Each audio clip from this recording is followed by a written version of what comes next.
Tom Clancy's Ghost Recon. By David Michaels. I had rather have a plain, russet-coated captain that knows what he fights for, and loves what he knows, than that which you call a gentleman and is nothing else. Oliver Cromwell. Be extremely subtle, even to the point of formlessness. Be extremely mysterious, even to the point of soundlessness.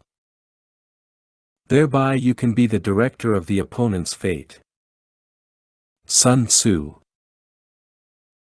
Minimal consumption, use the least amount of combat resources sufficient to accomplish the objective. Colonel Qiao Liang and Colonel Wang Xiangsui, Unrestricted Warfare. Personnel List. Ghosts.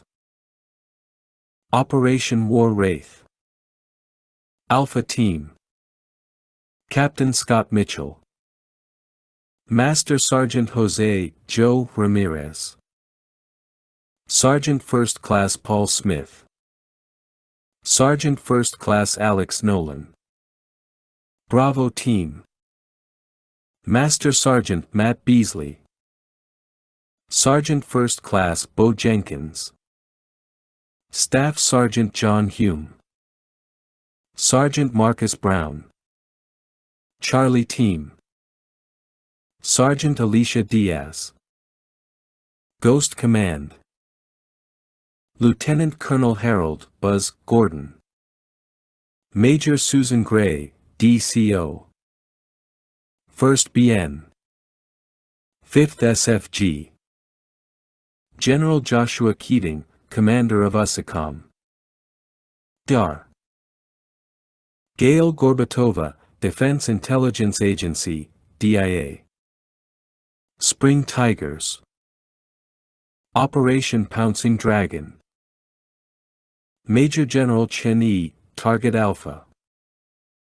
Colonel Su Dingfa, Target Bravo. Vice Admiral Kai Ming, Target Charlie.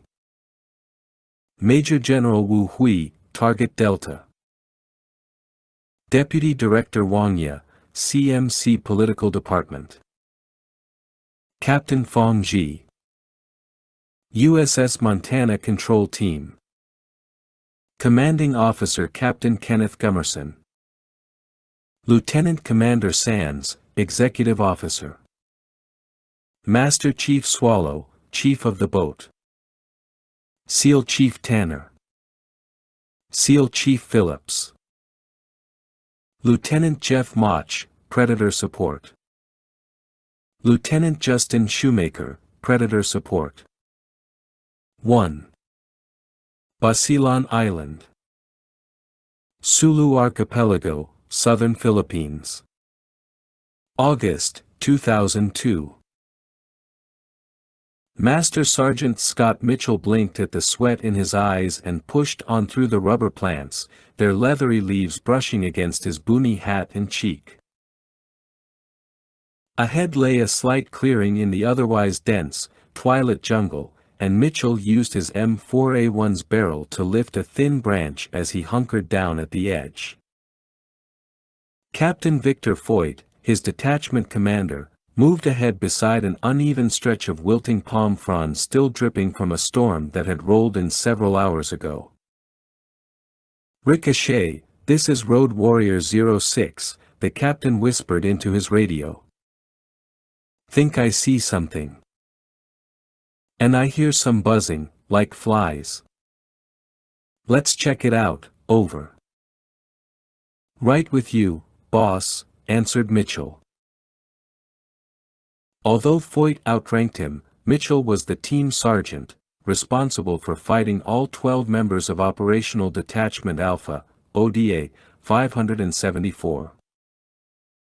The captain and warrant officer coordinated with the 12-man Filipino and Taiwanese teams they'd been cross-training with for the past 2 weeks. Mitchell started forward as up to his right a snake coiled around an overhanging limb, its tongue fluttering. Special Forces operators ate bad guys for breakfast and snakes for supper, consequently, they weren't unnerved by either. Nevertheless, Mitchell grimaced and got out of there to join the captain. Barely 3 steps later, a whoosh of musty air, a rustle of leaves, and the sharp crack of a rope sent lightning bolts through his gut. He looked up and gasped. The captain had been moving toward a pole stuck in the ground. Atop that pole was a human head with long, brown hair flowing around it. A 21-year-old American missionary had recently been captured by Abu Sayyaf, the local pseudo-Islamist terrorist group affiliated with Al-Qaeda. Military and police forces had been combing the island, looking for her and for Abu Sayyaf's stronghold, hidden somewhere deep in the mountainous interior. It seemed the captain had found the missing woman, and much more. A rope had snapped taut around one of his ankles, and now he was being hurled 3 meters into the air, screaming, "Ambush!"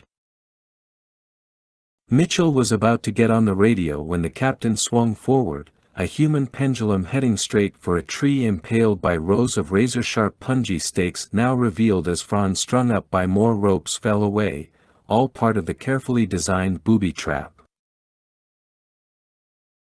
Captain Victor Foyt was only 24 years old, and in the next breath he slammed back first into the punji stakes, the foot-long pieces of sharpened wood driving into his arms, neck and torso.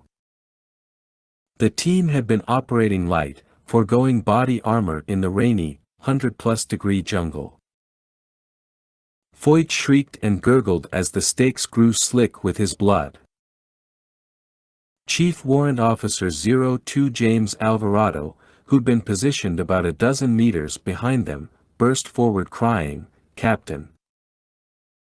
Alvarado cut loose multiple rounds below the tree where Foyt now hung, inverted and bleeding to death.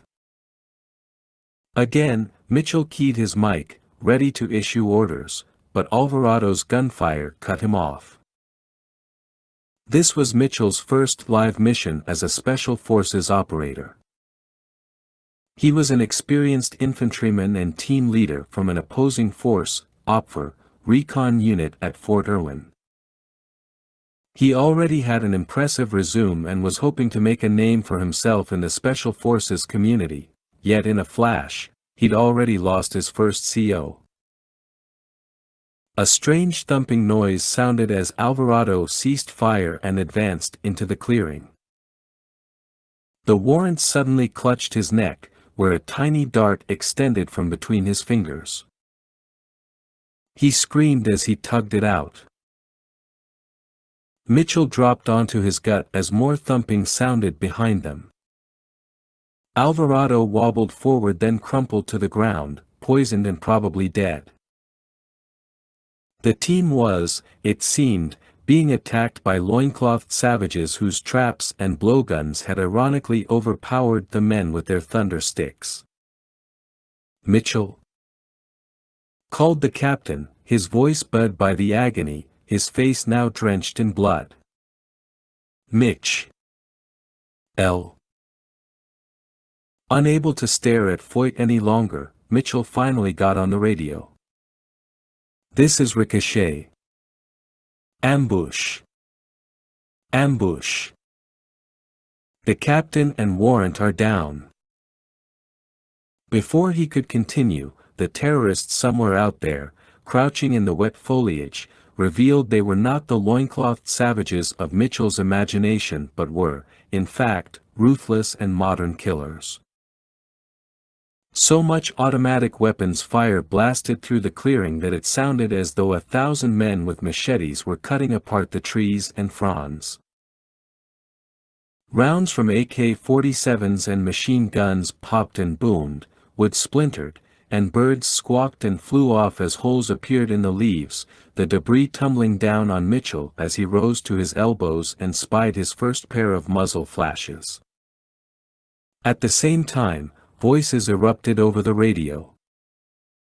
"Ricochet, this is Rumblefish," called the team's weapons sergeant, Jim Idaho. "We're taking fire from both flanks. Can't get any shots from here.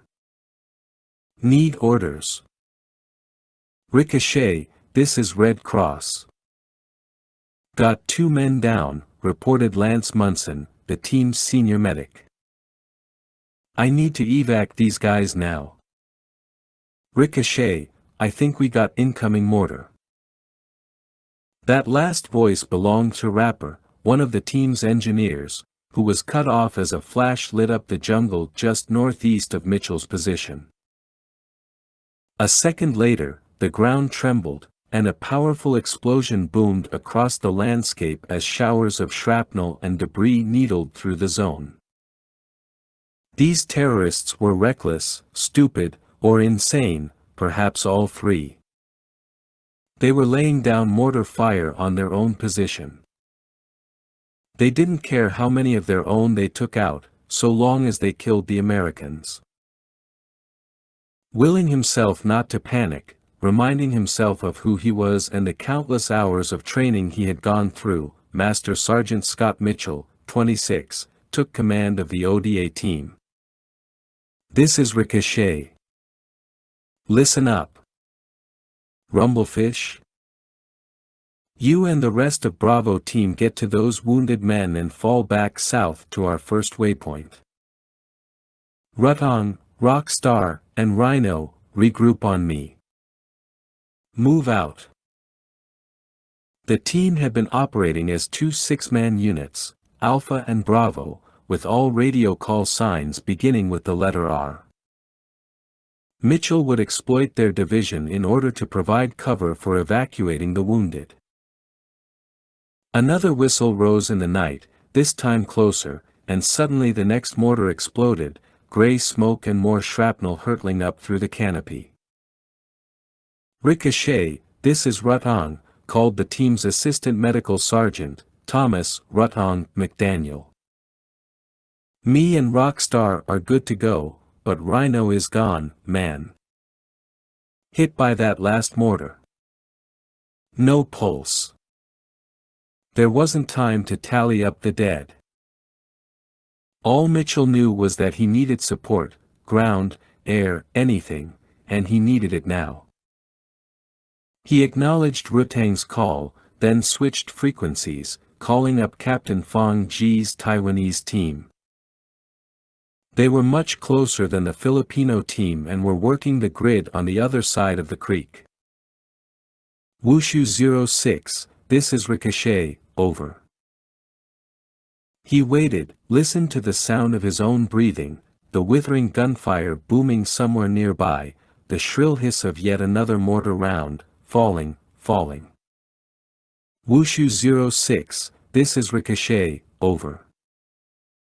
Mitchell switched frequencies once more to call upon the Filipino team. Black Tiger 06, this is Ricochet, over. Boom! That distant mortar finally detonated. Ricochet, this is Black Tiger 06. I've heard what's happening. We're moving to your location, but we're still pretty far. ETA about 20 minutes, over. Roger that, Black Tiger. I have a lot of men down. Need you ASAP. Mitchell fed the captain his current GPS coordinates, then added, don't be late. We are running, Sergeant. Good. Ricochet, out. Captain Gilberto Llano, aka Black Tiger 06, was a member of the Philippine Army's Elite Light Reaction Battalion, LRB, the Delta force of their army and specifically trained in counter-terrorist activities. Llano was well liked by his men and the rest of Mitchell's team. Knowing Llano and his boys were already on the way felt good, but it was going to be the longest 20 minutes of Mitchell's life. And quite possibly the last. Again, where the hell was Captain Fong Ji? Mitchell called once more. No answer. Was he back in one of the nipa huts, smoking a cigar, while men died out here in the jungle? Rutong and Rockstar hustled up and dropped down beside Mitchell. Rutan was a baby-faced assistant medic and competitive video game player. He'd even entered and won several national tournaments, though he rarely bragged and was, for the most, curiously insecure about himself and his skills. Staff Sergeant Bennett "Rockstar" Williams was the assistant engineer, a hard-faced African-American who hated rock music but who had pissed off the company commander by insulting the commander's AC/DC collection. The incident had become infamous, and the call sign had stuck.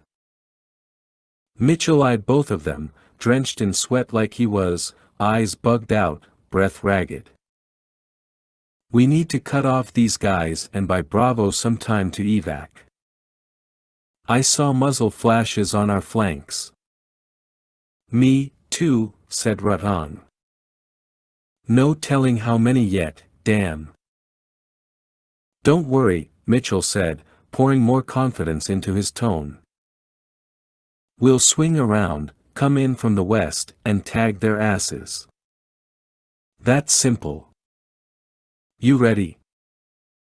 "Sergeant, are you sure about this?" asked Rockstar. "Of course he's sure," said Rutan. "Shut up. I'm just saying." "Rock, I'm sure," said Mitchell, putting some real steel in his voice. "Go now." Mitchell took point, and they began scissoring their way through the jungle. He clutched his rifle a little too tightly, and the chin strap of his boonie hat began digging into his skin. He took a sharp turn around two trees, and the sounds of gunfire grew louder, along with the trickle of running water out there, beyond the jagged tree line. At the next cluster of palms he called for a halt and slid back his boonie hat. Then he dug out his binoculars and scanned the area. Despite the growing darkness, Mitchell still picked out several men dressed in nondescript fatigues with bandanas tied around their heads. They darted south, back toward Bravo Team. He issued hand signals to Rutan and Rockstar, "Got 3, there, let's go." They charged off, with Mitchell once again taking point, Rutan and Rockstar on his rear flanks, Rockstar checking their 6 o'clock as they advanced. The ground was muddy, sucking too loudly at their boots as they cut through the brush, came around several more trees and clusters of dark shrubs, and right into a swarm of malaria-carrying mosquitoes that had all of them swatting at their faces. He prayed the layers of bug spray and the vaccinations would do their job. As Mitchell's vision cleared, he spotted the 3 guys, 10, 15 meters ahead, still weaving forward, seemingly unaware they had been followed. Mitchell bolted to the base of the next tree, whose reddish-brown bark was alive with ants. He signaled the others to drop and prepare to fire. "Got one in my sight," said Rutan. "Me, too," Rockstar added. "Fire!" Mitchell cried, breaking the silence, but it didn't matter, because their M4A1 carbines echoed like rolling timpani drums, hungry rounds chewing through the air until they caught flesh. Bang, bang, bang, they're dead. Rutan grunted. He wasn't lying. They'd dropped the trio cleanly, efficiently. "Move!" cried Mitchell, knowing that before they could blink twice, they'd draw incoming fire. He was wrong. It took 3 blinks before the trees and ground exploded as they sprinted past the men they had killed. They moved onto a steep mound, then Mitchell descended and turned back. Rutan came up hard on Mitchell's heels. A triplet of gunfire cracked too close for comfort as Rockstar reached the crest. The stoic-faced black man gasped and shook as more rounds tore through his chest a second before he collapsed right on top of Mitchell. "Bennett!" cried Rutong as he pulled the man off of Mitchell, who was now lying flat on his back, the tiny speaker in his ear rattling with yet another voice, "Ricochet, this is Red Cross. I cannot fall back. Say again, I cannot fall back.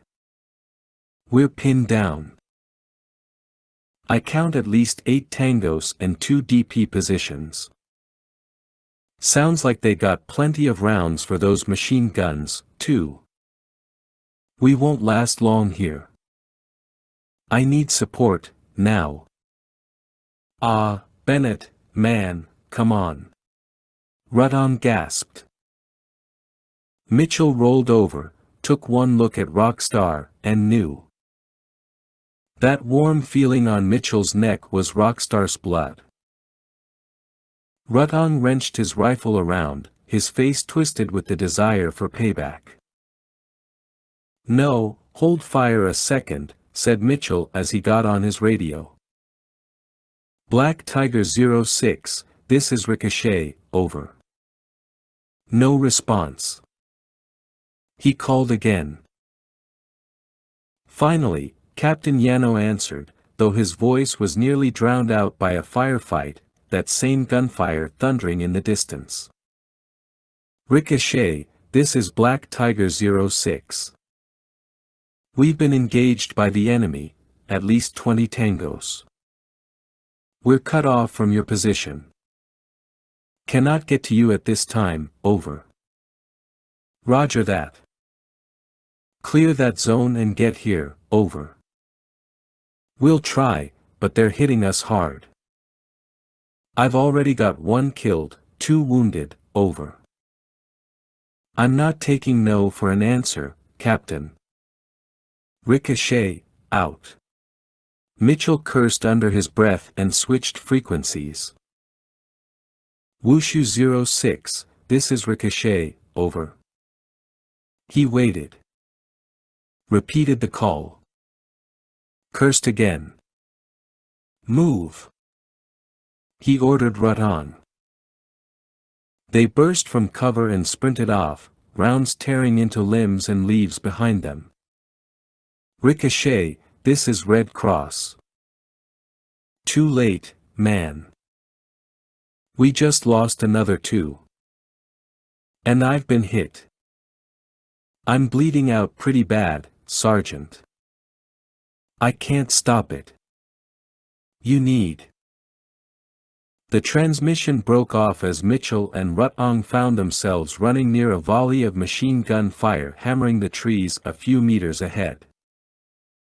He and Rutong thudded hard into the mud as the Degtyarev Pikhotniy, DP, light machine gun rattled and brass casings jingled and plopped into puddles.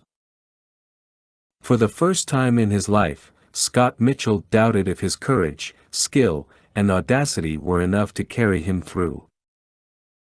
His eyes burned as the senior medic's voice broke once more over the radio. Sergeant, I'm dying, man. Please. 2. Basilan Island. Sulu Archipelago, Southern Philippines. August 2002. Captain Fong Ji, leader of the Taiwanese team, was propped on his elbows and observing the valley below through a pair of night vision goggles. He had taken his men away from the creek and into the mountains when the first shots had been fired. Though frowning over his orders, his team had obeyed without question, and only now did Sergeant Zima, 33, the oldest and most experienced soldier among them, voice his concerns. Sir, I am not doubting you. But I am confused. Why haven't we answered their calls for help? Why have we moved up here, if not to prepare sniper positions?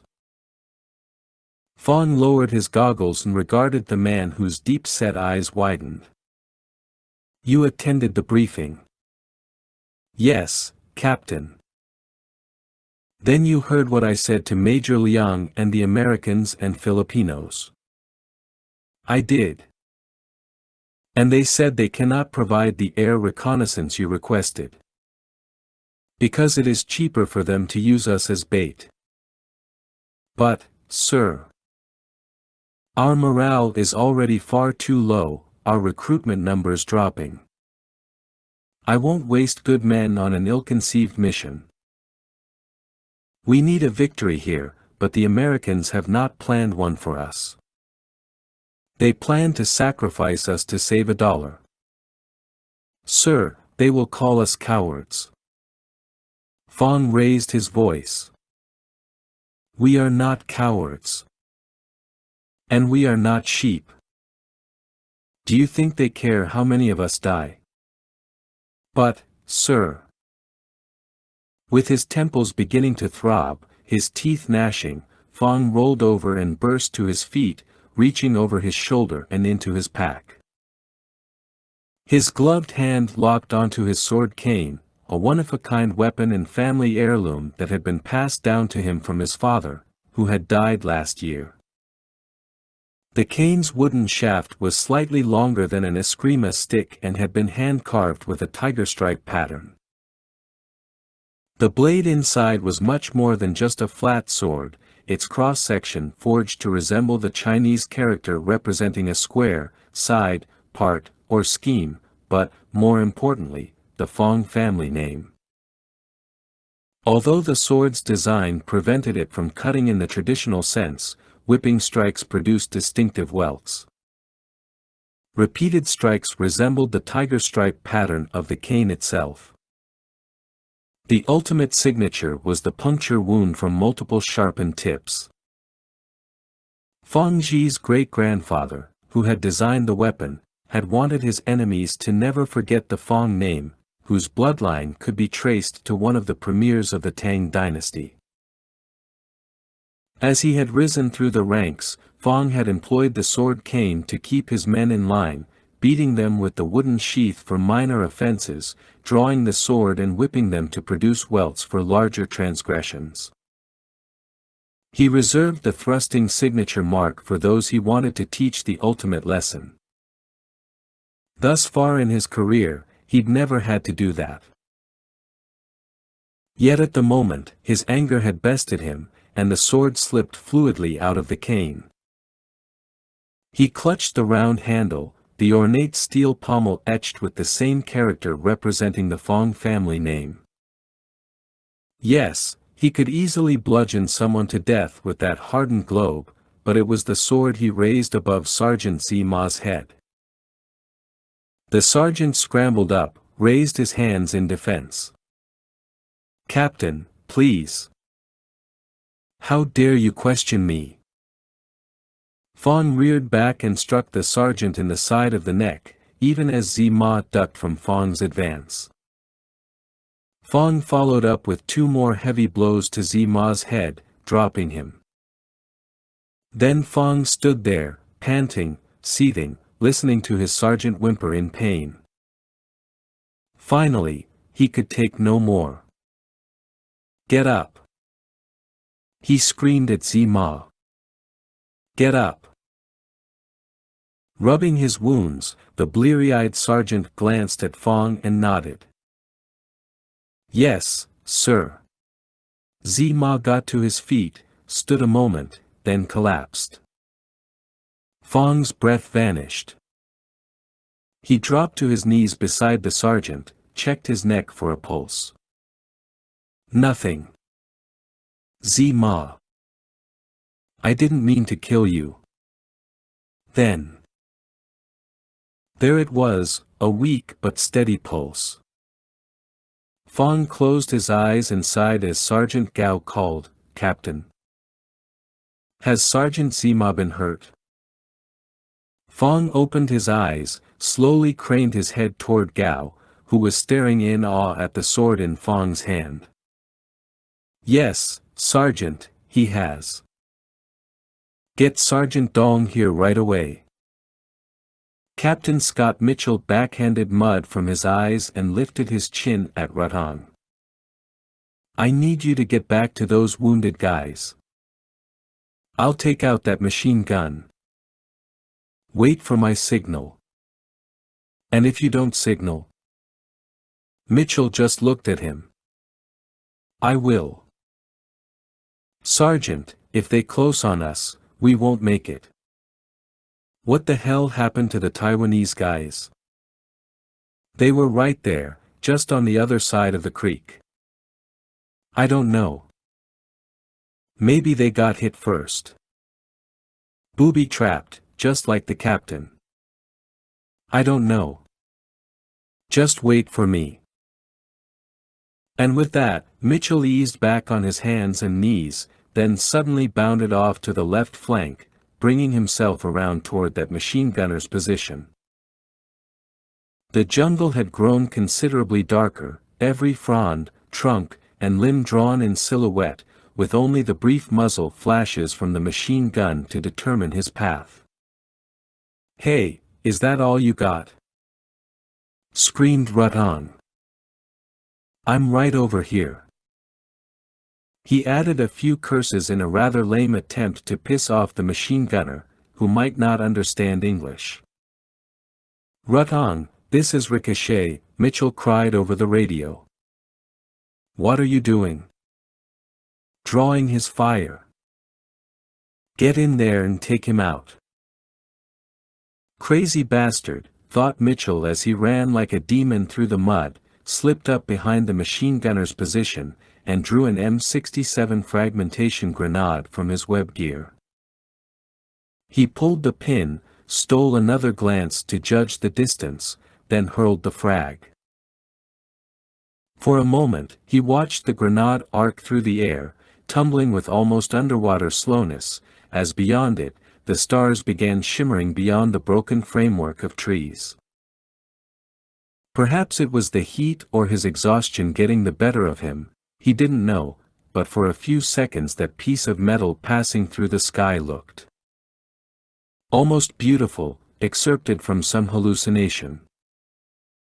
The lone machine gunner broke fire, jolting Mitchell back to the moment, just as the frag struck the ground at his side. Mitchell swore to himself. All the guy had to do was turn his head, grab the frag, which was right there, and pitch it away. 2 seconds. But hallelujah, he didn't notice it. Mitchell took in a breath before the man and his gun exploded in a cloud of mud backlit by fire and white-hot shrapnel. "Rutan, go!" Mitchell shouted in his boom mic, although his order was easily loud enough for the assistant medic to hear without equipment. The sound of another machine gun sent Mitchell back to his feet. He started toward a narrow passage between trees, picked up the pace, but suddenly tripped and hit the ground hard, losing his grip on his M4A1, though it was still tight in its sling. He rose to his hands and knees and glanced back, wondering what the hell had caught his boot and guessing it was probably a tree root. One of the terrorists stood there where the tree root should be, his AK-47 pointed at Mitchell's face. "Shoot me," Mitchell blurted out in surprise. "No."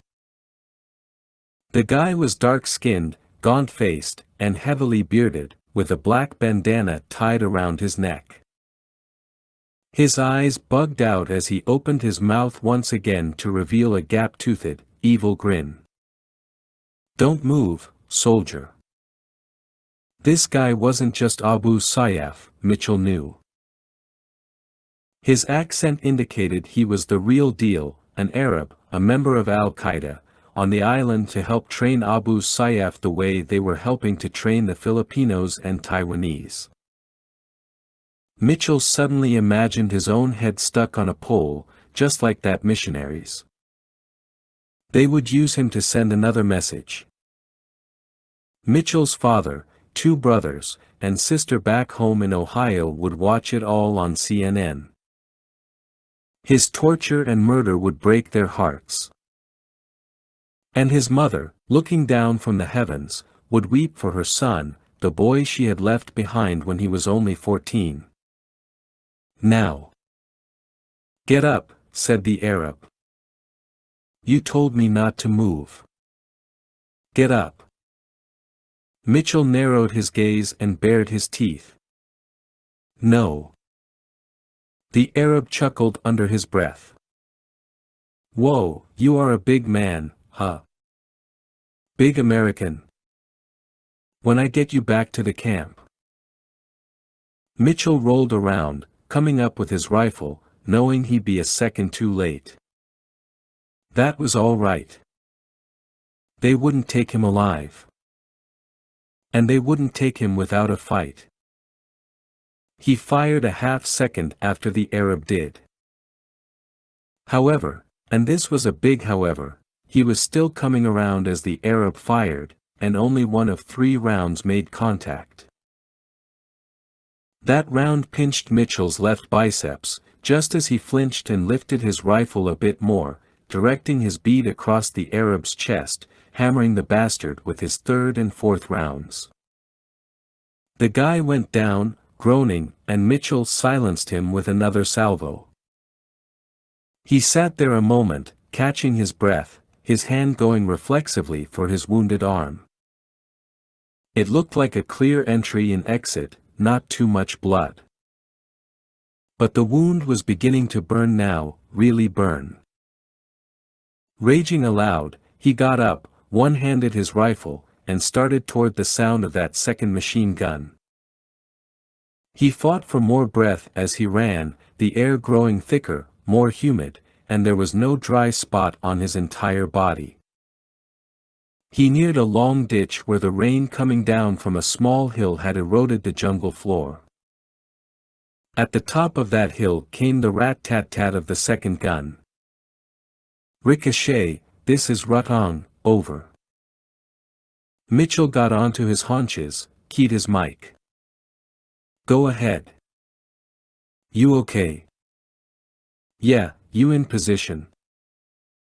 Rutang's voice began to crack. Scott, it's freaking horrible, man. I think you and I are the only guys standing. Can't get anyone else on the radio. Billy and Carlos are here, and they're shot up bad. I can't do anything more with them. And it sounds like those tangos are moving in on us. We can't stay. There's a hill about 15 meters back, but I can't carry them, not with all the incoming. Tang, listen to me. Calm down. I'll get the other machine gun. When you hear the bang, grab Billy or Carlos and fall back to that hill.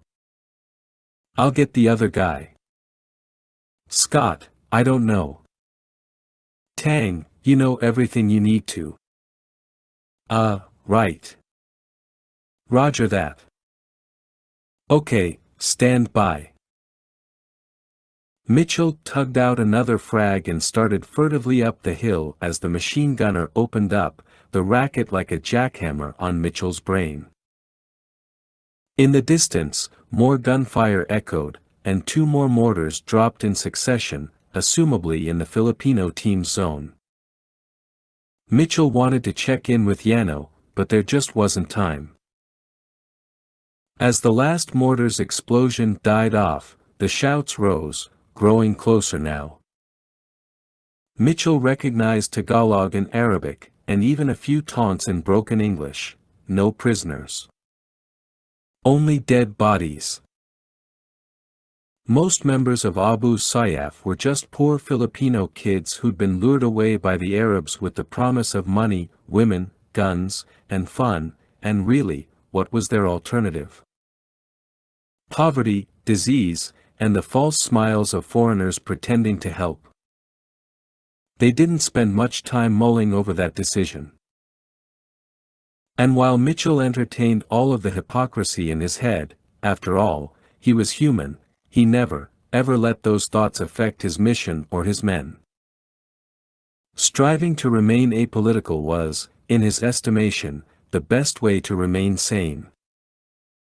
So if these kids chose to join a terrorist group, then they would suffer the consequences of that decision.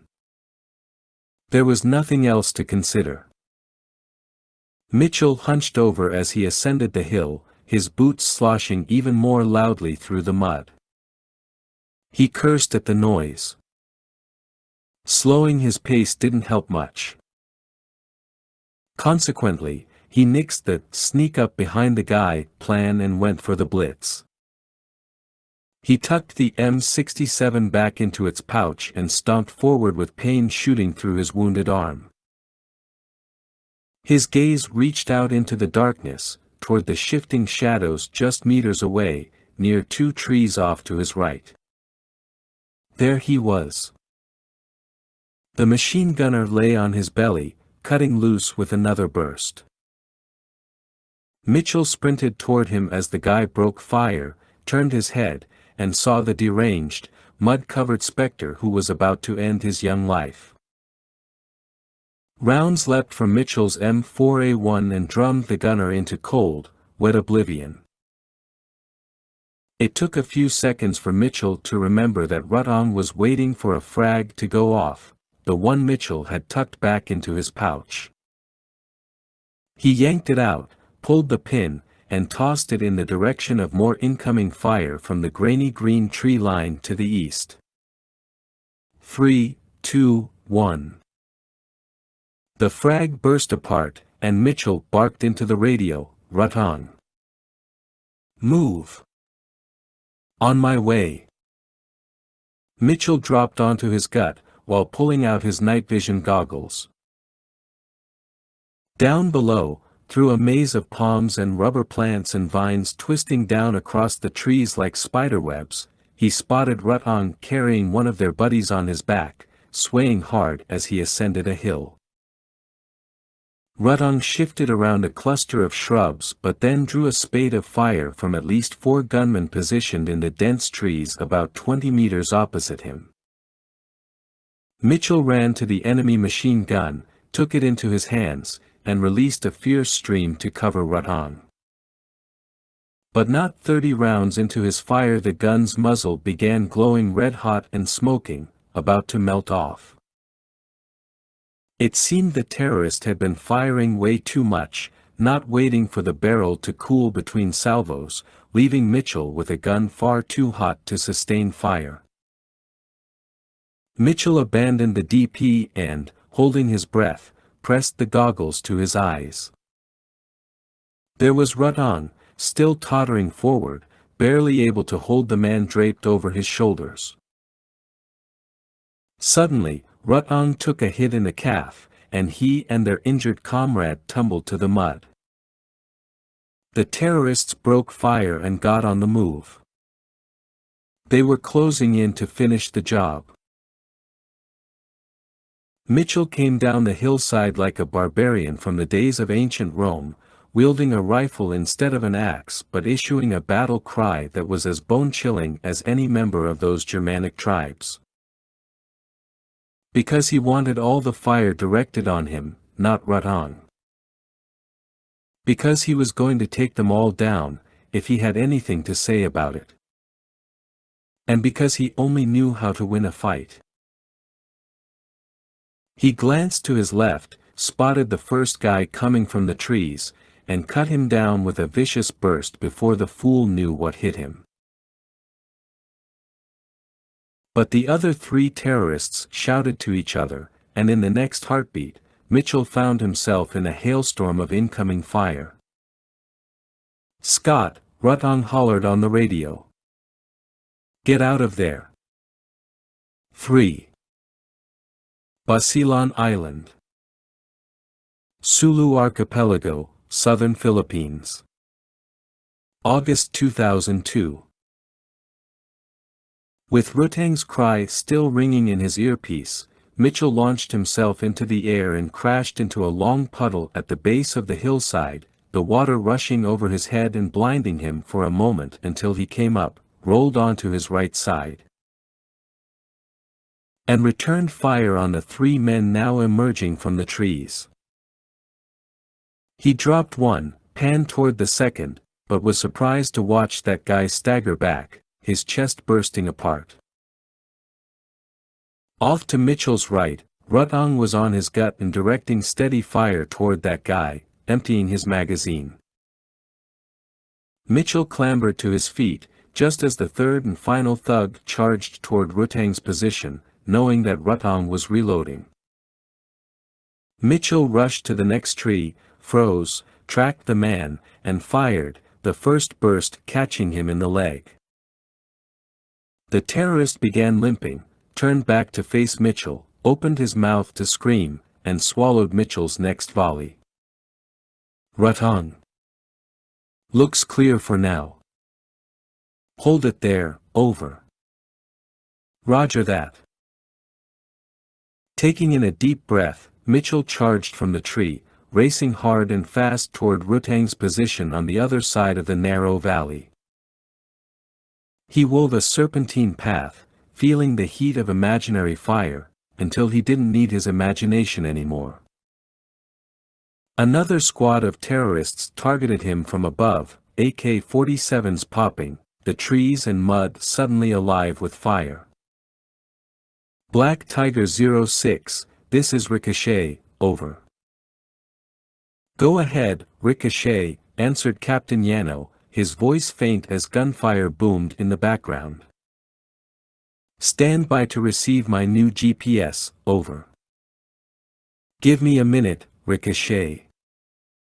We're still taking heavy fire. Roger that. I'll signal in a few minutes, out.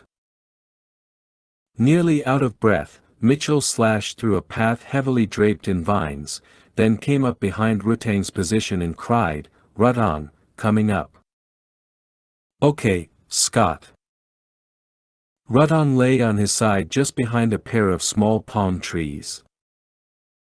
He was using the secondary blade of his Blackhawk Mark I knife to slice open his pants leg. In his other hand was a big trauma bandage that he summarily slapped on the wound with a gasp and groan. Then he cursed and said, that hurts. I know, buddy. Mitchell turned his gaze just ahead. Billy, how you doing? Billy Bermudez, the team's assistant weapons sergeant, lay bare-chested on his back, his young face creased in pain, his M9 Beretta clutched tightly in his hand. A small incision had been made between his ribs and a tube inserted to relieve the pressure. That tube now dangled from the bloody hole. Scott, Billy began after a labored breath, I'm not so good. He's got a hemopneumothorax, but the tube will help for now, said Rutang. Billy shifted his shoulders. Don't move me again. It hurts too much, man. I know, answered Mitchell. But you'll take the pain. Mitchell locked gazes with the man. Billy hesitated, then nodded. Give me more pain. Mitchell grinned weakly, then regarded Rutang. You're first. Before they get any closer. Rutang nodded, and Mitchell slid Rutang's arm over his shoulder and hoisted the man to his feet. Rutang began to pant, as though being burned. He held his breath, tried to put weight on his wounded leg, then exhaled a string of epithets. Just let it out, man. Mitchell was dealing with his own wound, but he wouldn't allow these men to detect any sign of weakness. Scott, I can't use the leg. Rutang's eyes were bloodshot, his face screwed up in a tight knot. I'm not kidding, bro. I'm not kidding. That's okay. Here we go. Mitchell hoisted the man across his shoulders and took off, his arm throbbing, his knees beginning to give out as he started up the hill, working at a 45-degree angle to alleviate some of the pressure on his legs. He concentrated on his rhythm, just marching, breathing, nothing in the way. Automatic weapons fire raked the hillside as he turned up toward a large outcropping of rock shaped like an arrowhead and painted a deep brown in the darkness. Mitchell eyed the puffs and splashes on the hill as the round struck. At the same time, he pricked up his ears, listening for the locations of those shooters. In fact, every sense was dialed to 10, the stench of the jungle and his own salty sweat making him grimace as the earth sank under his heavy boots. Almost there, he told Rutan. Just on the other side of the outcropping lay a wide crevice with a flat floor and backed by another wall of rock. The area made for an excellent defensive position. They would have the high ground. But getting them all there. Mitchell didn't want to think about it.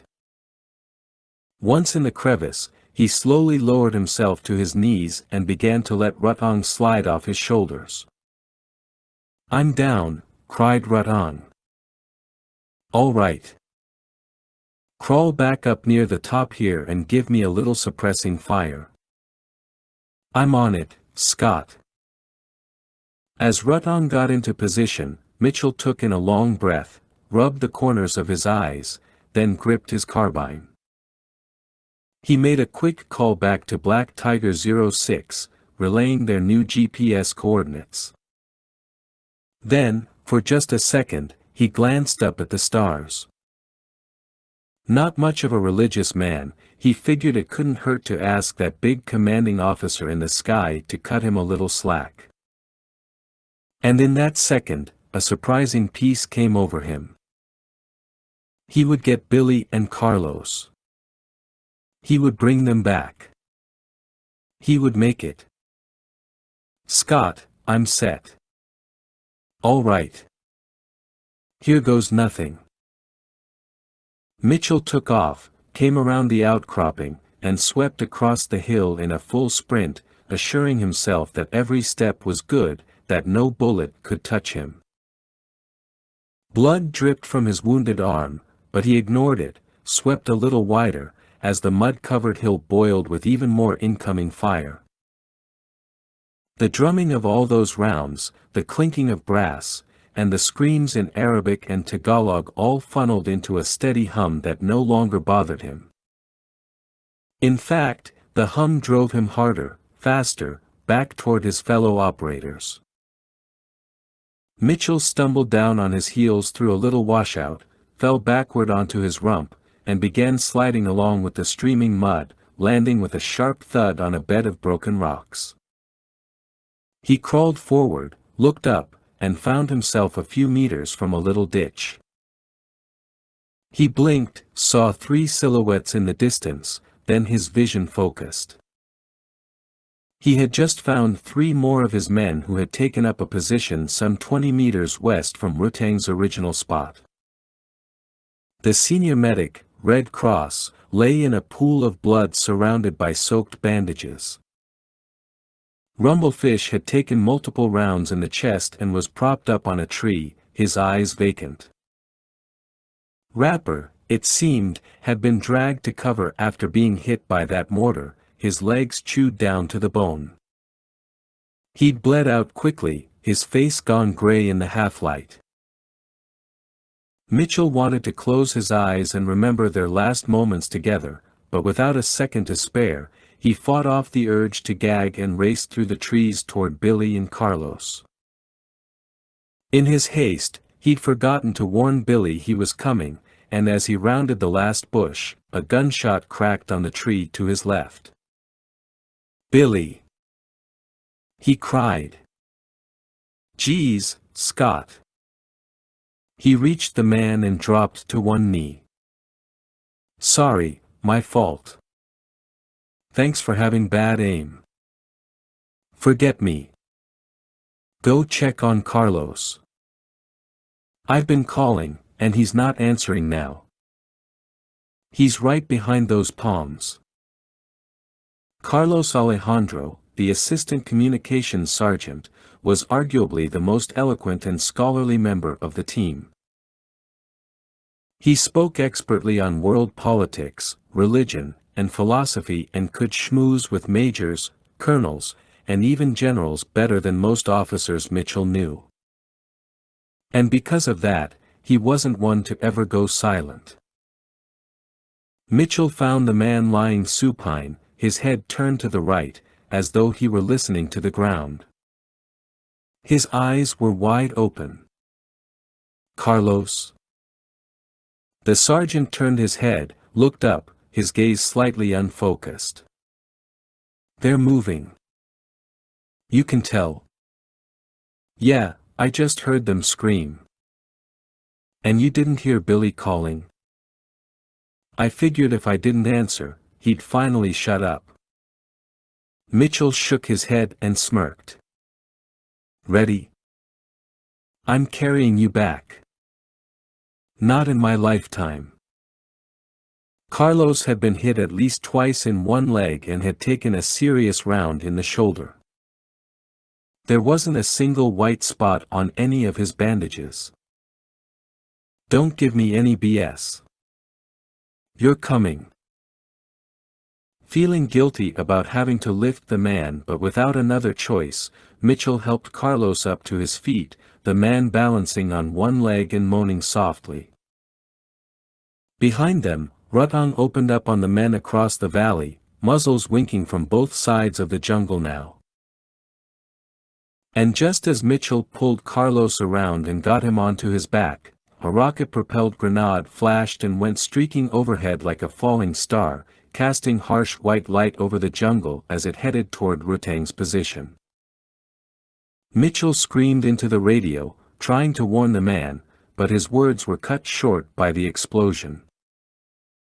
Smoke billowed, and rocks plummeted, as Carlos said through a shudder, "They got him." "No," snapped Mitchell. He started off with Carlos, heading directly toward that blast.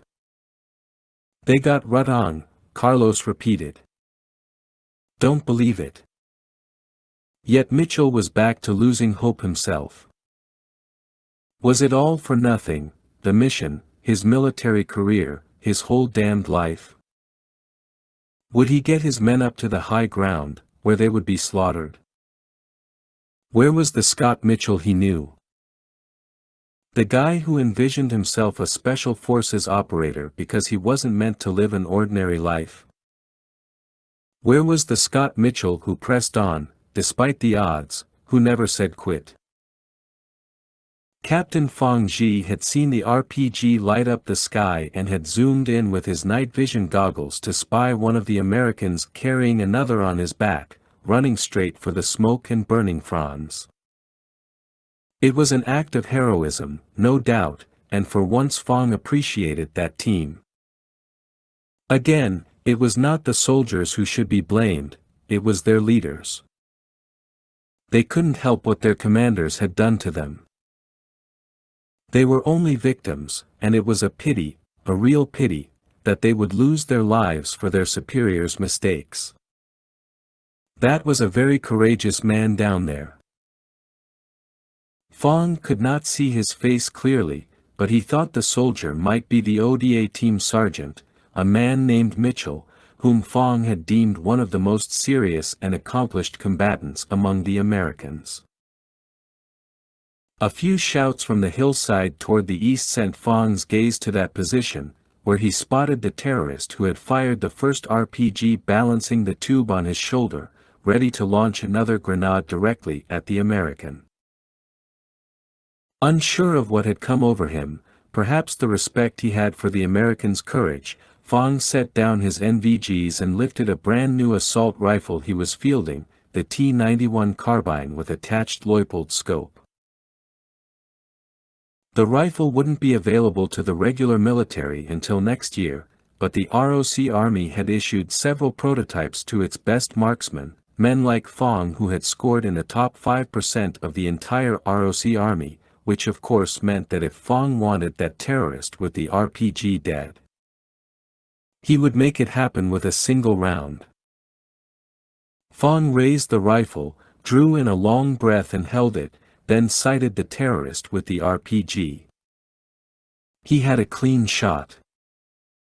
And the terrorist was most certainly a moment away from firing. Yet Fong knew that if he took the shot, he would give up his team's position. He thought of the American trying to save his wounded colleague. He thought of his own men, of the hubris of the American and Filipino commanders. And he literally shuddered with indecision, the target shifting left and right of the crosshairs. Fong blinked hard, took another breath, and reached his decision. 4. Basilan Island, Sulu Archipelago, Southern Philippines. August 2002.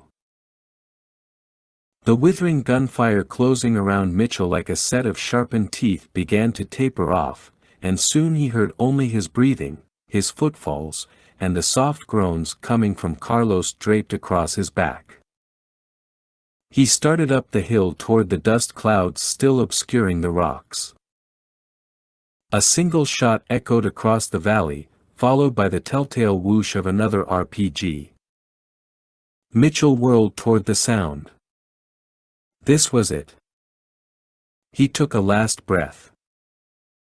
But the RPG arced wildly across the sky, raced over the trees, and vanished. He frowned, spun back, and resumed his pace, reaching the shattered rock face where the outcropping had been. He came around the other side to find Rutong huddling deep in the crevice, illuminated by a penlight and inspecting an arm pinpricked by shrapnel. "Oh, man, Scott!" Rutong groaned. "Hey, you're still alive. Don't complain. Turn that light off." "Roger that. Just wanted to see how bad it was." "It's not bad. Feels bad." Mitchell carefully set down Carlos. "Just hang on here, bro." Carlos winced and nodded. "Somebody needs to go back for Billy." Mitchell smirked.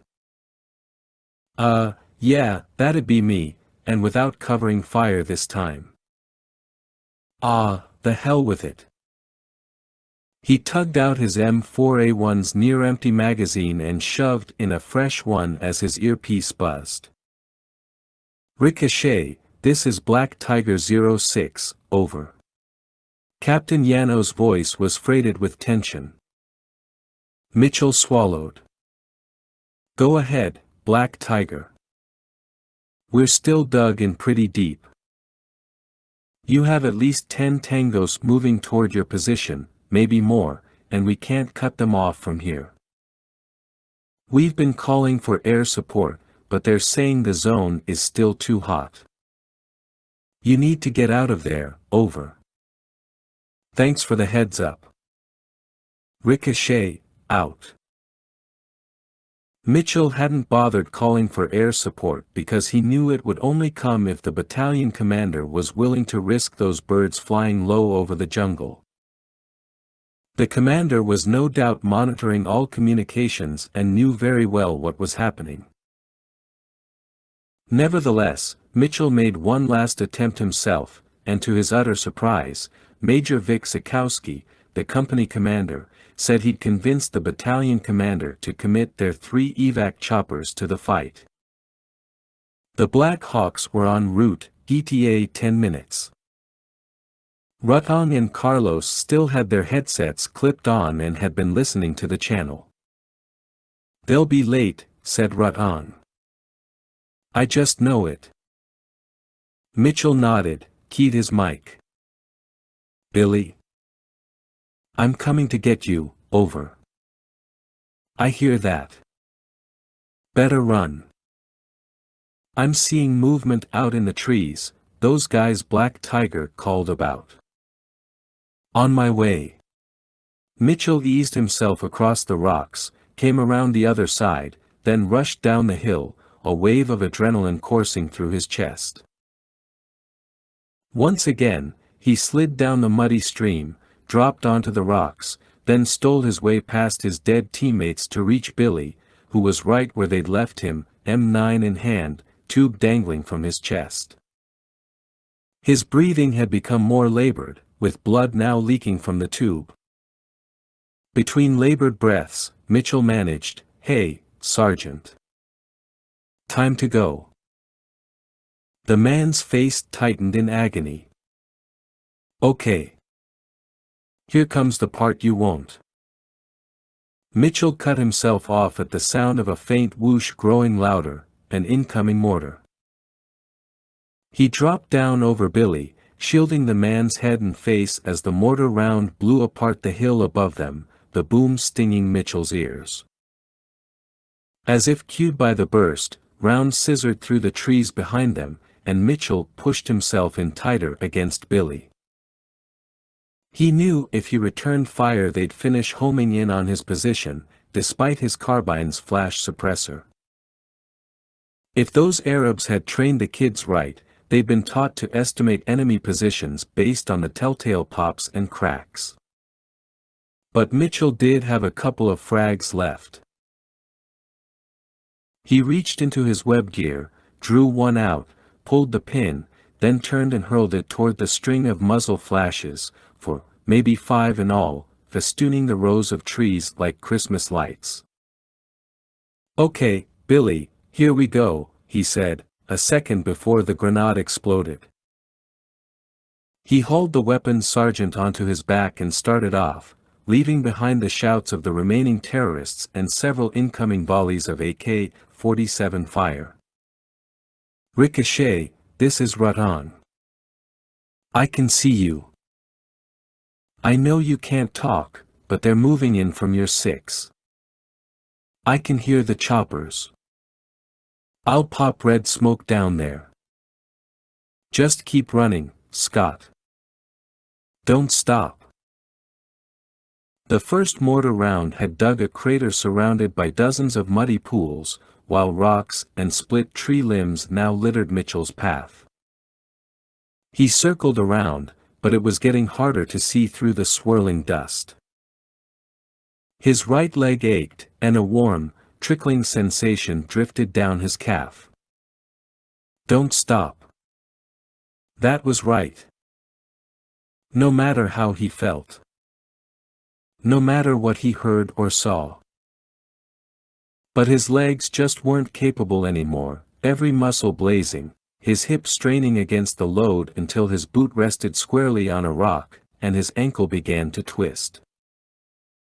He screamed and shifted his weight, getting off in time before the searing pain ripped through the ankle.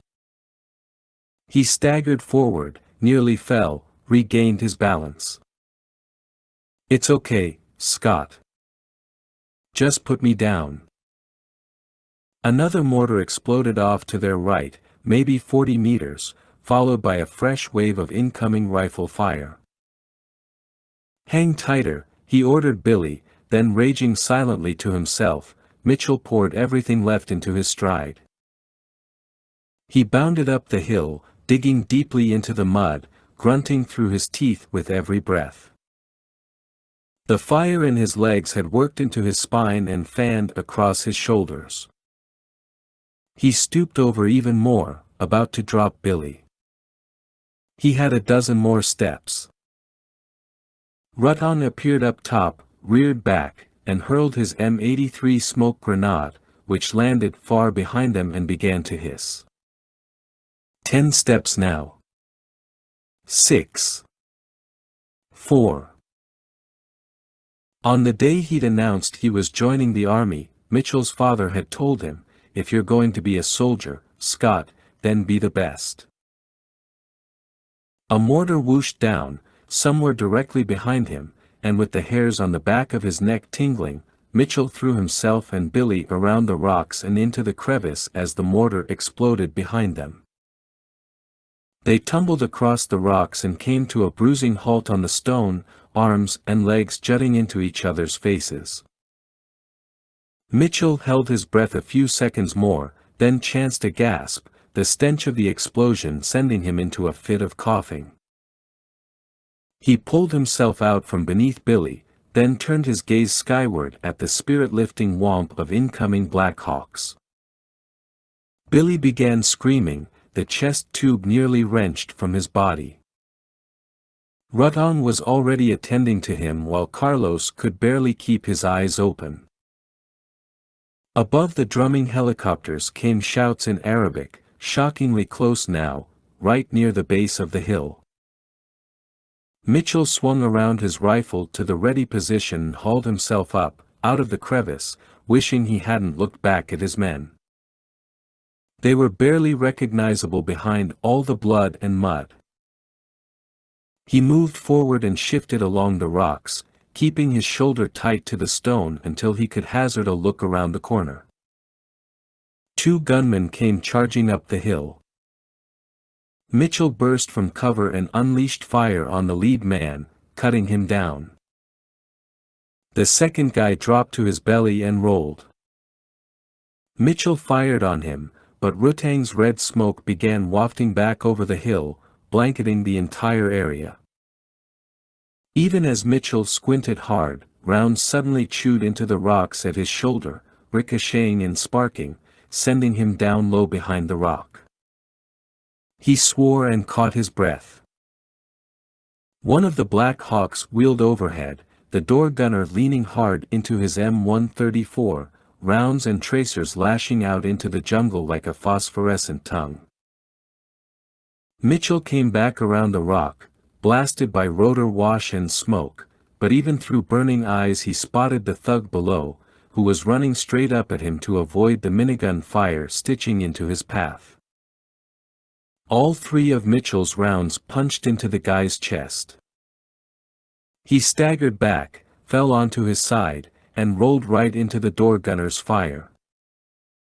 Before Mitchell's lips could even curl in a smile, something flashed from within a tree cluster across the valley.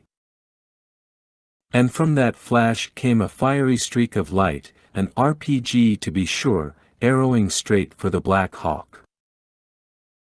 In the time it took for Mitchell to crane his neck, the rocket struck the chopper and detonated inside the bay.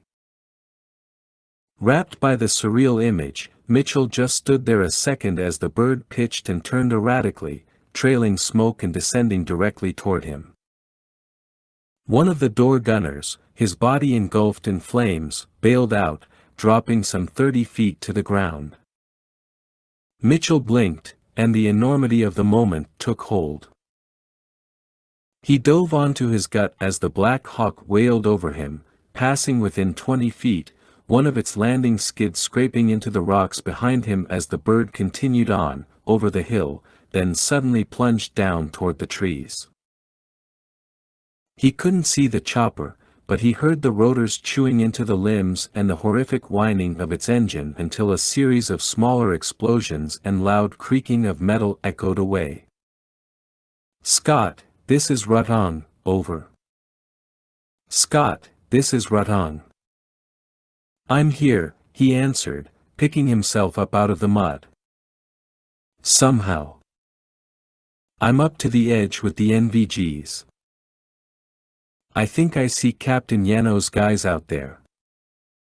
Tell him he needs to help secure this area. I'm going over to the chopper to see if anyone made it. Don't waste your time. I can see it from here. Nobody survived that. I'm going anyway. Be right back, out." Mitchell rushed down the hill, then worked his way through the trees toward the column of smoke. The other two Black Hawks were off to the west, both door gunners hosing down the mountains, their laser beams of lead flickering in an eerie light show. At the top of the next hill, Mitchell paused to survey the crash site with his NVGs, panning 180 degrees around the forest. No sign of enemy activity yet. He started toward the downed bird, the stench of fuel hanging thick in the air. Admittedly, no operator in his right mind would go in there. But there was always a chance that someone might still be alive, and Mitchell couldn't live with himself if he didn't have a look. Just a quick look, he assured himself. So he held his breath and broke into a sprint. The Black Hawk was listing to one side but still lay on its belly in a steaming trench. The tail and main rotors were gone, the landing skids ripped apart and jammed in mangled pieces behind the fuselage. Oddly, the cockpit panels were still illuminated.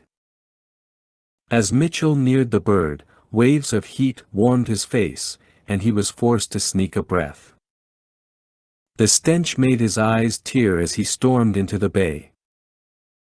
The charred crew chief lay in pieces on the floor, along with another of the door gunners. Mitchell nearly gagged as he made it to the pilot, who was barely conscious but alive. The co-pilot had caught several large pieces of shrapnel in the back of his neck, and Mitchell checked for a carotid pulse. Nothing. "Captain, I'll get you out. I told them the damn zone was too hot." "It's going to get hotter," Mitchell said as he unbuckled the man.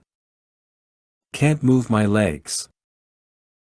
Mitchell tugged a penlight from his web gear, directed it into the pilot's lap, his legs showing no signs of injury. But then he checked the back of the pilot's seat, which had been shredded by shrapnel. As he took the pilot by the shoulders and moved him forward, Mitchell noted bloodstains on the man's lower back. He had a spinal injury, no doubt. Unable to get a good fireman's carry in the cramped quarters, Mitchell took hold of the pilot's shoulder straps and dragged him out of the cockpit, through the smoking bay, and outside, onto the ground, where he caught his breath. From the corner of his eye, he caught movement among the twisted and severed trees. He brought his rifle around and hit the deck. The perimeter had come alive with the silhouettes of gunmen, shifting in and out from behind the trunks to get a bead on him. One ricocheting round off the chopper's fuselage could ignite all that fuel that had spilled into the mud. "Scott, this is Rutong, over."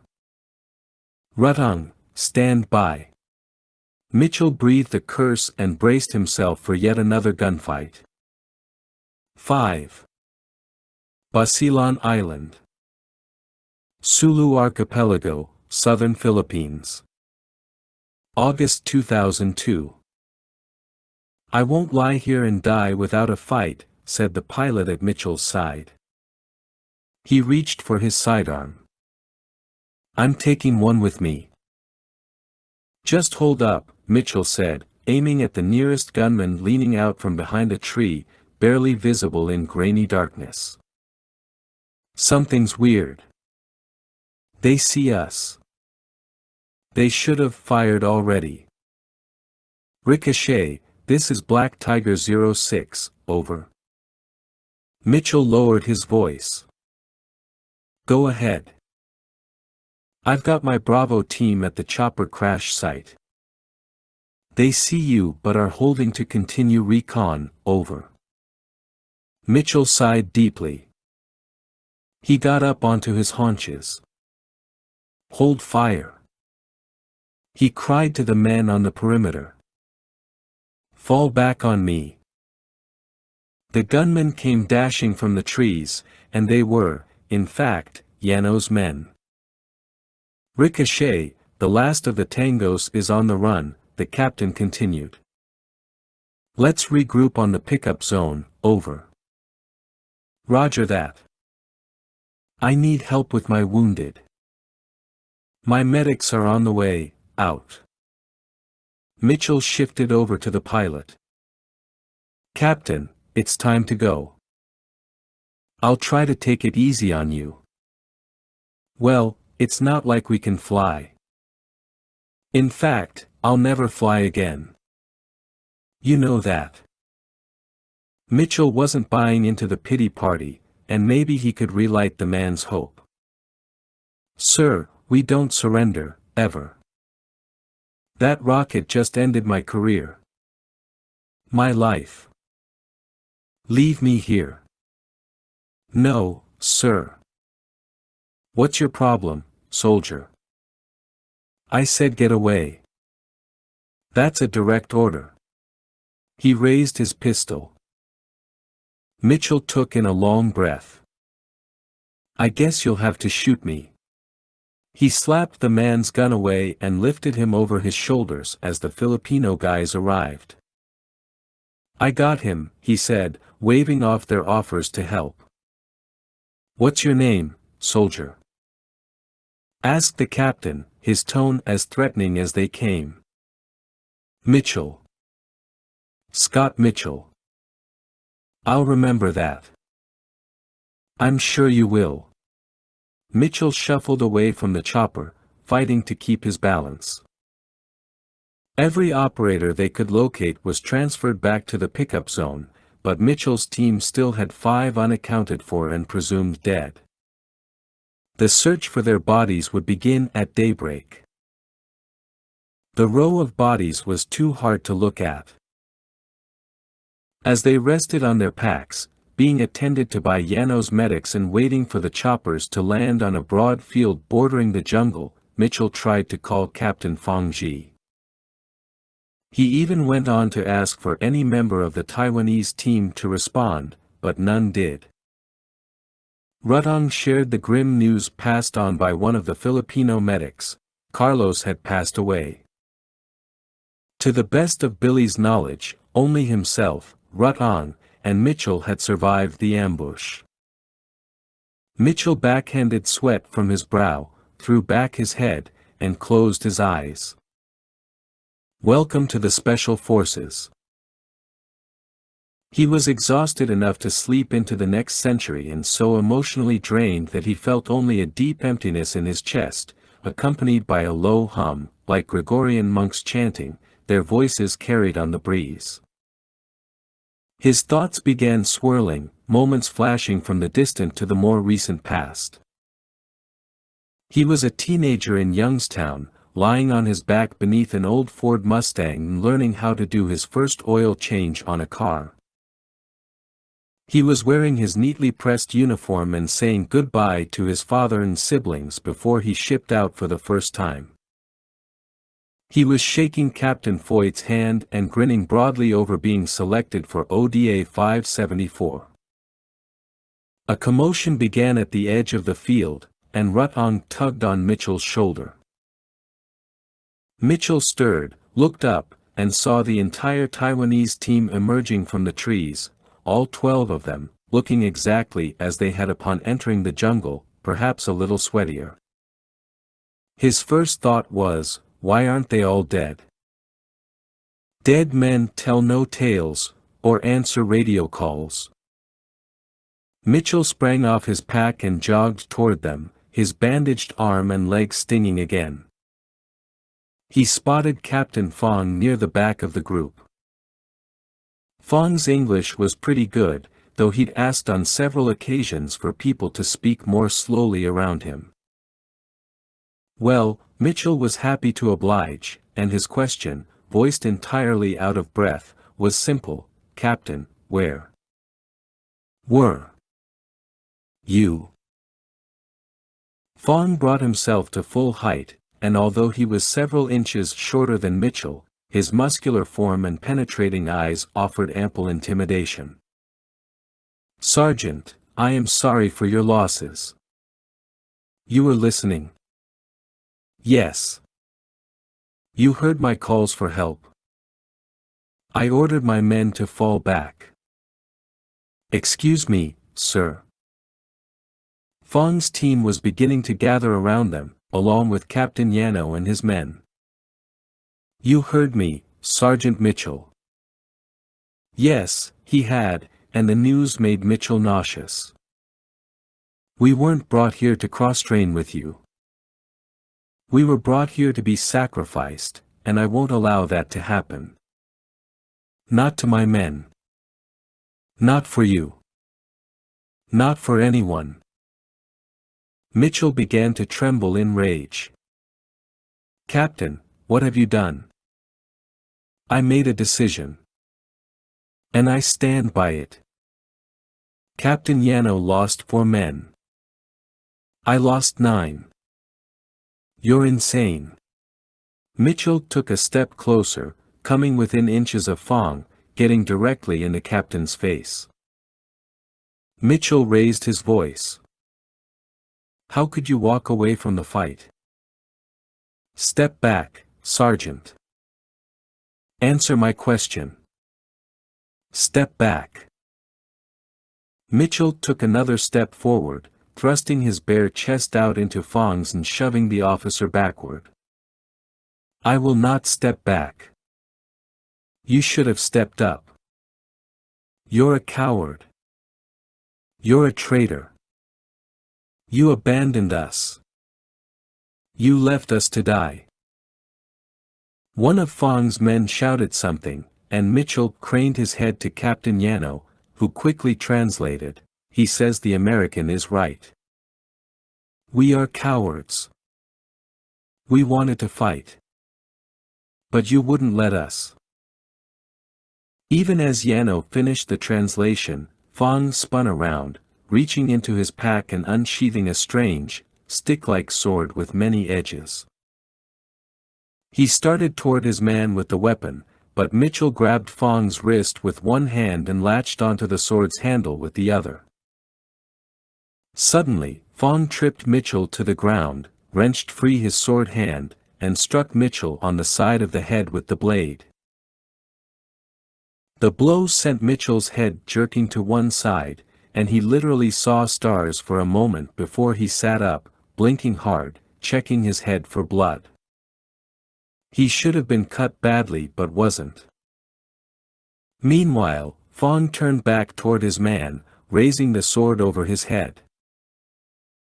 Yano raced in to try to block Fong, but the rest of the Taiwanese team rushed to intercept, seizing him and beginning to drag him away. That's when an all-out brawl erupted, guys shouting, fists coming down while above the choppers swooped in, pivoted, and made their final descents.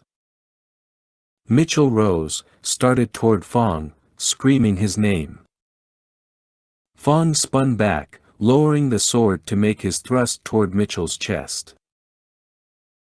Still dizzy from the blow to his head, Mitchell tried to grab the sword before it dug into his abdomen, but the metal slid through his sweaty fingers, and the sharpened tips penetrated his flesh.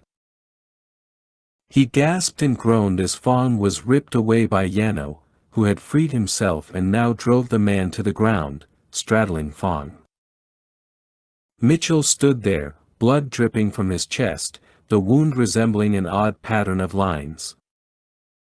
Captain Fong, he shouted. You're a coward. The chopper crews rushed forward, weapons drawn, just as a third chopper landed. Between the roar of engines and the hollering men, Mitchell couldn't hear anything, save for a single voice in his head repeating three simple words, "Oh my God." One of the Filipino medics came over to Mitchell, lifted his voice above the din. "Let me see that wound, Sergeant." "What? You're wound." "Oh, it doesn't feel that deep." "Deep enough for a good scar, though." Mitchell shrugged and pushed past the medic, watching as the COs from all three teams began shouting and breaking up the riot. It was a scene unlike anything Mitchell had ever witnessed in his military career.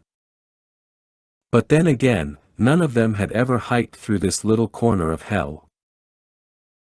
Fong's CO, a stout, hard-faced major named Liang, began reprimanding him, then raised his voice even more and slapped Fong in the face, in front of all the men.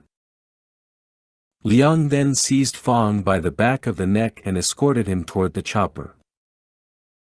Fong's gaze met Mitchell's for just a second, and all Mitchell could do was shake his head in disgust.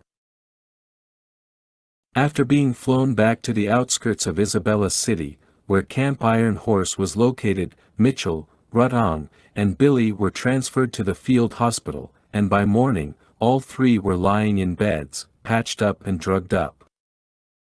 Scheduled to be shipped back to the States within 48 hours. "I just don't believe what that guy did," said Rutong. Mitchell sighed and rubbed his still swollen head. "You've said that 3 times. Said it 3 different ways. You're not surprised. There's more to it than we know." You got that right. It's just not like them. It's not in their culture to act like that. Am I wrong? You'd think just the opposite. While we were training, he seemed like he'd send those guys to their deaths and not think twice about it. He still cared about his men. Maybe too much. Who knows? He wasn't shy during the briefing. He's got politics, and they interfered with his ability to lead. It is strange. Strange? Damn, I'm in a state of shock. I just keep wondering what would have happened if he'd answered our call. Who'd still be alive? And who died because of him? If I had my hands around his neck right now. I think his CO will do the job for us. What was going through his mind? We'll never know, so stop obsessing on it. In truth, Mitchell couldn't take his own advice. At least not at the moment. He already knew he'd be playing out 1,000 different scenarios in his nightmares, and night after night, revenge would be exacted brutally, efficiently, with extreme prejudice. On a warm, sunny afternoon, the Army held a ceremony for Scott Mitchell at Fort Campbell, Kentucky. The following was read aloud. The President of the United States of America, authorized by Act of Congress, July 9, 1918, has awarded the Silver Star to Master Sergeant Scott Mitchell, United States Army, for gallantry in action. Master Sergeant Scott Mitchell, Team Sergeant, Operational Detachment Alpha 574, is awarded the Silver Star for gallantry in action on August 18, 2002 in the vicinity of Basilan Island, southern Philippines. On that date his detachment was ambushed by Abu Sayyaf rebels who killed ODA 574's commanding officer and executive officer at the onset of battle. Despite intense mortar, automatic weapons, and small arms fire, Master Sergeant Mitchell, with forceful leadership, reorganized his men, saving the surviving team members from being overrun. Inspired by his heroic conduct and absolute fearlessness, the detachment successfully held off a numerically superior force until rescued. Master Sergeant Mitchell was wounded during this attack. The gallantry and inspirational leadership displayed by Master Sergeant Mitchell reflect great credit upon him and the military service. The digital cameras flashed as the medal was pinned on Mitchell's uniform. Behind him glowed a huge screen displaying the PowerPoint slides of the battlefield on Basilan Island. Like Rutan, who also received the Silver Star, Mitchell told the crowd that he was just doing his job. He wasn't being falsely humble. He had done what he'd been trained to do. Mitchell found out much later that sitting in the back of the room were two officers who had a lot to say about his potential as a special forces operator. They were part of an elite, highly covert organization known as the Ghosts. 6. Kaohsiung City, Southern Taiwan, May 2007.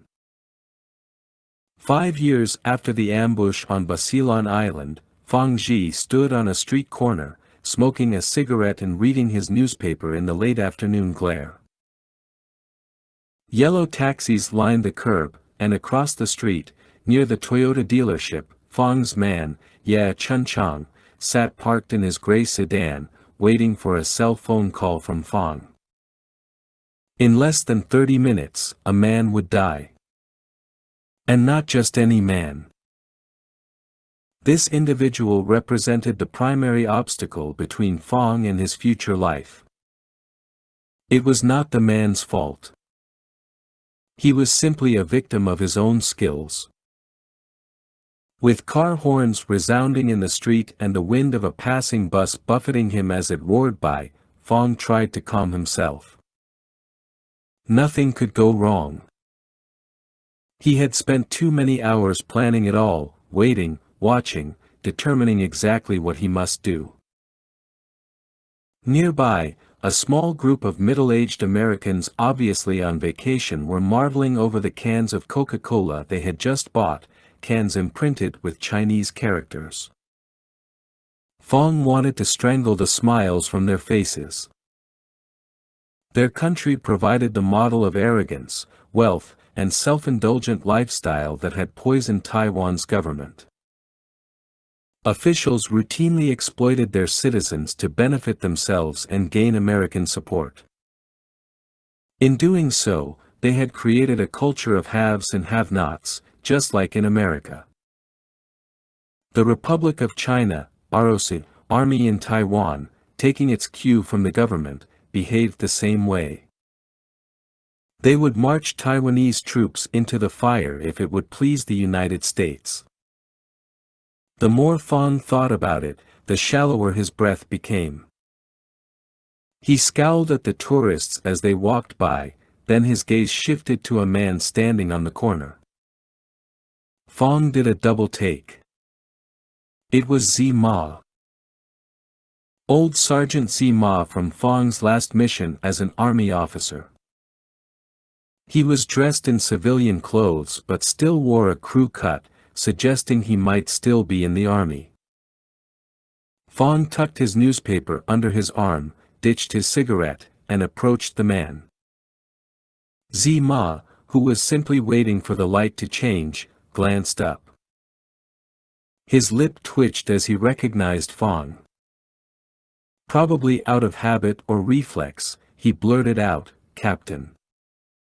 Fong's voice came coldly. "Sergeant. What are you doing here?" "I came to look at a car across the street." "How have you been?" Zima frowned. "Captain, years have passed, but I will never forget that night. That terrible night. And now, seeing you here again. I don't know what to say." Fong bared his teeth, slapped a hand on Zima's shoulder, shocking the man, and said, "Do you think I deserved what happened to me?" "It doesn't matter what I think. I want to know." "I'm sorry, Captain." Fong grabbed Zima's arm and tightened his grip.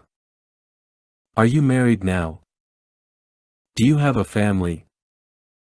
"Yes, one little girl." "And does she know that she would not exist were it not for me and what I did to save your life? You beat me with your sword. You refused to let me fight. I have not changed my mind about such things. You would be dead. And for what? To please the Americans? Let me go. Because if you don't, what will you do to me that they haven't already done? Strip me of my rank, my duty, everything I worked so hard for. Years spent in Fengshan at the academy. All for nothing.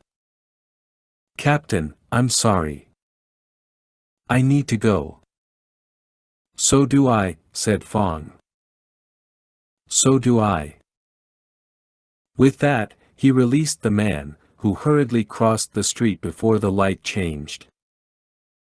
Zima reached the opposite corner and stole a worried look at Fong, then he started toward the car dealership. With a start, Fong was struck by what he was supposed to be doing. His gaze probed the street. He checked his watch and cursed. Even as he reached for his cell phone, it began to ring. Yeah, Chun Chang was calling. "I saw him," said Yeah. "He crossed the street just like you said he would. He was wearing the jacket. I saw you talking with that other man. I could have done the job, but you told me not to go until you called. I'll call you back. Fong broke into a sprint, reached the corner, turned left, then raced down the sidewalk, past rows of buildings, looking for a man wearing a white athletic jacket with red sleeves. The jacket bore the 2008 Olympic Games logo, along with a dragon wrapping around its side. The jacket belonged to Cao Kuqing, the man who was supposed to die, the man who was now gone. Fong reached the corner, shot looks both ways up the alleys, then glanced forward to an old apartment building where Cao lived in a modest one-bedroom on the third floor. Through an open window Fong saw a television flick on, and he knew Cao had made it home safely. Fong called Ye and said, "We'll need to wait until tomorrow.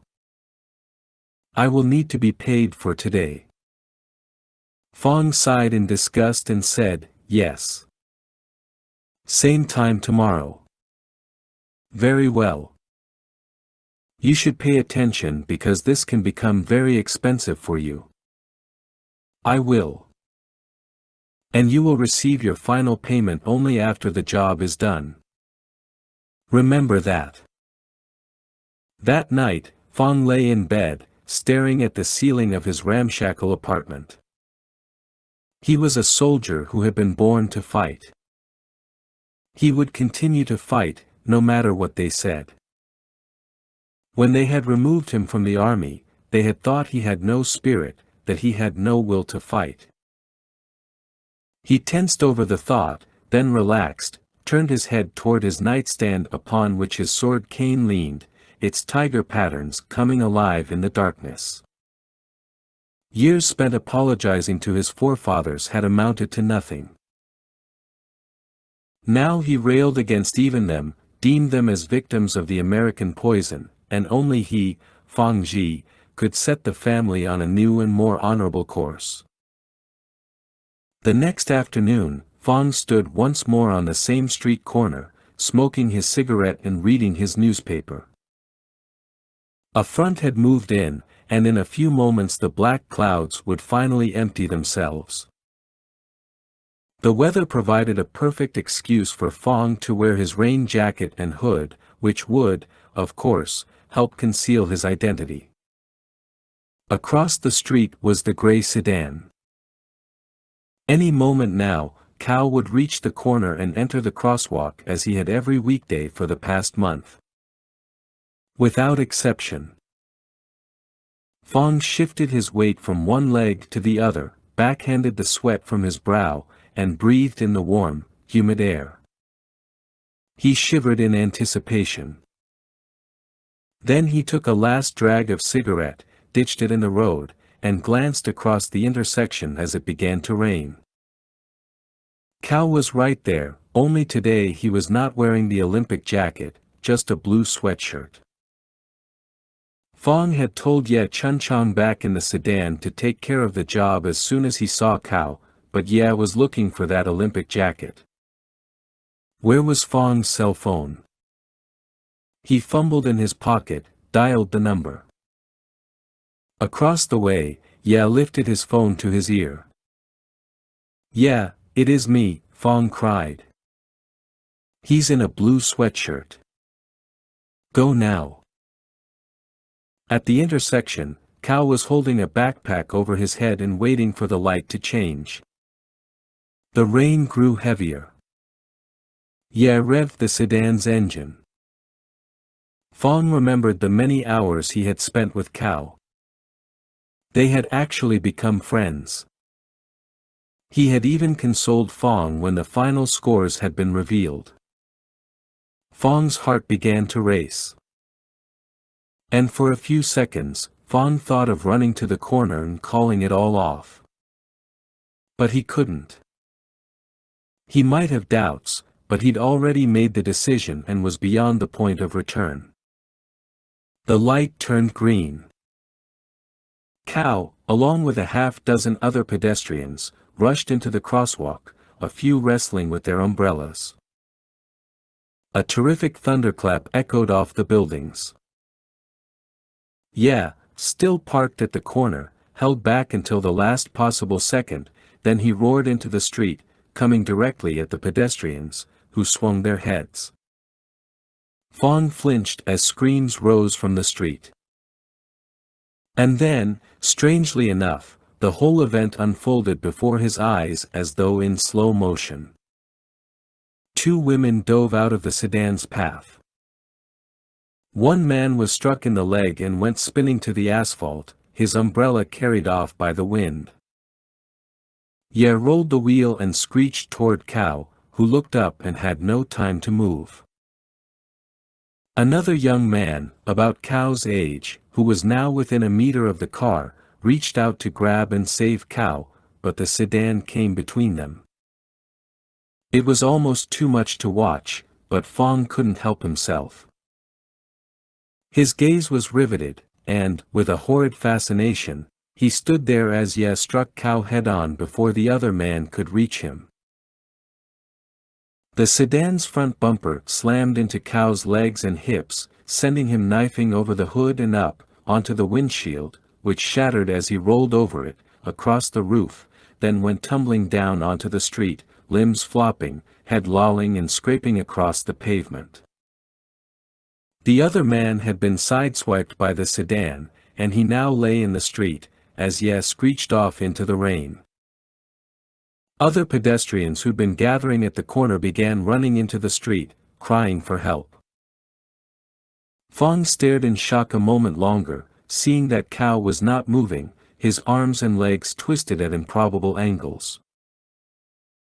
Suddenly, a powerful chill ripped through him, and he shivered and realized he needed to get out of there, couldn't be identified at the scene. He ran off, but then remembered that running would draw too much attention, so he slowed to a brisk walk as his cell phone began to ring.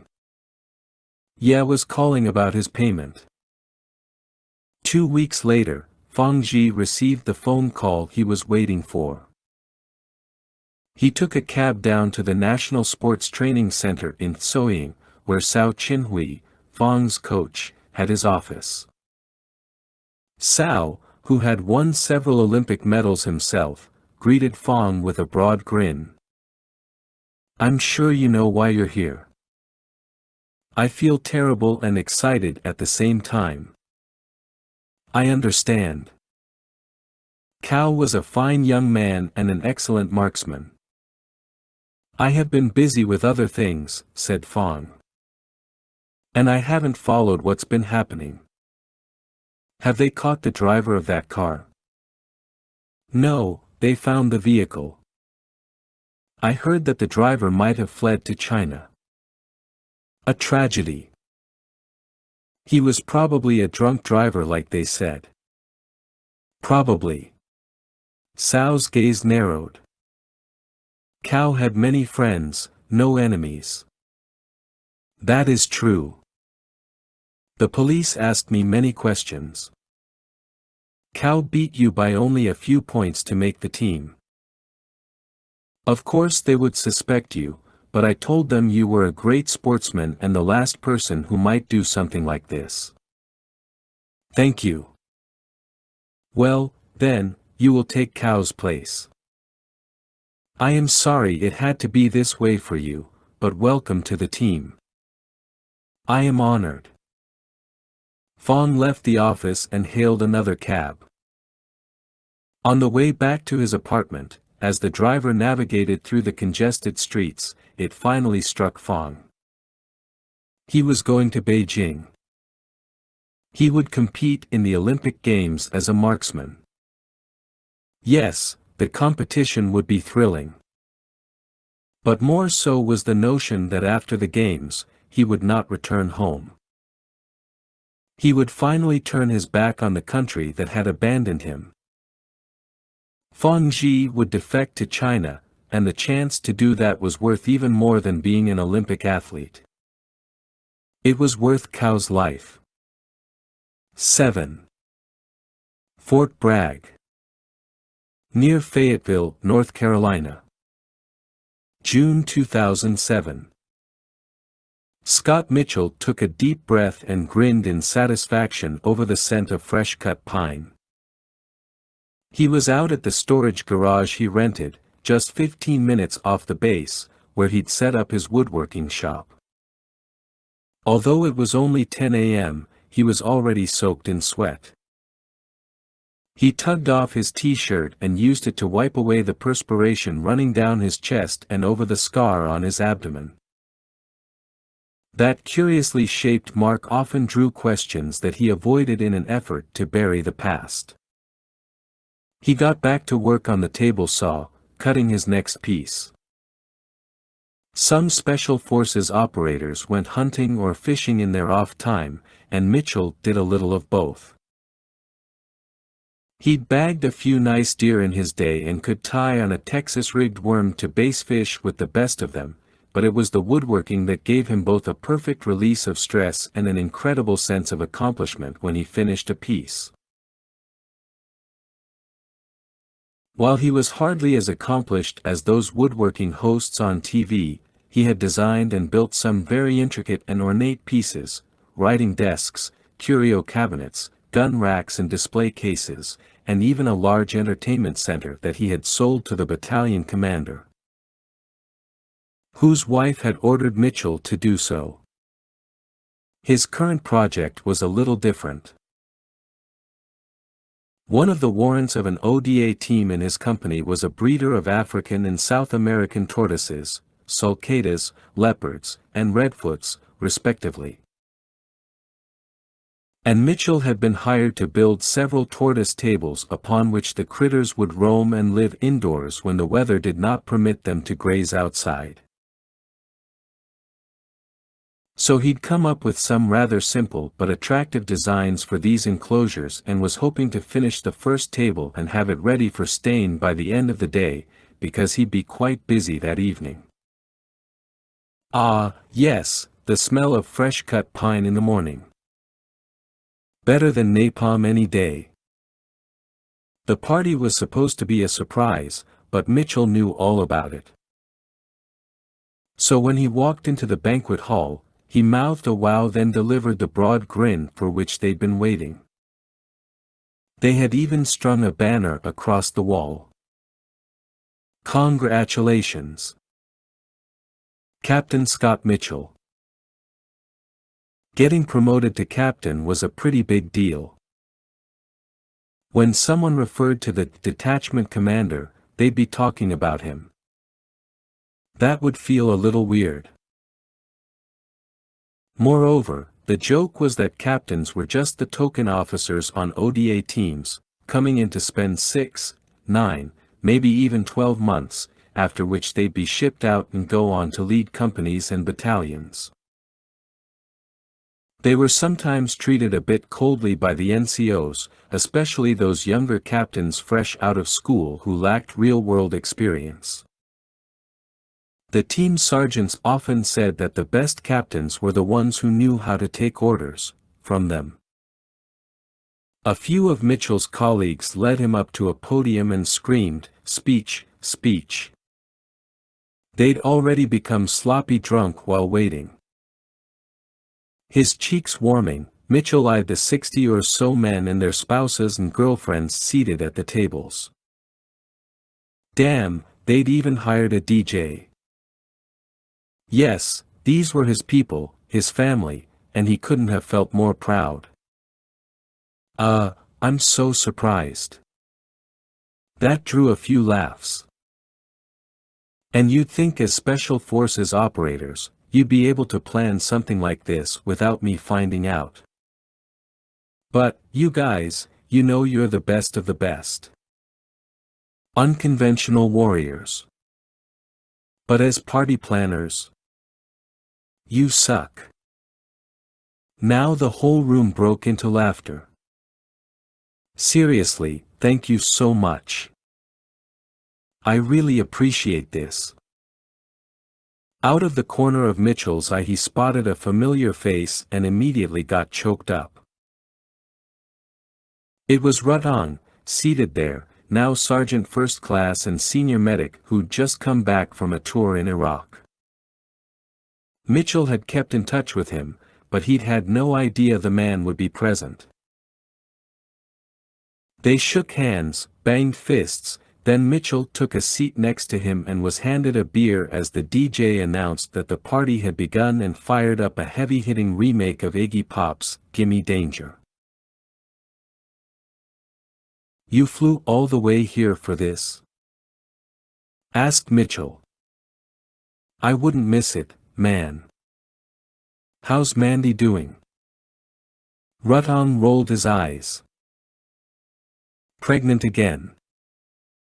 And she's sorry she couldn't make it." "Wow." Mitchell chuckled. "Congratulations. I keep telling her to stay away from the FedEx guy. So now you'll have 2 kids, a beautiful wife. That's a good reason to come home. I got a wood shop." Ruttong took a sip of his beer and barely smiled. "What's wrong? You come to my promotion party, and you look like someone died."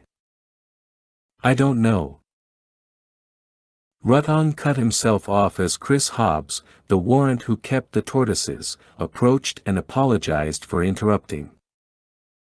"We'd like to take a couple of pictures before we get too drunk."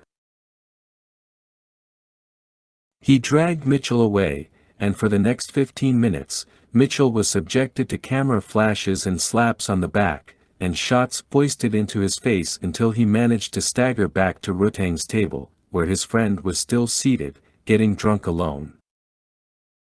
"Sorry, man." Ruttong shrugged. "It's your party. Don't apologize."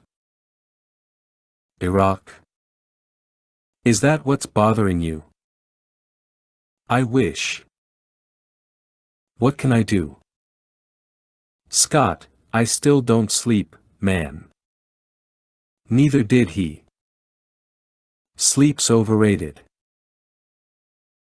"I've been going to a new shrink. You know what she told me? She said I need to cut old ties and start fresh." "What does that mean?"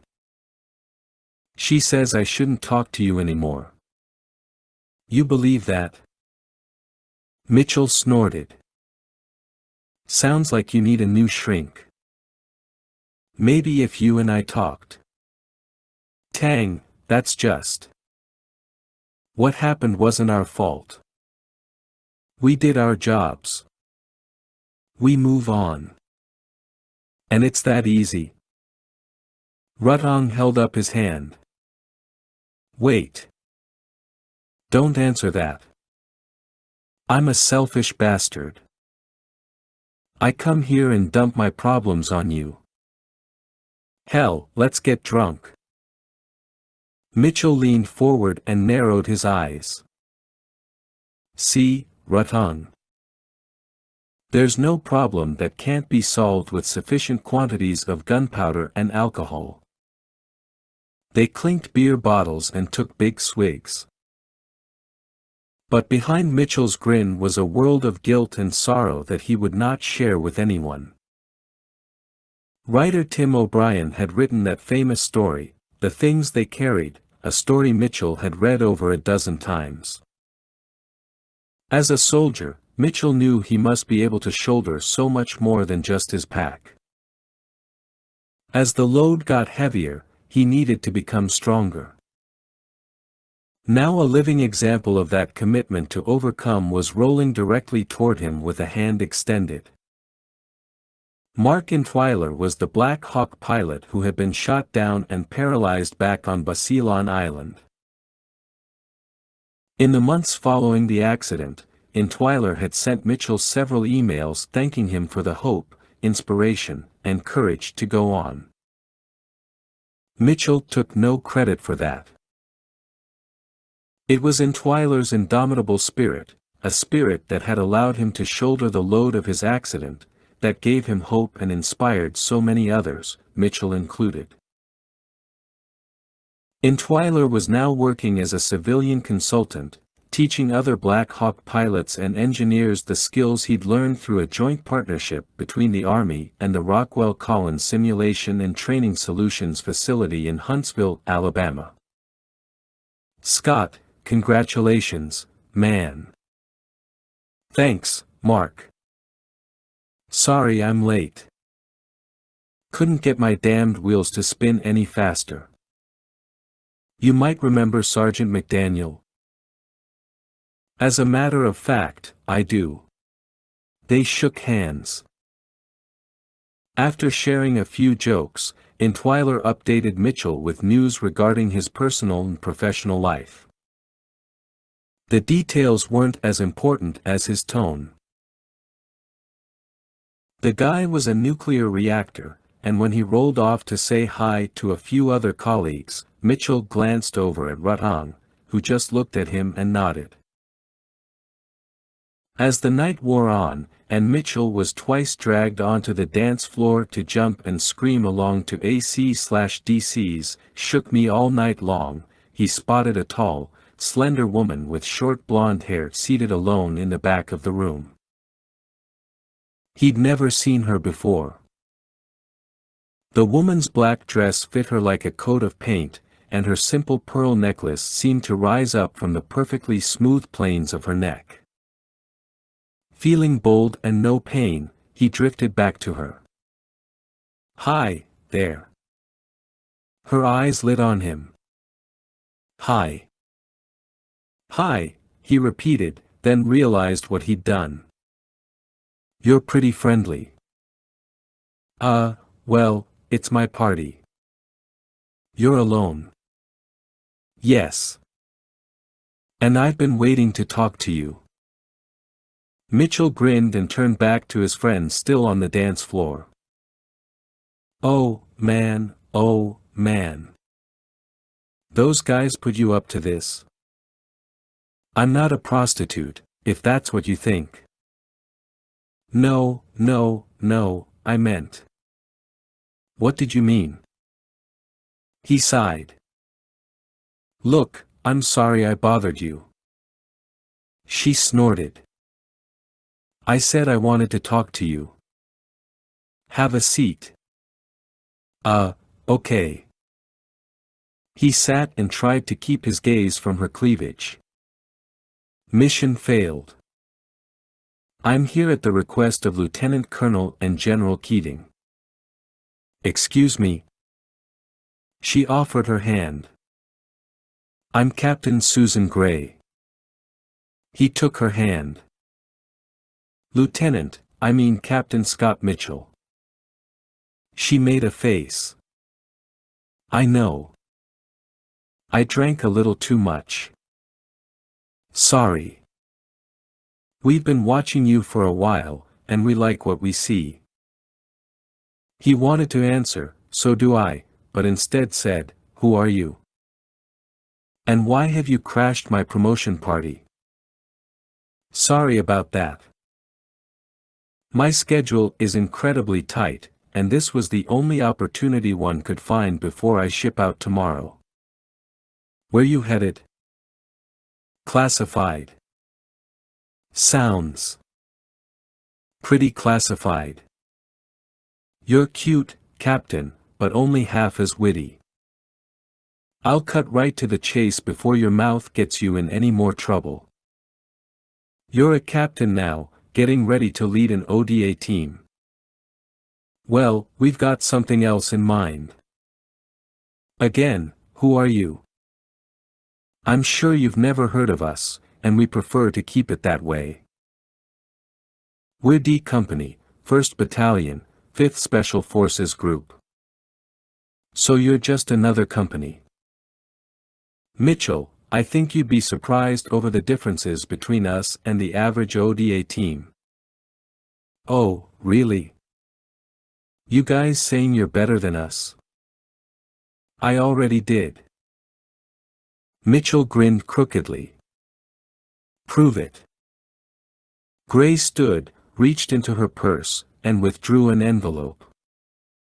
"We will. In here you'll find everything you need." "Are you making me an offer?"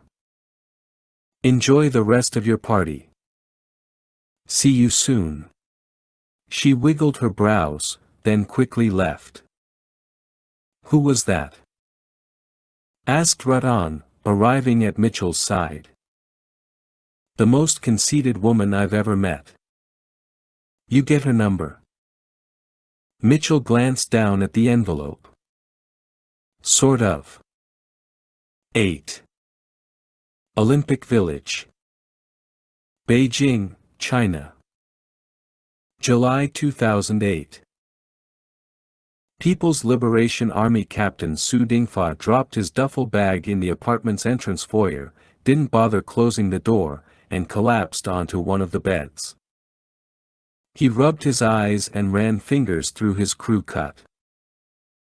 The elevator had been so crowded that Su opted to hike up all 6 flights of stairs to the top floor of his building.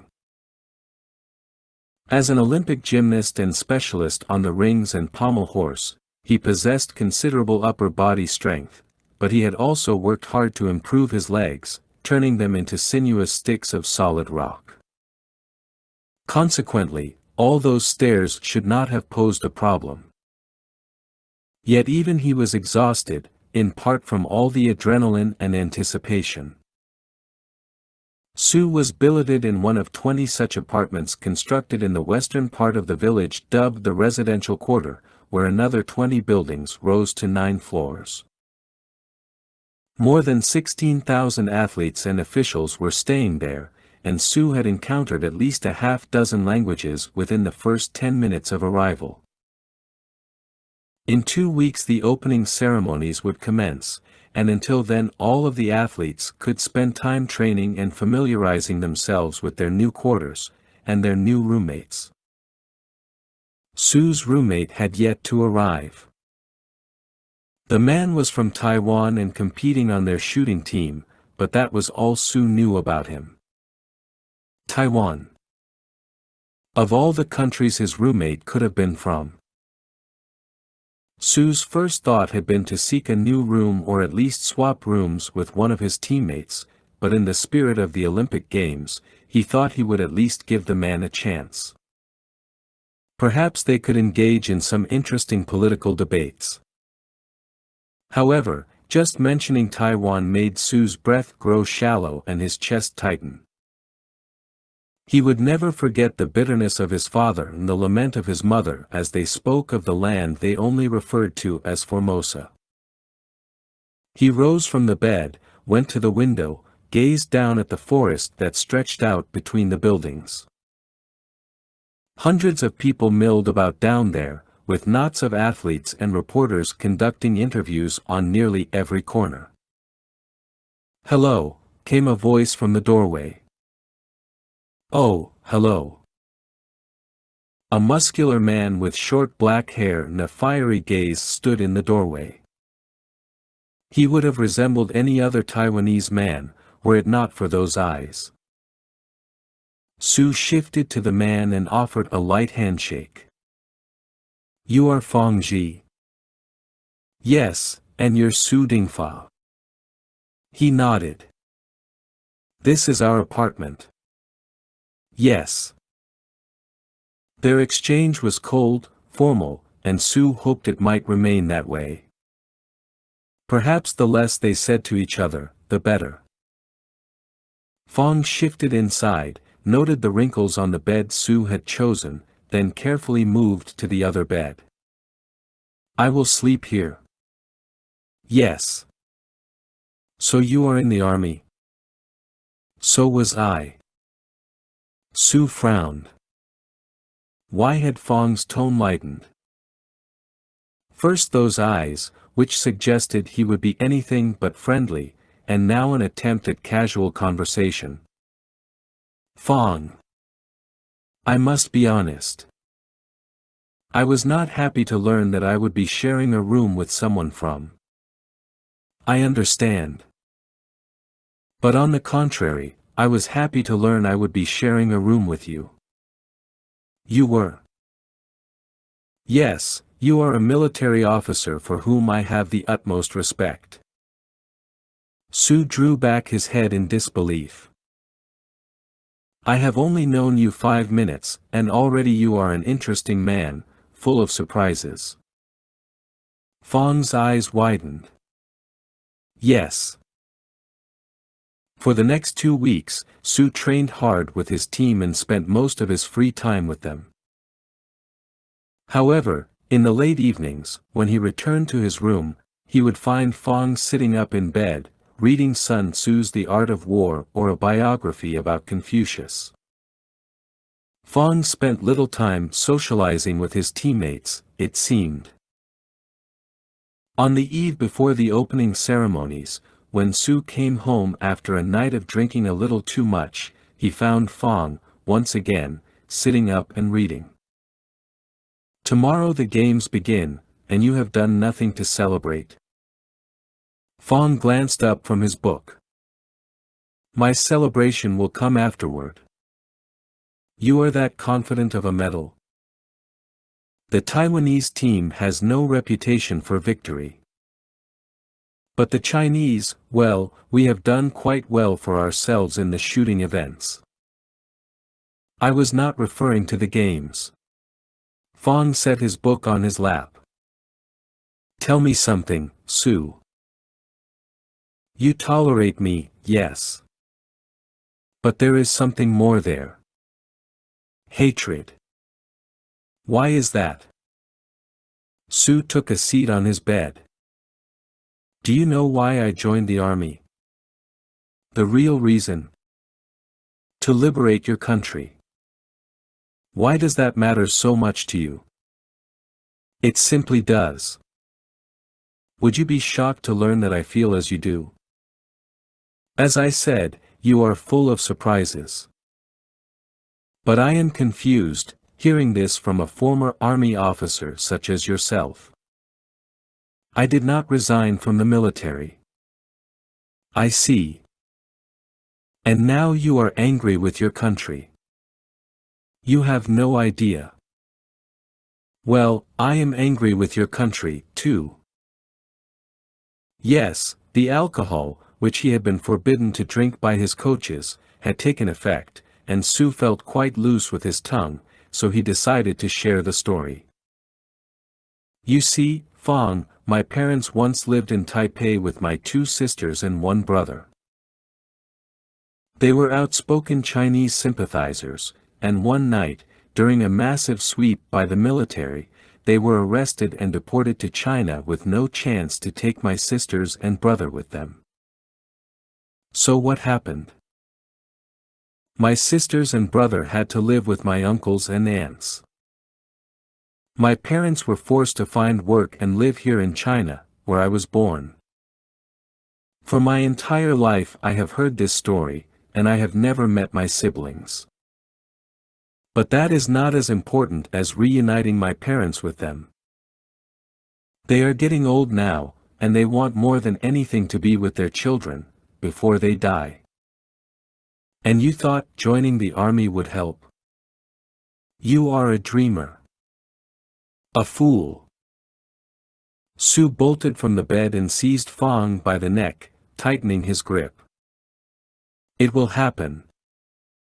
"No, it never will. The Americans will always be in the way." Realizing what he was doing, Su released Fong and tried to catch his breath. "There will come a day. I promise you." Fong rubbed his neck a moment, then said, "Maybe I am wrong, Su. Maybe your parents will see their children again. And maybe I can help you." Su cocked a brow. "Why?" "As repayment for the help you will give me." "What help?" Fong leaned in closer and lowered his voice, as though they were being watched. "After the games, I am not going back to Taiwan." Su's mouth opened. "I see.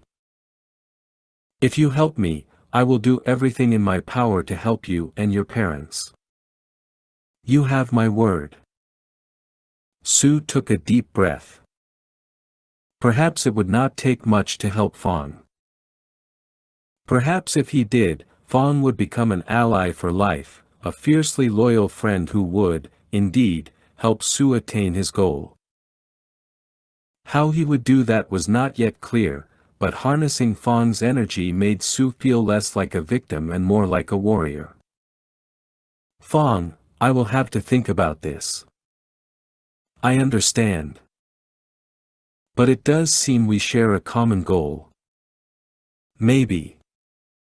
But I still do not trust you. Tell me what happened to you in the army." Fong closed his eyes and bared his teeth. "We were working with the Filipino and American Special Forces teams.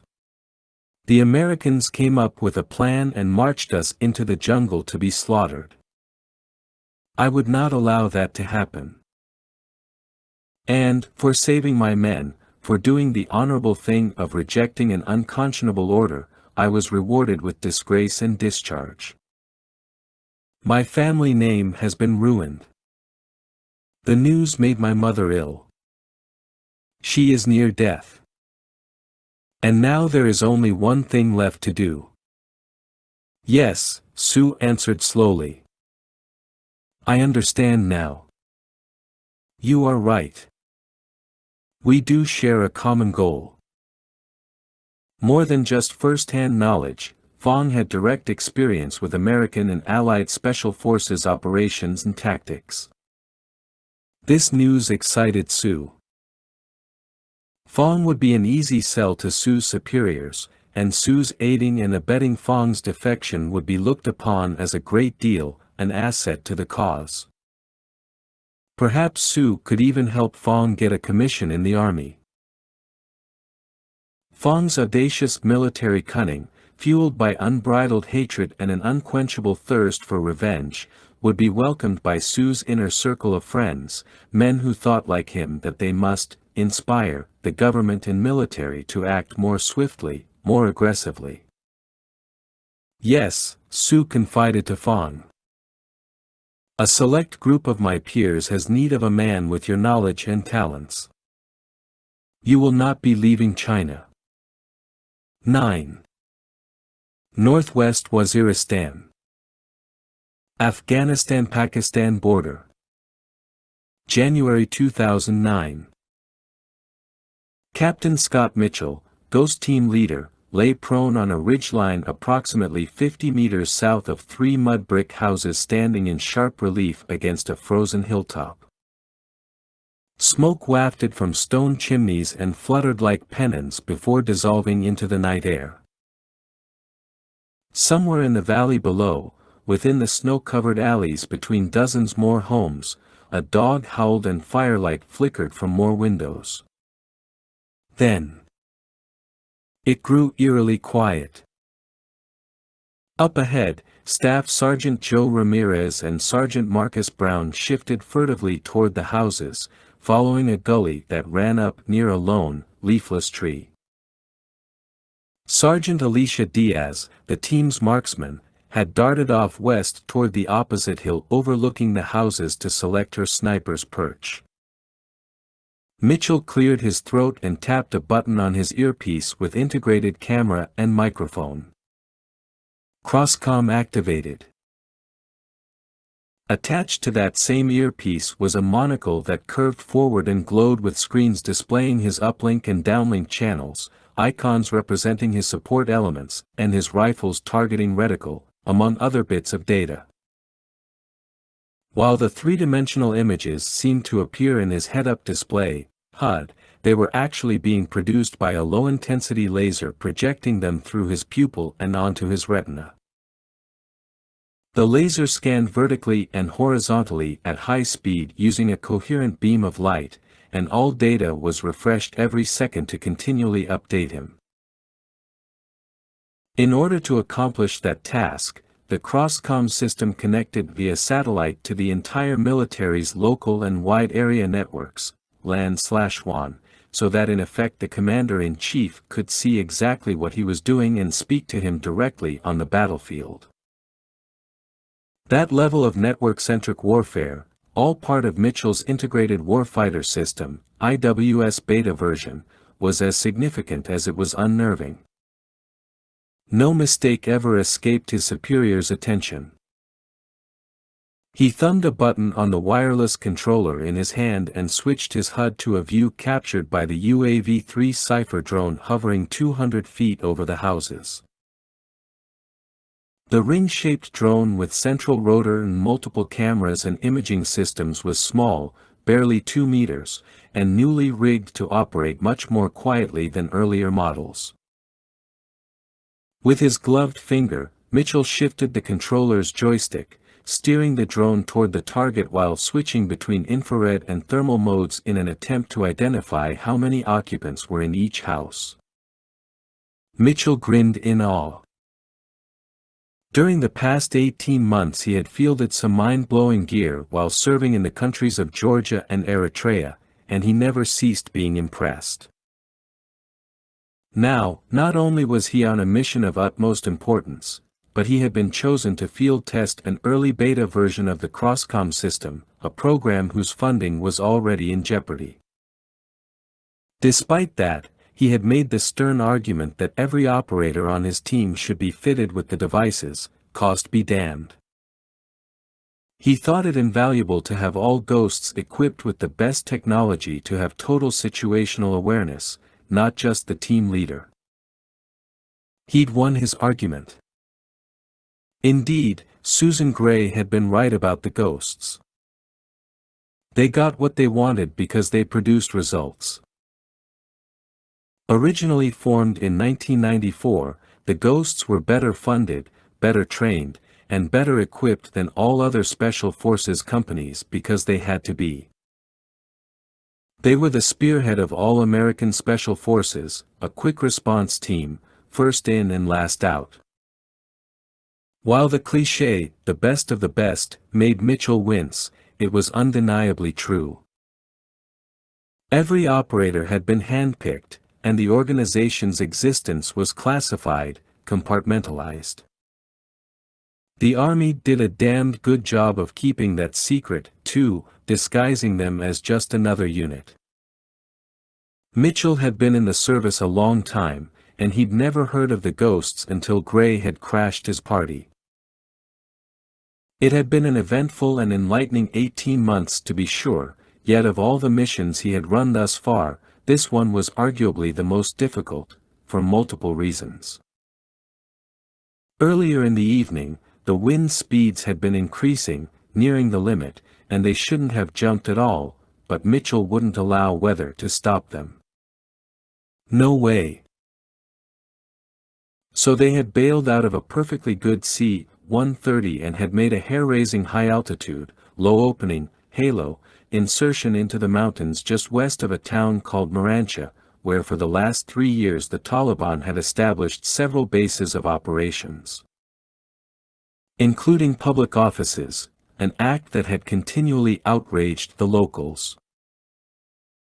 The team had been given full drone support, otherwise, they were on their own until they rallied back on the pickup point 1 kilometer due east of their current position. They were dressed and armed like Taliban insurgents, save for the suppressors on their AK-47 rifles. Even Diaz was toting along a Dragunov sniper rifle instead of a silenced State Route 25 or some of the other rifles she preferred. For his part, Mitchell had offered his people the requisite sarcastic welcome to the tribal lands of Waziristan, the most hostile part of the entire country. A Wild West ruled by local leaders or maliks, kings, who had either made deals allowing the Taliban to live and train within their territory or who had been coerced into making deals. Over the years, over 200 maliks had been slaughtered trying to stand up to the Taliban. Despite that legacy of death, Mitchell had no reservations about taking on the mission, especially when he'd learned about who was involved. He maneuvered the drone to the farthest house, descended a few meters, centered the reticle and grid overlay, and whispered to himself, "Come on. Be there." The drone hummed quietly. Mitchell's breath steamed. He sniffled, tensed, waited. Abruptly, 3 brilliant green diamonds flashed in his HUD, along with 3 familiar names and their blood types. The diamond zoomed in on the locations of each man in the house. He'd found them. And he repressed the desire to shake a fist in the air. Signals coming back from specially modified, green, force tracker chips under the skin of each man had allowed the computer to discern them as friendlies. The GFTCs were part of a sophisticated and fine-tuned identification, friend or foe, IFF, system that functioned much faster and more accurately than laser-based predecessors. Implanted chips were less cumbersome and more secure than external, radio-like identifiers. Additionally, the GFTCs were equipped with 2 security systems: 1, a DNA identifier so that the chips couldn't be used by enemies and still function, and 2, rolling encrypted signals to avoid enemy interception. Mitchell also had the command authority to update those rolling codes at his discretion. The drone was beginning to get too close to the house, blowing snow from its roof, and Mitchell swore and guided it back to gain altitude. The other individuals inside, 4 in all, were located via thermal infrared imagers and designated as soldiers, with red numbered diamonds that also flashed and zoomed in on their positions.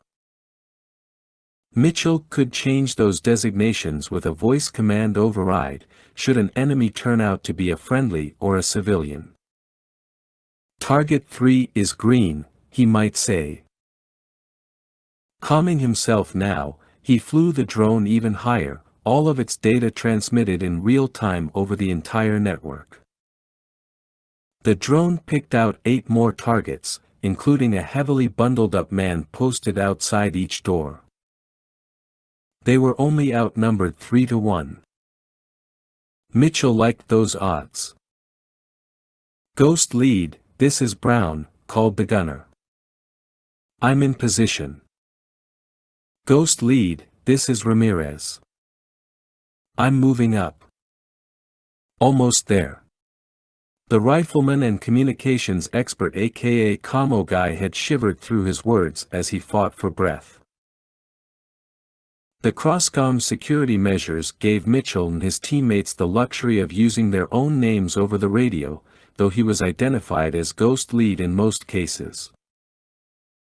Sometimes he missed the old call signs, all starting with the same letter on an ODA team: Rockstar, Rapper, Rutong. He took a deep breath. "Ghost Team, this is Ghost Lead. Check your HUDs. You can see our package of 3 is in the last house. Looks like we have 12 Taliban here. Note their positions.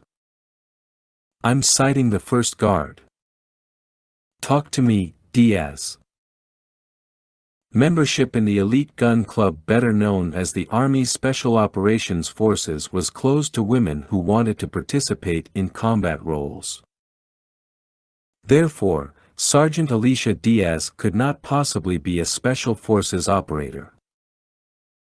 She could not possibly be crouched on a mountainside in Pakistan, peering down the scope of her rifle, about to whisper her report to her team leader. But she was. It had taken the open-minded leadership of the Ghosts brass to recognize that a woman who had won the service rifle category of the National Long Range Rifle Championship at Camp Perry, Ohio, for an unprecedented 2 years in a row belonged on a Special Forces team. U.S. Army doctrine notwithstanding.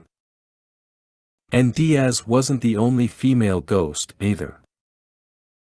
She'd crossed paths with now Major Susan Gray, Lindy Cohen, Jennifer Burke, as well as a few others. However, she was the only female marksman within the company, a distinction that had garnered her much respect. She had joined the Army to prove that she could perform as well if not better than any man in any situation. Those were strong words, and she had done everything within her power to back them up. Admittedly, She'd been taken down hard during her combatives training, and there was that incident in Kabul back in '05 when she'd almost been knifed to death, but she had learned to use cunning to compensate for her size. The fact remained that when Sergeant Alicia Diaz was lying on her belly and clutching her rifle, she was the queen of the battlefield, and they would all bow willingly, or unwillingly, as these men were about to do. Ghost lead, this is Diaz. I'm in position.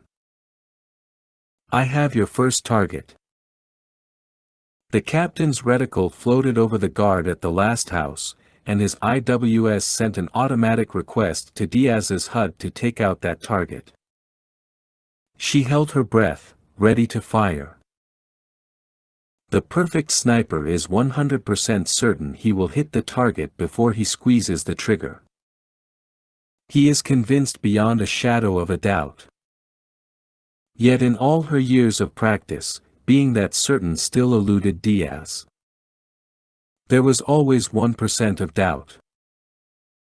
Just one, but it was there, reminding her that she was just a 28-year-old tomboy from a ranch in Lubbock, Texas. She was just a girl who liked to play with guns. Hell, it seemed like yesterday that she was aiming at tin cans on fence poles, aggravating her brothers because she'd outshoot them every time. And the strange thing was, it never got old. The same thrill she'd felt as a teenager still gripped her heart every time she got behind a weapon and sighted a target. However, the thrill now was tempered by a healthy dose of fear, because if she missed, the entire operation could go south in a heartbeat. She studied her target. He was seated and had fallen asleep on the job. Awake or asleep, he'd never know what hit him. He had an AK balanced across his knees, his head lowered. Her angle was perfect so that the round would not penetrate the house after traversing his skull. Diaz had considered the wind speed and direction, automatically displayed in her HUD. She had her range, which was decreased by the specially modified 7.62mm subsonic ammunition she fired to dampen her rifle's report. She'd already accounted for the force of gravity, the bullet drop. This was the math every good sniper knew, not unlike the math they tried to sell you in high school. Hey, kids, if you ever become an Army Special Forces sniper, you'll need this stuff. Perhaps they would have had more luck gaining students' attention if they had framed it like that. And this was the math that had cost Diaz most of her romantic relationships with men. She could never tell them what she actually did in the army, and the lies never added up. Besides, what man in his right mind would want a crazy woman like her, who would kite off on a whim to Europe to learn foreign languages when she wasn't shooting bad guys? Most of the men she had dated wanted a woman who was into pizza, beer, and sports, not a woman who watched PBS on TV. But this was the math. And all of her calculations were, at the moment, complete. Her reticle floated over the target and froze. Perfect headshot. Her trigger finger came down slowly, gracefully, followed by a muted thump and puff of smoke. The round struck the guard's head, took most of it off, and left him slumping sideways. No piece of him had struck the door. Even Diaz couldn't believe she'd killed him so cleanly.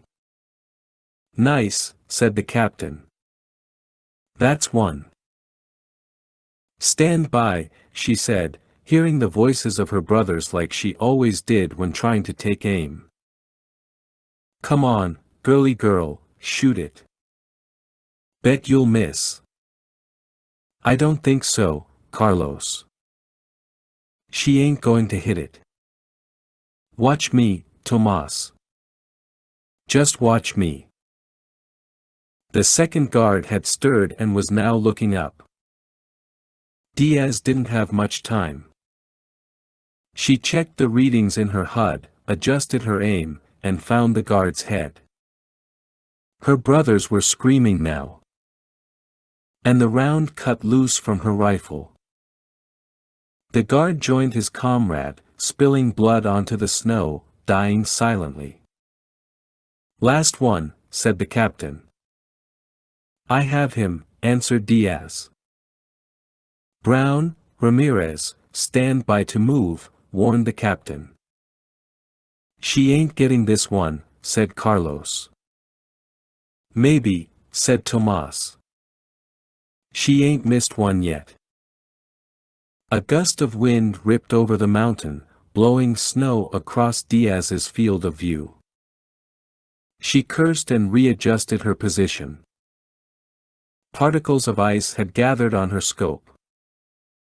She wrenched her microfiber cloth from a pocket and quickly cleaned the lens, then settled back into position. "Diaz, what are you waiting for?" called the captain. "Come on." Wind burst. "Stand by." She could barely hold the rifle steady. Snow cut across her cheek, and her lips were sore and chapped. In came another gust, and the guard was shaken awake. He rose, yawned, extending his arms in the air, then leaned forward, glancing up to the next house to spot his dead comrade in the snow. Diaz sighted him, gnashed her teeth, and willing herself into a being of pure steel, frozen, unmoving against the wind, she squeezed the trigger. 10. Northwest Waziristan. Afghanistan-Pakistan border. January 2009. Staff Sergeant Jose Joe Ramirez had his eye on the remaining guard, whose head snapped back as he tumbled to the snow. The last thing that had gone through the guard's mind was 7.62 millimeters long, weighing 21.8 grams, and Ramirez gaped over Diaz's outstanding shot. Captain Mitchell barked his order to move out, and Ramirez and Sergeant Marcus Brown sprang up from the snow like thawed zombies and charged toward the houses. It felt good to run. For a while Ramirez thought his legs and a few other more important parts were going to freeze and crack off. They reached the door of the farthest house, and Ramirez dragged what was left of the guard's body out of the way so that he and Brown could position themselves on either side of the warped wooden door. Captain Mitchell would join them in a minute, while Diaz was booting her way through heavy snow to reach her secondary position. The houses were only about 4 meters apart, so if they made any serious noise, the Taliban guys next door were sure to come out, or at least begin writing letters to their homeowners association complaining about the noisy neighbors firing all those guns. This was the part about being a ghost that frustrated Ramirez. If they could just blow the other 2 houses while simultaneously raiding the last one, they'd only have 4 bad guys to deal with. However, most of the really fun explosives tended to be a little noisy, and the team was supposed to get in and out without drawing attention. If they could change their name to Big Loud Badasses, they could awaken the pyromaniac in every operator.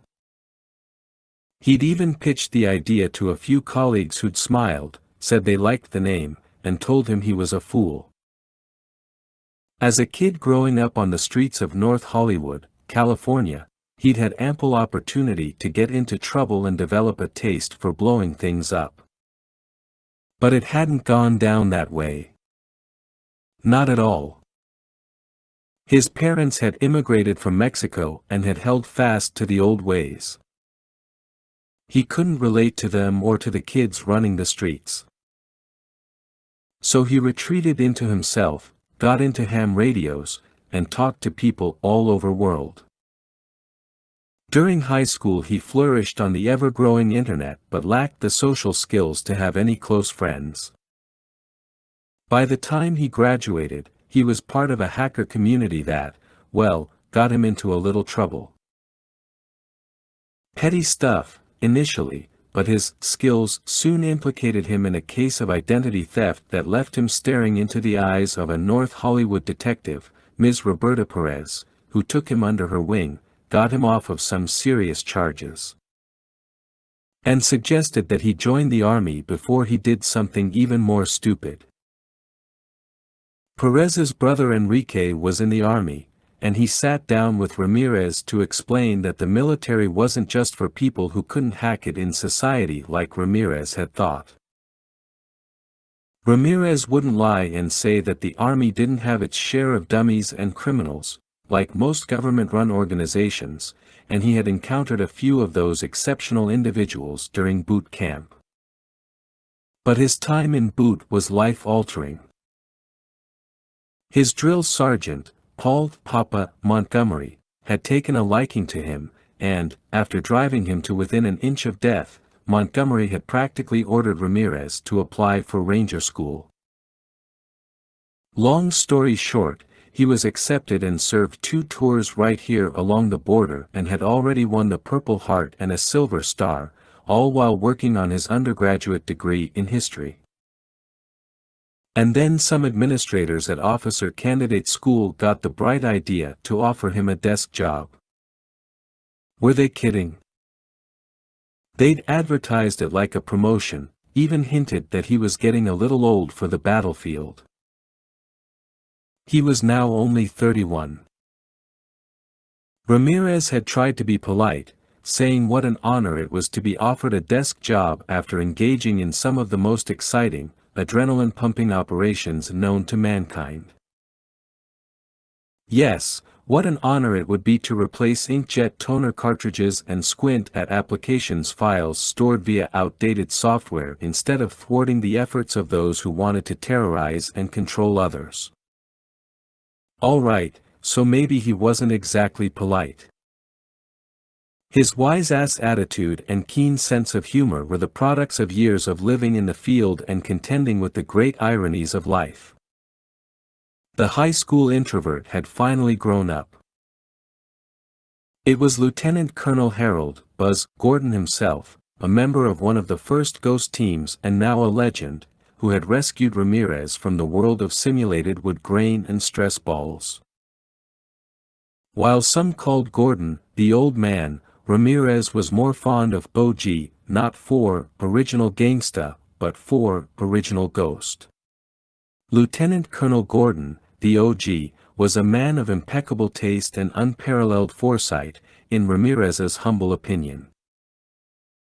And Ramirez felt certain that Captain Mitchell had picked him for this mission because of Gordon's recommendation and because of his Ranger experiences in the region. Ramirez was intimately familiar with the people and the terrain. While his Darine Pushtan weren't bad, never as good as Diaz's, his Arabic was pretty impressive. He even knew a little slang that could incite some folks. He glanced over at Marcus Brown, who, despite being a burly African-American rising some 6 feet 4 inches, appeared lean and white, his face half obscured by his breath. Seeing how intense Brown was made Ramirez want to lower his weapon and start unzipping his fly, but he thought better of trying to get a laugh now. Sometimes he took the humor too far. The captain stole his way toward them, then hunkered down behind Ramirez as Diaz, with her mild Texas accent, cut in over the radio, Ghost lead. I'm in my secondary. Good to go. Waiting for you. They were seconds away from initiating the raid, and in his mind's eye, Ramirez went over the interior of the house one more time. The structure was rectangular, single-story, just 1,000 square feet if that. The door was positioned on the left side, forcing them to move deep into the house, past a partitioning wall to get to their package. 2 of the 4 Taliban were lying in the forward room, near the fireplace, while the other 2 were in back, in the colder part of the house with the hostages. This complicated things. They couldn't ram through the door, shoot the first two guys, and hope the guys in the back wouldn't kill the friendlies. They had to get into the house quietly, dematerializing and walking through the walls, then returning to normal inside. Damn, it'd be nice to have that power. Instead, it was up to Ramirez to kneel down, fish out his tool pouch, and begin picking the lock. And no, the door was not unlocked. He always checked that first. Ghost lead, this is Diaz. I got one coming out of the back house. He's stopping, lighting up a cigarette. In 5 seconds that guy could round the corner and spot them. Ramirez almost had the lock. Diaz, can you take him out? Asked the captain. It's not clean. He's in a bad spot. And he seems a little weird now, might be getting ready to look for his buddy. I don't have a shot. No shot. Brown, go get him, ordered the captain. Although Sergeant Marcus Brown was born and raised in the windy city of Chicago, he and cold weather still had a hate-hate relationship. The blood had never thickened, he liked to say.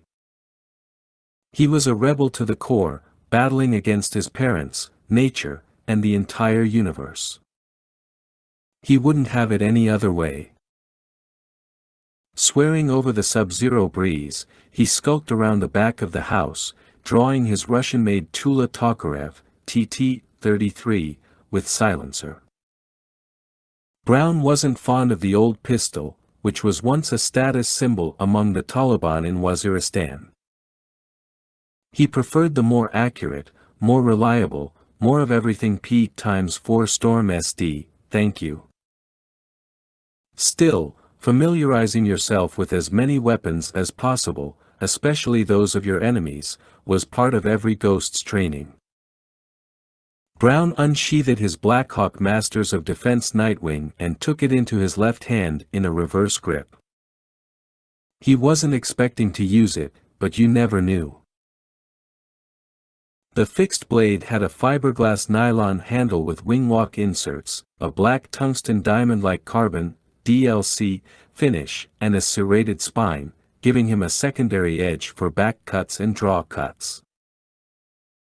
The blade was 5.9 inches of pure death, and he considered it the American Express card of knives, because he never deployed without it. Some of the Ghosts teased Brown about his affection for the knife. Everyone carried one type of folder or fixed blade for utility purposes, you wouldn't find a soldier who didn't.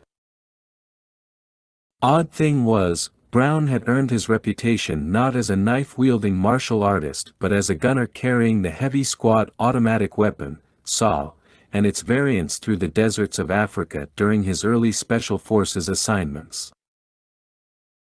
Prior to that he'd served with the 2nd Infantry Brigade in Iraq, and he rarely shared the story of that night in Fallujah, when his squad had been ambushed while on dismounted patrol, and his knife had kept him alive. They'd been moving through an alley towards several residences where a suspected insurgent and his brother were living. They never made it. Withering gunfire came from everywhere, it seemed. Brown pulled 3 wounded squad mates to safety and continued to hold off at least a half-dozen insurgents for 15 minutes until he'd run out of ammo and couldn't reach his fallen brother's packs. Then, before his backup arrived, the bad guys moved in. He could have panicked. He could have done something rash like trying to evacuate the others, one by one, but he knew that would only get him shot. So he did something desperate, something he thought only worked in the movies. He'd had no choice. Brown instructed the others to play dead, and he did likewise. The first guy drew up on him in the dark, leaned over, and that's when Brown sat up and punched him in the heart with his Nightwing.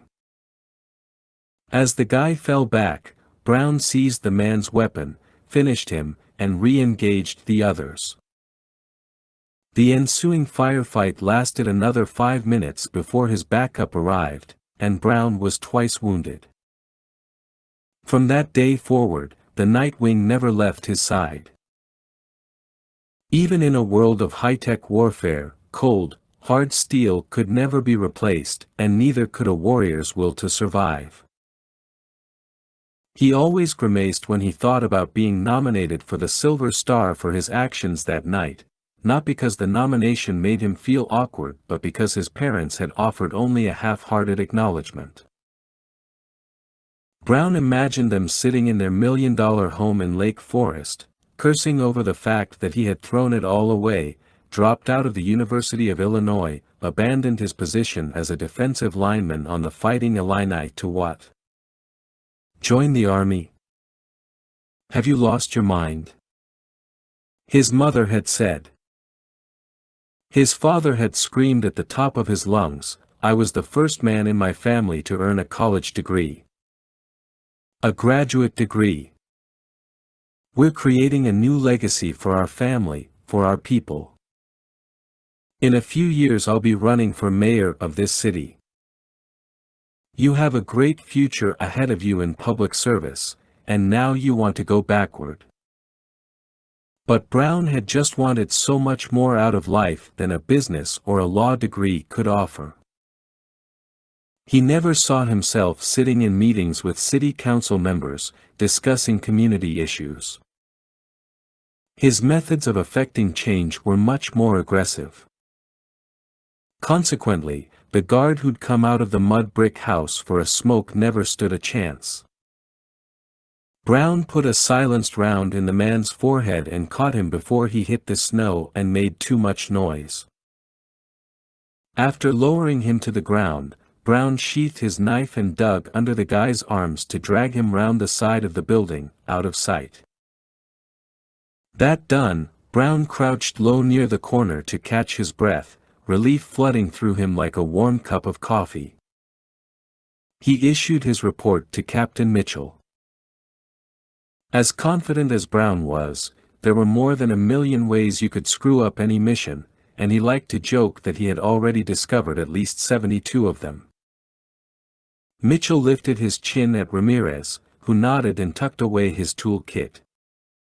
The door was open. Diaz, what do you see? All clear now, Captain. After taking one more look through the eyes of the drone and reconfirming the positions of every combatant, Mitchell waited as Brown returned and got into position. Ramirez would take left, Brown right, and Mitchell would come in low, on his belly, an unconventional choice to be sure, but that's the way he rolled. Ramirez and Brown would draw first attention should the guys in the front room awaken, and that would give Mitchell his chance to fire from his elbows. It would all happen in gasps and whispers, fingers of mist pulling triggers and hearts stopping. They would float in and float out with their package, leaving cold, still death in their wake. That dog in the valley howled again. Mitchell braced himself. Ghost Team, attack. 11. Northwest Waziristan. Afghanistan-Pakistan border. January 2009. Picking the lock was one thing. Getting the door to swing open quietly was another, and Mitchell flinched as Brown placed his gloved hand on the icy wood and drove the door forward. Ramirez wore a smirk of confidence, thoroughly convinced that their entry would be smooth and soundless. After picking the lock, he had sprayed the corners of the door with his own custom blend of lubricants that he insisted would seep down, get into the metal, and eliminate what he called those haunted house Michael Jackson thriller-type door squeaks. The hinges, of course, were located on the inside of the door, so Mitchell remained dubious about the amount of lubricant that had actually reached them from the outside. But lo and behold, the door glided open. However, the cold wind rushed in, a wind they had no control over. The two men lying in small wooden beds on either side of the fireplace stirred, and one lifted his head. Before Mitchell could fire, Ramirez and Brown put their pistols to work, sending both men back to eternal rest, blood pooling on their pillows. Mitchell bolted to his feet and moved inside, closing the door behind them. A voice came from the other room, a guy complaining in Pashto about the door being open. Mitchell shifted around the partitioning wall toward the voice and took in the scene at once: another 2 beds, 2 guys, hostages in the corner. One guy rolling over. Mitchell directed his own silenced pistol at the first guy and cut loose a round, hammering him in the chest. Continuing in one fluid motion, he turned to his right and targeted the second guy, who was reaching for the rifle propped beside him. The guy's head twisted as Mitchell shot him. But now the first guy was moving again. Mitchell rushed up to the bed and finished him with 2 more rounds. One would have been enough, but his frustration got the best of him. "Clear," he grunted into the radio. "Who are you?" someone called. Mitchell stepped around a beat-up dresser, piles of wool blankets, and a half-dozen or so crates of ammo to reach the man who had called out to him. Agent Thomas Sines, code name Mongoose, was a longtime field operative for the CIA who had spent the past 8 years in Afghanistan. With a ruddy complexion, long beard, and matted, shoulder-length hair, Mitchell could barely distinguish him from his Taliban captors. His hands were bound behind his back with a pair of heavy police cuffs. Beside him sat Agent Eric Vick, code name Viking, a broad-shouldered, stocky man with a shock of chestnut brown hair and a wiry beard. He, too, could easily be mistaken for an insurgent and had spent the past 3 years working the Afghanistan-Pakistan border and the tri-border area to the west. And the third man, well, Mitchell could barely breathe, and a dull ache came into his eyes. It was Rutong, all right, his old friend who had gotten back on the horse, deployed to Afghanistan, and been making a new name for himself for the past couple of years as a top-notch Special Forces medic. The last time Mitchell had seen him was at his promotion party. Rutang's face was mostly purple, his left eye swollen, and they'd obviously drugged all of the men to keep them docile. Mitchell's penlight revealed dilated pupils. "Diaz, here, sir. Got another guy coming outside the center house. Better hurry." "Roger that." "Ramirez, keep covering the door." "Brown. Get in here, now." Mitchell glanced over his shoulder as the gunner entered. "They're cuffed. I need keys." "I'm on it." "Tang, can you hear me?" "Who are you?"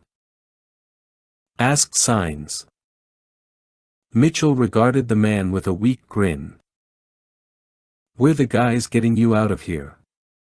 He faced Rutong once more. "Come on, bro, you with me?" "Scott, is that you?" "Yeah." Mitchell swallowed and steeled himself as Rutong began to cry. "You're all right, Tang. Stop." They had beaten him so thoroughly that Mitchell feared picking him up. "Keys," said Brown, after wrenching them from the nearest insurgent's pocket. He crossed around the bed and began opening Sines's cuffs. Then he worked on Vic's.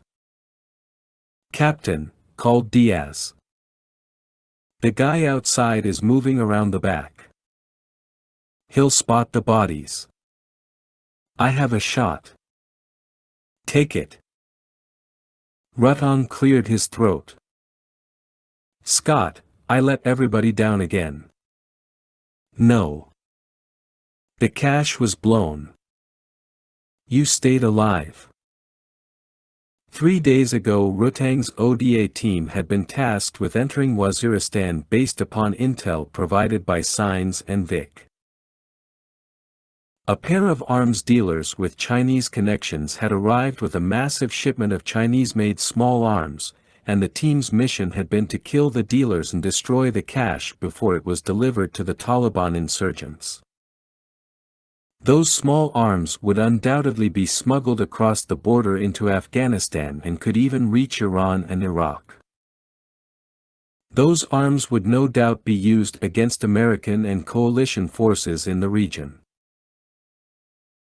Part of a split-team operation, Rutang and the rest of his 6-man group, along with the 2 CIA agents, had served as the outer cordon, providing security and overwatch while the other 6 moved into the small village to take out the dealers and blow the cache.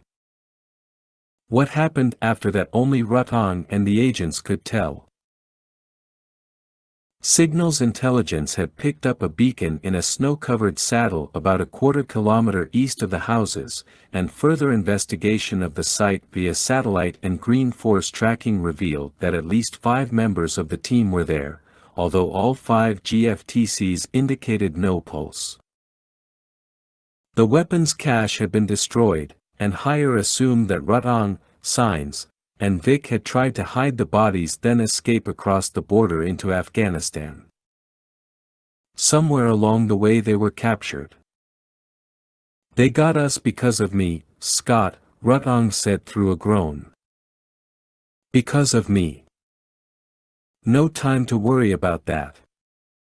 Listen. First team got taken out in the explosion. But the others. We couldn't just leave him there. Tang, forget it. We planted a beacon on the site so Hire could bring him home. Hire knows about the marker. They'll send in a recovery team. Don't you worry, brother. Nobody gets left behind. Brown finished removing Rutang's cuffs, just as Diaz's voice broke once more over the radio. Captain, I got him. But the bodies are piling up out here, you'd better move. Roger that. We're getting them out right now. Ramirez, they're drugged. I need help. Ramirez rushed back into the room, helped Signs to his feet, draped the guy's arm over his shoulder. Brown assisted Vic, while Mitchell got Rutang to his feet, and it was now even more clear that he'd been the worst beaten of the group. Get some jackets, hats, gloves, whatever you can find. Bundle them up and get them ready to move, Mitchell ordered. Ramirez and Brown got to work, and within minutes they had all 3 dressed and ready to face the weather. Buddy, I have to lift you, Mitchell told Rutang. I know. Mitchell hoisted Rutang over his shoulders. Just like old times, eh? Yeah. At least you're lighter than the last time I carried you. I've been on the Taliban diet.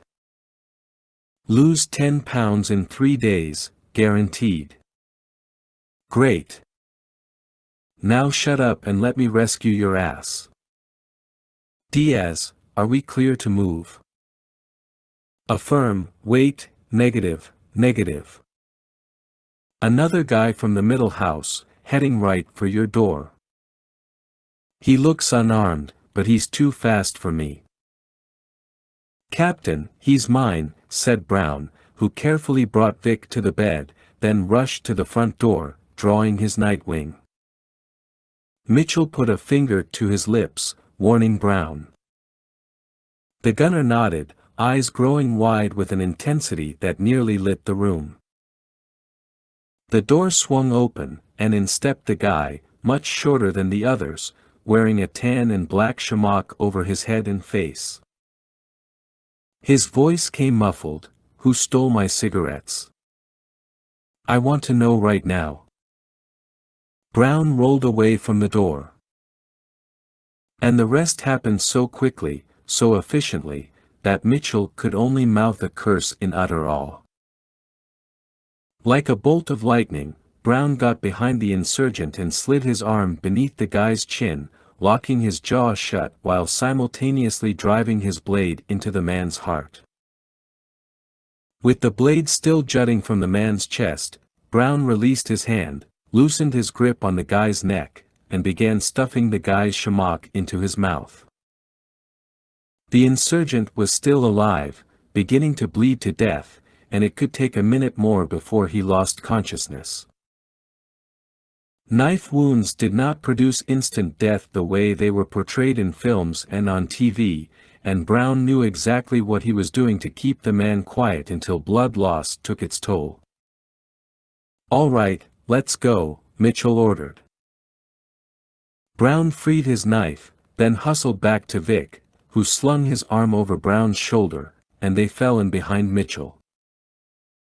Ramirez and Saenz led the way out into the bitter cold and a more powerful wind that stung their cheeks. They started down the hill, rallying back toward Diaz's position, but Mitchell found a little section of hill where a pair of snow-covered boulders provided exceptional cover. "Set M down here." "Scott, what now?" asked Radon, slurring his words. "Just making sure we're not followed." "Brown staying with you. We'll be right back." "Diaz, you reloaded and set?" "Yes, sir." Mitchell stole a moment to pull up intel from the UAV-3 Cypher drone. He brought the drone back over the houses to confirm that of the 12 insurgents, only 3 remained. 2 guys were in the center house, 1 in the first house. Drones confirmed their positions. "You seeing this?" "Roger that," said Diaz. "Got it, sir," added Ramirez. "Okay. Ramirez and I got the center house. Diaz, cover that door of the first. That guy comes out, he's yours." "Standing by." Mitchell loaded a fresh magazine into his pistol, then said, "Ramirez, move out." Boots digging deep in the snow, they drove up the hill and reached the middle house, entirely out of breath. They weren't wasting time with the lock now. Ramirez drew back and kicked in the door.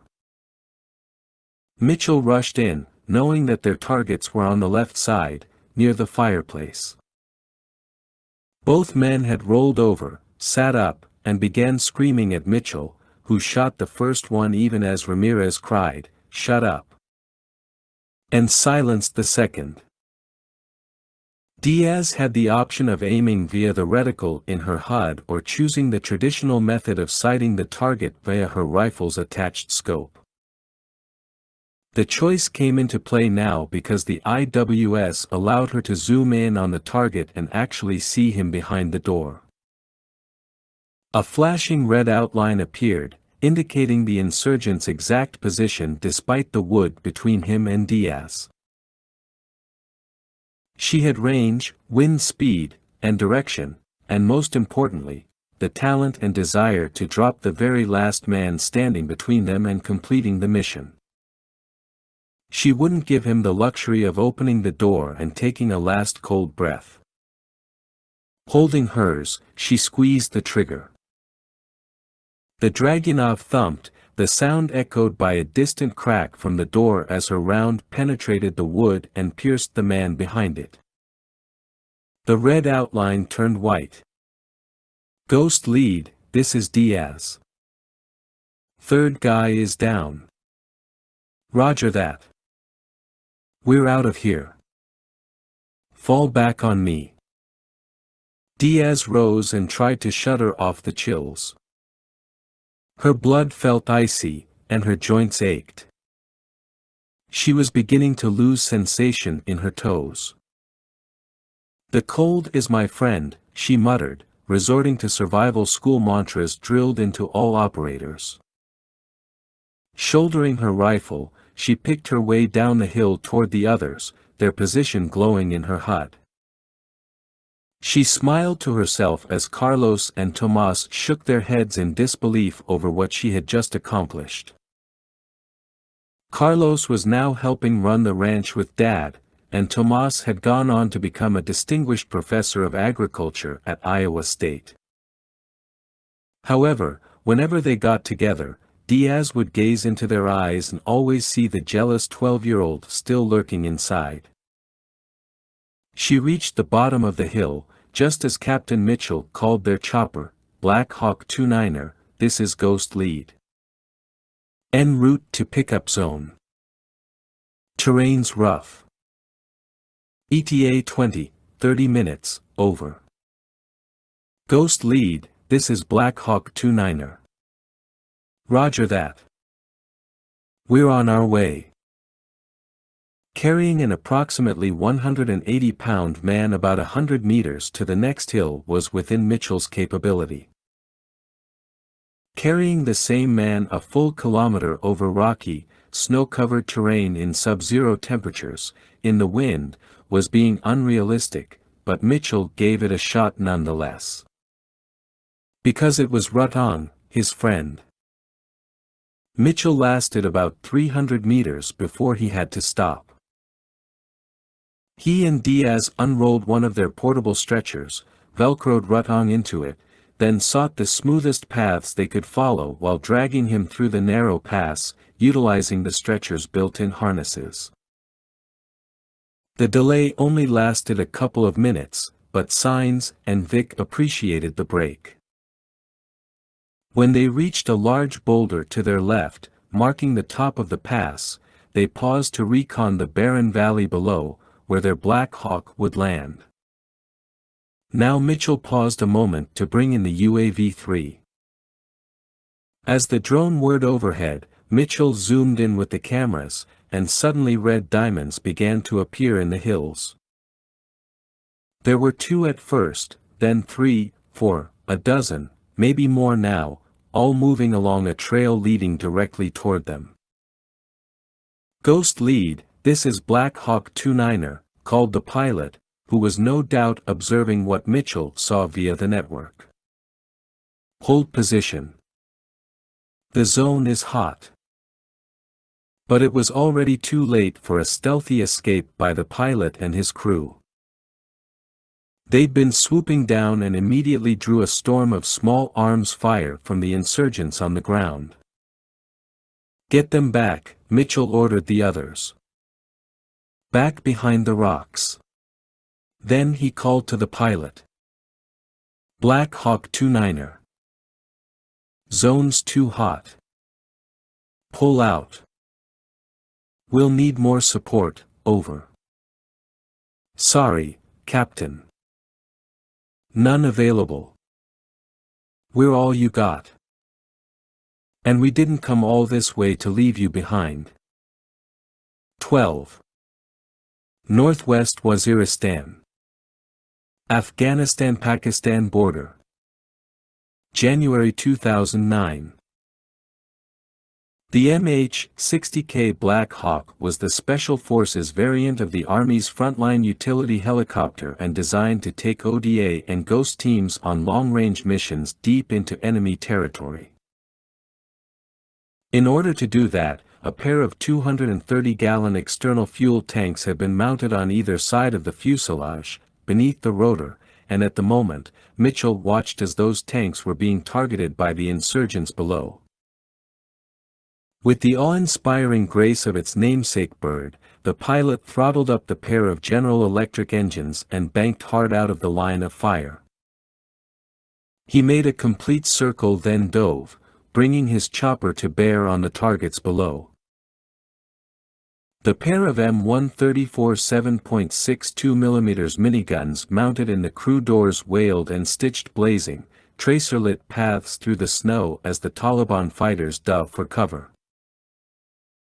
Those gunners continued putting serious steel on target, but one carefully aimed rocket-propelled grenade from the bad guys could end it all, as it had back on Basilan Island. Their pilot was taking one hell of a risk for Mitchell and his team. "I don't believe this," cried Ramirez. "The zone can't be hot." "Bad intel," said Brown. "After all that. Bad intel. Ghost lead, this is Black Hawk 29er. I'm heading for a ridge just west your position, 20 meters. I'll hover there." "Roger that, 29er." The Black Hawk came out of its dive and made a climbing turn to the south as the gunners broke fire. All along the mountain trail ahead, muzzles winked, as though a long cord of short-circuiting wire had been stretched over the rocks and ice. "Everyone, listen up," snapped Mitchell. "Those guys weren't waiting for us. They're on a rat line, coming back from Aston. They were probably in the caves till now. We just got bad timing. Diaz, you and I help out those door gunners. Brown, you and Ramirez get him on board. Ready, people? Here he comes." As the Black Hawk roared by, and a fresh wave of gunfire pinged off its fuselage, Mitchell craned his head and realized that Ramirez and Brown were taking the CIA agents. "No!" he cried, pointing at Rutong still strapped into the stretcher. "You get him first." "Roger that," hollered Ramirez. "That how it is, Captain," shouted Agent Sines. "You decide who lives and dies." Mitchell gave the man a look, then regarded Diaz. "Move out." He sprang from cover and broke left, with Diaz right behind. They picked their way along a stretch of broken boulders and snow, then dropped behind a narrow spine of mottled rock, able to prop up on their forearms. Mitchell's HUD began to light up with so many targets that he thought the IWS had crashed. He estimated near 30 now, and who knew how many more to come. "I'm hunting for the RPGs," announced Diaz, ready to shoot any Taliban fighter shouldering a rocket meant for the chopper. "Got one. Taking the shot." Were it not for his HUD, Sergeant Marcus Brown would not have seen a thing through all the whipping ice and snow. Superimposed over those gray curtains was the green, glowing outline of the chopper, its ID flashing, Black Hawk 29.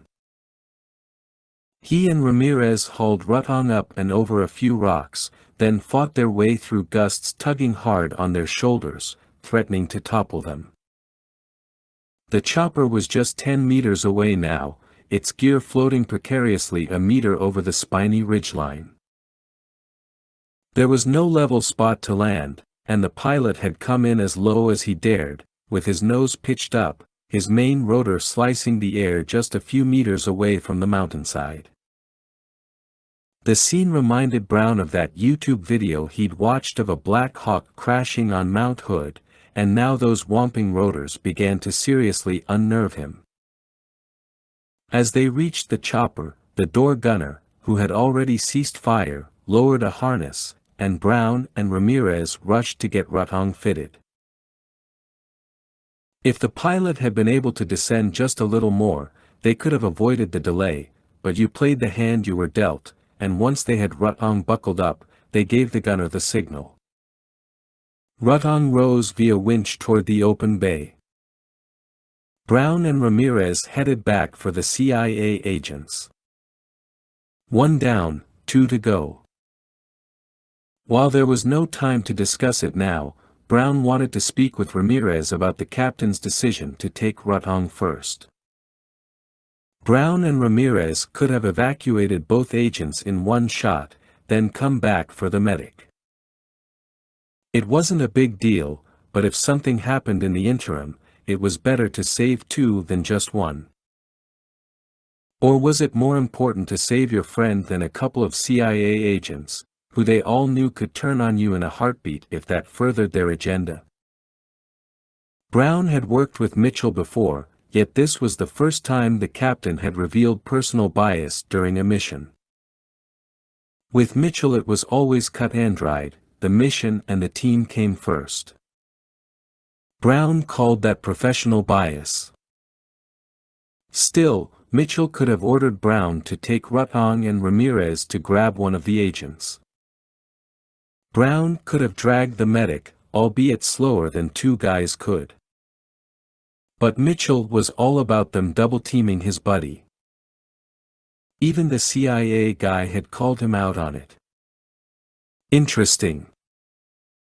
Diaz's round hit the Taliban insurgent squarely in the chest, and it appeared as though he had swallowed a grenade. The RPG he'd been shouldering hurtled away like a boomerang, trailed by what was left of him. People often asked if the grim nature of her job ever got to her. They'd ask about how the military prepares you for killing people. She didn't talk about that. She just did her job like she'd been taught. She removed targets and did everything she could to detach herself from the emotions. She thought of the operators to her left and right, her friends. She ignored the fact that the men she killed could have families they'd be leaving behind. But was it possible to kill with no guilt, no remorse? Maybe for some. It was Diaz's subconscious that got the best of her. There were always demons who rose from the bogs of night and marched through her quarters, dripping blood and growling that they'd returned for revenge. She'd bolt awake, chilled and soaked in sweat. But she knew that this came with the territory. Adapt and move on, she always said. Diaz probed the mountain once more, spotted a second guy lifting his RPG. At the same time, Ramirez reported that he and Brown were nearly at the chopper with the two CIA guys. That was good, but if Diaz didn't tag this next guy. As she homed in, the din of gunfire and helicopter engines narrowed into her breathing, only her breathing, as though she wore scuba gear and was back at the reef in Cozumel. Right now, as far as she was concerned, there were only two people in the entire world, and she would reduce that number by exactly one. The reticle hovered over the guy. He wore a heavy woolen paycoll pulled down over his ears. He was turning toward the Black Hawk when Diaz took her shot. At the very least she anticipated a puff of smoke from his chest, perhaps a small amount of blood. Nothing. She had missed. What the hell? Carlos and Tomas screamed with glee in her ears. A cold panic rushed up Diaz's spine as she re-sighted the man and fired, but it was already too late. Yes, he died, but his RPG was already airborne. Ramirez glanced away and grimaced as Agent Vic, who was seated in the snow next to his partner Signs, finished coughing and puking. "Glad you came back," said Signs. "We know where we stand with your captain. We evac the most seriously wounded first," Ramirez said through his teeth. Signs grinned and snorted. "Whatever you say, soldier." He regarded Vic. "Look at him. All this running around and the drugs. We're getting sick." "And you're getting out of here," Brown said, hauling Signs to his feet. Ramirez got behind Vic and struggled against the big guy's considerable girth. "Promise me something," he said in the agent's ear. "You won't throw up on me, will you?" Vic began coughing again. "Oh, man," moaned Ramirez, guiding the man forward. here we go. The captain and Diaz, along with one of the chopper's door gunners, did an outstanding job of keeping the insurgents along the mountain busy while Ramirez and Brown ushered the agents out of there. The pilot had pulled off his spot and now wheeled overhead to engage the enemy. But once he saw them nearing the ridge, and Ramirez gave him a shout to confirm that, he swung around and descended. With the Black Hawk in its deafening hover, they seized the harness and line. Vic got buckled in and went up first. Signs followed, and even as he was halfway up, just a meter from being pulled in, he took a round in the shoulder, making Ramirez curse and holler for the guys up top to move faster. Then a flash came from the corner of Ramirez's eye. One of the Taliban fighters had launched a rocket-propelled grenade. Ramirez screamed over the radio for the pilot to lift off. As the engines roared, he and Brown dove from their little ledge, dropping at least 2 meters into a huge snowdrift below. Just as Ramirez was swallowed in all that white, the RPG hammered into the mountainside, heaving up fountains of rock and shrapnel. And yet the snow kept coming, shielding Ramirez at least a little, large pieces of snow and ice resembling foam rushing over his head as he slid down several more meters and came to a jarring halt.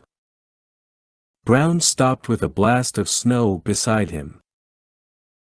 Ramirez flailed his arms, relieved that he was buried only a quarter-meter deep in the snow.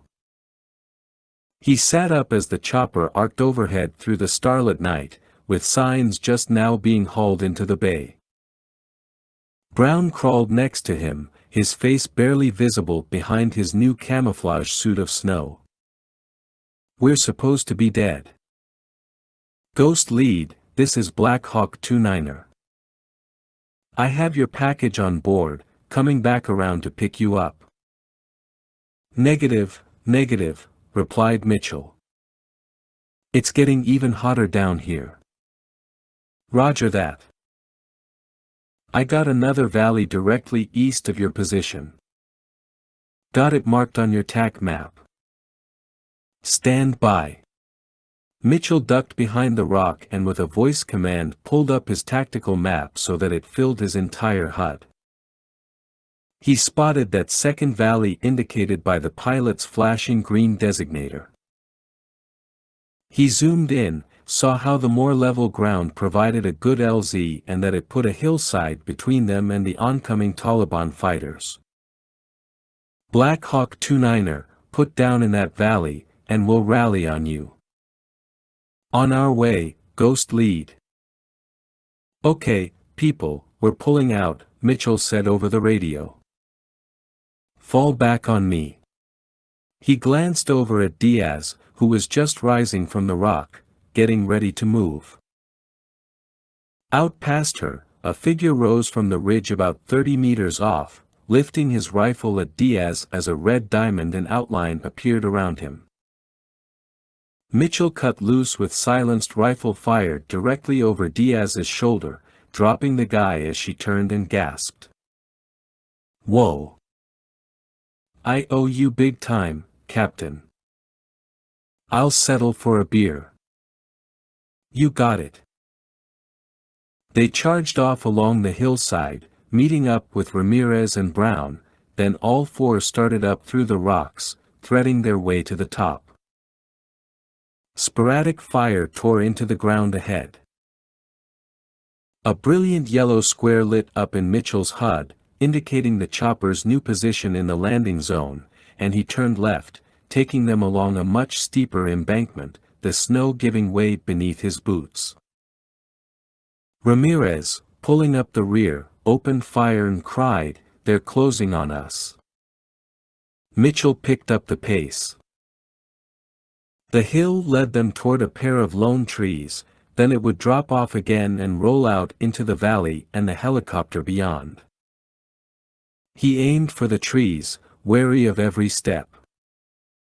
Suddenly, Brown cried, "Diaz!" Mitchell craned his head, just as Diaz, who'd lost her footing, went tumbling down the hill. She'd been smart enough to tuck her arms into her chest, but while that helped avoid a break, it made her a more streamlined barrel, and down she went for more than a dozen meters until she finally stopped, face down, unmoving. Reflexively, Mitchell started toward her, ordering Ramirez and Brown to hold position and cover him.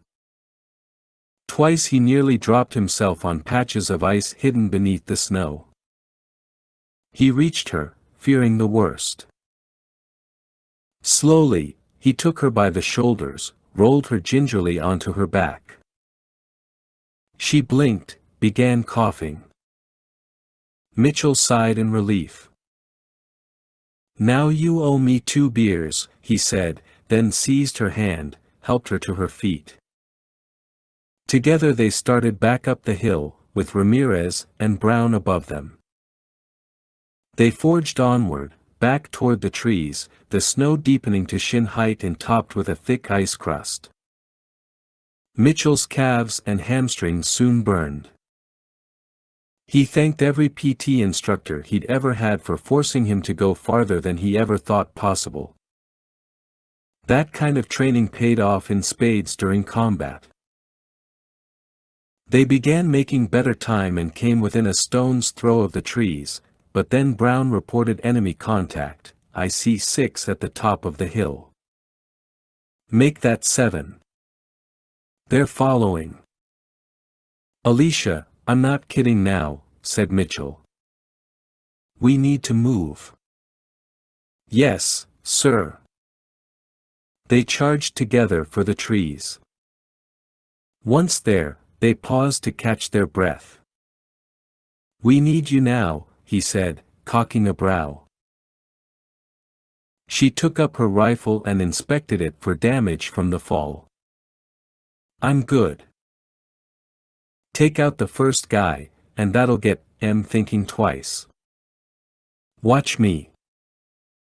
Being on the wrong end of a well-coordinated sniper attack was most soldiers' worst nightmare. Men simply died, as though plucked from this earth by the hand of God. As they dropped, so did morale, while the paranoia grew to a fever pitch. Mitchell took aim but held his fire, watching through his crosshairs as Diaz fired her first shot. The lead Taliban fighter hit the snow, sending the others to their bellies and wishing they had ice picks to dig cover. They shouted about a sniper, and one gave orders for them to get up, but several others protested. "Ramirez? Brown? Get to the chopper," Mitchell ordered. "Sir, even with the suppressor, if I fire again." "I know, they'll spot us. Once they're back up, I'll need one more shot." "Roger that." Mitchell stole a few seconds to consult the drone's intel one last time before he sent it flying back toward the border, where it would be retrieved by support personnel. "Oh, man," he said aloud. Ignorance was bliss. He wouldn't even tell Diaz how many insurgents were about to reach the hilltop. "Looks like they're getting ready to come up," said Diaz. Mitchell crouched down beside her. "The second you fire, we're gone. Ready?" "Yeah, hang on.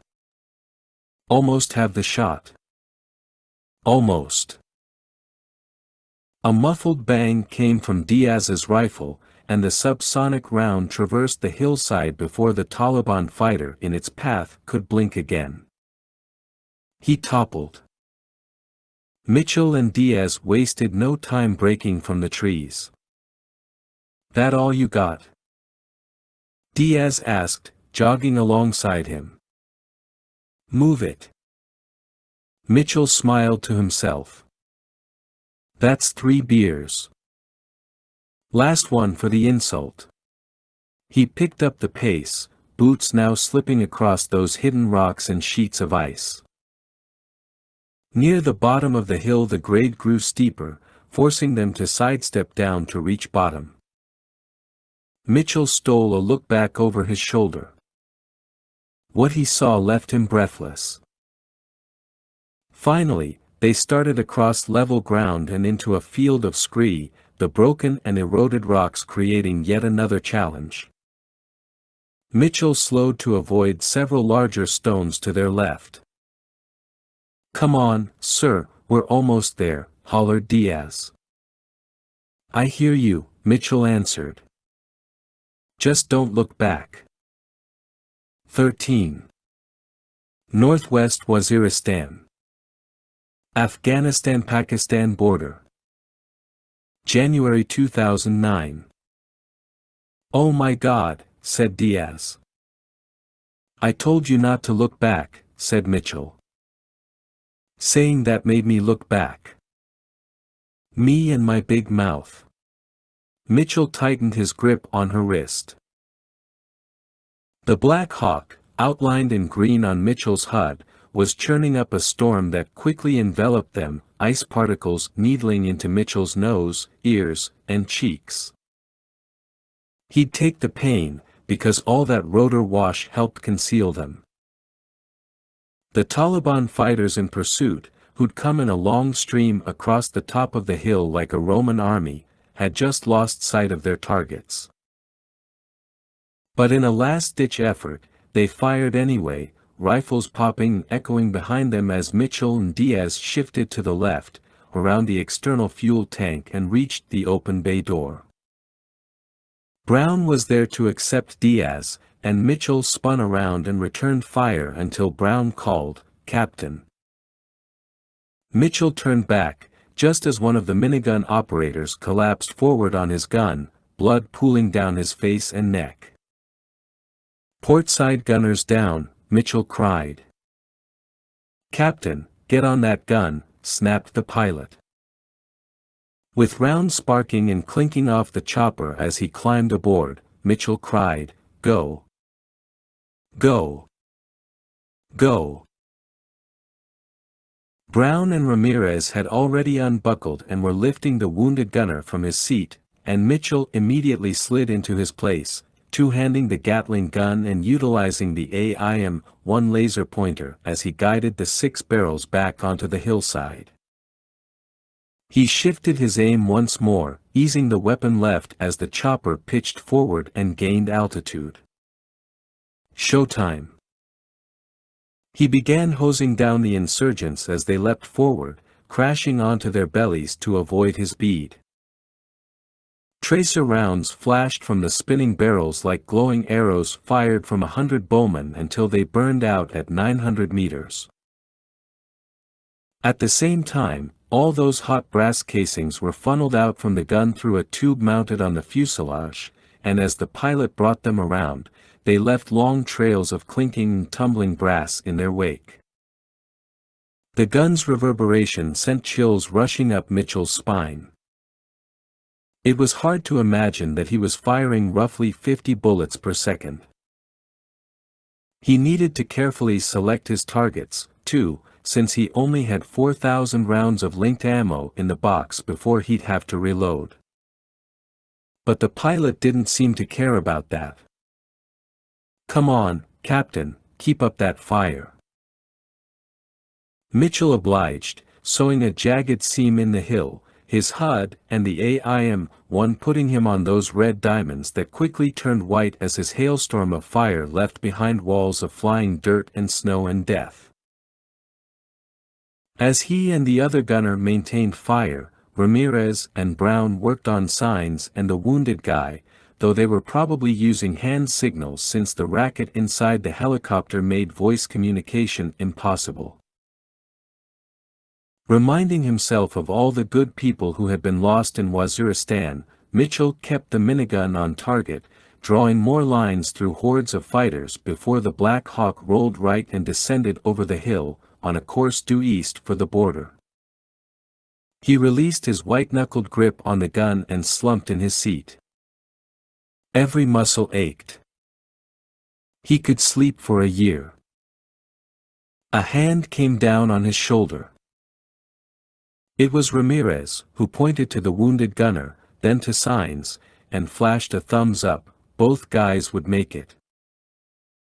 Mitchell nodded and, as Ramirez returned to his seat, directed his attention to Rutong, still barely recognizable beneath his swollen face. The medic had been through several lifetimes' worth of combat, and Mitchell had been proud of his comeback after his battle with depression and stress. He'd gotten off the propranolol and was managing to be a good father. Mandy had had that second baby, a boy, who Rutong had said definitely resembled the FedEx guy. As Mitchell sat there, growing numb from the cold and exhaustion, he wondered what would happen to his friend. Could Rutong bounce back yet again? The Black Hawk set down on a small, de-iced pad on the outskirts of Bagram Air Base in Kabul, Afghanistan.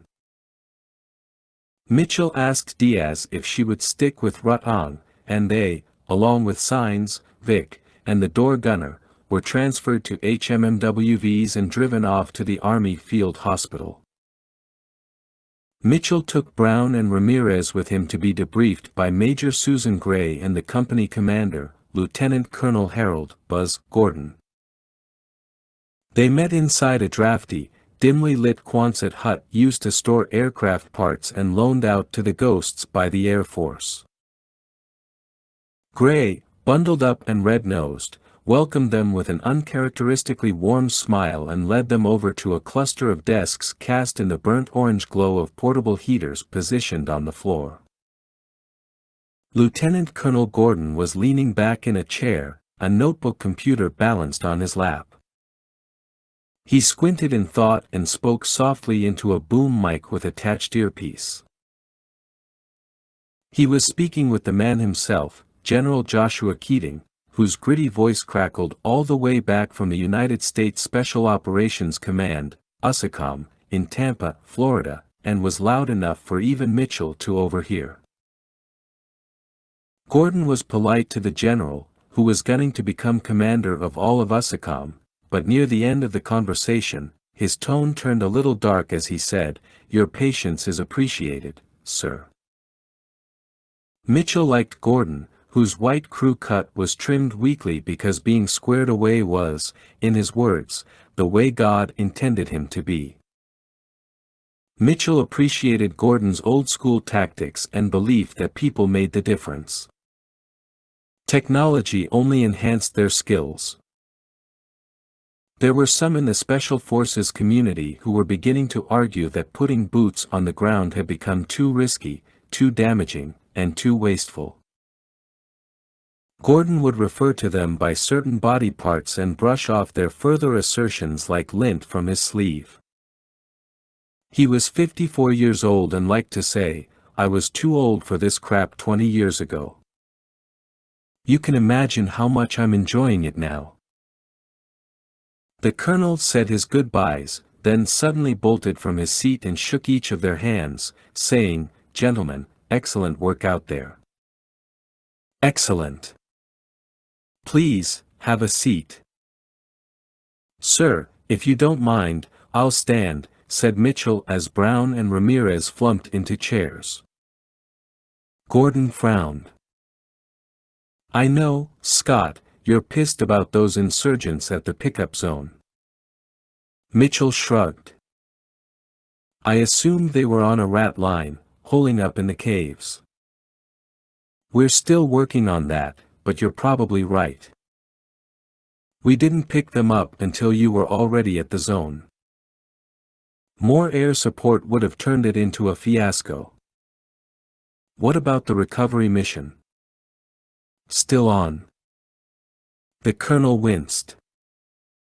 "It's been delayed until those insurgents are out of there. On top of that, we got another front moving through. Wind speeds are too high. We'll need to wait till that passes, at least 18, maybe 20 hours. I'd like to be on that team." "I know you would, but that maniac Wolda in Ethiopia has got his eyes set on Eritrea, and I suspect Hire will want you there." "I already want you there." "Guess we're sleeping on the plane, again." "Captain, we appreciate you helping field test the new crosscom," said Major Gray. "We'll need your evals ASAP, though I hear we're still 3 to 4 years out before full implementation." "That's a shame, because that's a damned fine system and a great piece of equipment." "Yes, it is, for many reasons. Now, Captain, I do have a question. I was playing back your HUD recordings, and I noticed you corrected the sergeants when they were evacuating Agents Vic and Signs." "That was our fault," Ramirez blurted out. "The medic was the most seriously wounded. We should have evac'd him first." Gray barely turned toward Ramirez, who was already swallowing and lowering his head. "Sorry, Major. Just thought you should know." "I already know." To answer your question, Major, yes, I did correct them," said Mitchell. "Why?" Mitchell thought a moment. He could answer carefully, or he could get it all off his chest. "Let's back up a moment. I fought to be assigned to this mission. It was no secret that one of my best friends was out there. You knew I'd bring him home, and to be honest, I was going to make sure he got on that chopper, first. He was the most seriously wounded, and I didn't see a problem with that.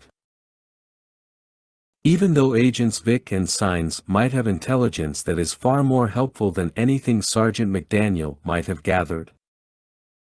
They've been operating along the border for a long time, much longer than your friend. That's speculation. Those spooks might have nothing. And even if they have, once they've been treated, they'll be questioned. Yes, but they'll only give you so much. We all salute the same flag, but don't forget their paycheck, and bonuses, come from Langley." Lieutenant Colonel Gordon sighed in disgust. "Major Gray, to be quite frank, I don't give a rat's ass what order the captain used for his evac plan. In my book, that's trivial. Point is, they all got out. End of story. And to be honest, I would have done the same damn thing." "Thank you, sir." Mitchell narrowed his gaze on Gray and thought a curse. Gray quirked a brow.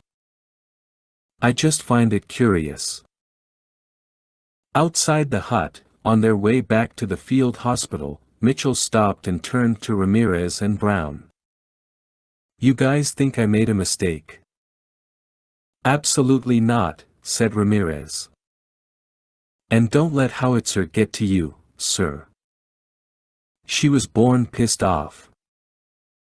"What about you, Marcus? You don't look so sure." "I don't think it was a mistake, but... You know they're breathing down our necks, watching everything we do. If you show any bias at all, they know about it. That's all I'm saying. We've always been clear where we stand with you, sir." Mitchell nodded. "It's the old reminder, don't let it get personal." "I know. And if it were anybody else." "You did the right thing, sir," Ramirez said. "You heard the colonel. And what the hell did they expect? If they were so worried about you showing bias, they would have denied your request to lead this mission. Come on." "Yeah. Well, there's no love lost between us and the CIA, and this didn't help. I think that's Gray's problem. I've put her in an awkward position." "Like you said, we're all on the same team," said Brown. "Those spooks will figure that out. And they'll get over it." It took another 15 minutes to reach the hospital, and once there, Brown and Ramirez went off with Diaz to grab something warm to drink while Mitchell checked on Rutong. To his surprise, Rutong was sitting up in bed, awake, and 4 already in. A nurse there said they'd already drawn blood and that they'd had him scheduled for x-rays because of the blunt trauma to his head and face. "Yo, Tang, what's up?" asked Mitchell in his best spirit-lifting tone. "Scott, I think I'm done. Stick a fork in me. Whatever they drugged you with is wearing off. Your eyes look good. Don't change the subject. I told you, I'm done." "Done with what?" "Filling your bedpan. Between this and the Philippines."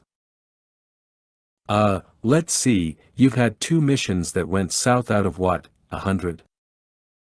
It's like plane travel. You only hear about the crashes. That's what my cousin keeps telling me. The bastard just made colonel, too. Good for him. But we're talking about you. He closed his eyes.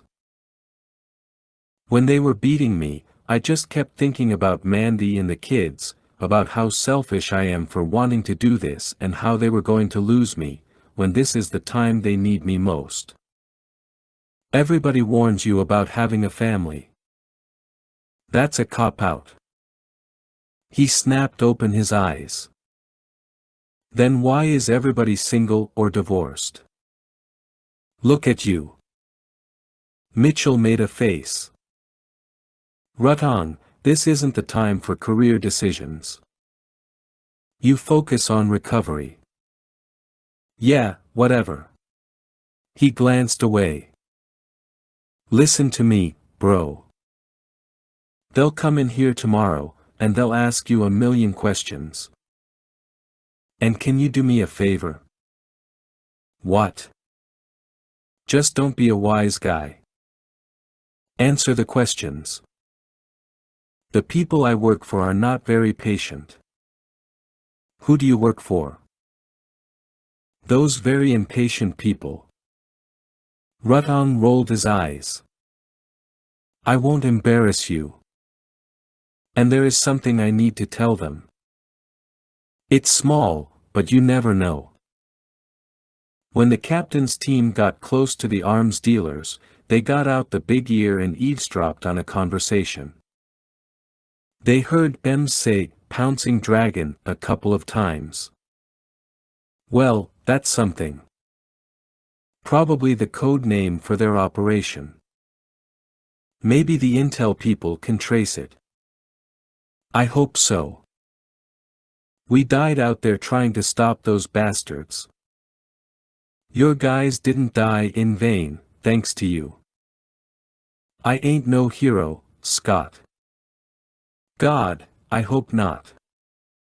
You'd give us all a bad name. Rutong shook his head. You're cheering up skills. You should work on those. Mitchell smiled. You work on getting better. 14. Mitchell Residence. 5th Avenue. Youngstown, Ohio. October 2011. Mitchell parked the rental car outside the old house, making sure he was at least 6 feet ahead of the mailbox. Then he got out and opened the trunk to fetch his duffel bag. Dad's blood pressure would rise because Mitchell had rented a foreign car instead of a GM. Dad had spent 30 years at the General Motors assembly plant in Lordstown, working his way up to foreman. He had taught Mitchell his fierce sense of loyalty to people, products, and ideas. But Mitchell had a coupon, and he was decidedly more loyal to his own wallet. While ghosts did receive bonuses and special allowances for clothing and food, keeping the world safe from terror and destruction still paid less than $60K a year. Sure, he had few expenses and a nice nest egg in retirement, but being frugal in an unstable economy was just plain smart. However, none of those arguments would work on Dad. Mitchell shut the trunk and checked his watch, 16:30 hours. He was 30 minutes past his ETA. Blame it on the airline. He drew in a long breath through his nose. Clean air. It was good to be home. He had made a quick stop back in '09 for the holidays, feeling good about seeing everyone and about his work in Eritrea, and then there had been Cuba in the following year, with missions against those narco-terrorist Colombians. Mitchell had earned himself yet another Silver Star and had chosen to remain a Ghost team leader, despite being slated for promotion and the promise of more pay. He'd forego the money and remain behind a weapon instead of a computer. And when it was time to step off the battlefield, he'd return to Fort Bragg to become an instructor. He'd already done a few stints of that, was scheduled to instruct again, and enjoyed paying it forward. Earlier in the year his missions in North Korea and Kazakhstan had gone exceedingly well. While he continued to keep himself out of the politics that threatened the security and success of nearly every deployment, it still frustrated him when the Ghosts scored a win that could never be shared with the public. He started up the long walkway toward the house, a two-story colonial revival-style home built in 1920 with white shingles and a large American flag flying beside the garage door. This was Mitchell's boyhood home, and the older he got, the smaller the house seemed. It did have 4 bedrooms, with that second bathroom that Dad had added over 20 years ago. And most recently, Dad had erected a white picket fence around the entire property. Dad was a small-town boy with small-town sensibilities that would never change. "Now I'm living the dream," he'd said, marveling over the fence. Mitchell mounted the steps to the porch and, with his attention focused on the sounds of the TV coming from inside, he nearly fell on his rump as he tripped over a radio-controlled car that he assumed belonged to his little nephew Brandon, who at 7 was unaware of Dad's strict policy regarding guest parking. Mitchell gently booted the car aside, yanked open the screen door, then pushed in the heavy wooden one and yelled, "This is the United States Army. Put down your alcohol and come out with your hands up." He stepped into the entrance foyer, immediately accosted by the incessant ticking of Dad's tall grandfather clock and that smell, a cross between wood chips and wool, that always permeated the house. His sister, Jennifer, who preferred Jen, came rushing down the hall from the kitchen with her arms extended, crying, "Scott!" She was the youngest of the 4 children, only 29, and Mitchell recoiled as he saw how much weight she had lost. The last time he'd seen her, just after baby Lisa had been born, she was at least 30 pounds heavier. While growing up, she had always been a bit mousy, avoiding eye contact when she could, and at barely 5 feet tall, it was easy not to notice her. Yet after the baby had been born, it was as if a new mother had been born, one who was loud and outgoing. Now she was even thinner than before getting pregnant, and he barely took her in before her bear hug threatened to expel the airline peanuts from his gut. When she released him, she pulled back and traced a finger over his sideburn. "Is that gray hair?" "Ah, got some paint on me or something," he muttered. "You're getting old, Scott. Thanks for the tip." "Hey, I almost killed myself out there on Brandon's car." "Oh, that's not Brandon's. It's Jerry's." Mitchell snorted. Jerry was Jen's husband, a software designer who made serious money. They lived in Northern California in an 8,000 square foot multi-million-dollar home. Despite his keen business sense and remarkable work ethic, Jerry obviously still liked his toys, Big Boy and Little Boy. "So where is the geek?" Mitchell asked. "I'll have him arrested for attempted murder." "Shut up, you idiot. Hey, everybody. Scott's here." He followed her into the kitchen, where, as he had expected, Tommy and Nicholas were seated at the long bar nursing beers while watching a Buckeyes game on Dad's little 13-inch TV because Dad had the new plasma screen mounted in his bedroom. Nicholas, who was now sporting a pair of trendy, plastic-framed glasses, had earned his undergraduate and graduate degrees in mechanical engineering and had secured a tenure-track teaching position at the University of Central Florida. Tommy was no good with the books and had always worked with his hands. For a while, he and Mitchell had both worked as assistants at the same auto repair shop in Youngstown, one now called Mitchell's Auto Body and Repair and owned by Tommy himself. "Ten Hut," shouted Nicholas, who was second oldest behind Mitchell. "Knucklehead on deck." Mitchell came around the bar and gave his brother a firm handshake and what they liked to call a man hug, "Not too close, buddy." "And there he is," Mitchell began as Tommy, just 31 years old, rose and offered his hand. "The last American bachelor and grease monkey." "That was never me," said Tommy, giving him a slap on the back. "That's you. I married the army." "Well, I have to tell you, Scott, my wife-to-be is a whole lot prettier than yours." "Yep, lured away into the world of diapers and minivans, and all it took was a woman who'd actually have sex with you." Mitchell slapped Tommy's newly soft gut. That drew a big laugh from Nicholas and Jen as Tommy frowned and shook his head. "Get a haircut," was all he could say, then he returned to the game. Mitchell's hair was high and tight, as always. "Where's Dad?"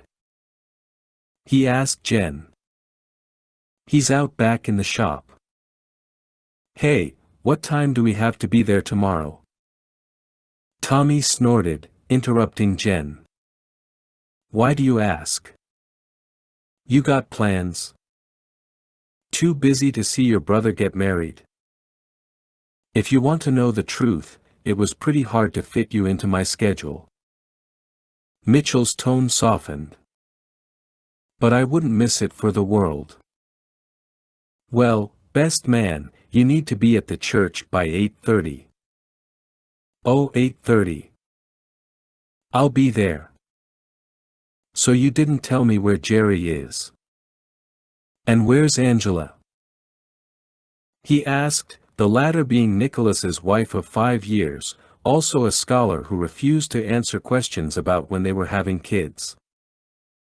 "Angela's cooking, so they went to get stuff for dinner while we waited for you. We're having pot roast." "I thought you were vegan." "I am, 364 days a year." "You're a trip." He grinned and turned as Nicholas pushed a beer into his hand. "It's great to see you, Scott." Nicholas was getting choked up. "You, too." "I'm going to go say hi to Dad." Nicholas snickered. "Good luck. He's kind of cranky today." "Today?" Mitchell winked and headed out past the sliding glass doors. He walked across the long backyard, the brown, gold, and orange leaves crunching underfoot. Dad's woodworking shop was actually a 2-car garage he'd had built about a year after Mom had died. Dad had spent many weekends cutting, routing, sawing, and sanding, and everyone said it was good therapy for him.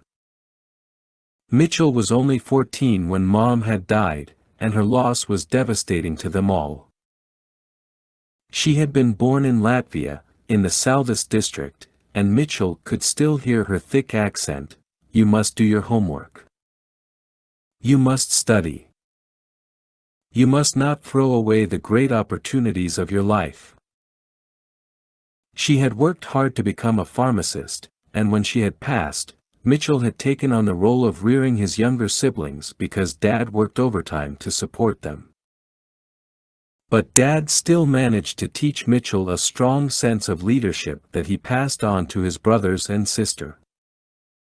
Mitchell crossed around to the side door, which was cracked open. Dad? He pushed open the door. His father, William David Mitchell, had donned a pair of denim overalls, and his sizable gut tented up the central pockets. He had a flat-sided carpenter's pencil behind his ear and was staring down the edge of a long piece of pine he had balanced on one of his tables. Dad glanced up, a thin layer of white stubble rising from his jaw. Well, well, well, the prodigal son returns home in his foreign-made rental car. You haven't been here the whole time? Nope. I saw you pull up.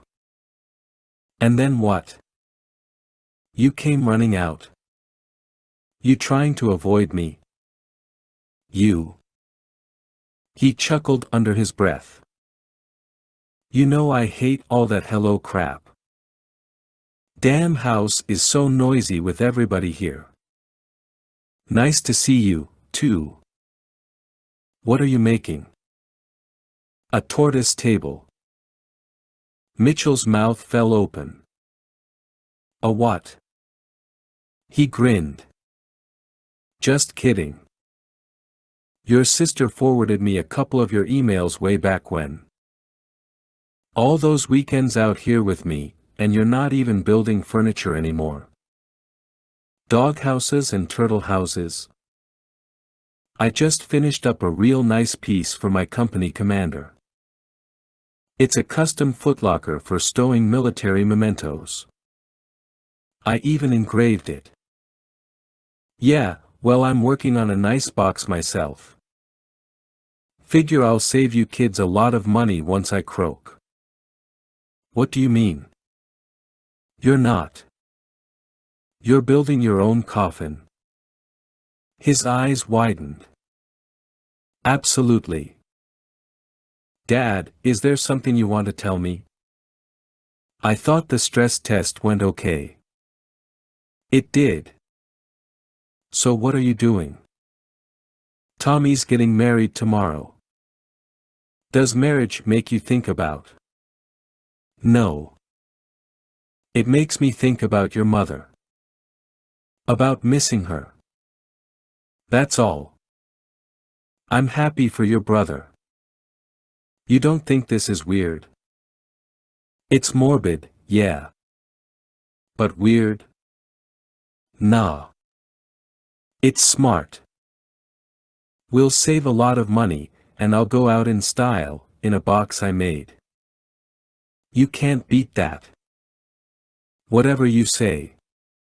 Mitchell shifted up to his father and gave him an awkward hug. They're making a pot roast. I know.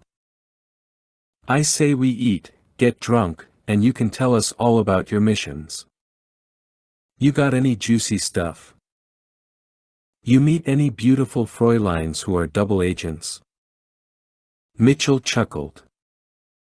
Dad, it's all pretty boring. Uh-huh.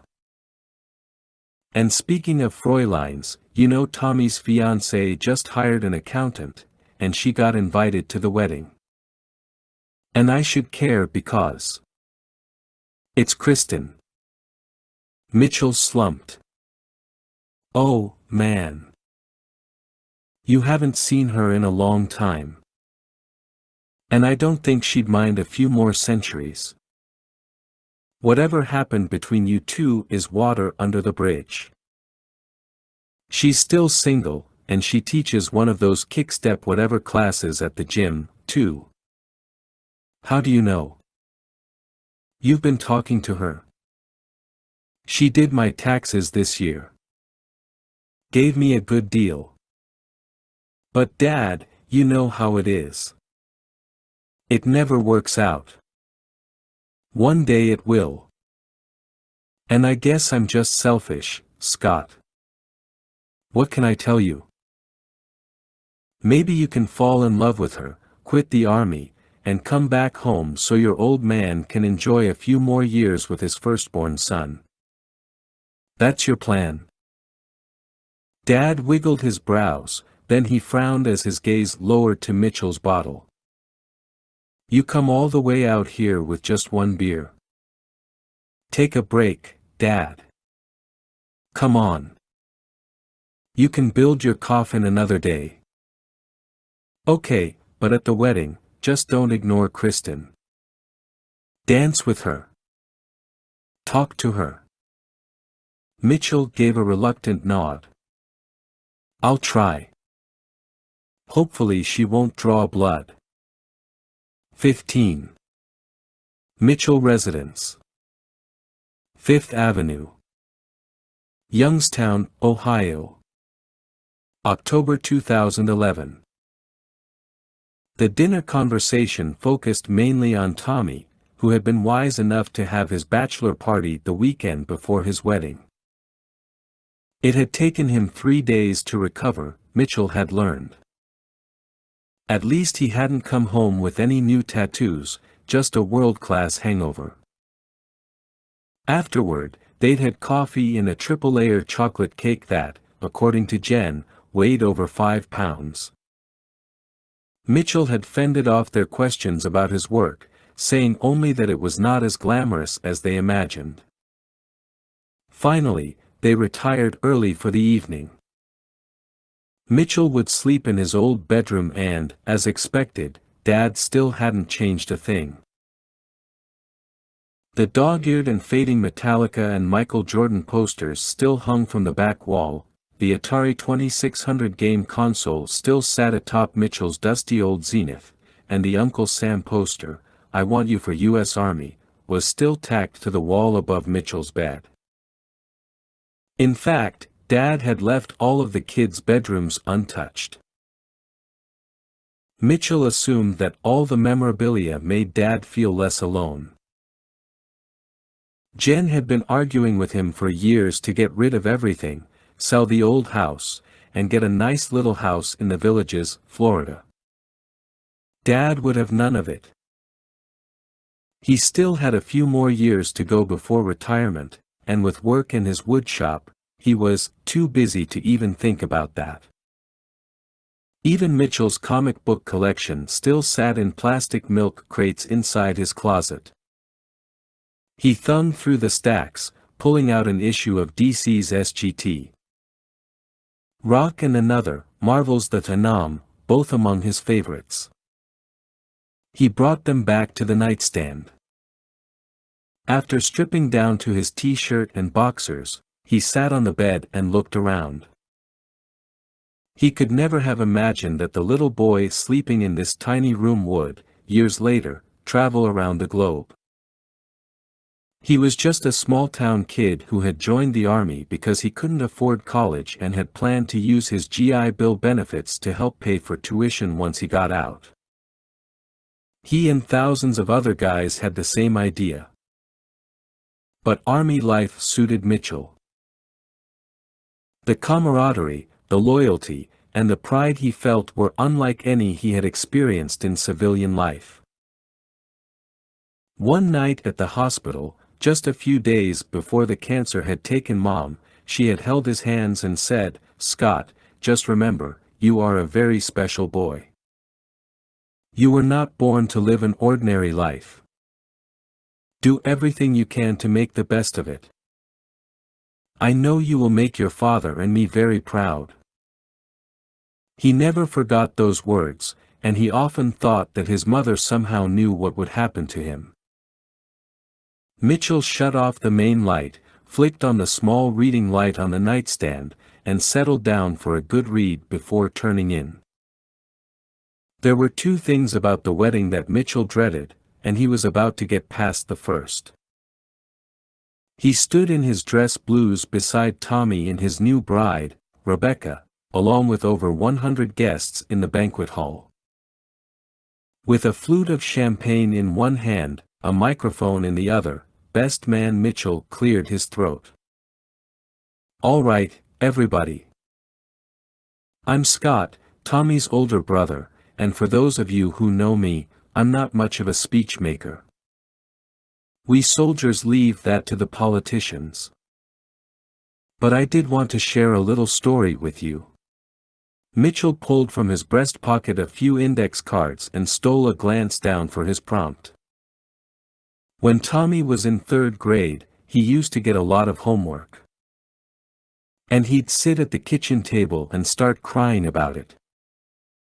That drew AWS from the women and a big roll of the eyes from Tommy. Mitchell continued, "Nick and I used to make fun of him, but then we started talking, making him realize that he spent so much time crying about the homework that he could have finished it in that same time.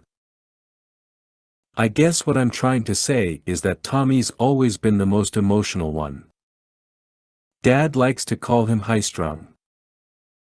And maybe he does wear his heart on his sleeve, but no matter what he does, he always puts his heart in it. That's why I know that he and Rebecca are going to have a great marriage.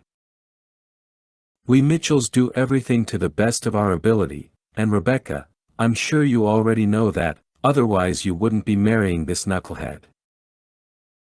And while it's true that Tommy still hasn't stopped crying, but now it's over bills instead of homework, he's become a great man who will make a great husband. Tommy. Rebecca. Here's wishing you all the love and happiness in the world." Mitchell had barely finished his champagne when the music suddenly returned and a hand locked onto his wrist. "You bastard, you made me cry." He glanced up into Kristen Fitzgerald's watery eyes. One dreaded duty down, one dreaded encounter to go. "Dance with me," she demanded, hauling him out on the floor before he could set down his empty flute. She wrapped her arms around him. Thankfully, the DJ was playing a ballad. All he had to do was rock back and forth while becoming intoxicated from the champagne and Kristen's perfume. He had been avoiding her all night, despite Dad's nagging, and she'd done the same. But a breakdown was, of course, inevitable. Because in Mitchell's expert opinion, she was as spectacular as ever. Her strawberry blonde hair curved back into an elegant bun, and her diamond stud earrings flashed brilliantly. The maroon gown with shawl complemented every angle of her athlete's body. "You smell good," she said. "I took a shower." "I hate you," she suddenly blurted out. "I know. Don't step on these shoes. They cost me over $100. Okay. You're trembling. Shut up." Her gaze dropped to his medals. "What are you looking at?" "They're just a bunch of medals." "Right." She came in closer, put her head on his chest. "Feels like we're back at the prom." "Yeah, I slept in my old room last night." "And, can I ask you something? Why are you being so nice to me?" "I don't know." "Well, I like it." "Really?" "Don't get used to it. Look at my father over there. He's watching us like a hawk. He's a good guy. I'm worried about him. He's building his own coffin. He's an eccentric." Mitchell nodded. "You know, if we stay out here any longer, they're going to start talking about us." "I know. When are you flying out?" "Tomorrow morning." She lifted her head and locked gazes with him. "After this is over, you're coming home with me." "I am." You questioning my orders? No, ma'am. Then be quiet and listen to me complain. I can't believe after all these years you still haven't learned to dance. They were tipsy but hardly drunk by the time they left the banquet hall. Kristen drove them in her little white sports car back to her condo, a two-bedroom affair that was also home to her two cats. She had lots of big, country-style furniture and had an affinity for plaid. The place felt homey and clashed with her sophisticated gown and hairstyle. I need to be back to the house by 07:30, he said. I have to get to the airport, return my rental car, and make my flight. Tomorrow's Sunday. Don't worry about it. I'll get you there. Kristen, I shouldn't be here. All we're doing is torturing ourselves. She pulled her hair out of the bun and shook free her long curls. No. It's not like that at all. An hour later, they lay in silence, just watching the shadows shift across the ceiling as headlights filtered in through the long windows. She leaned over and began tracing the scar on his belly. What happened here? Stupid accident in my shop. It's a strange-looking scar, like one of those Asian tattoos or something. Why aren't you married? I don't know. Maybe the same reason you aren't. Your job takes you all over the world for years at a time. She hissed. You know what I mean. I'm sorry. Don't apologize. It's our luck. My dad thinks I'll fall back in love with you, quit the army, and stay here. I don't think that's what he wants for you. Oh, yeah it is. She shook her head. Back in April, when I went over to the house to drop off his taxes, I caught him out in the shop, staring at a picture of you. He's got it hung on the wall above his workbench. There's no picture there. There was. Your dad showed me a red, white, and blue ribbon on your uniform. He said it was the Silver Star. He said you had to do something very special to earn that. So that's why you were looking at my medals. She nodded. We have a saying around the office. Do you know why J. Edgar Hoover hired only lawyers and CPAs when he formed the FBI? Because of our meticulous attention to detail, our curiosity, and our persistence. What are you really trying to say? I'm saying that after I talked to your dad, I went online to the Silver Star registry, saw your name there twice. Yeah. Then I clicked on the citation block. Really? Mitchell began to tense. Had the army actually left that door open? Impossible. Yeah, and all they said was, classified. Mitchell relaxed. Everything's classified. You should be recognized with much more than just medals. It's not about recognition. It never was. She leaned over and ran her fingers along the side of his face. Scott, I've had a lot of time to think about what happened to us. Me, too. More than you know. I always asked why, and then, last April, when I talked to your dad, I finally got my answer. Really? Yeah, that's why I brought you here. Not to torture us. She took his hands in hers. Ah, man, please don't cry. Her voice cracked. I want you to know that I get it. I used to think you were selfish. You loved the army more than me. But that's not it at all, is it? His own eyes burned. Sometimes I wonder, if I don't do it, who will? I know. Those that can, do. Yeah. Most people have no idea what duty really means. I never did. He nodded. Sometimes it's so hard. I can't even imagine. She squeezed his hands. But listen to me. You can't stop. Because we need you. She dropped him off at the house by 07:10, and before heading inside to wake up everyone and say his goodbyes, Mitchell skulked his way back to the workshop, Special Forces style, and went inside. He crossed over to Dad's main workbench, saw a nail in the brown wall and a rectangular square where the paint looked darker and was not coated by a layer of dust. Indeed, a picture had hung there. Mitchell opened one of the bench's side drawers and found it. So Dad had remembered the picture at the last minute and had rushed out to the shop to hide it. He was proud of his son but too self-conscious to show it.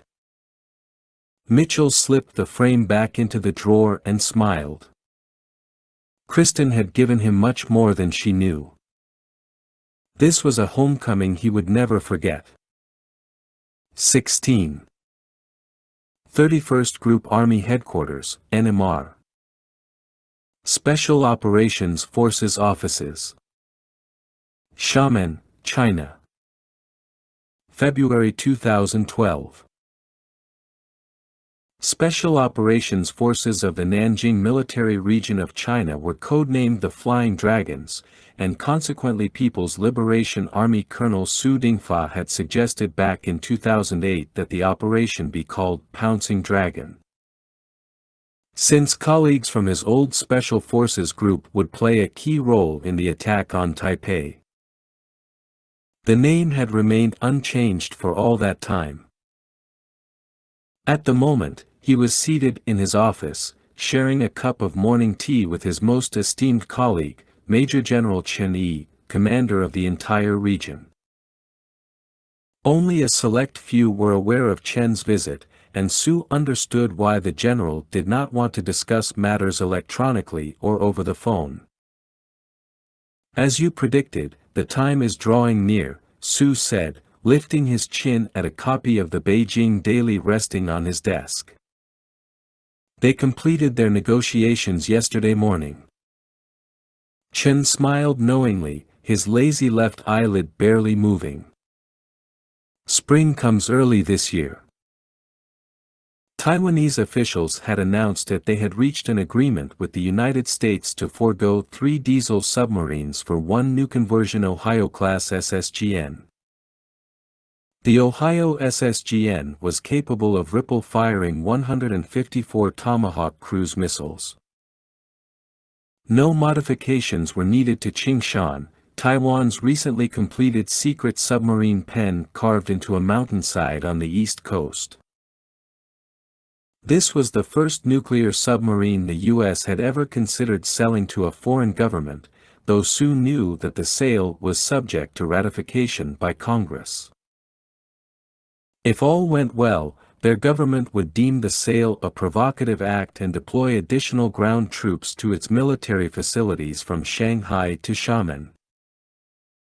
Live-fire and force-on-force concentration exercises, along with aggressive amphibious operations exercises would commence immediately.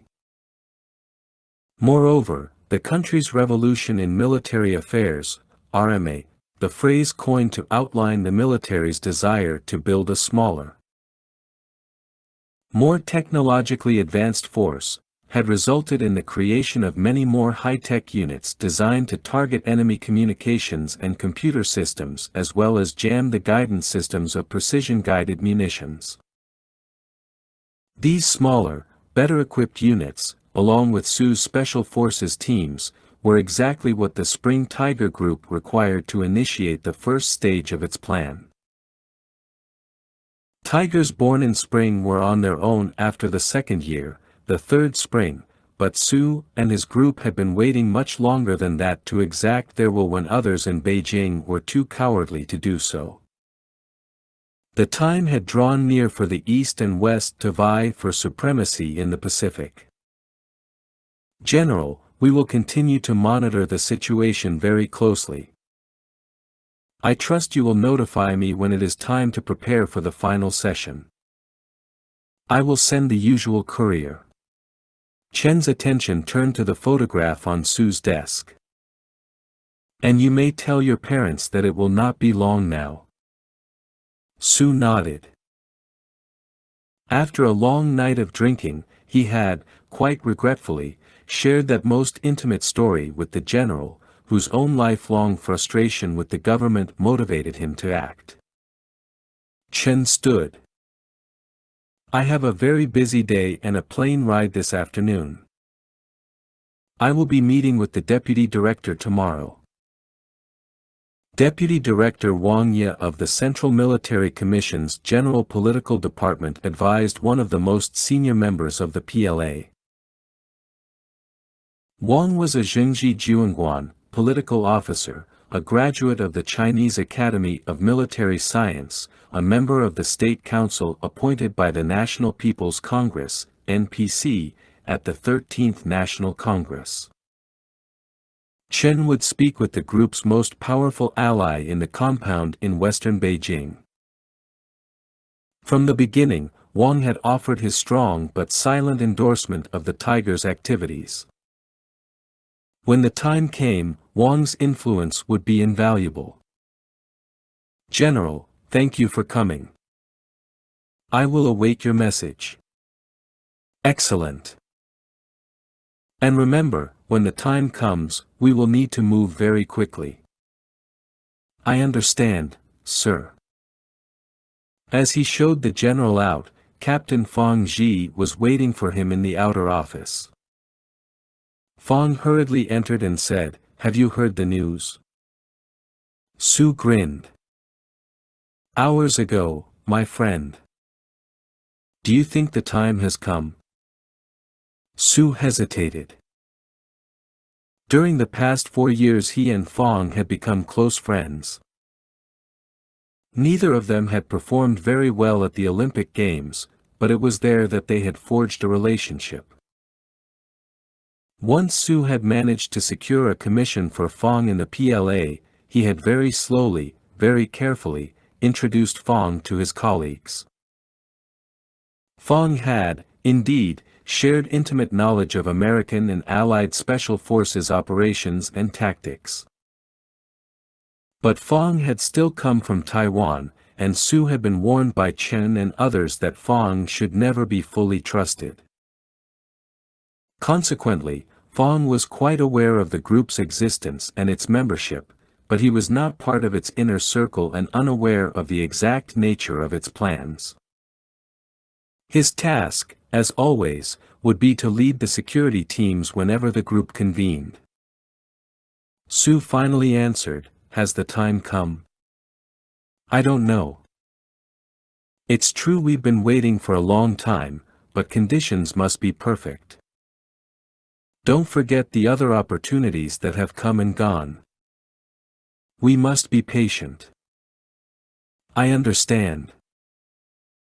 However, I would like you to go up into the mountains, meet with those elders, and see if we might secure that meeting place we discussed."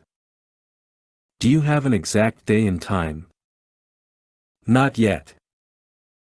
But I want you to see how quickly they can accommodate us." "I will take care of it immediately." With his heart pounding, Fang Ji left Su's office and climbed into his Brave Warrior, a new four-wheel-drive off-road vehicle that resembled a smaller version of the American Hummer and was painted olive drab. He left the group army headquarters, heading east for the inland mountains.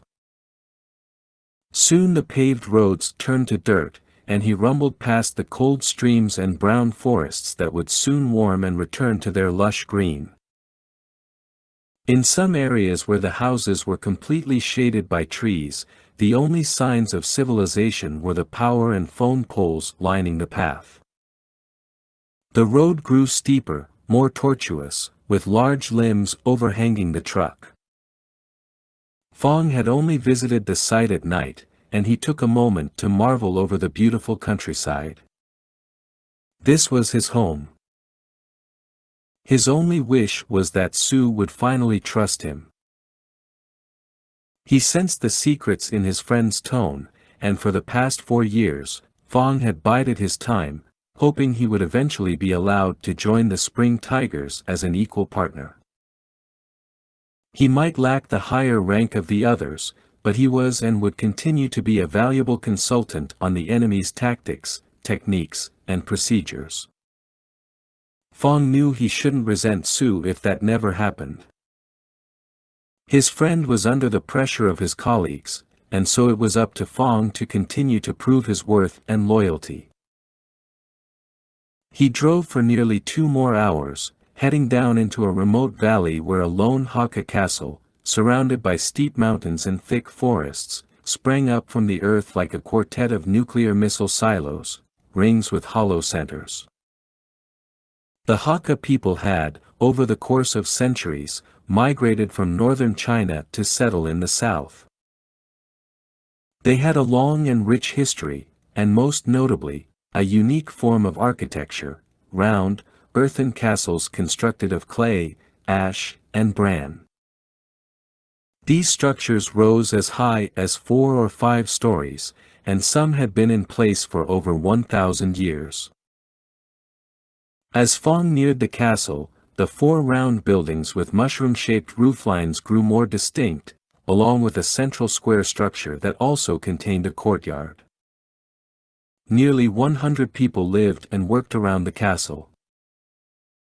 The ground floors were reserved for storing food, cooking, eating, and socializing, while the upper floors were used as living quarters. The youngest people resided on the top floors. The main entrance was through a central gate, similar to the castles of Europe, and what Fong appreciated most about this particular castle were the tall wrought iron doors that offered added security. It had been Fong's suggestion to work out a deal with the Hakka to borrow their castle for meetings. The location was remote, easy to secure, and should the worst ever happen, the group would be surrounded by civilian shields, which could give an enemy pause. Additionally, the Hakka, who were well paid for allowing them to use their facility, treated every member of the group like emperors. Most importantly, they were discreet, which had been a difficult challenge at other locations. As Fong drove up the long path, then turned down the road, children playing along the embankment stopped and ran after his truck. By the time he reached the gate, he'd drawn a small crowd of little ones, and one of the 14 village elders, Huang, a gray-haired stick of a man whose pants were buckled high above his navel, shooed the children away and came toward Fong as he climbed out. "Is this new?" asked Huang, his eyes widening as he ran fingers over the brave warrior's hood. "You like it?" "Very much. Perhaps I can get you one." "No. I don't believe it." "Believe it." "All right. Now come inside for tea." "You have no choice." Huang smiled tightly. Fong followed him through the open gates and into the central courtyard. He glanced up at the women pinning clothes on lines strung between the curving balconies. "I assume you've come to plan another meeting?" asked Huang as they crossed the yard. "Yes." "Well, the other elders have grown squeamish about all this. And the helicopters make too much noise. So your price has increased?" Huang paused, turned back. "Yes, it has. And I will need one of those trucks." Fong tensed. "I'm sure we can reach an agreement." They turned into a narrow hallway that took them into a modest-sized eating area with wooden tables and fireplace. But before Huang could fetch them tea, Fong glanced back, making sure they were alone. Abruptly, he drew the sword cane he kept buckled to his side, reared back, and struck a solid blow to Huang's shoulder, knocking the old man to his knees. Huang gasped, one hand going to his wound. "Fong! What are you doing?" Fong lifted the sword, balancing it a hair's breadth away from Huang's nose. "I'm reminding you, old man, that we are not to be threatened. We've made you a generous deal. And I will get you that truck, but our price is the same." "All right. All right. You tell the elders that they should remain squeamish, because if they change their minds, I am unsure what terrible things will happen here." "Fong, you don't have to do this. It would seem I do. Now then, I won't be staying for tea. Tell the others we will be coming soon." Fong pulled a cell phone from his hip pocket and placed it on the ground beside him. "Keep this turned on. Keep it with you at all times. I will call. Be ready. Do you understand?" "Yes."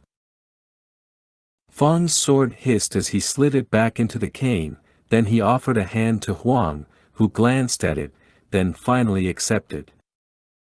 "You see?" Fong asked with a broad grin. "Everything's better now." 17. Central Military Commission, CMC. Ministry of National Defense Compound. Beijing, China. April 2012.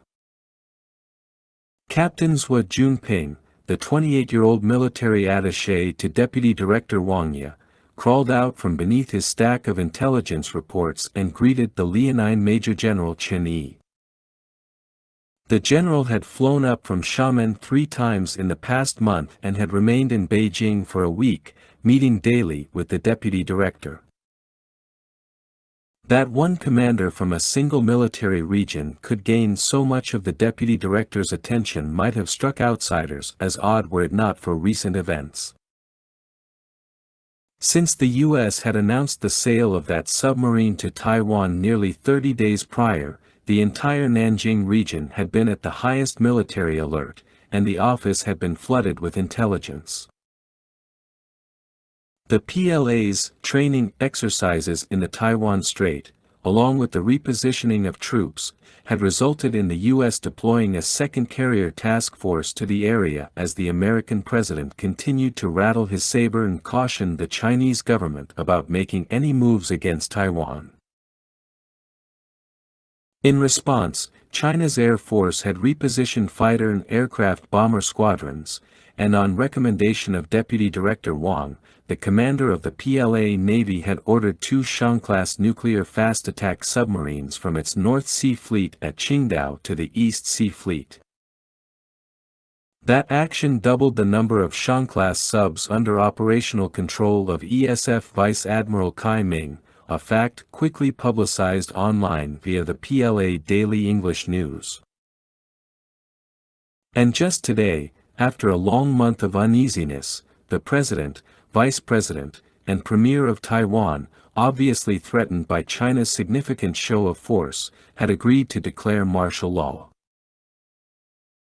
Chinese agents and sympathizers were being rounded up and imprisoned while the government and the Pan-Green Coalition, composed of the Democratic Progressive Party, the Taiwan Solidarity Union, and the Taiwan Independence Party, now threatened to declare Taiwan's independence from mainland China.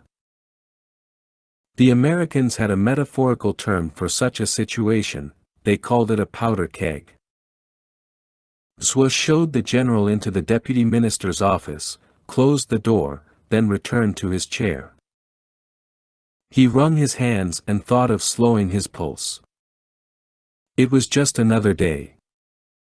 Nothing to worry about. When it was over, he would return home to his little apartment and relax with a bottle of Tsingtao and a pack of cigarettes. Life had been much easier back in the United States. Zhua had done his undergraduate work at Shanghai Jiaotong University, earning an engineering degree. The following year he had enrolled in a joint program with Drexel University in Philadelphia to earn his graduate degree. While in the United States, he had stayed with a host family whose son was an army captain, and they had developed a strong friendship. Moreover, Zhua's perceptions of America and American culture were transformed during his 4 years of study. A country he had once described in a school paper as the home of the corrupt and selfish had become something very different. His home. Knowing that Zhuo would return to China to perform his sacred duty as a citizen and serve in the military, representatives of the U.S.'s Defense Intelligence Agency, DIA, had recruited him as an operative with the promise that if he worked for them for no less than 6 years, they would help him defect and become an American citizen. Zhua had agonized over the decision for months, but finally he had agreed. After returning to China, he had assumed his military duties and also taught classes at the Chinese Academy of Military Science, where Deputy Director Wang had discovered him teaching the Citizen Soldier in American Society course. Wang had been impressed by Zhua's scholarship, public speaking abilities, and keen sense of humor. Despite Zhua's youth and lack of experience, Wang had taken him under his wing and become his mentor. Wang's own ego was bolstered with every success that Zhua achieved. Indeed, Zhua's remarkable ascension in the PLA was beyond his American employers' wildest dreams, and they had made him offers to extend his contract for another 4 to 6 years. He had already worked 5. It seemed the higher Zhuo rose, the less chance he would have of actually leaving the country. Consequently, he had turned down their offer and had responded with one of his own, begin plans to get him out of the country immediately. If they did so, he would turn over intelligence he had gathered for the past 2 years on an operation known as Pouncing Dragon, one the DIA had queried him about in 2009, when they had first heard the phrase in Waziristan. Zhua told them he had names, dates, and a forthcoming meeting day and time, but he would not deliver them unless they got him out of China. He was waiting for their reply. As much as it pained him to abandon his post and leave his mother and ailing father behind, Zhua knew that the United States was where he belonged. And he knew that if he remained at his post much longer, the deputy director would eventually discover his activities and, on a cold, dark night while Zhuo was sleeping, a man would come into his apartment. They would call it robbery. The deputy director clearly had a lot to hide, and Zhua's eavesdropping had yielded some puzzling blanks in his routines that left Zhua even more unnerved about the boss's connections and influence.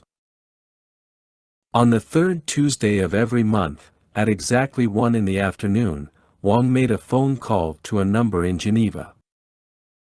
And at least twice per month he took a clandestine lunch meeting outside the office.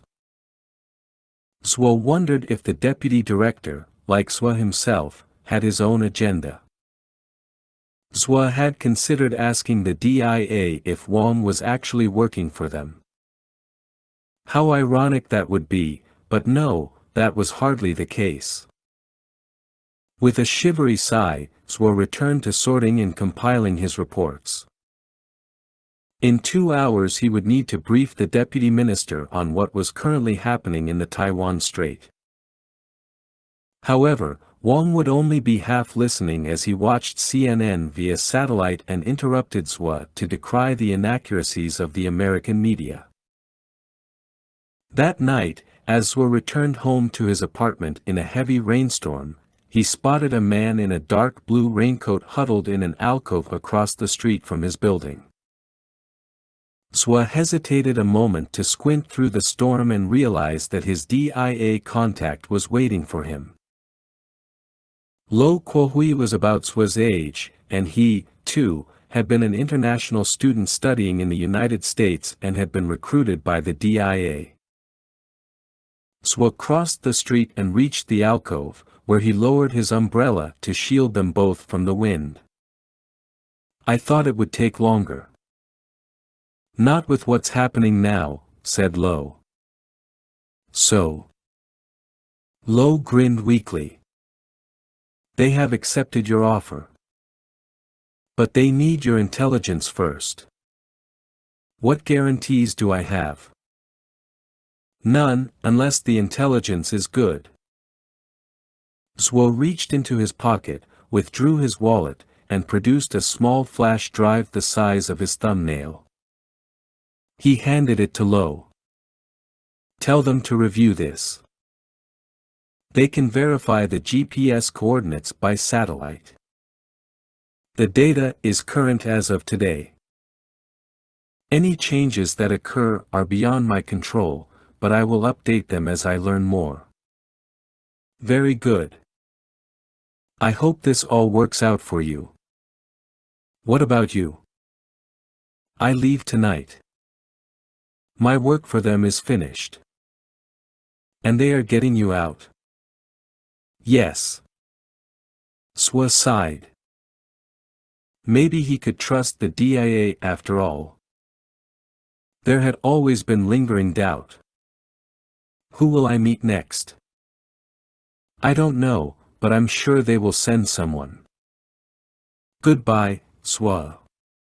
Lo turned up his jacket's collar and rushed off into the rain. 18. Robin Sage.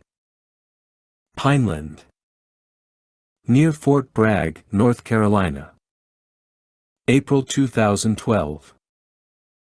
Captain Scott Mitchell tucked himself tighter into the underbrush as the sputtering whine of a diesel engine broke the morning silence. The mud road just ahead wove away like a rusty red bloodstain through the forest. A moment later, the old truck with a tattered tarpaulin covering its flatbed rounded a cluster of pines and jostled forward, trailing rooster tails of clay. Mitchell, dressed in black civilian clothes with a black shamak on his head, clutched the paintball gun replica of a Beretta CX-4 storm rifle.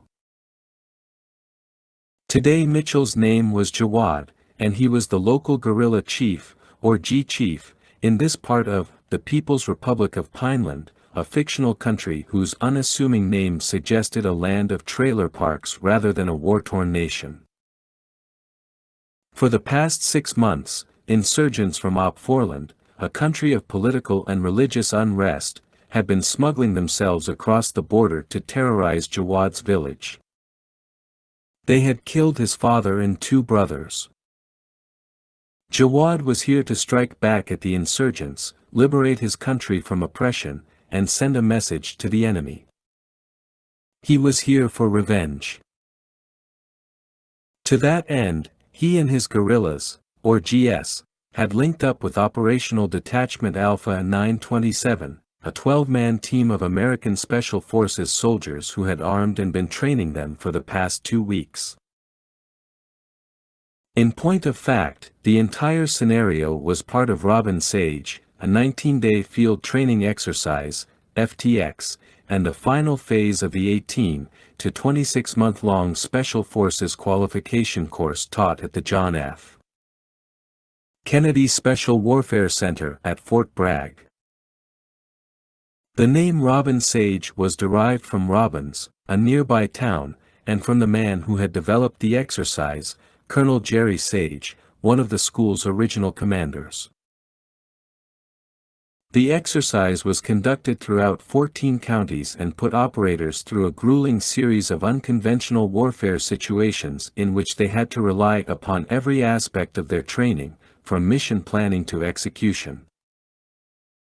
Robin Sage was the final exercise before graduation and assignment to one of the operational special forces groups.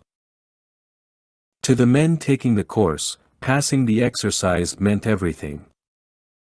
But they had to make it past Scott Mitchell first. Being the G Chief, Mitchell had already made it clear to the detachment commander, Captain Fred Voorhees, and the warrant officer, CW2 Baron Williams, that this was his show, and those guys had initially argued over that. Out there in the real world you sometimes had to trust the local chief you'd only known for a month, because if you didn't, you'd never get the job done. What's more, sometimes you had to let him lead because it was his fight and his honor at stake. That was difficult for many operators to accept, men who thrived on being in control. Robin Sage training also incorporated the experiences of real-life soldiers like Mitchell, who had designed this particular scenario based upon an experience he'd had in Eritrea. The young Captain Voorhees was about to be overwhelmed. Mitchell's breath grew shallow. The truck was about 20 meters from the trigger line now. Close enough. He burst from cover, ran onto the road, and began firing wildly at the vehicle, screaming at the top of his lungs, "For my father! For my brothers!" Behind him, Voorhees began hollering, "Jawad, what the hell are you doing? Come back!" Mitchell kept firing, his paintballs exploding on the windshield of the truck. Voorhees hollered even louder, "Jawad, get back here!" The truck's driver threw it in park and hopped out, along with a passenger, both Op-Forlan soldiers armed with rifles. They dropped to their bellies and began returning fire, paintballs whirring past Mitchell, who was grinning to himself. G-Chief Jawad had screwed up the entire ambush. The ODA team and the guerrillas were supposed to lie in wait until the truck hit the trigger line, at which time one of Jawad's men would toss a smoke grenade while a simulated claymore exploded, tearing apart the vehicle's front end.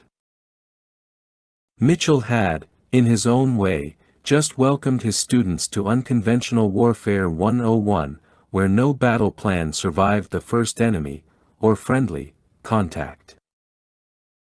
He continued running at the truck, taking fire from the enemy soldiers, paintballs striking his thighs and chest. He squeezed off a few more rounds and staggered forward, shouting once more about revenge until he dropped to his knees in the mud, fired again, then fell and rolled onto his side, crying, "Help! I've been hit! I'm hit!" Now it was up to Voorhees and Williams to gain control of the chaos. Mitchell lay there and watched as, across the path, one of the team's evaluators, Captain Simon Herrick, rose from the scrub to watch as the sergeant assisting him lifted his small camera to digitally record the event. Voorhees ordered his engineers who'd been standing by on the claymore to circle around to the vehicle's rear, while everyone else opened fire on the truck, paintballs thudding and fontaining across metal. Within 5 seconds the 2 enemy soldiers were dead, and Voorhees called a ceasefire. His engineers were the first on the vehicle and began unloading and busting open crates containing meals, ready to eat and weapons caches. Mitchell got to his feet. ODA team. Guerrilla team. The exercise is terminated. On me right now. It took several more minutes for everyone, nearly 30 in all, to rally around Mitchell in the middle of the road. He shook his head at Voorhees. "You got 2 medics. Couldn't spare one to save my life?" The captain furrowed his brows in confusion. "You ran at the truck, blew the whole ambush. You looked like you were trying to commit suicide. And now every G here is pissed off at you for letting me die. But you killed yourself." "No, I was getting my revenge. And maybe that was more important to me than my own life." Or maybe I was trying to show my men how important their cause is.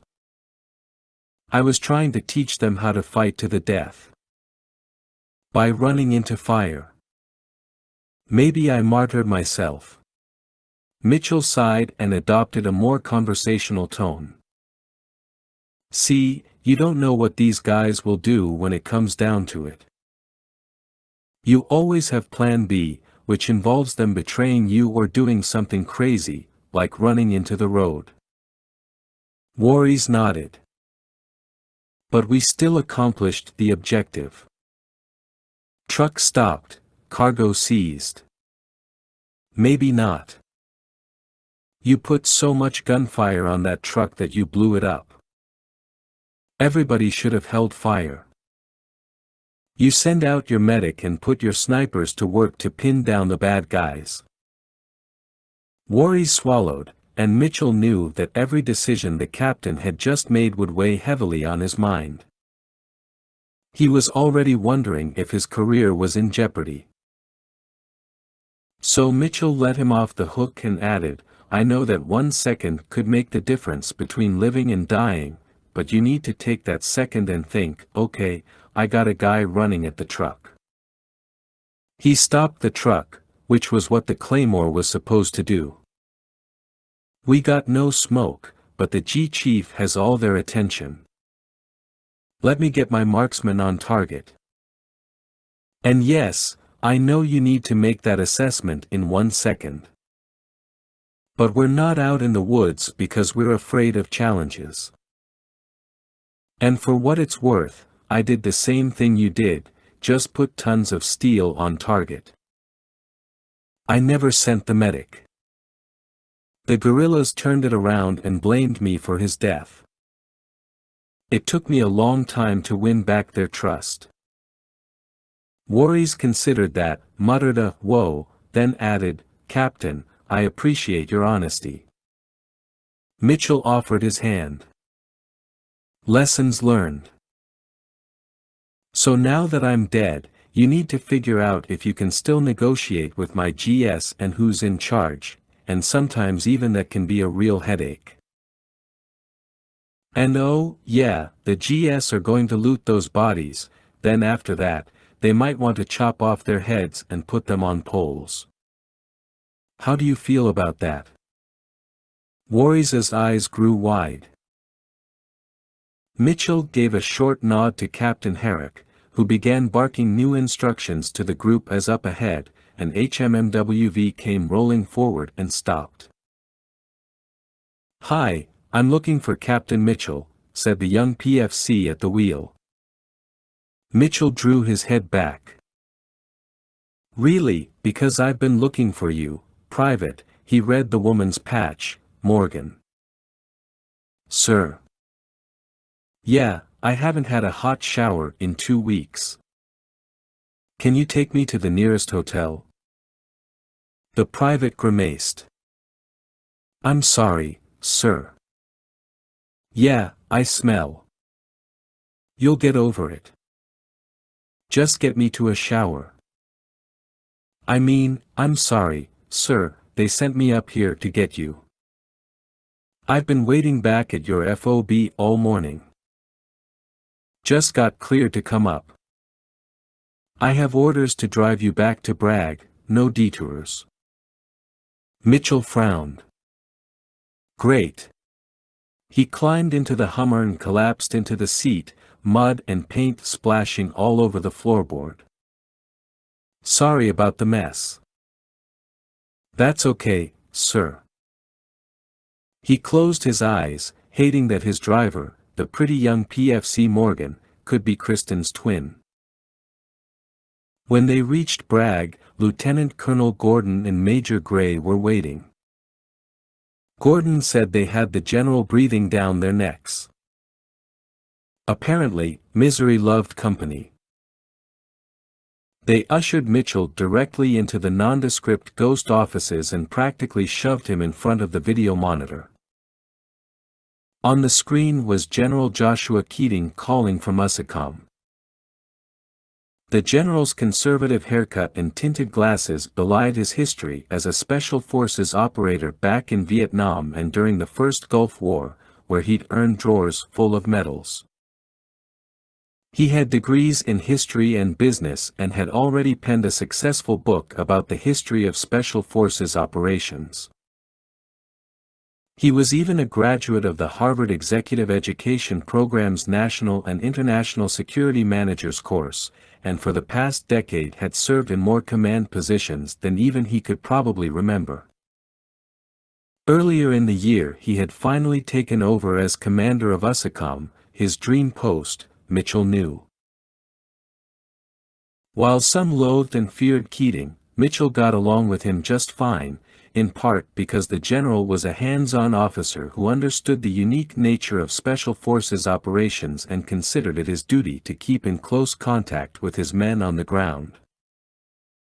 Sure, he was an impatient taskmaster, but he was also a straight shooter who never held back a punch. Mitchell found that refreshing. Keating leaned forward, his breast full of ribbons standing in sharp relief against his starched and pressed class as, the new blue Army class uniform having replaced the old green in 2011. "Mitchell, you look like crap." He pawed self-consciously at the mud on his face. "Thank you, sir. I had another word in mind." To Keating's right hung dozens of screens displaying maps, intelligence reports, satellite imagery, and live video streams from operators in the field, all of it coming together in a pixelated mosaic fluctuating with a life of its own. Over the general's left shoulder loomed a 4-meter-tall, three-dimensional map of the Chinese coast and Taiwan, with green overlays and flashing grid coordinates drawing Mitchell's attention to several locations. "Don't be a wise guy, Mitchell. I dragged you back from Robin Sage because we got a situation." "Sir, I've been out in the woods for a couple of weeks. Haven't been online or seen a newspaper. But my fortune cookie tells me it's got something to do with that submarine sail to Taiwan."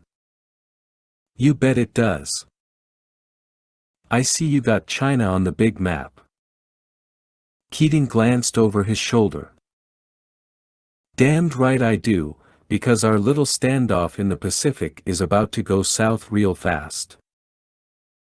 The general shifted his position to allow a smartly dressed woman in dark blue to appear on the screen. She was in her late 40s, with brown hair streaked with gray and a pair of green-framed glasses slipped down to the tip of her nose. Keating went on, "Mitchell, this is Dr. Gail Gorbatova of the DIA. Hello, Captain." "Ma'am. The general wanted me to brief you on an intelligence report we recently received from one of our operatives inside the Chinese government.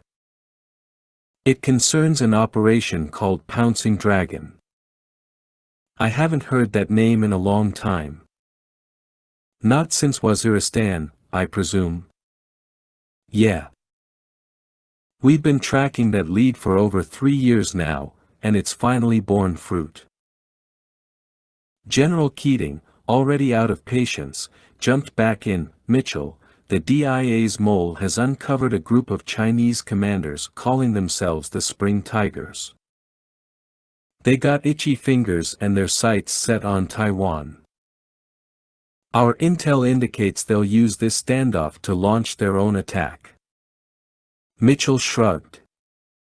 "Call China. Tip off their president." "We can't trust them to handle this," said Gorbatova. "The deputy director of the political department is a silent partner. And the Chinese could allow it to happen, then simply blame it on this cabal of renegades. We can't give the Chinese that opportunity. Let me ask you something, Doctor. How reliable is your intel? Our operative was recruited years ago. He's one of the best we have inside. Well, that's good, because I assume when this conversation is over that I'll be staking my life on the accuracy of the information he's given you. We have no reason to believe otherwise. The general jumped back in. Mitchell, we have a list of every spring tiger. We also know they've scheduled a final planning meeting exactly 9 days from now, and we have the time and location of that meeting. Mitchell knew where this was going. What's the dress? Casual? Or do I have to wear a tie? Oh, it's a formal affair, son. Black tie only. You'll crash that party. And Mitchell, we need a clean, surgical strike. No prisoners. Do you read me, soldier? Yes, sir. All right, pick a team, get an outload manifest ready, and get to Subic Bay ASAP. We'll have an ISOFAC set up, and by then your target intel package should be updated and ready. When the general said black tie, he meant black operation sans paper or electronic trials. They would literally wear black and carry nothing that could identify them as U.S. soldiers. No one would claim responsibility for their actions. Who could? The ghosts did not exist. Their isolation facility or ISOFAC would allow them to engage in the planning phase of their mission without interruption. Finally, their target intelligence package, or TIP, would contain timely, detailed, tailored, and fused multi-source information describing a host of elements related to the mission. However, Mitchell didn't need to review their TIP regarding the infiltration phase. Their Black Hawk pilots would be sitting this one out. Mitchell and his people were going to Subic Bay to board a submarine, because that's the only way they could infiltrate the Chinese coast while armed for bear, or in this case, tigers. Gorbatova's tone turned grave. Captain Mitchell, I want to remind you that our operative took a huge risk to retrieve this data. What's he get in return? You helping him defect? As a matter of fact, we are.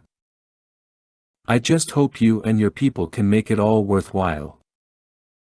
Mitchell nodded, then regarded Keating.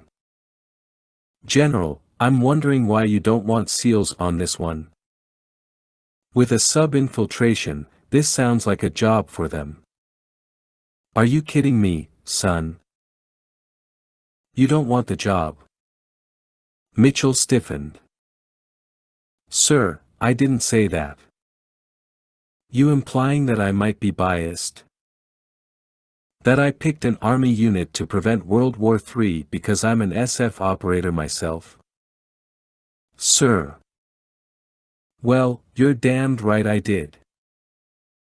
You'll have 2 SEALs to assist with infill and exfil, and a couple of CIA agents to help you get closer to the target, otherwise, it's your show, Mitchell. And do me a favor, don't you get yourself killed on my watch. Are we clear? Yes, sir. Then why are you sitting there? Get cleaned up and get the hell on a jet. I'll update you once you're in the Philippines. Mitchell bolted from his chair and saluted the general. On my way, sir. The screen switched to the computer's desktop, and Mitchell glanced wearily at Gordon and Gray. Call the president. Tell him to hold up on World War III until after I've had a shower. Gray smiled. Speaking of calls, as soon as you have your list, send it over. A lot of operators are out on R&R, and we'll need time to get them back. Mitchell nodded. You got a pen? I already know who I want. 19. Town of Big Valley, Modoc County, California. April 2012. Sergeant First Class Paul Smith, Ghost Team Rifleman, was home in rural Northern California for a few weeks. And it was not 2 days into his R&R that his boyhood friend Hernando Alameda called to say that he could use a hand loading about 200 bales of alfalfa hay onto some flatbed trucks. Hernando had taken over the farm from his recently deceased father, and Smith knew that he was short-handed, so he couldn't say no to his old buddy. Hernando was 27, a few years older than Smith, and he'd been complaining all morning about the difficulties of finding good help. He worked out his frustration on the bales of hay, loading twice as fast as Smith did, both of them sweating profusely. Soon the conversation turned to women, as it always did, and Smith asked about Hernando's longtime girlfriend, Vicky, who had sweet-talked him into financing a brand new pair of boobs. "She just dumped me last week," Hernando said between breaths. "How many times is that?" "3. You don't need her." "Nope. But you'll be calling later." "Yup. I'm calling in alone." Smith grinned. "Damn that woman. Hey, your dad told me he's retiring next year." "Yeah, I can't believe it. He's been sheriff of this podunk county for 30 years. You ought to take over." Smith laughed. "I joined the army to get away from all this horse dung." "You hate us that much?" "No, but come on, bro, you know my parents. Dad wanted me to be a rocket scientist. And they're both still mad about the whole college thing. But I have my own life now. And the army's that much better." "You never thought about quitting?" Smith shrugged. There had been a time, near the end of his 4th year as an infantryman.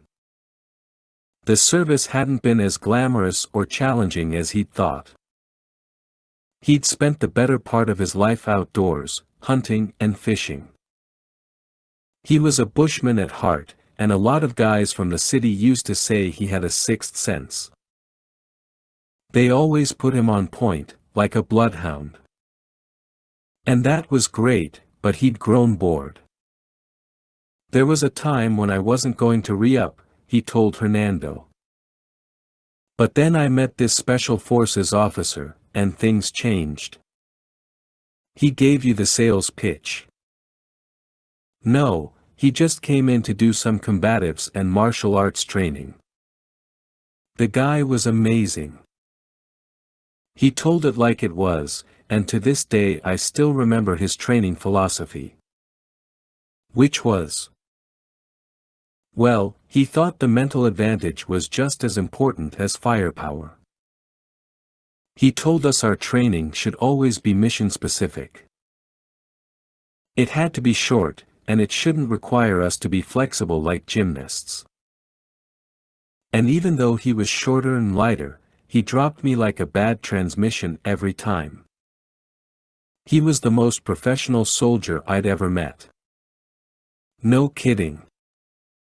You never told me this story." "I thought you just did it. But I was right. He convinced you to re-up." Smith nodded.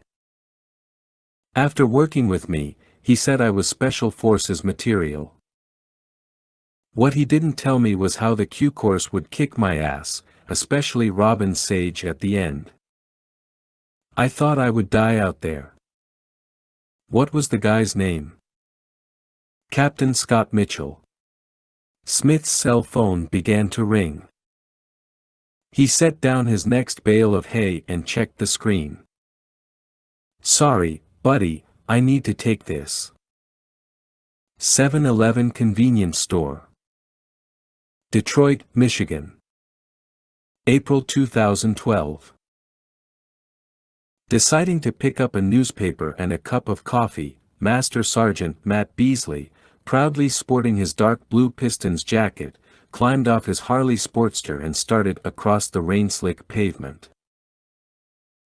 It had been 2 years since he'd visited the old neighborhood, and he remembered hanging out at this very store, keeping tabs on the motley crew of characters with nicknames like Old Man Freddy, Busted Head Bob, and Wayne the Wimp.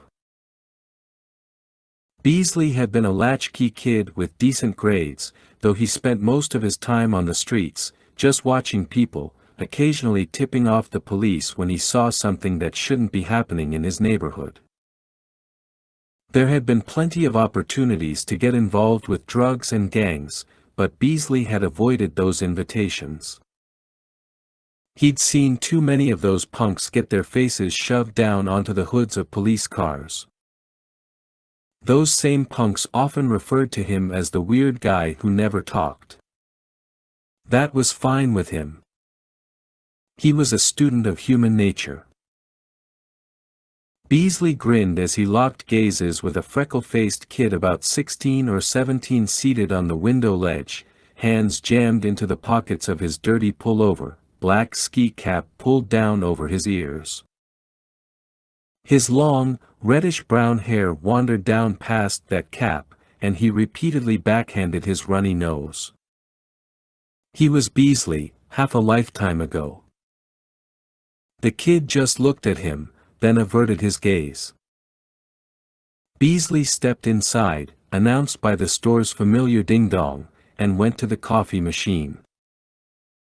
An elderly African-American couple stood at the counter, bickering with the heavy-set clerk over their expired coupon for milk. Otherwise, the store was empty. Beasley finished making his coffee, grabbed his paper, and by the time he reached the counter, the old folks were gone. The clerk rang him up, and he left the store. The kid was still there, watching. Beasley thought of asking why he wasn't in school but decided not to hassle him. Beasley had been on the other end of that conversation way too many times. Nearly slipping on the wet pavement, he crossed to his bike. And just as he tucked his newspaper under his arm and was about to fish out his keys, something thudded against the back of his head. He glanced ever so slightly over his shoulder, saw the kid standing there, his arm extended. "This ain't no toy gun. Your keys. Now." The kid shoved his pistol harder into Beasley's skull. "Easy, buddy. I was just pulling them out. You hand them to me. And you don't turn around. Okay." Beasley drew in a long, slow breath to calm himself. He reached into his pocket, felt the keys, but he didn't grab them. He visualized his move. Then made it. Whirling and wrenching his hand from his coat, Beasley struck the kid's forearm with his own, then slid his hand down and ripped the gun from the kid's grip. Dumbfounded, the kid gasped and stepped back, turned, about to run, then slipped in a puddle. Beasley shook his head in disgust. "Better stay down, buddy." Breathless, the kid rolled to face Beasley, tears forming in his eyes. Beasley gritted his teeth. "What are you doing?" "I don't know." "What are you doing with your life?" "Throwing it away trying to jack me?" Beasley wanted to tell this punk he was capable of so much more. He wanted to say that he'd sat on that very window ledge, yet he'd gone on to become a ranger and even a team sergeant with the Ghosts. He wanted to scare this kid straight. But he already sensed his little speech would fall on deaf ears. Abruptly, his cell phone beeped with an incoming text message, and the kid exploited the diversion to burst to his feet and take off. Beasley was about to start after him, but something told him to check the phone. He took one look at the screen and muttered, "Whoa. Gold's Gym." Anchorage, Alaska. April 2012.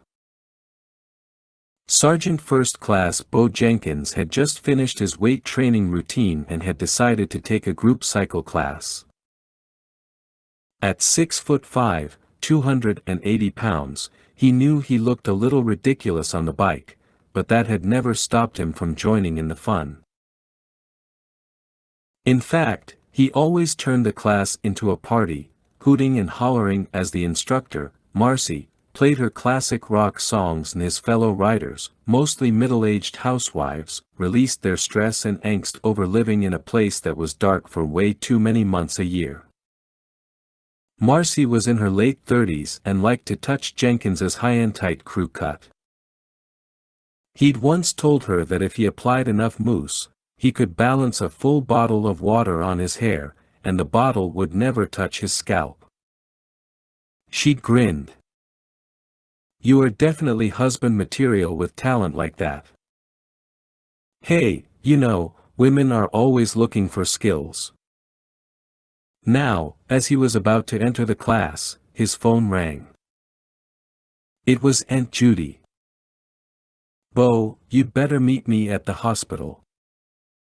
They've admitted your dad again." His heart sank. "I'm on my way." He raced to the locker room to grab his bag. After his parents had gotten divorced when he was 14, Jenkins had gone to live with his father in Anchorage, where Dad had become a commercial fisherman. Dad had spent most of his life on boats, and all that hard work and hard drinking had taken their toll. He had liver problems and a host of other issues that were steadily growing worse. And if it weren't for Aunt Judy, who had helped raise Jenkins, he wasn't sure how he'd get through now. Watching his father slowly wither away was far more difficult than all those missions in the Philippines, Indonesia, Eritrea, and Cuba. They were nothing compared to standing in that hospital room and holding Dad's hand, remembering that he was the one who'd said, "Bo, I think you should join the army. You need focus. They'll give it to you." Jenkins was the most physically imposing member of the Ghosts, joking that he sprinkled brass casings on his cornflakes instead of blueberries, but he wasn't strong enough to handle this. Not this. He could barely breathe by the time he left the gym and headed out to his car. The phone rang again. It wasn't Aunt Judy. And Jenkins's heart sank even more. No, no, no. Not now. Come on, not now. Massachusetts Institute of Technology. Cambridge, Massachusetts. April 2012. Alex, I really appreciate this. Just thought it'd be nice to see another life.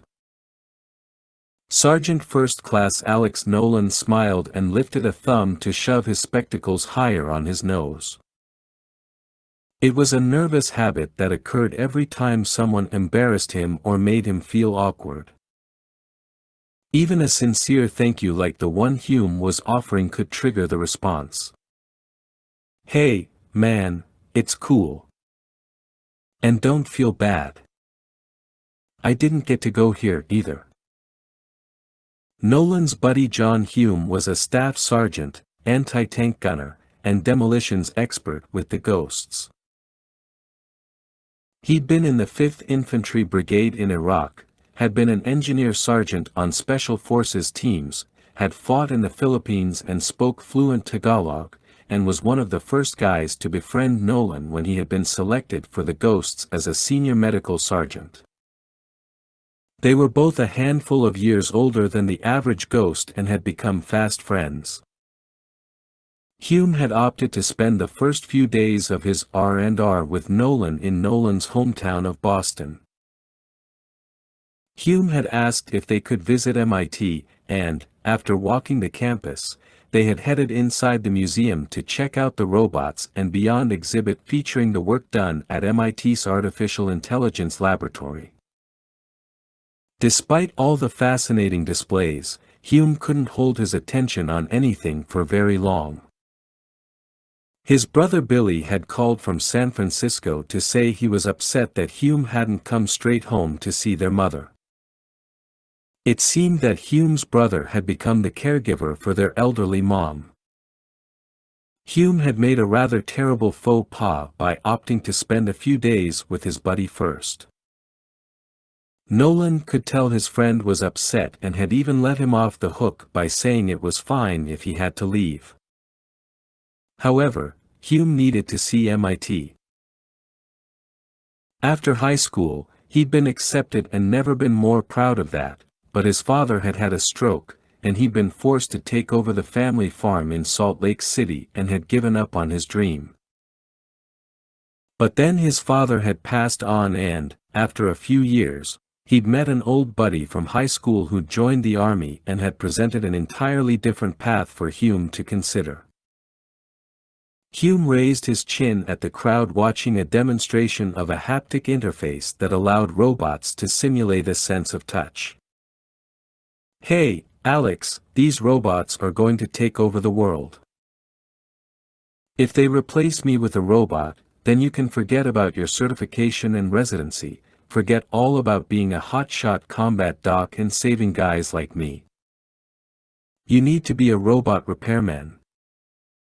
No, they'll invent robot medics. You know, we trained with one of those unmanned ground vehicles a few years back. They call them SUVs. Thing was small but nasty.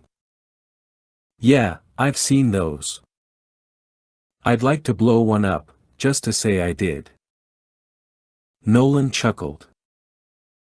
"You were the kid who stuffed firecrackers in the frog's mouth." "No, actually, Dad and I put on some world-class fireworks shows. People came from all over to see them." Hume's voice grew thin. "Dad would have loved to have seen this place, too." Nolan's phone began to vibrate, just as Hume's began to ring. They checked their screens. Hume sighed. "My brother's really going to flip out now. Dude, we have to be in Subic Bay, and they're timing us," said Nolan, already breaking into a jog. "Come on." 20. USS Montana, SSN 823. South China Sea. 300 nautical miles southwest of Subic Bay, Philippines. April 2012. The crew of USS Montana, a Virginia-class nuclear fast-attack submarine, was bound for Sasebo, Japan, after a week's monitoring of supertanker traffic through the Malacca Strait linking the Indian and Pacific Oceans. Passage through the strait was the shortest sea route for India, China, and Indonesia, and the key choke point in Asia. To bypass the strait added 944 miles to any ship's transit. "Emergency deep," ordered Captain Kenneth Gummerson. Montana's control team immediately initiated a full-power dive toward a depth of 150 feet, deep enough to avoid collision with the bottom of any modern supertanker yet shallow enough to recover from flooding should a collision ensue. "Worked perfectly, Captain," reported the chief petty officer co-pilot. "Touch screen control all the way, no need to go to minimum electronic mode and joystick control." This fourth drill in the last 24 hours reassured Gummerson that a computer module swap-out had indeed tweaked the digital interface between the stern plane actuators and the sub's fly-by-wire, FBW, computer. Gummerson, a twice-divorced 47-year-old victim of long separations and short reunions, had tacked on Silver Eagles during this operation, but the promotion meant giving up his command. All hands knew their relief commander would be waiting on the pier in Sasebo. Change of command was a bittersweet event for all concerned. Incoming flash traffic, CO eyes only, Captain, reported the duty radioman. Gummerson nodded. Bring it back to my stateroom after it's logged in. Minutes later, in the privacy of his quarters, Gummerson carefully studied his new orders. 100938 ZAPR 2012. Flash. FM, Comsopac. 2, USS Montana SSN, 823. Info, Compactfult USIC. SUBJ, a Porter 2012-0410, TS-001. Top Secret. BT //. 1. Upon receipt, terminate current ops, proceed Subic Bay. Arrive NLT 1000 local, 120408. 2.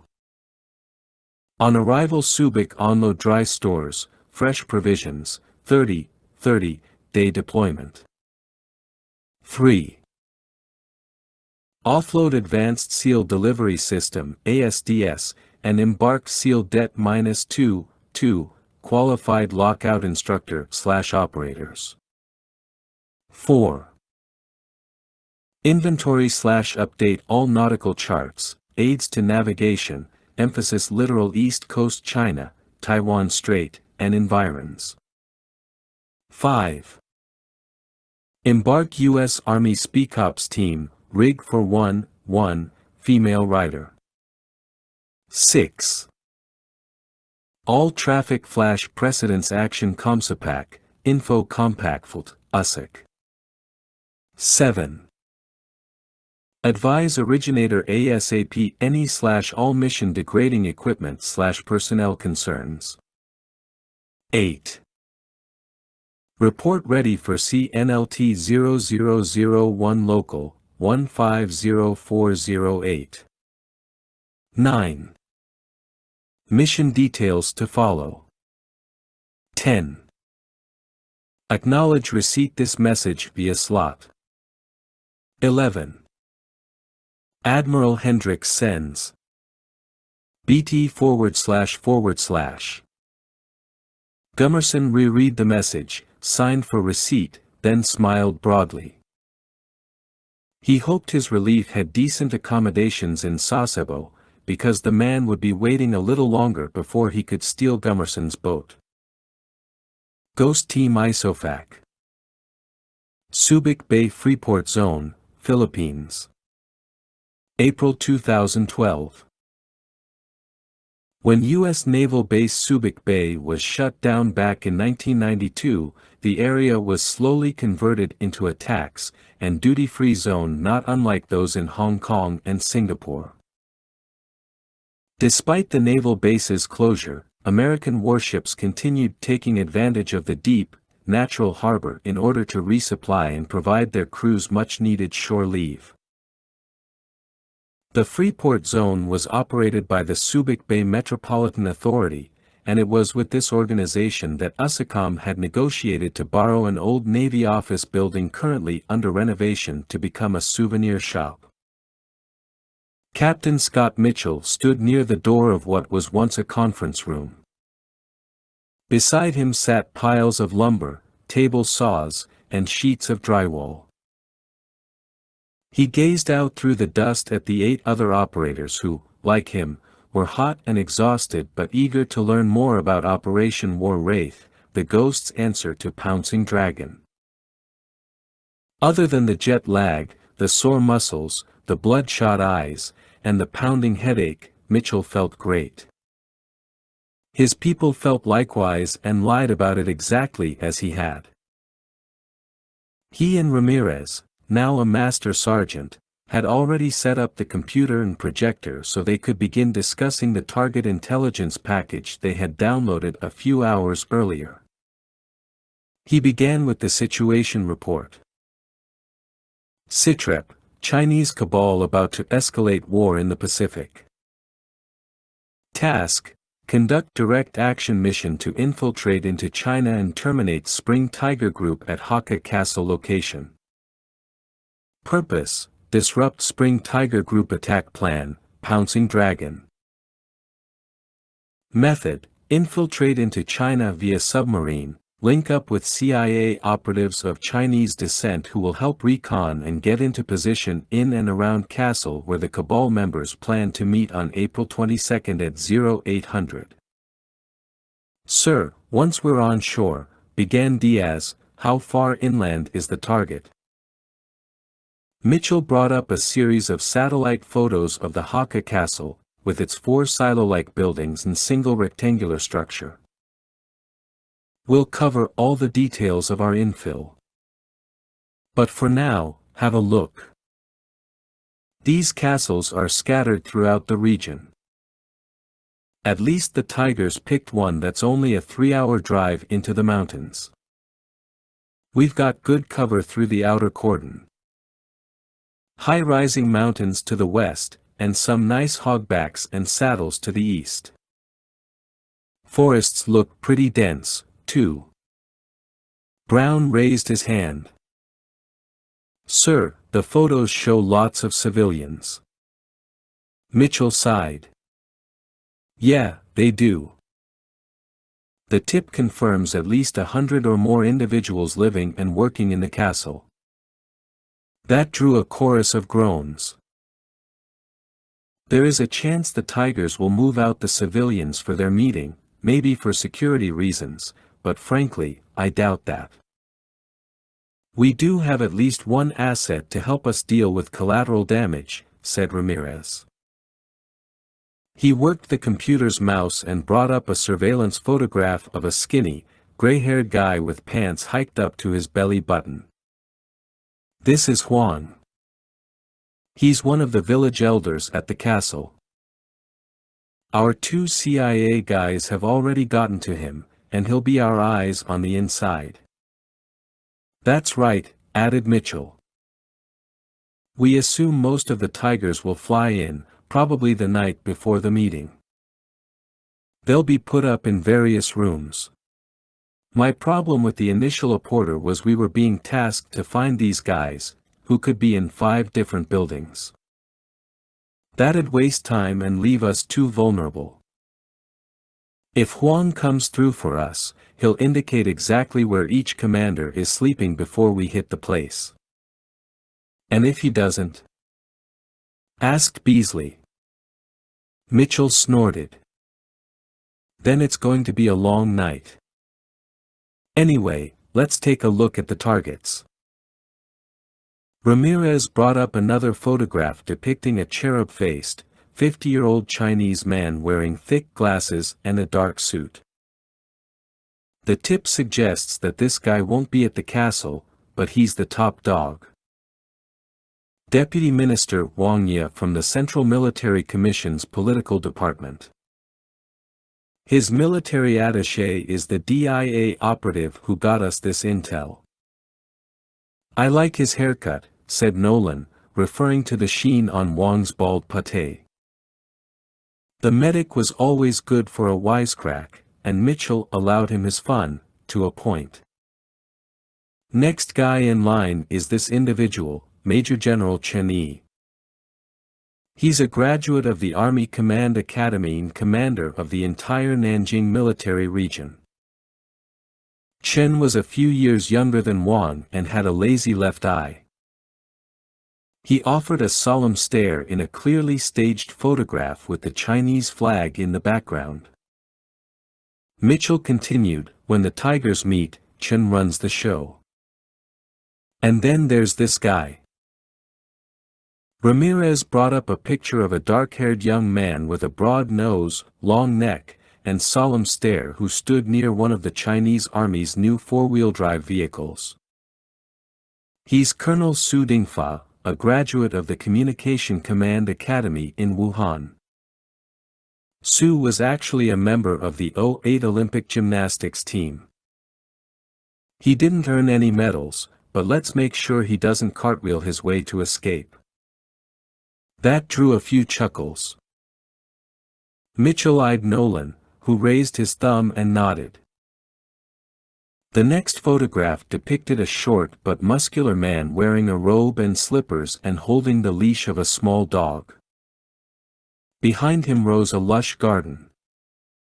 Say hello to Vice Admiral Kai Ming. He's the commander of the East Sea Fleet in the NMR. Here he is taking his dog for a dump near the HQ in Ningbo. I like his dog, said Nolan. That's a Pekingese. They go good with a nice Cabernet. I prefer a Pinot Noir, said Diaz, smirking at Nolan. And last but not least, we have Major General Wu Hui. He's a graduate of the Air Defense Command Academy in Jingji. Wu had just climbed out of a fighter plane and removed his helmet. He wore a scowl made famous by martial artists like Bruce Lee.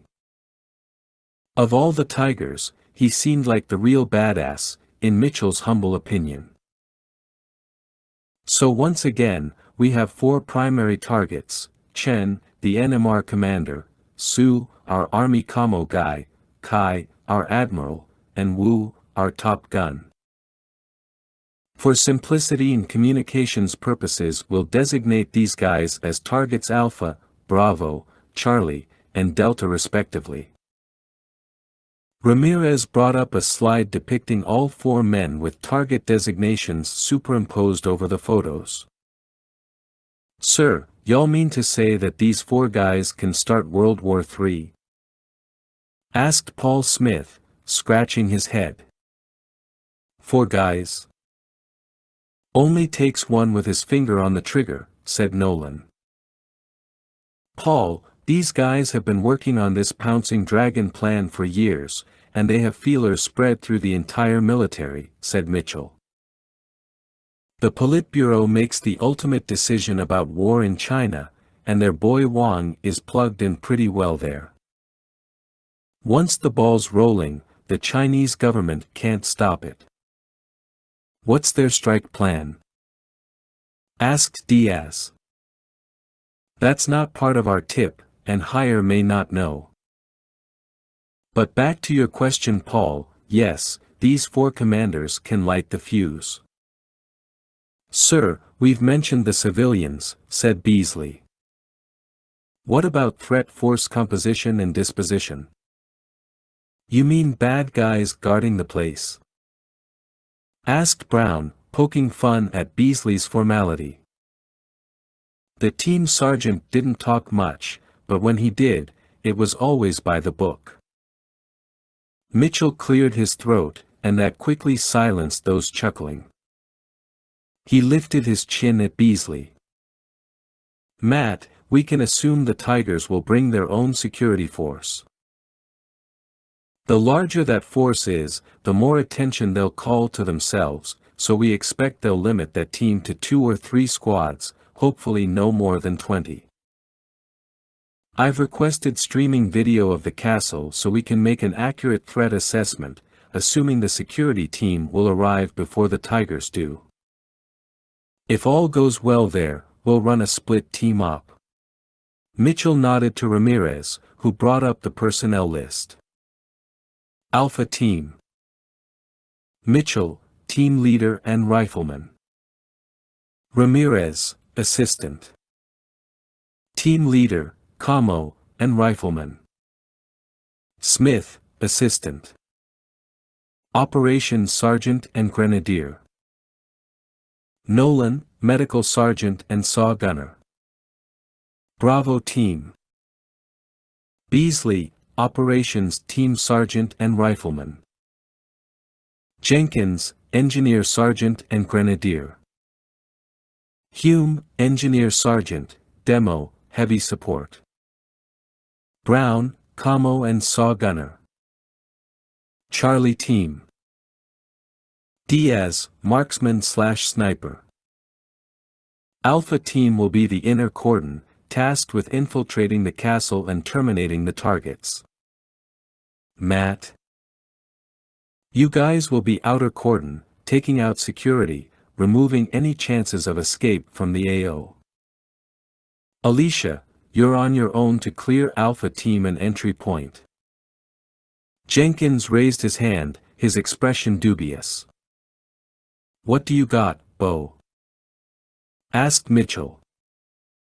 Sir, I don't doubt Bravo can secure the outer cordon.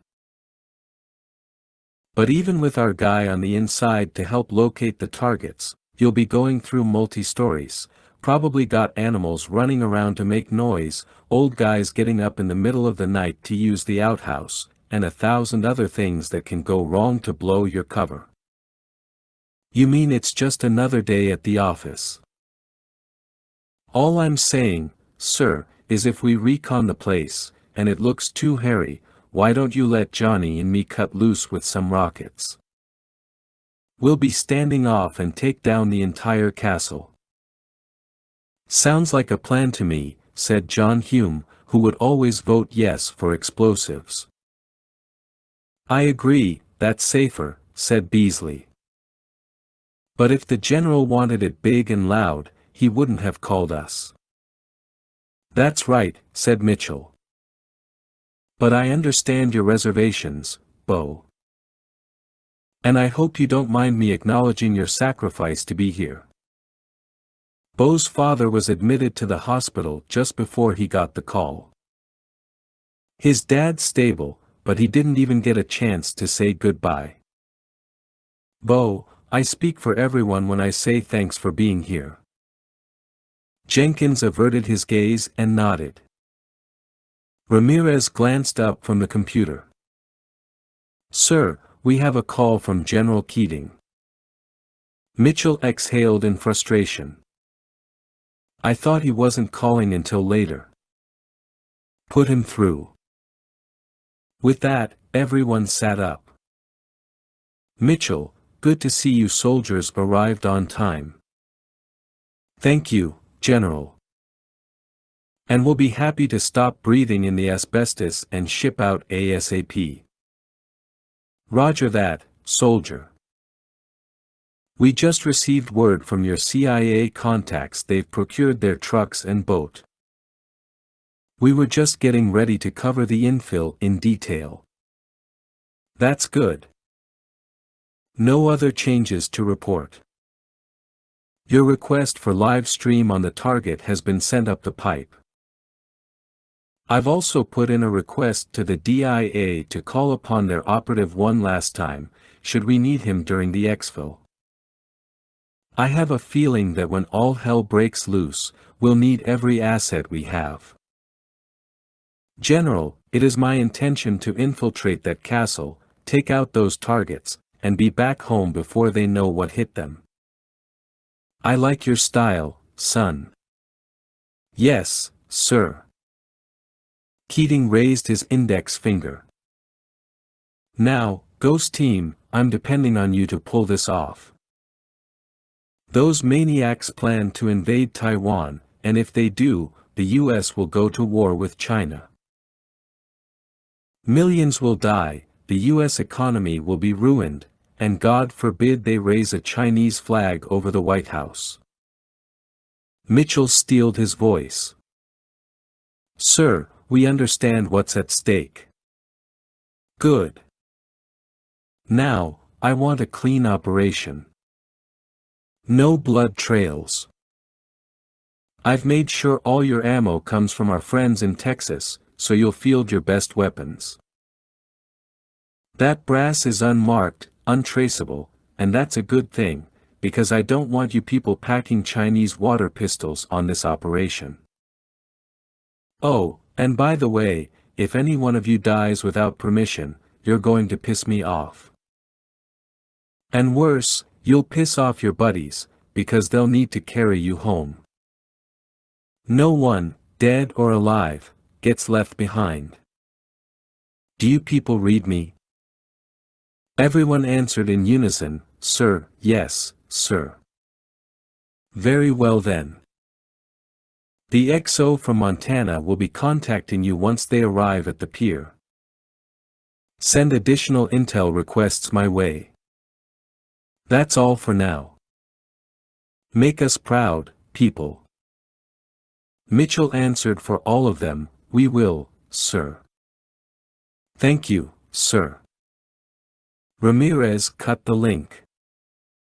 Every pair of shoulders slumped.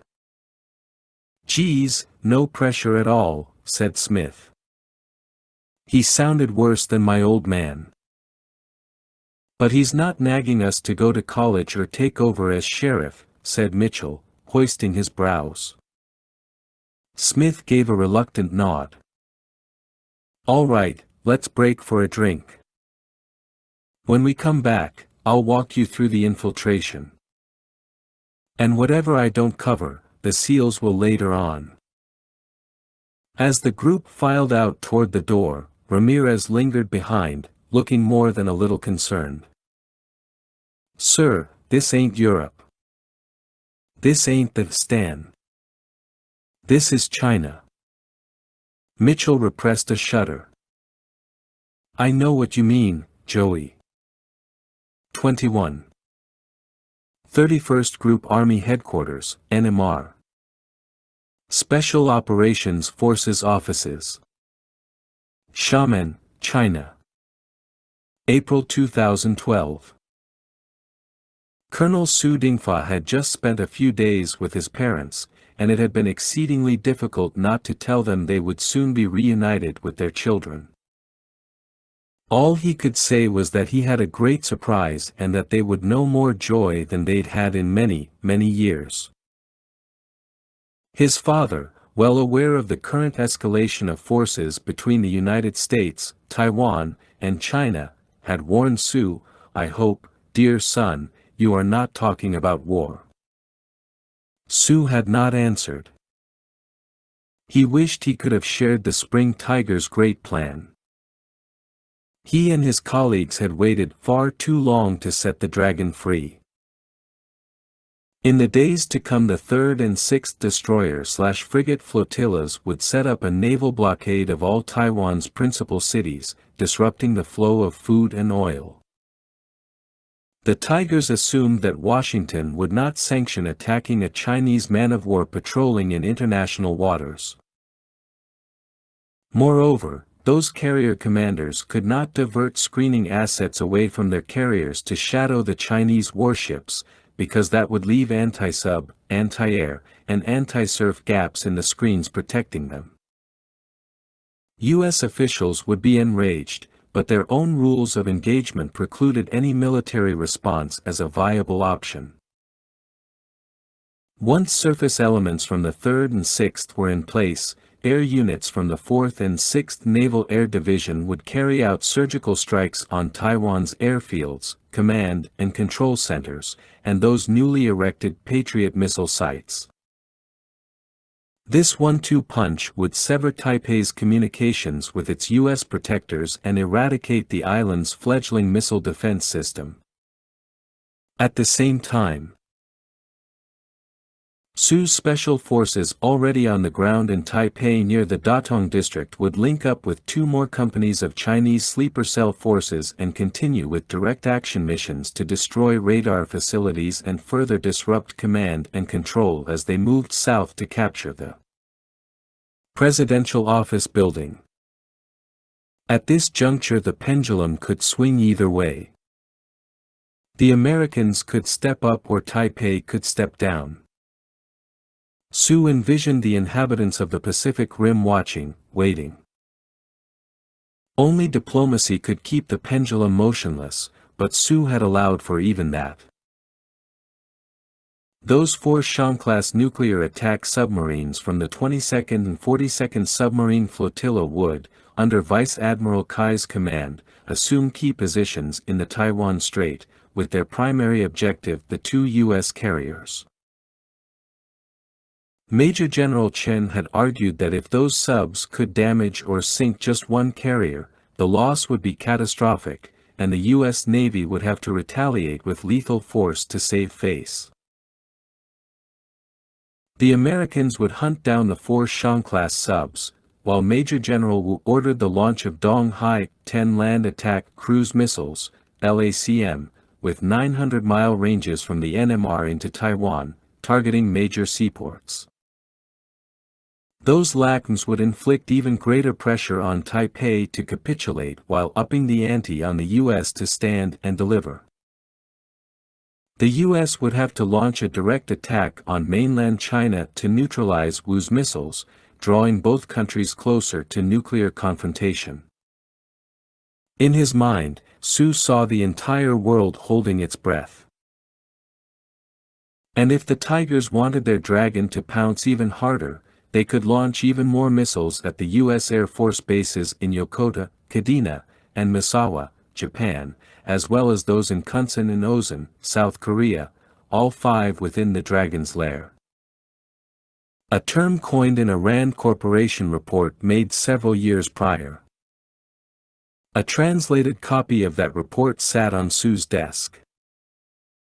Indeed, the U.S. would have to fight an all-out war with China or give up Taiwan. However, the U.S.'s ongoing war on terror had stretched military personnel and its defense budget to the breaking point. What's more, the American public was still screaming for an all-out withdrawal from the Middle East and continued to be abnormally sensitive about military casualties. Officials seeking re-election would not vote for war. Thus, the Spring Tigers had concluded that the United States could not afford to be challenged on its promise to defend Taiwan. And once Pouncing Dragon was completely underway, the Chinese government could not afford to stop it, whether they took credit or not. Finally, the plan cleverly avoided the use of large-scale amphibious landing forces, which all Tigers had agreed were far too predictable, far too cumbersome, and far too complicated to communicate with and support. After finishing his tea, Su left the office and took a drive out to a training field behind the base to see how Fong was doing with their security force, 2 8-man squads who would be leaving tomorrow afternoon, bound for the Hakka Castle. The training field included an obstacle course with bridges and barbed wire, wall climbs, and a few other training challenges. At the far end of the field stood several buildings used for close-quarters combat training, and it was there that Su spotted a circle of men. As he drove closer, he realized Fong was in the middle of the group, and another man, one of the soldiers, was lying on the ground, head pulled into his chest as Fong struck him repeatedly across the back with his unsheathed sword cane. Su parked, climbed down from his brave warrior, and approached the group. The soldiers immediately snapped to attention, and Fong glanced up in mid-swing, then lowered his sword. "What do we have here, Captain?"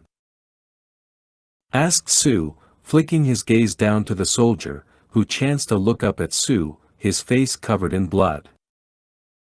"We have a discipline problem, sir," answered Fong, trying to catch his breath.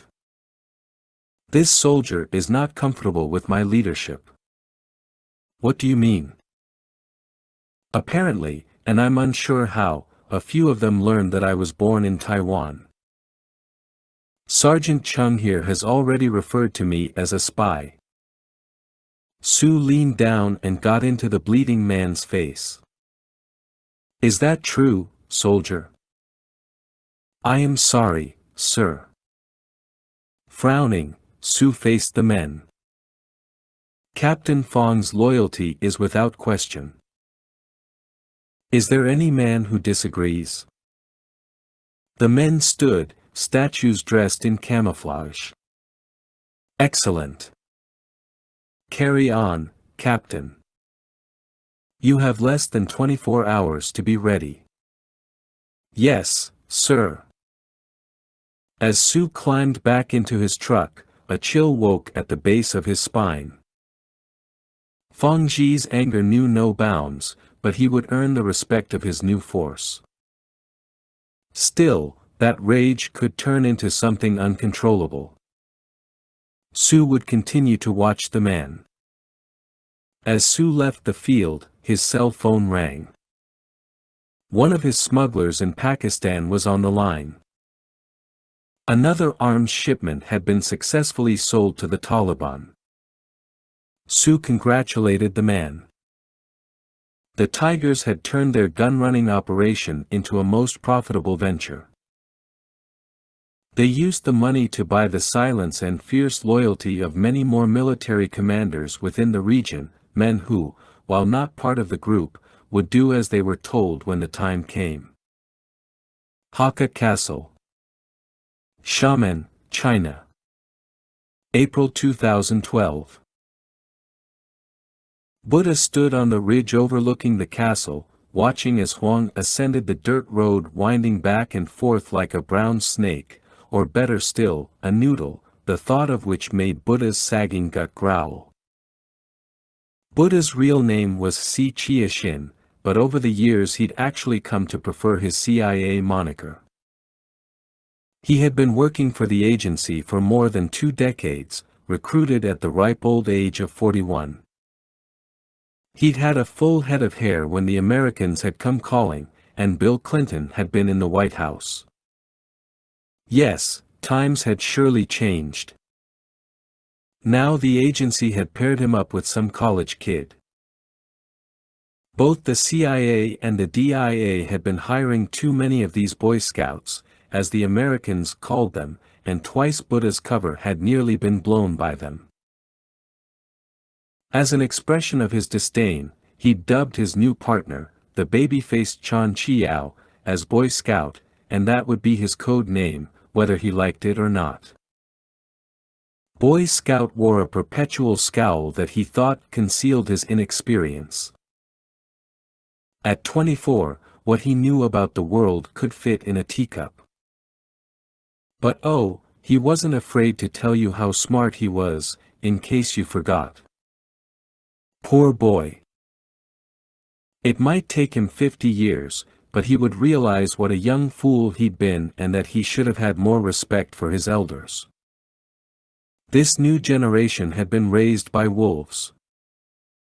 Buddha fished out his handkerchief and wiped the sweat from his brow, then shoved up his spectacles.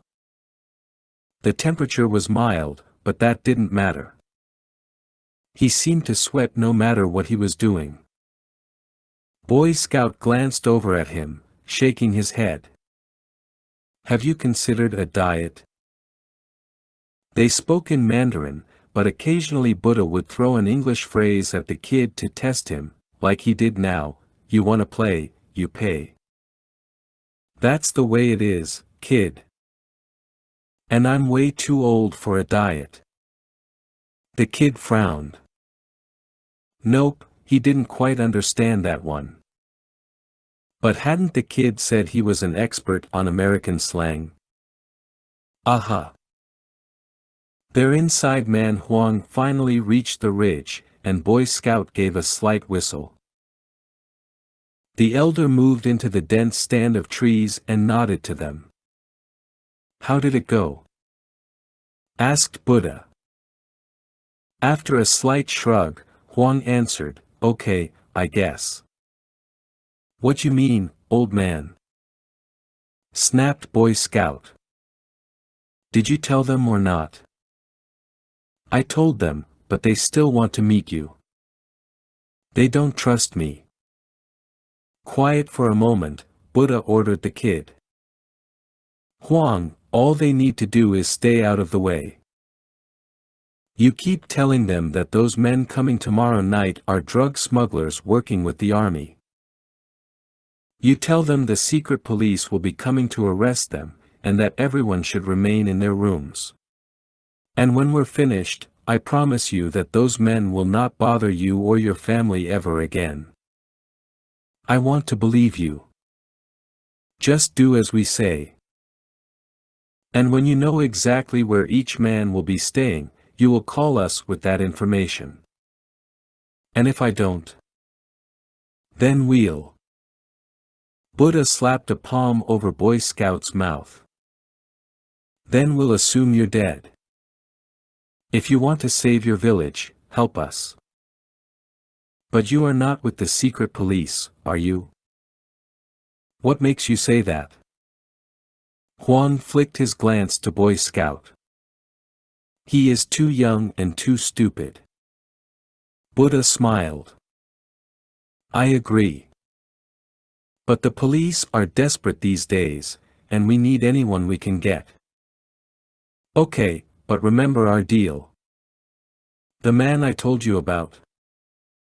Yes, Fangji, said Buddha. Huang nodded. You will kill him.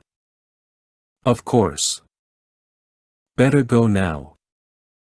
Fang will be calling you soon. And so will we. For a moment, Huang just stood there, looking at them, and Buddha pitied the man. He was just a simple farmer caught up in something far more dangerous than he could possibly imagine. Fang Ji was assumably one of the Spring Tiger Group's cronies, a guard or security chief who meant nothing in the grand scheme. His name was not even worth mentioning to the Special Forces team coming ashore, and while Buddha had promised to kill him, that was only to satisfy Huang. Buddha regarded his partner, then tipped his head toward the path. Back to the car, little one. Boy Scout's eyes widened. You will not say that again. I see your parents have been neglectful, and the Americans have poisoned away what was left of your respect. But that is okay. You will do as I say, or I will strangle you until you are blue then white then dead. And then I will communicate the unfortunate accident to Langley. Buddha narrowed his fiery gaze, and Boy Scout withered where he stood. Then, abruptly, Buddha threw his arm around the kid and chuckled. We're going to have a lot of fun in the next couple of days. Let me ask you something. Other than in training, have you ever been shot at? No. That's not good. Why should I be worried? This is an assassination, nice and quiet. Buddha chuckled again. My dear boy, when the Americans are involved, nothing is ever quiet. 22. Pier 3E. Subic Bay Freeport Zone. Philippines. April 2012. Captain Scott Mitchell drove one of the team's two SUVs around some cargo pallets, then he and Ramirez, who was at the wheel of the other truck, slipped beneath a row of 6-inch thick hawsers secured to the bollards of a supertanker on the opposite end of the pier. They drove farther out, then finally parked alongside the submarine, whose hull glistened like the black skin of a killer whale in the moonlight. Their weapons and other gear were packed in more than a dozen heavy loadout bags and stowed in the cargo areas of each truck. Jenkins and Smith began unloading, but Mitchell told them to hold off until they talked to the crew. Captain Mitchell called a tall, broad-shouldered man coming forward. That'd be me, sir. I'm Lieutenant Commander Sands, the XO, and this is Master Chief Swallow, chief of the boat. We call him COB. After shaking the XO's hand, Mitchell turned to the shorter, stouter man with the forced grin and did likewise. Master Chief. Captain. Glad to have you aboard, Captain, added Sands. Mitchell gave a little snort. I appreciate that, sir, but you'll be happier once we're off your boat. The XO chuckled then raised his voice to address the entire team. Okay, listen up. Welcome aboard Montana. Master Chief Swallow will issue each of you a thermoluminescent dosimeter, like the ones he and I are wearing. Sands reached down to his belt and gestured to a device slightly smaller than a deck of cards. The dosimeter records your total radiation dosage while on board, and it must be worn at all times. Once COB assigns you one, you'll be escorted down this after hatch, through the lockout trunk, and into the galley on the upper level. Damn, we get to eat first thing, Ramirez whispered in Mitchell's ear. I doubt it. Question, Captain Mitchell? Asked Sands. No, sir. Good. You'll be briefed about spaces that are off-limits, certain ship routines called rigs, and most importantly, how to flush the commode. Mitchell and his ghosts chuckled. But Sands wasn't kidding.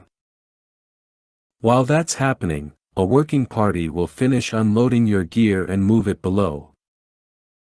It'll be waiting for you in the torpedo room. Turning to Mitchell, Sands added, Captain Gummerson would like to see you in his stateroom at your convenience. I'm at the captain's disposal, replied Mitchell. Lead the way. But I guess I'll grab one of those Geiger counters first. After yelling, down ladder, as instructed, Marksman Alicia Diaz studied the 25-inch wide black hole, grasped the hatch knife edge, and lowered herself down, rung by rung, right behind Master Chief Swallow.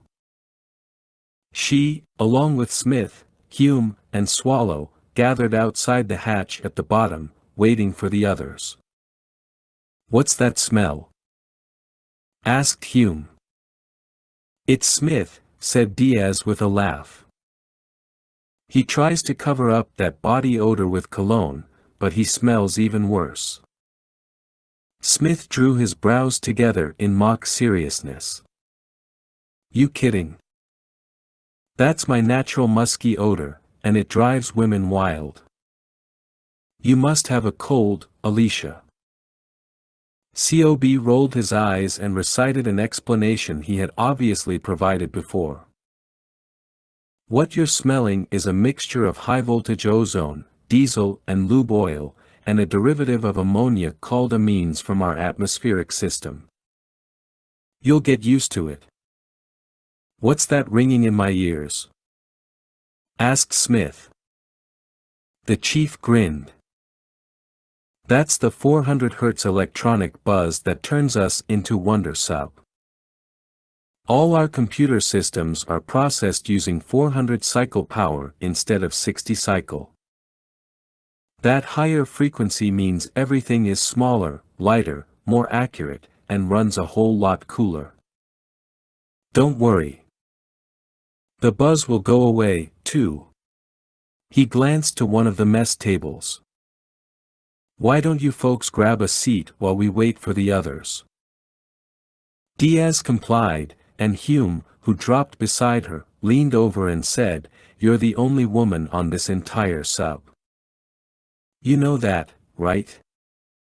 So what? It's just. We'll keep an eye out for you. Gee, thanks, Johnny. She showed him her ugliest face. I'm just saying. Too much, she finished. Mitchell entered the captain's stateroom, which was much smaller than he had imagined. In one corner stood a tiny fold-down desk, but the bulkheads were barren, along with the rest of the quarters. Captain Gummerson came forward, beaming, his graying hair as mottled as granite, his voice deep and resonant. Evening, Captain. Ken Gummerson, welcome aboard. Thank you, sir. Please call me Scott. Mitchell offered a firm handshake. Forgive the empty room. I'm all packed up. We were on our way to Japan to pick up my replacement when we got the call. This may be my last operation on Montana. Well, I'm hoping you don't go out with a bang, sir. Me, too. And I have to say, I've been around, sir, but this is my first time aboard a Virginia-class sub. Pretty amazing. Gummerson grinned and nodded. I've been riding boats for 30 years, but Montana still makes me a little bug-eyed. The captain motioned to a seat near his bed. Relax a minute. I need to run through a few things, and I need to get radio to bring in your message board. You have some update traffic from your boss. Once submerged, the radio messenger will come to you with that message board whenever you have incoming traffic. Okay, sir. Scott, right now we're situated on the mid-level deck. I call it Main Street. Forward of my stateroom is the control and attack center. Aft of this space is a head that I share with the XO stateroom, and aft of him is the VIP stateroom. Aft of that is a bulkhead with a hatch accessing the reactor compartment tunnel. From that hatch aft is off-limits to all but engineering personnel. Gummerson paused. Understood, sir. The captain grinned. Don't lie. Even I don't remember what I just said. But you'll be taken on a tour. Mitchell returned the grin. Good idea.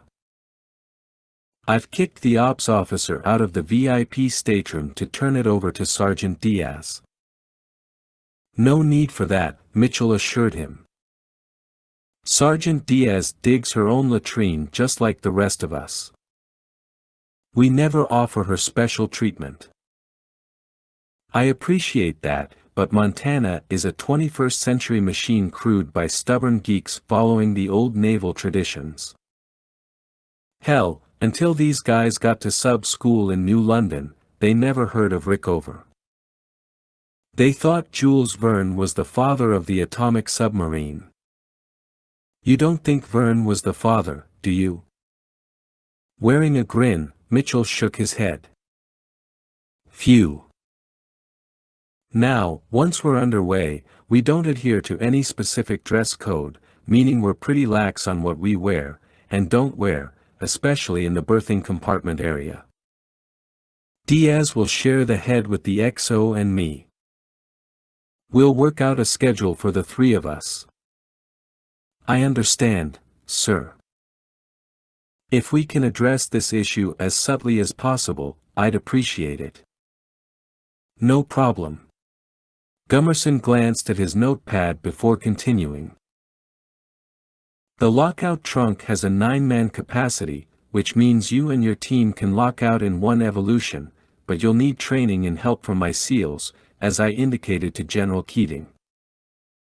No arguments here, sir. You'll get with SEAL Chiefs Tanner and Phillips between here and China. We'll work in 2 drills, once with lights, once in total darkness.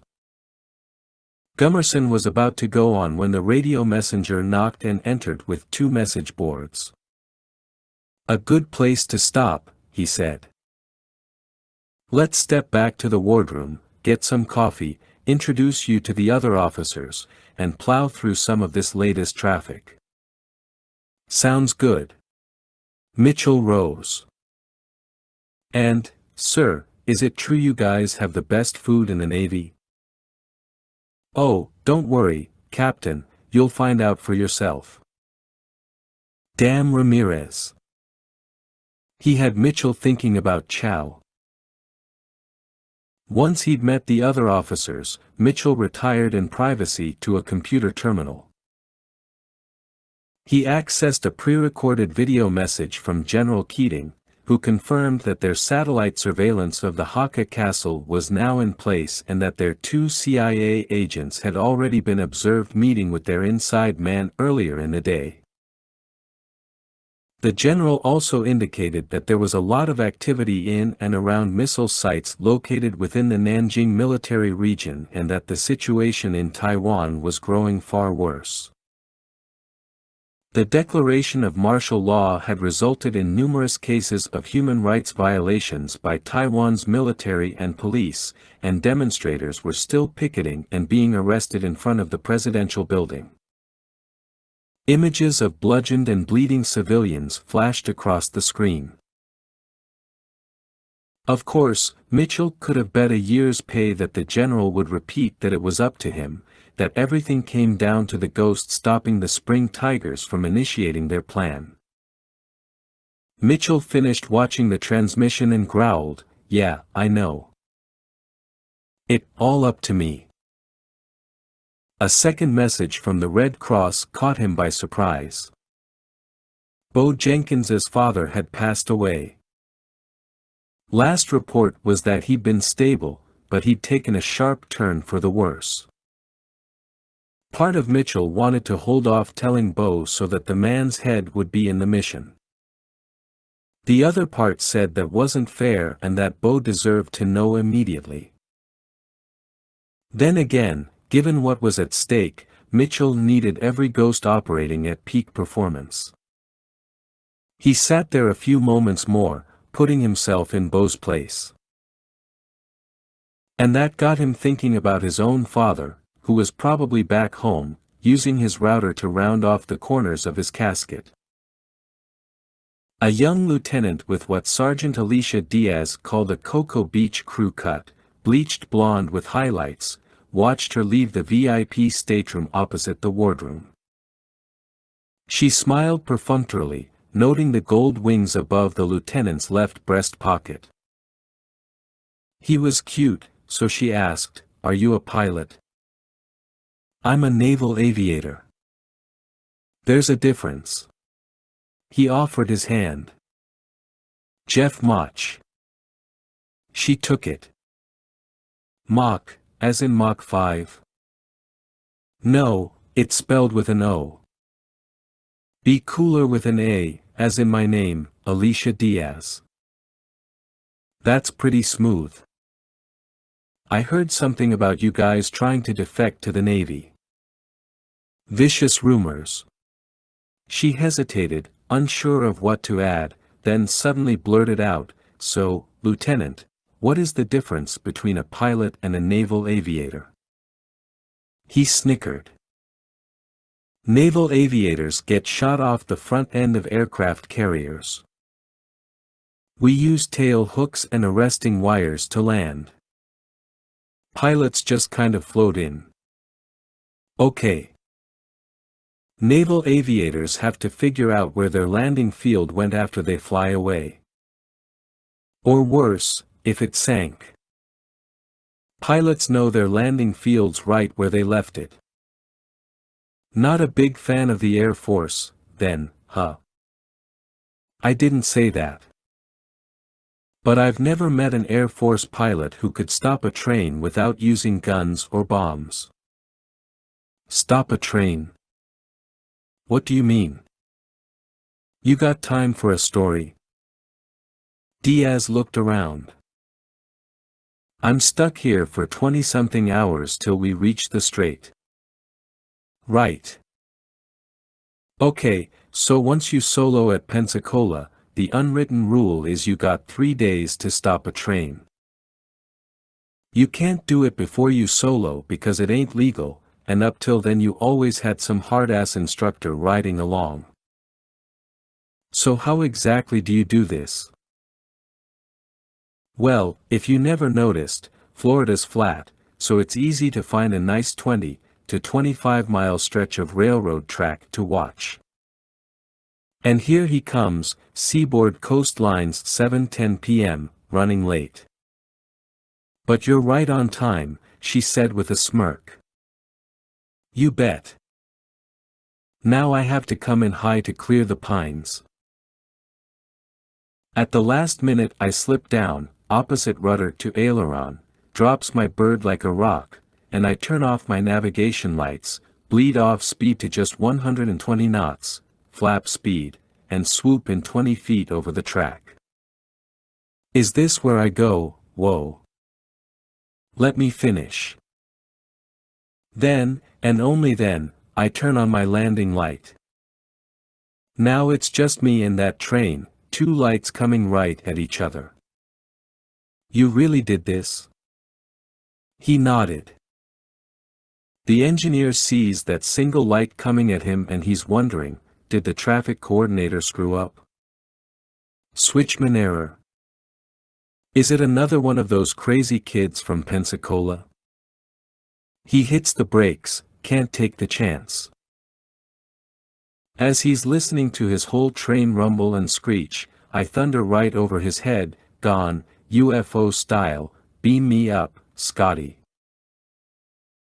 Mach was only half as cute now. It was hard to see his eyes within that swollen head. There's no way you guys get away with that. You're right. I got a letter of reprimand, which got pulled when I graduated, because the Navy saw I was crazy enough to get shot off an aircraft carrier. So as a reward they put you on a sub. Yeah, they really like you. She wiggled her brows. No, I'm here because of you. Lieutenant Shoemaker and I are flying the Predator. I'm telling you, she's one badass little bird. Diaz had worked with all sorts of unmanned aerial vehicles, UAVs, in her career, and none were what she'd describe as badass. That was a phrase she reserved for people, not machines. She shrugged and said, we've packed our own UAVs. As a matter of fact, the captain's going to field a brand new drone on this mission. I heard that, but our Predator still has greater speed and range than your drones. We launch right from the vertical tube. Subs rigged like this have 10,000-foot periscopes, so to speak. Trust me, you'll be glad we're up there. Now what's your story? Diaz adopted a sing-song tone, deciding she would have a little fun with this jock. Well, sir, I certainly don't have the talent to be a naval aviator, but I like playing around with ranges, working numbers in my head for projectile drop and wind compensation. I like slowing my heart rate, taking a deep breath, letting half out, and squeezing off the round between beats. I like listening to old Bee Gees songs and watching some bad guy's brains splatter over a 50-foot area from the kinetic energy imparted on impact. I call that a woman's touch. Mach blinked hard. Alicia, why don't you step into the wardroom, fill a chair, and let me buy you a cup of our fine Navy coffee? She chuckled under her breath. You don't have any bourbon. Mitchell found Jenkins in the torpedo room, along with Beasley, Hume, and Smith. The men were doing another inventory of the gear and double-checking batteries. Bo, can I speak with you? Yes, sir. They crossed over to one corner of the room, where Mitchell leaned on the bulkhead and said, So it's the future, and you're captain of your own ghost team. Initially, Jenkins was confused, but finally his brain caught up to the moment. Okay, sir, but, I made it through college. Yeah. Damn, that's good. Play along. So you're captain, and it's the day before a huge operation. You know that you need every guy with a clear head. You know you can't afford any distractions. But you also know that there's news from home that will affect several members of your team. What do you do? Do you give them the news? Or do you wait until after the mission? Jenkins swallowed, took a deep breath, and he could no longer look Mitchell in the eye. I don't say anything, sir, because the mission is more important. The news can wait. Mitchell thought a moment, then slowly nodded. Bo, I'm not trying to take myself off the hook. I know. I had a dream about him last night. Do you believe in the afterlife? Haven't made up my mind yet. But for now, we're the only ghosts I believe in. What about fate? Bo, we have to believe that what we do matters. I don't think it was all figured out for us. I could have stayed home, worked on cars, built furniture, but I decided to change things. I did that. Not fate. Yeah, but maybe there are all these doors in our lives, and we're moving through them. Some close behind us, and some don't. Sometimes we control them. Sometimes not. Who knows, Bo? When I left Alaska, the door closed all the way, and I knew my father was going to die. He was sick for a long time. I'm okay. You're sure?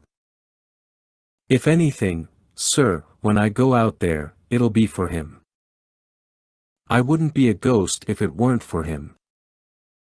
Mitchell slapped his hand on Bo's massive shoulder. You're a good man, Bo.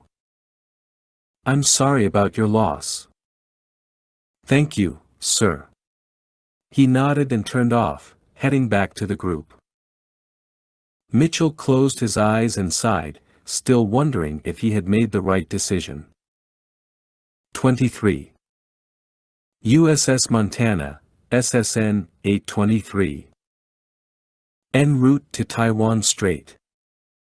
South China Sea. April 2012.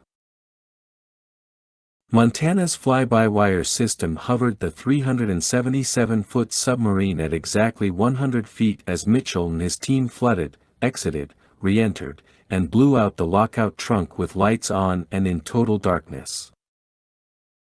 The drills were completed within the first 6 hours after leaving Subic Bay, while still in warm seas.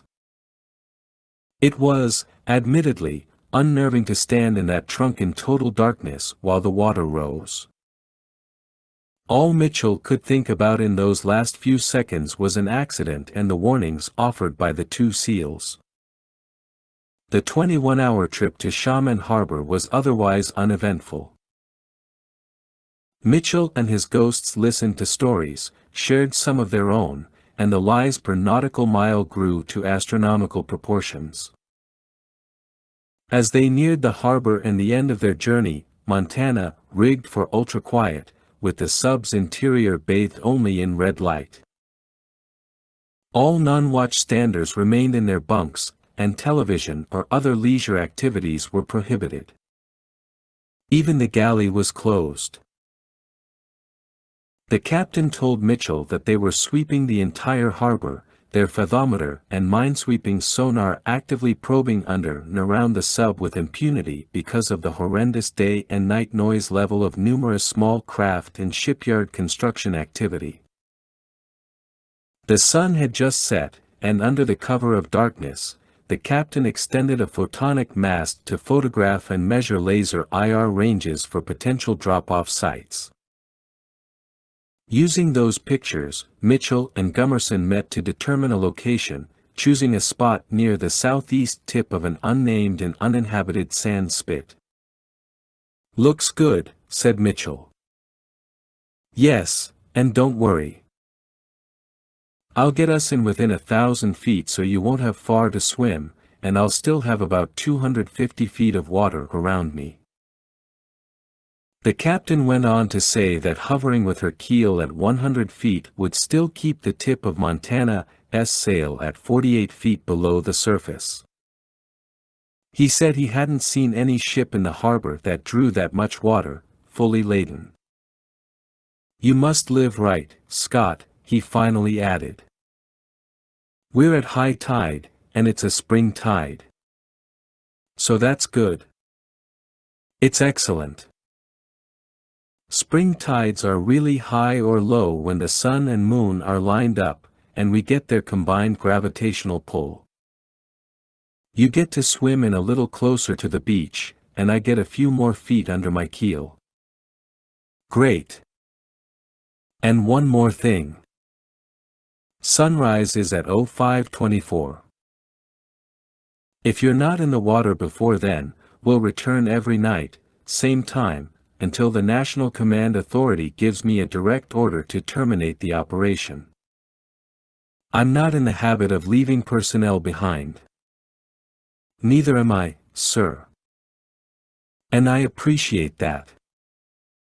But if you have to bail on us, we'll just hijack a rickshaw and head west." The captain grinned. "I'm sure you will. Now I'll have our drop-off point forwarded to your hire, and they'll get it to the agents you'll link up with on shore. Thank you, sir. Within 15 minutes, Mitchell and the other 8 members of his team were standing in the cold metal confines of the lockout trunk. Everybody good to go? He asked.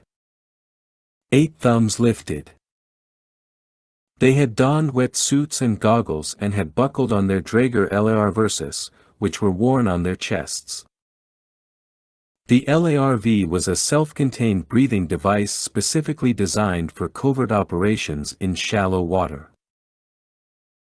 Mitchell and his ghosts would breathe 100% oxygen, and their exhaled breath would be recirculated in the closed-circuit system through a filter that removed the carbon dioxide. Consequently, the Draegers allowed them to swim without the bubbles produced by conventional scuba gear. Each operator also carried an equipment pack, a PX-4 Storm SD pistol, and a rifle or 2 of his or her choosing. SEAL Chief Tanner, a blue-eyed being of pure muscle, stood outside the hatch and lifted his thumb. "Remember, Captain, slip that beacon in one of your rebreathers on the beach. Chief Phillips and I'll be about 10 minutes behind you to pick up the gear." "Roger that, Chief." Tanner sealed the hatch and signaled to flood the lockout trunk. The water rose and wasn't too cold at 24 degrees Celsius. They slipped the rebreathers into their mouths, and once submerged, the hatch opened, and they swam out into fluctuating curtains of darkness. During the brief crossing to the beach, Mitchell remembered Chief Phillips's instructions to spread out, putting about 20 meters between themselves, so that they didn't surface as a group but as individuals. He also said to try to stagger their dashes from the water. So they'd given each operator a number, beginning with Jenkins and ending with Mitchell. He slowly lifted his head as his knees scraped bottom and watched as, one by one, his team made it onto the barren shoreline, according to the pre-planned sequence. Behind them, to the southeast, lay the resort island of Galangiu, its multicolored lights winking in the haze. Mitchell slid his mask onto his forehead and grimaced over the water's nasty stench. He dragged himself closer and removed his fins, leaving on his wet shoes, and rushed onto the shoreline. There, he and the others stripped out of their gear, piled it up for the SEALs, then Mitchell set the beacon and gave the hand signal to move out. They hustled off, heading west through a fairly dense forest toward the opposite end of the spit, where a long pier jutted out into the channel between themselves and the mainland. A lone wooden fishing boat, lights off, was roped up at the end of the pier and idling loudly, its engine exhaling plumes of black smoke. The boat could barely accommodate 6 people, let alone 9 or 10. Mitchell gave another hand signal, and the team bolted from the forest and out, onto the pier, keeping low. Once at the boat, a bald, bespectacled Chinese man with a sizable paunch lumbered up to the gunwale. He raised his voice above the coughing inboard, his English surprisingly good. "Everyone come aboard. Quickly now, quickly." "And who is Captain Mitchell?" "I am," Mitchell answered, climbing over the rail and cramming onto the deck. "Hello. They call me Buddha. I'm taking you across the channel to a small pier used only by the fishermen. We have 2 trucks waiting. You will change in the trucks." "Outstanding. And that's a good name you have."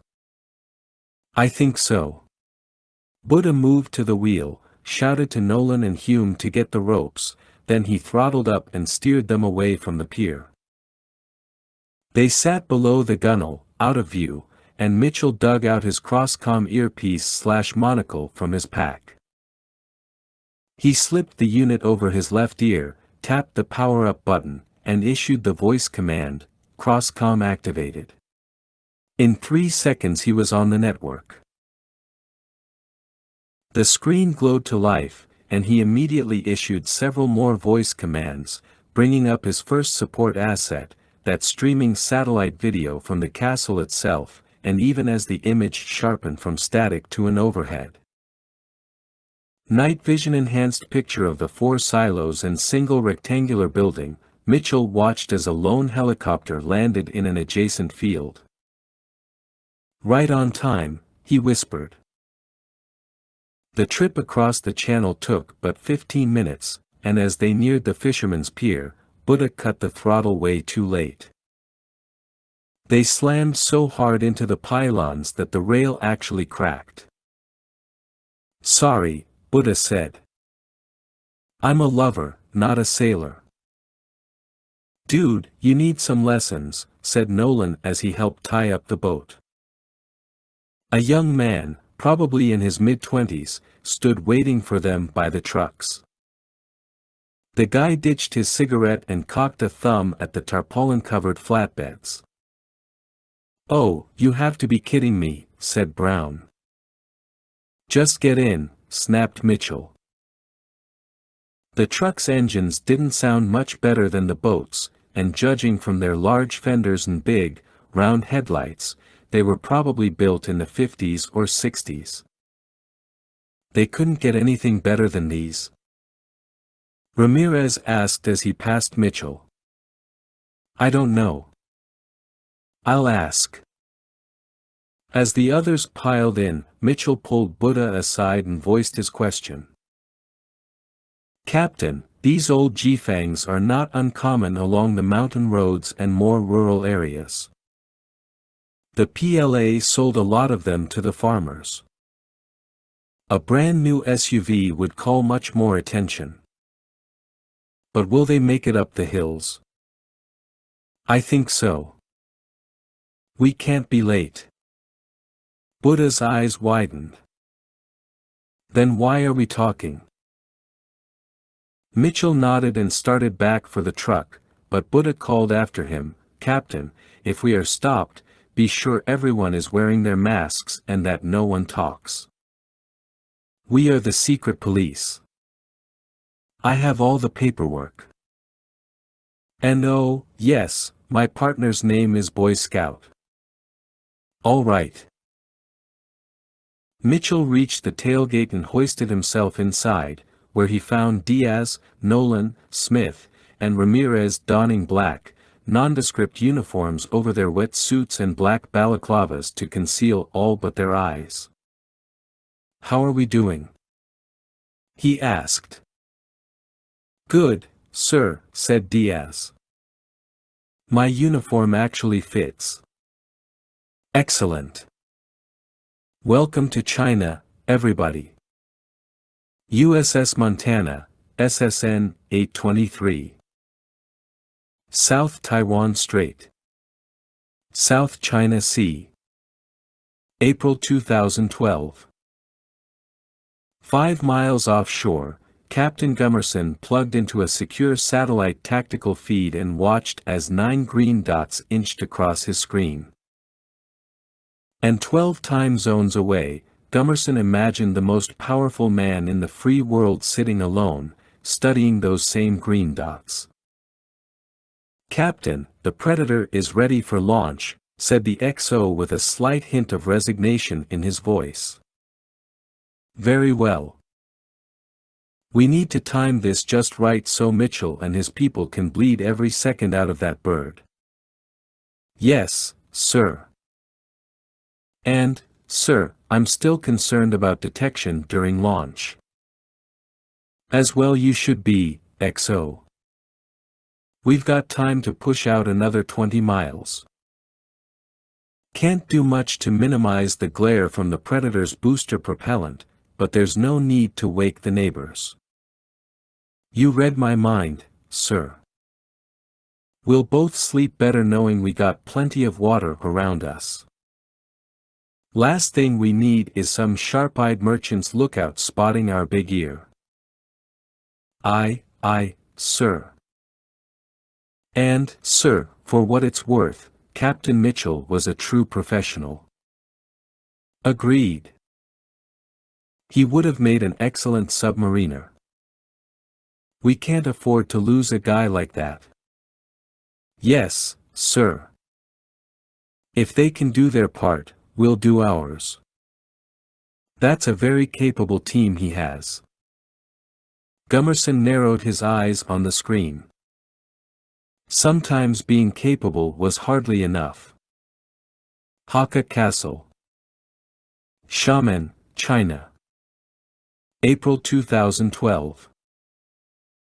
Captain Fang Ji had just received radio reports from his three-man teams posted outside the north, south, east, and west buildings of the castle. They were in position. No issues to consider, other than one man had been bitten by a dog while trying to assume his post. Fang was still waiting to hear from the two-man team inside the central building, where the Spring Tigers were just now gathering to welcome Vice Admiral Kai, the last to arrive. Fang himself was up on the 5th floor of that same building, where he could quickly access the roof to view the entire castle, and he wasn't the only guard with that vantage point. 2 snipers had been posted in the hills, one along the eastern ridge, the other along the steeper banks to the north. They had been first to communicate with him and would check in every 15 minutes throughout the night. Fang had warned his entire team to sleep as much as they could throughout the prior day, but even he had found it difficult to take his own advice. He'd spent most of the day reliving the incident on Basilon, taking himself back through his disgrace, back through the moments when they told him he was being discharged, that they had no use for a coward like him. And all of the old wounds were reopened and infected with his rage. Now, on the eve of justice, he yawned deeply, then finally listened to a report coming in from Sergeant Chung, the fool who'd accused him of being a spy. This is Tiger 12. All clear here. Fang was about to speak into the boom mic at his mouth when he turned, nearly knocking into someone. Sorry, Captain, but I came to tell you that they have all gone to the dining room. The meal has been prepared exactly as you'd asked. Huang stood there, a man beaten and broken. Perhaps one day his time would come.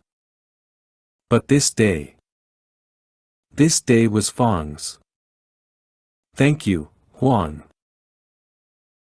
And, sir, not to alarm you, but the power company has been upgrading the transformers for the past 2 weeks. They will shut down the power sometime within the next few hours, but we will only be in the dark for less than 30 minutes. Fang frowned. Why didn't you tell us about this sooner? I had not thought it very important. Fang sighed through his teeth. Everything is important. Still, you have served us well. After the meeting tomorrow, I will be leaving behind my truck. It will be yours. Huang lowered his head and scampered away. Fang wished the man had put up a greater fight, for only then would he truly respect Huang. As it was, Fang had no intention of leaving behind his truck, or leaving Huang alive. 24. En route to Hakka Castle, Xiamen, China. April 2012. The old truck made a gurgling noise, then began to slow. Mitchell brought up the tactical map in his HUD, studying the tortuous mountain road glowing green and leading up to the castle, marked with the requisite yellow square and the words primary objective. They had come to a fork in the road, and the truck carrying Bravo team, driven by the guy named Boy Scout, was veering right for the 1.7-kilometer trek to the transformer station. Ghost lead, this is Beasley. We're heading up now. I'll contact you once we're set at the secondary objective. Roger that. Captain. Mitchell reached down to the cell phone with walkie-talkie function that Buddha had given him. Go ahead. Good news awaits on the road ahead. You getting philosophical, or do you know something we don't? I have a little surprise. Really? Bring it on. Just hope it's a good one. I think you will be pleased. You hear that? Mitchell called to the others. He's got a surprise. Diaz shook her head. I hate surprises. Me, too, said Ramirez. Mitchell nodded. When we stop, everyone look sharp. Sergeant First Class Bo Jenkins hadn't told the others about his father, and neither had the captain. That was fine by him. No sense in any of them doubting his abilities or feeling awkward around him. He was a professional and well understood the importance of keeping every emotion in check. But sitting in the truck and waiting was dangerous. At any moment he would slip into the past, into a day out with his father as they cut wood for the fireplace, into a night when Dad had tried to explain why he and Mom were getting divorced. Jenkins shuddered and glanced at all the charges they'd been preparing. C4 for you, C4 for me, C4 for everybody, over 50 pounds in all. Buddha and his little buddy had supplied the materials. Now it was up to Jenkins and Hume to call upon their old engineering training to create a glorious diversion, should the need arise. The transformer station was located at the base of a curving row of foothills in a heavily wooded area at least a quarter kilometer from the nearest house. Their CIA driver, who was running with lights out and wearing a pair of night vision goggles, parked them about 100 meters south. Jenkins's pulse rose. Time to rock and roll. Beasley and Brown leapt out first and charged off to secure the area. Jenkins and Hume loaded the bags with C4, hoisted them onto their shoulders, and waited. Breakers on the left. Remember, said Hume. No problem. Within 3 minutes Beasley gave the signal. Jenkins led Hume out of the truck, and they rushed up a dirt road and reached the chain-link fence crowned with barbed wire. Beyond stood the transformer station, rising out of the ground like the exposed bowels of some slain electronic beast, poles like intestines, cables and wires like arteries and veins spanning the gaps between large metal organs. Brown had already cut the lock on the gate, so Jenkins followed Hume inside. A schematic of the entire transformer station with its switching, connection, and control equipment was already being displayed in their HUDs, and the two of them got to work. First setting up the small and carefully placed charge that would trip the breakers and cut the power to the castle and the surrounding area, then rigging up the larger charges to destroy the entire transformer station and darken an even larger portion of the province. Meanwhile, Jenkins knew that Beasley and Hume were relieved to lighten their equipment packs.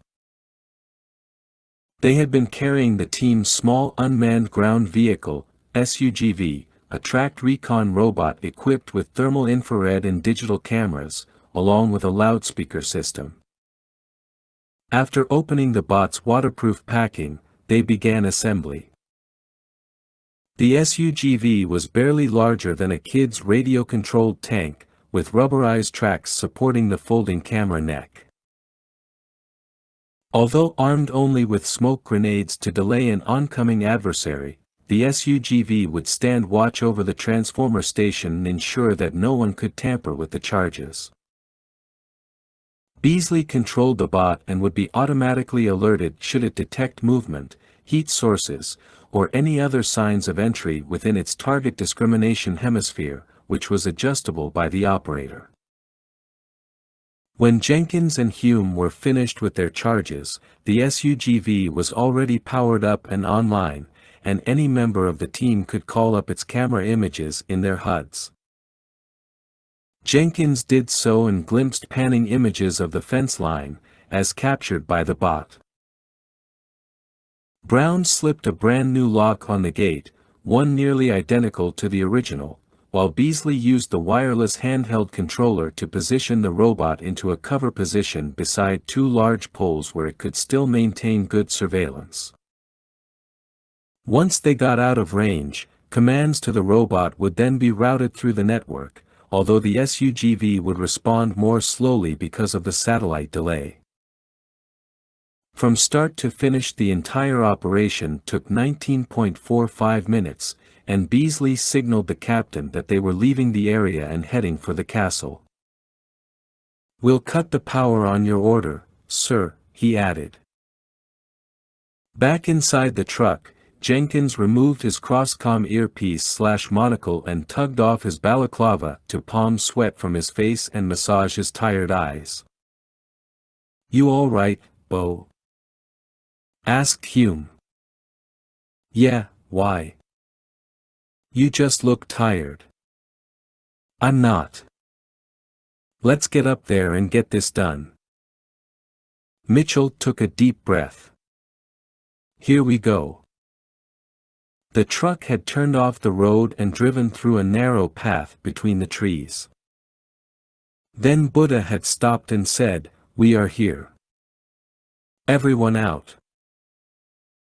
He led them farther into the adjoining forest, where they found two vehicles, late-model four-wheel drive SUVs, both black and parked under camouflage netting.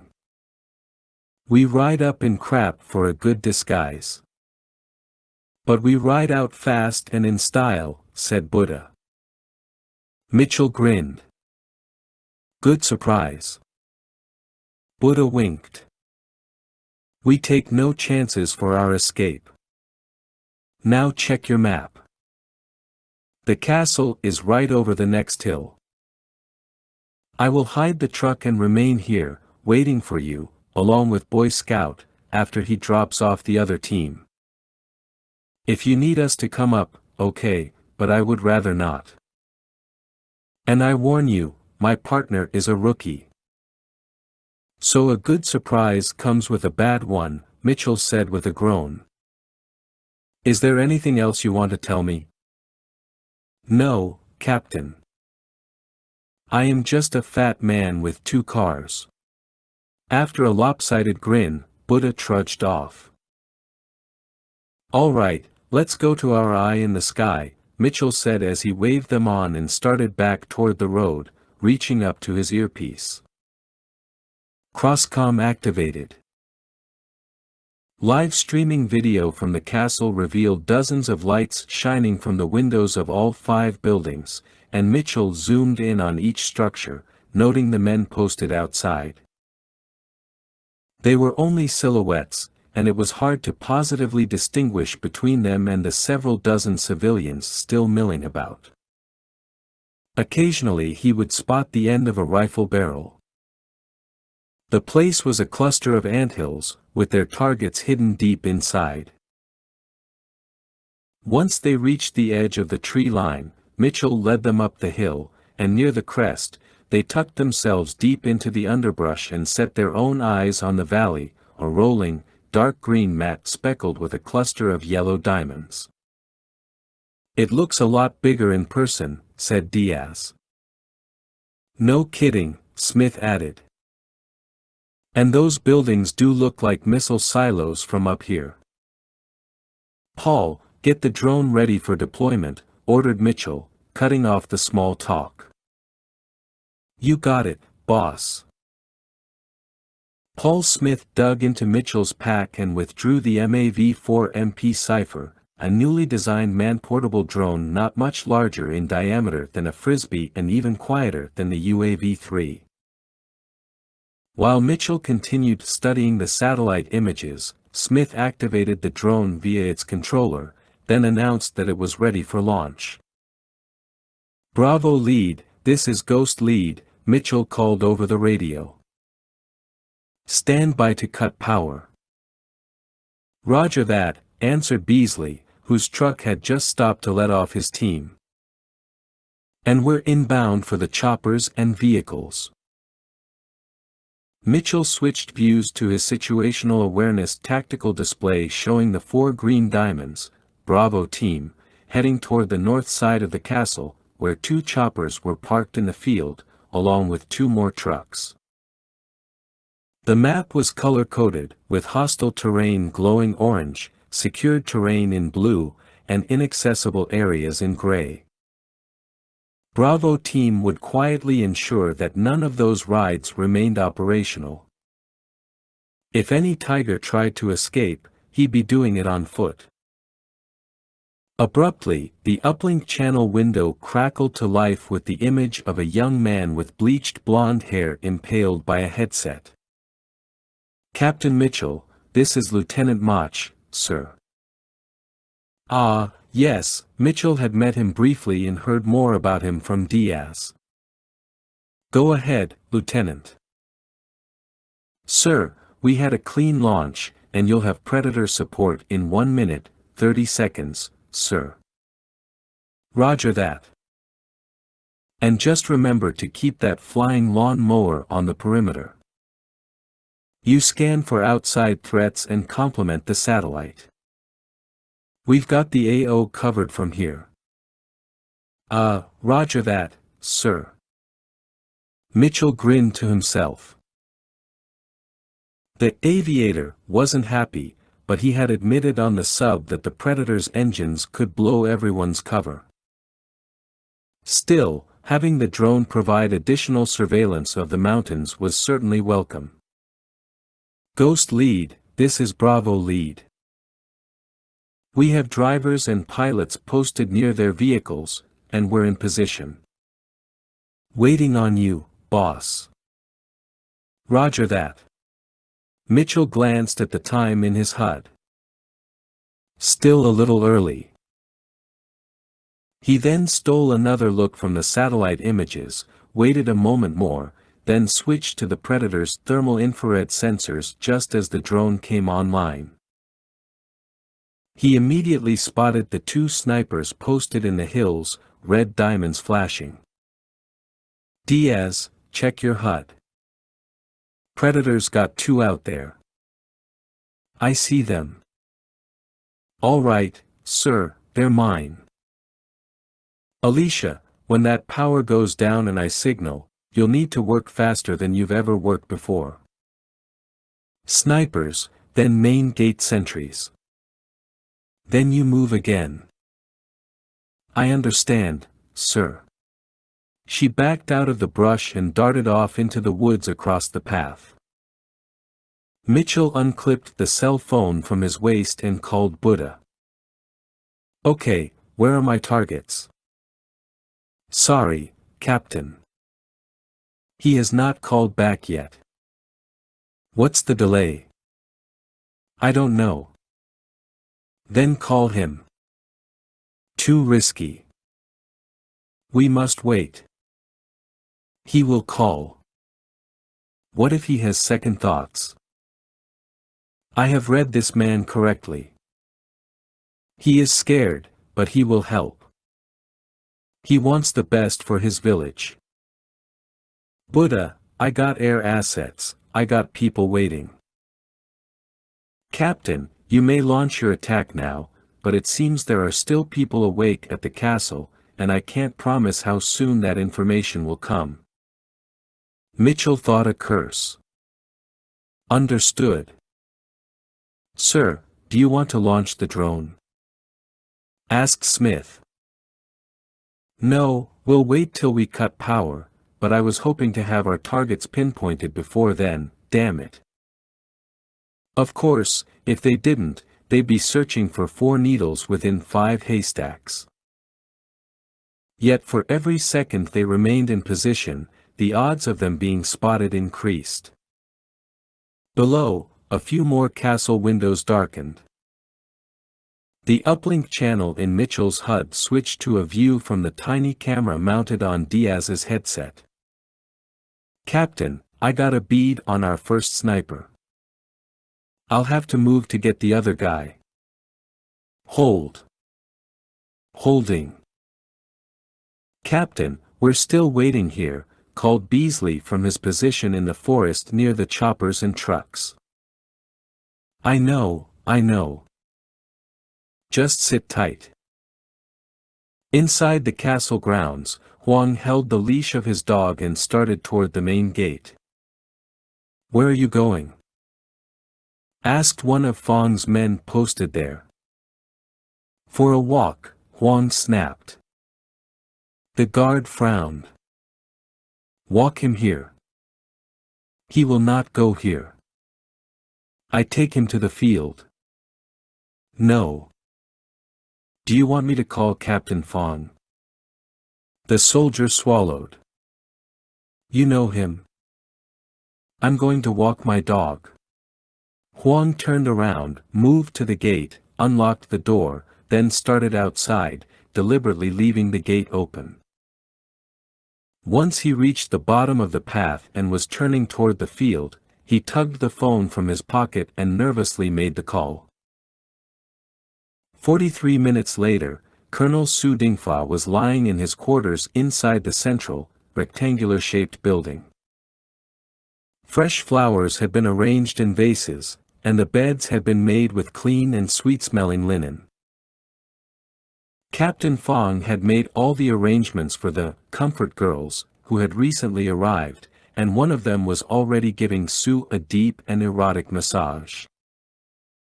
The other 3 tigers were, assumably, enjoying their own nights of pleasure before turning to much more grave business in the morning.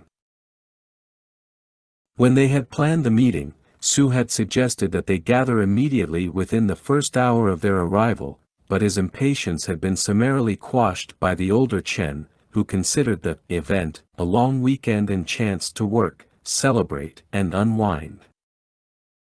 Consequently, Su had arranged for the girls and the banquet-style meal.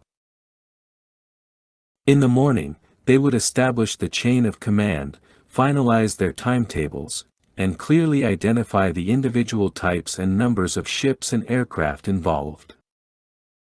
Call signs would be issued, as well as operating area assignments. Chen would distribute the communication encryption key cards for secure communications on what he had dubbed the Pouncing Dragon Primary Tactical Network, PDPTN. Su sighed as the girl dug her soft hands a little deeper into his shoulders. The lights suddenly flickered a moment, then went out. The girl gasped.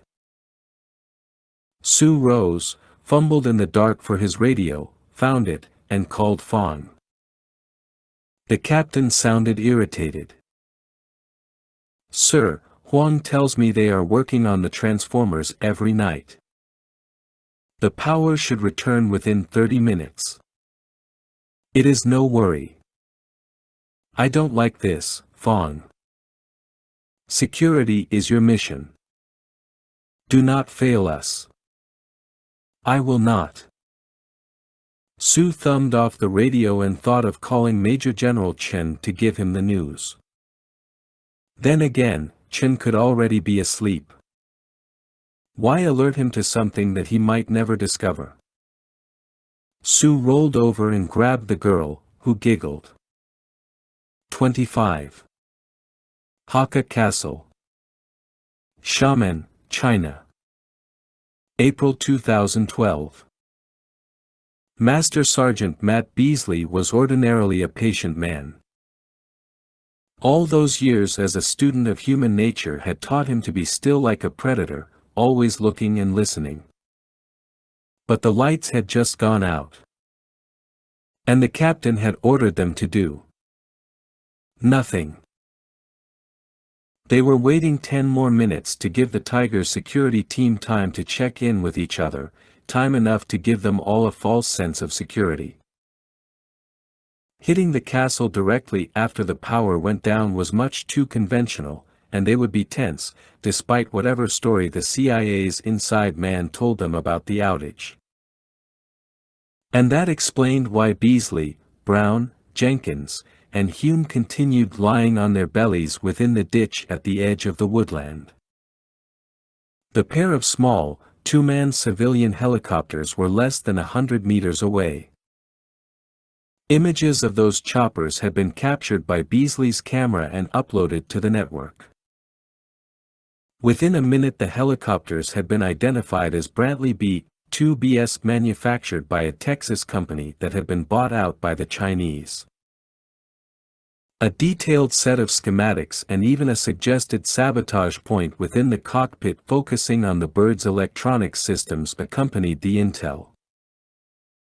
Parked near the choppers were a pair of Jeep-like SUVs identified as the new Brave Warriors, and Beasley didn't need the geeks back home to tell him how to sabotage them. Out there, a few hundred meters beyond the vehicles, lay the castle, growing even darker as swollen clouds descended like enormous zeppelins to blot out the stars. From one window came the faintest trace of a flashlight being switched on. Beasley returned his gaze to the helicopters. He'd hoped that the Tigers would have chosen much larger birds so that the Ghosts could have revised their exfiltration plan to include a swift chopper ride back to the coast courtesy of a Chinese pilot held at gunpoint. But as Murphy and logic would have it, the Tigers had chosen to be discreet and flown in via those smaller civilian birds. A few drops of rain struck the ditch, followed by a few more. Beasley hoped the captain didn't wait much longer, because once the storm really kicked in, their targets would seek cover in their vehicles, making them even harder to pick off. The two chopper pilots and two drivers had gathered near the open tailgates of the trucks and were drinking, smoking, while one was engrossed in a small, handheld computer game. Beasley had already played out Bravo team's raid a half-dozen times in his head. He'd initially considered a standoff attack, dropping each guy quietly like snipers and taking full advantage of the camera mounted on his modular rifle, caseless, MRC, to peek around the vehicles. However, once those men had gathered in close, he'd realized that the raid must be more swift, that all four needed to go down at once. And to ensure success, Beasley knew they had to get in close. Very close. "Well, that's 10 minutes, whispered Jenkins over Bravo team's radio channel. "Ghost lead, this is Bravo lead," called Beasley on the main channel. "Still waiting on you, boss." Yeah. "Sit tight." Something ominous had crept into the captain's tone. "What the hell's he waiting for?" asked Brown. "The captain knows what he's doing," Beasley retorted, only half buying the assurance. "I know he knows.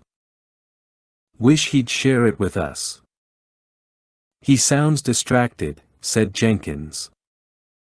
"We're all distracted," Beasley snapped. "I think something's going down," said Brown. "Yeah, it's called Operation War Wraith," Beasley finished. I don't know. This ain't right," said Hume. "Every time we work with the spooks, there's always something they don't tell us, and I got a feeling the captain just got a piece of intel he definitely doesn't like." Beasley sighed. The longer they waited, the more paranoid they would become. Huang used the small penlight to lead the village elders into their usual meeting room. 11 of the 12 men stared worriedly at him as he spoke. "Everyone is in their rooms. The gate door is open. Our visitors are asleep, and Fong and his men remain at their posts. I'm told there will be 4 men," dressed all in black. We need only stay out of their way. It will all be over soon. One of the other elders, a ruddy-faced man named Pan who had never liked Huang because of a dispute between their sons, both now grown, widened his eyes. I will say it again. I'm outraged that you've made this deal with the secret police. If anyone is hurt, I will blame you, Huang. You. What is worse? Dealing with the police or being forced to open our doors to these criminals? Tonight, our problems will end once and for all. Go now to your posts. Keep low. And watch. I am told it will happen soon. Pan held up his index finger at Huang. I know he's agreed to give you his truck, but you'd better not accept it. That is, as you say, a gift from a criminal. Huang glowered at Pan as the man passed by. Interestingly enough, Fong had driven his truck inside the central building and parked it in the courtyard, beneath a long row of canvas awnings, out of sight. He'd certainly made it appear as if he were leaving it behind. As Huang stepped outside, he glanced at the truck, then up past the balconies to where Fong now stood on the sloping roof, his cane a dark slash mark across his hip. Huang grew rigid, and his breath became shallow. His need for revenge or Baoqiu had been carried down through the ages and was necessary because there was no God, no law, no earthly power that would carry it out for him. Exacting Baoqiu was the only way Huang and the elders could save face, so Huang had decided that if the secret police did not keep their promise, then he alone would kill the man. The blemishes must be wiped clean. There was no other way. Frowning over the drizzle, Diaz checked her crosscom's downlink channel for a weather report. Damn, the radar indicated it would only get worse, and the wind speed was picking up, the direction shifting more to the southwest. Her target didn't like the weather either. He had twice wrestled with his position, his Type 88 rifle resting steadily on its bipod. She found it curious that he wasn't toting a more powerful weapon. Still, she knew that the 88 had only been issued to the PLA in small numbers. Perhaps it was one of his personal favorites.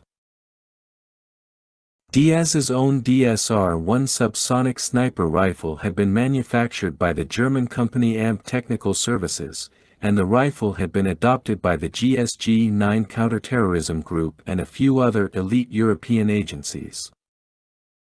DSR stood for Defensive Sniper Rifle, but in Diaz's hands, it was nothing but offensive. The rifle had a bullpup design, meaning the action and magazine were located behind the trigger. The design increased the barrel length relative to the weapon's overall length, saving weight and increasing maneuverability. The bipod was mounted on upper rails, and the adjustable front grip was mounted on lower rails. Diaz had already made slight adjustments to the buttstock and cheek piece, and she had inserted a spare 4-round magazine into the holder in front of the trigger guard. The extra mag sitting right in front of her hand made reloading much faster and kept her gaze locked ahead on the target zone. The rifle's bipods were firmly planted on her carrying bag, which doubled as a shooter's mat, and the bag sat atop a long, flat rock. Additionally, the DSR had a rack and pinion fully adjustable monopod jutting from the bottom of the buttstock. As a result, the rifle was fully seated on the firing surface by bipods up front, monopod in the back.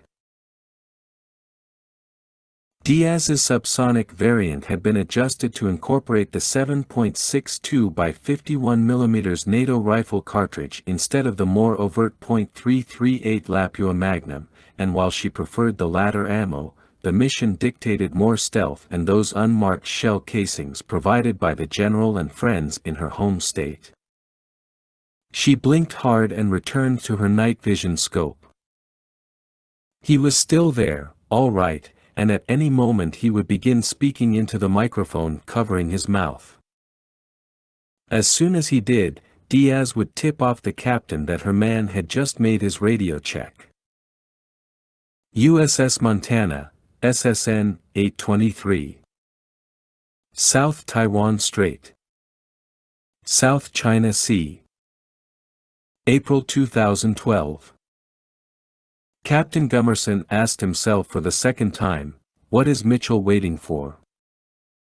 He's got the lights out, rain coming in, and he has the location of his targets.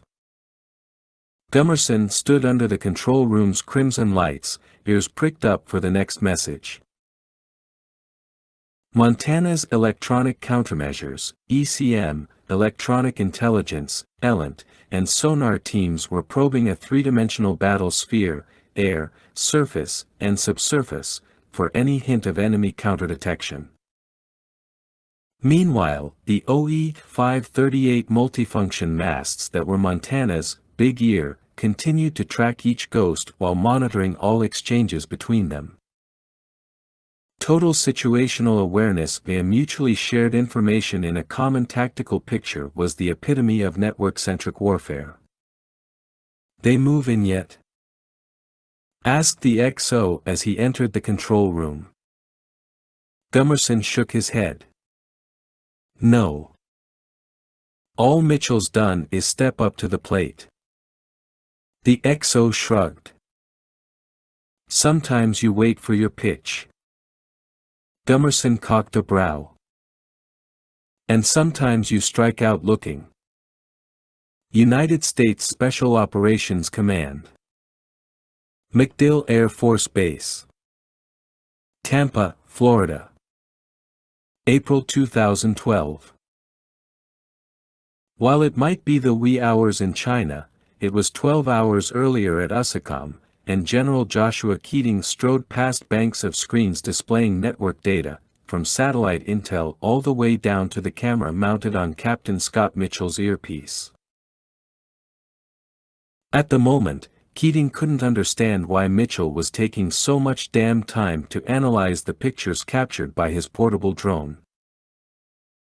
Keating was, in fact, a few seconds away from getting on the horn and blasting Mitchell for his delay. But he liked Mitchell. Wanted to trust him. Wanted to give him the benefit of the doubt. Dar. Gail Gorbatova of the DIA, who was seated beside one of her intelligence analysts, rose from the desk and approached him. "General, we are wondering about the delay," he finished, drawing in a deep breath through his teeth. "Our colleagues at the CIA are wondering the same thing and have no explanations from their people. And we have our moles standing by." "Excellent. Now we're still gathering intel, so if you would, Dr. Gorbatova, just have a seat." Keating returned to his computer and keyed up the intel coming in from Mitchell's ghost team, grainy green pictures of the castle, the helicopters, the trucks, and even Diaz's point of view as she balanced her crosshairs over one of the two Chinese snipers.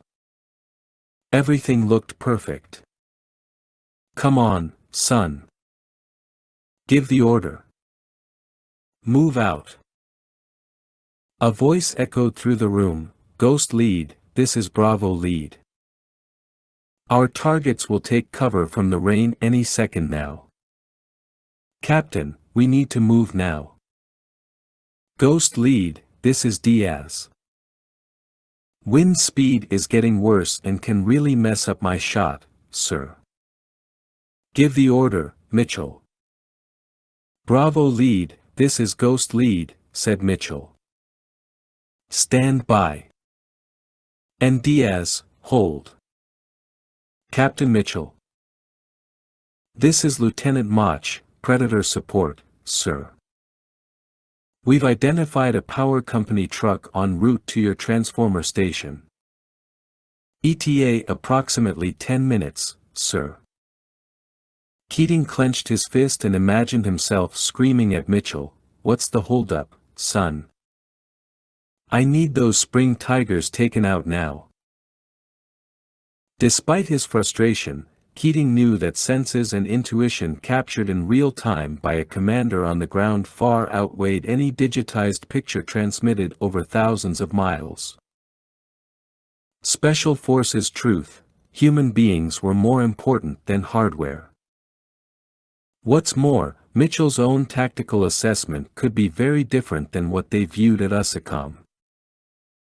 If the captain were waiting for something, then he had a damned good reason. However, and this was a big however, he'd made no attempt to explain himself, and that was highly unlike him. Damn it, Mitchell. Attack. Hakka Castle. Xiamen, China. April 2012.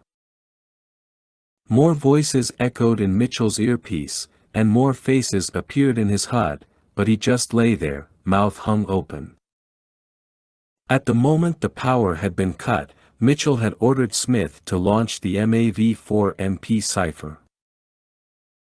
In the minutes that had followed, Mitchell had navigated the drone high above the central building and had been able to identify the positions of every guard posted there, 3 at each of the silos, 2 at the central building with 1 on the roof, and the 2 snipers. His threat assessment, replete with flashing red diamonds, was complete and available to his people. Mitchell steered the drone as low as he dared, and just as he had tapped the joystick, ready to fly the cipher home, the guard on the roof turned to reveal a cane fixed to his belt. With jittery hands Mitchell zoomed in with the drone's camera, trying to pull up a more detailed side view and muttering to himself that no, it couldn't be, that these kinds of eskrima sticks or canes or other martial arts clubs were commonplace among military men, that after 10 long years there was no way in hell that this guy, on top of this roof, in China of all places, could be Captain Fong Ji. But the camera's zoom worked remarkably well. And Mitchell knew that cane. That face. Those eyes. Was it a remarkable coincidence? Fate?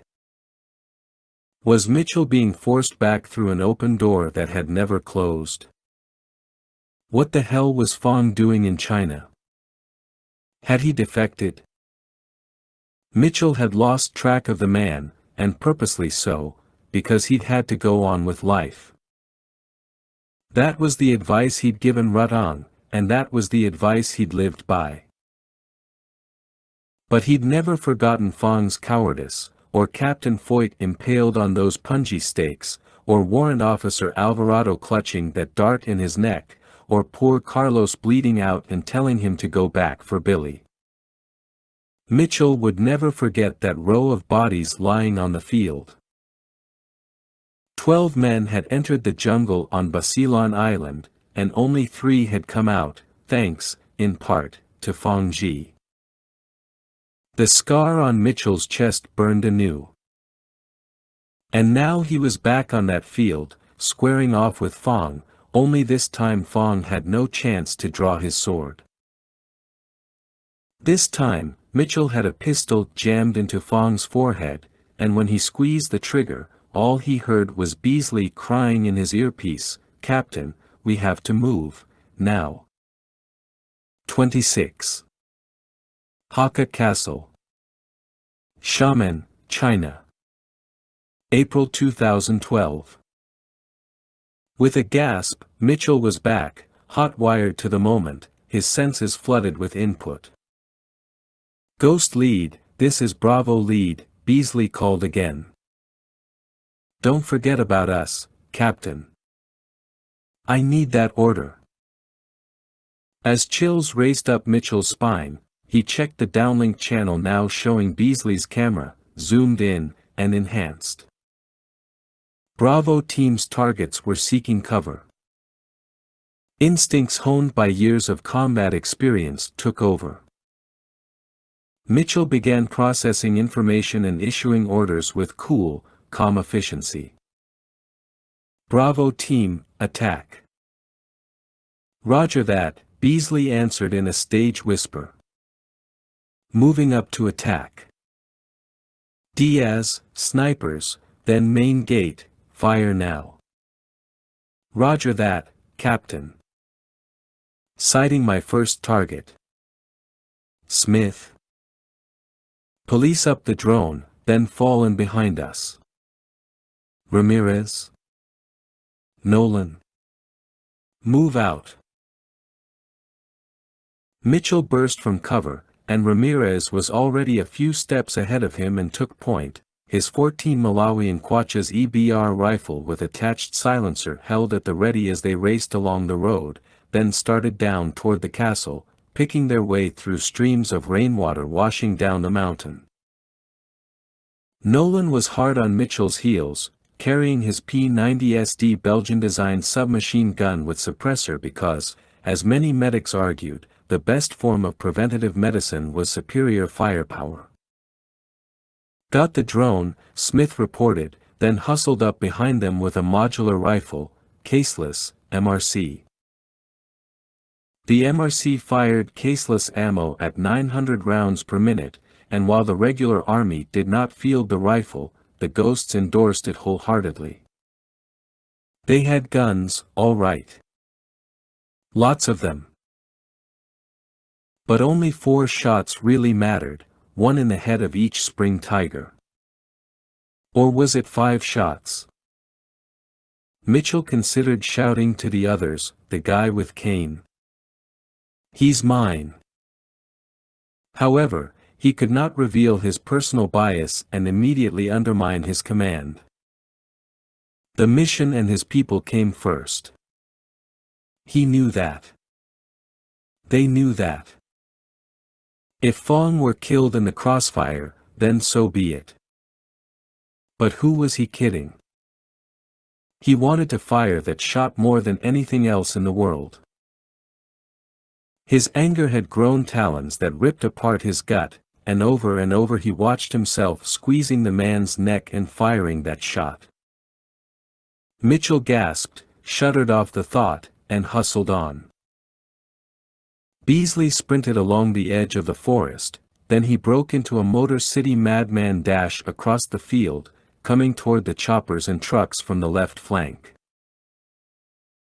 2 of the men, the drivers, had pushed themselves deeper into the back of one truck, leaving the tailgate open.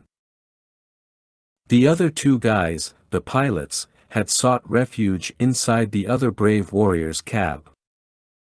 Those drivers they could reach. But the pilots in the cab were already giving Beasley a headache. He signaled for Jenkins and Hume to get low on the driver's side of the pilot's truck, while he and Brown rushed up to the other truck with the open tailgate, their pistols clutched tightly in gloved hands. One of the pilots was about to light a cigarette. The other was lifting his glass to take a sip. Brown shot the drinker in the head. Thump. But Beasley opted for 2 shots into the smoker's chest, because the man would become helpful, even in death. He rushed forward, caught the guy before he slumped forward, and whispered to Brown, "Help me stand him up." "What the hell are we doing?" "Marcus, trust me. And we have to move. I need to check in with the bot. That power crew will be there any minute." "Okay. I think I get it now." The captain's firing order had come so abruptly that it took Diaz's brain a moment to catch up to her ears. Holding her breath, she made the slightest tweak to her aim before squeezing the trigger. While she doubted the click from her rifle was loud enough to be detected by the guards posted around the castle, that second sniper might have heard it. She squinted and observed a blood cloud envelop the first sniper. Clean kill. Using the knife edge of her firing hand, she worked the bolt effortlessly and ejected the spent case. After chambering the next round, she clambered to her feet, grabbed the firing mat, and stole off along the ridge. She needed to cross just 10-15 meters to the west to get a more direct bead on the second sniper on the north side. She already envisioned herself in place and taking him out. The rain was torrential now, and the first jagged seam of lightning ripped through the sky, backlighting the gnarled and dripping limbs in her path. Just a little farther, she assured herself, her boots thumping, her breath growing shallow. She was at once scared out of her mind and riding an adrenaline high unlike any she'd ever experienced. She'd been in a lot of foreign countries before, but none held the mystery and foreboding of China. Too bad she didn't have time to sightsee. She was here to meet exotic people, and, like the old bumper sticker said, kill them. In fact, Captain Mitchell and the rest of Alpha Team were already heading to the gate, and they needed those entrance guards taken out, so every second counted. Every last one. But she hadn't found her next firing position yet. She sighed loudly in frustration and gritted her teeth. The balaclava, with a small hole cut out for her cross-comm earpiece, was soaking wet and beginning to itch. She cursed and reached up, removed the earpiece/monocle, then grabbed the balaclava, tore it off, and kept running. "Come on, come on, come on," she whispered. Within a minute Diaz finally settled into her next spot, the balaclava now tucked behind her belt, the cross-comm back on her ear. The cold, wet rifle felt perfect against her cheek. She homed in on the second sniper. Time for him to check out. But damn it, he was already moving, the red diamond eyeing him sliding across her HUD. She breathed another curse, dragged herself back up, and got moving again. Mitchell, Ramirez, Smith, and Nolan worked their way across the field, the mud rising to their ankles. With the rain and their black uniforms, they should be near impossible to spot. Still, sharp veins of lightning printed the sky negative, and the ground rumbled with racing cracks of thunder. During any one of those flashes, a keen-eyed guard could turn his head in the right direction, make his radio call, and open fire. Surprise party over. A long, earthen wall about 4 feet tall extended from both sides of the wrought iron gates, and Ramirez was first to reach it, followed by Mitchell, Smith, and Nolan. Crouching in the shallow mud puddles, Mitchell activated his Marseillaise gun cam, then he rose and slid the rifle over the wall top while peering into the camera's display, which flipped open like a portable video camera's. The screen allowed him to shoot around corners and over the tops of walls, but for now he exploited its recon possibilities. He panned right, then left, and despite the grainy image, he saw enough to elicit a huff of frustration. The 2 guards posted outside the rectangular building were still at their posts, so Mitchell and the others would have to risk moving in closer to ensure single-shot, clean kills. And the question lingered, what had happened to Diaz? He slid back down and shook his head at the others, then he checked his HUD, switching to an image coming in from Diaz's camera. She was on the run. Diaz, Sitrep. I lost the second sniper for a minute. Got him now in my HUD. I'm moving position. Can you wait for me? Negative, I need my guards down now. Roger that. Stand by. The truck's schematics had given no indication if the windshield and side windows were bulletproof, and Beasley couldn't take the chance of allowing Jenkins and Hume to make a firing attempt through the glass.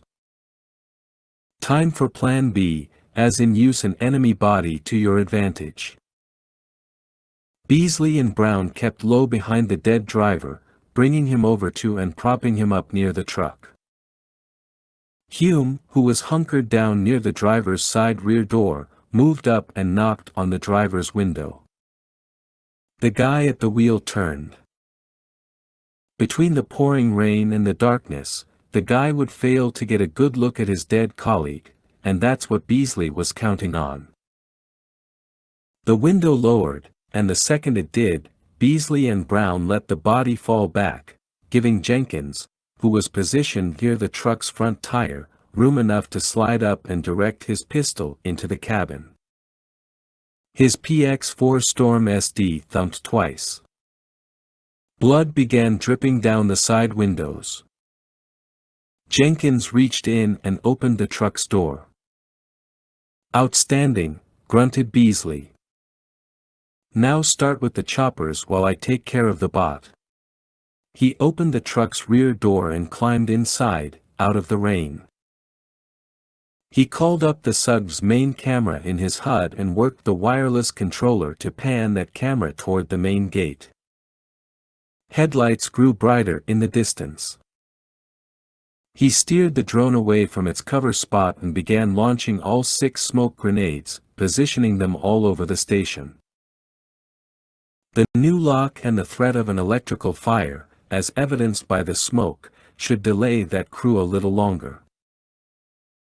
By the time he finished and returned the bot to its position, Hume signaled that all vehicles were inoperable and rigged with more C4, should they choose to create yet another diversion.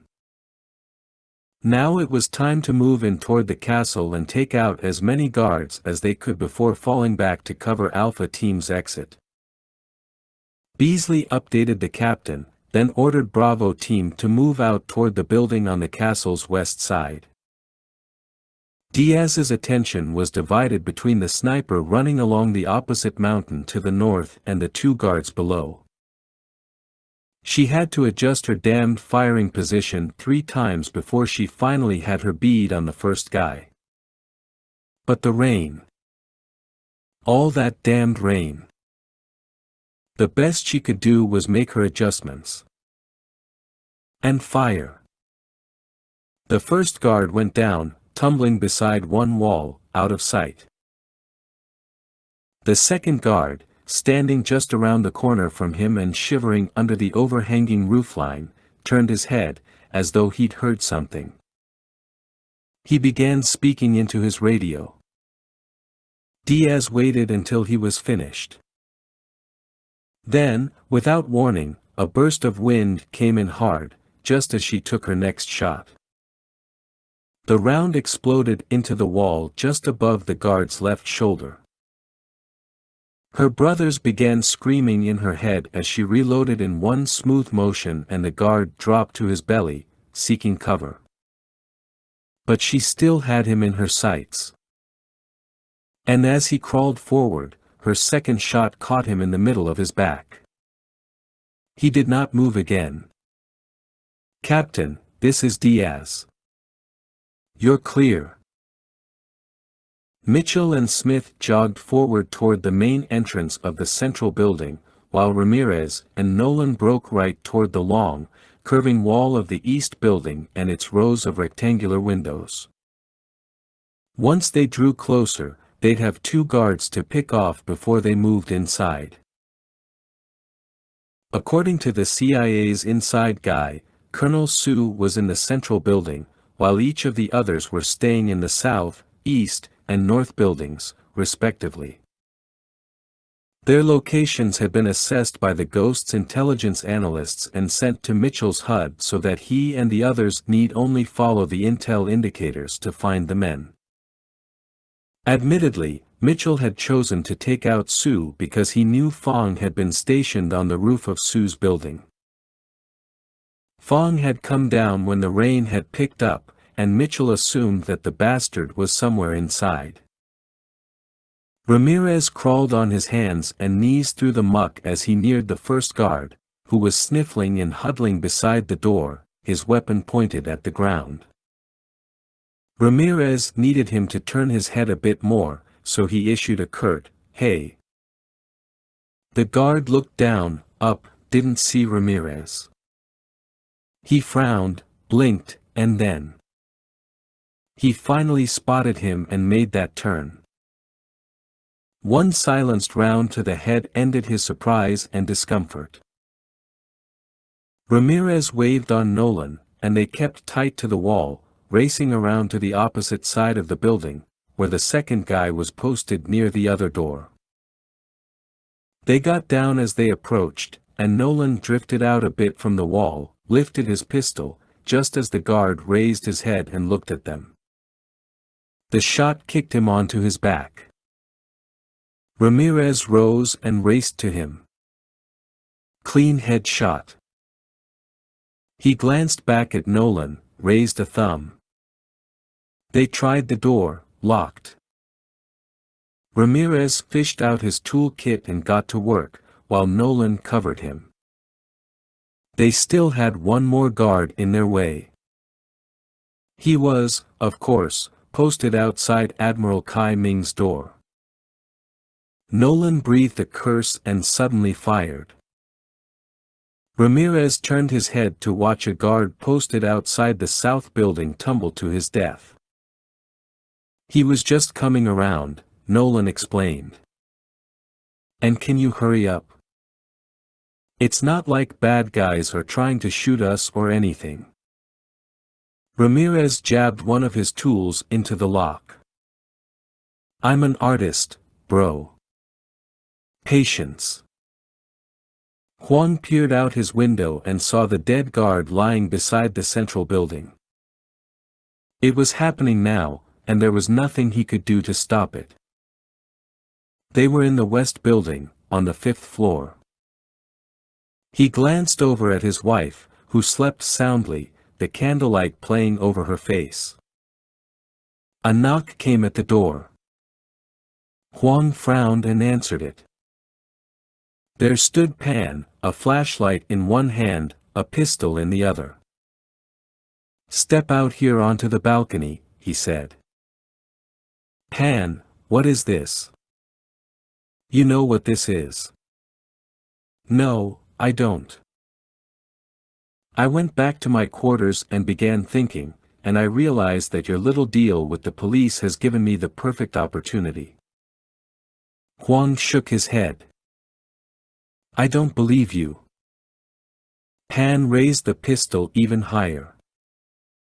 "They will think you were accidentally shot by the police or by one of Fong's guards. Your family has no money for an autopsy. There will be no investigation. Pan, listen to me. If you fire that gun, everything will be ruined. Is killing me worth that much to you? Think of your own sons. And remember, if you didn't have doubts, you wouldn't be talking to me." Pan stepped forward, the pistol poised over Huang's forehead. "This is the only way I can save face with the council." "No, it's not. When this is over, I will leave, okay? There is no reason to shoot me." Pan's breathing grew labored, and Huang could almost hear the gears grinding in the man's head. "Pan, go back to bed." Fong stood outside Sue's door, his flashlight beaming at the floor. The row of 5th-floor balconies was otherwise dark. He tried to get in touch with Sergeant Chung, who'd once more failed to respond. What was that fool doing now? Huddling inside to smoke a cigarette? Fong was a few seconds away from going down there to beat the man with his cane. He checked his watch. The power should be back up soon, and that was good. The rain, thunder, and lightning strained his eyes and made his bones ache. Just across the balcony, the building's roof sagged as chutes of water funneled down and tumbled 5 stories to the muddy courtyard below. After calling once more into his radio, Fong decided to check in with his snipers. No response from the first.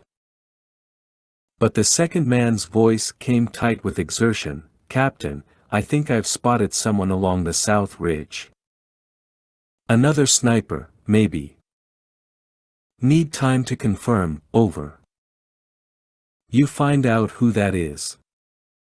"I will, sir." Fong immediately called out to his first team of guards in the east building. After a long pause, only Sergeant Kang, the guard posted outside Admiral Kai's door, responded. Fong demanded to know what was happening with the others, but Kang was not sure. He could only see the courtyard from his vantage point. Fong rushed along the balcony and toward the staircase. He ordered one of Sergeant Chung's men to come up and assume his position, but again, his order was met with static. It took incredible force of will for Mitchell to crouch there, peering from behind the cracked door as Fong Ji jogged right by him. Yes, Mitchell could have chanced an interception. But any noise, even the slightest, could alert Colonel Su, and he was the true target. Behind Mitchell, Smith held the young village man and his wife at gunpoint, his finger to his lips after he'd ordered them to be quiet in Mandarin. For a long moment, Mitchell remained there, just breathing, his thoughts lost in another decade, in a moment that turned his blood cold. "Boss? We ready?" Mitchell stared through the sergeant. Only one fact registered, that he had allowed Fong to walk away. "Boss? Yeah. Come on. 3 doors down. Let's do it." Mitchell stood, slid over his crosscoms monocle, then he and Smith reached into their packs and tugged out their lightweight enhanced night vision goggles, ENVGs. Their eyes had adjusted to the outside, but they wouldn't take chances within the darker confines of Sue's room. The straps fit firmly over their heads. Mitchell opened the door and returned to the balcony. He skulked along the wall with Smith in his shadow. They reached Sue's door and took up positions on either side. Mitchell gave Smith a terse nod. As the sergeant's size 13-foot connected with the warped wood, a gunshot rang out in the distance, leaving Mitchell confused as the door swung open and he dropped to the floor, with Smith coming in above him. In a bed on the opposite side of the room lay a screaming woman pulling blankets up to her neck. Next to her, on the side nearest Mitchell, was the young colonel, who rolled over toward a small nightstand, where his sidearm sat in its holster. 27. Hakka Castle, Xiamen, China. April 2012. After more than an hour's worth of dizzying passion, Colonel Su Dingfa had fallen onto the bed, breathless and relaxed, with the comfort girl's head resting gently on his chest. He had vowed in the morning to ask her name and make arrangements to see her again. He'd thought he'd been dreaming when the door had smashed inward, the faint light from the candle near the bed illuminating 2 figures, their faces concealed by masks, their night vision goggles protruding like antennae from their heads. One was hunkered down, one stood, and as Sue's eyes had opened wider, he'd spotted their guns. The reach for his own weapon was instinctual, worthless, really, but he couldn't just lie there.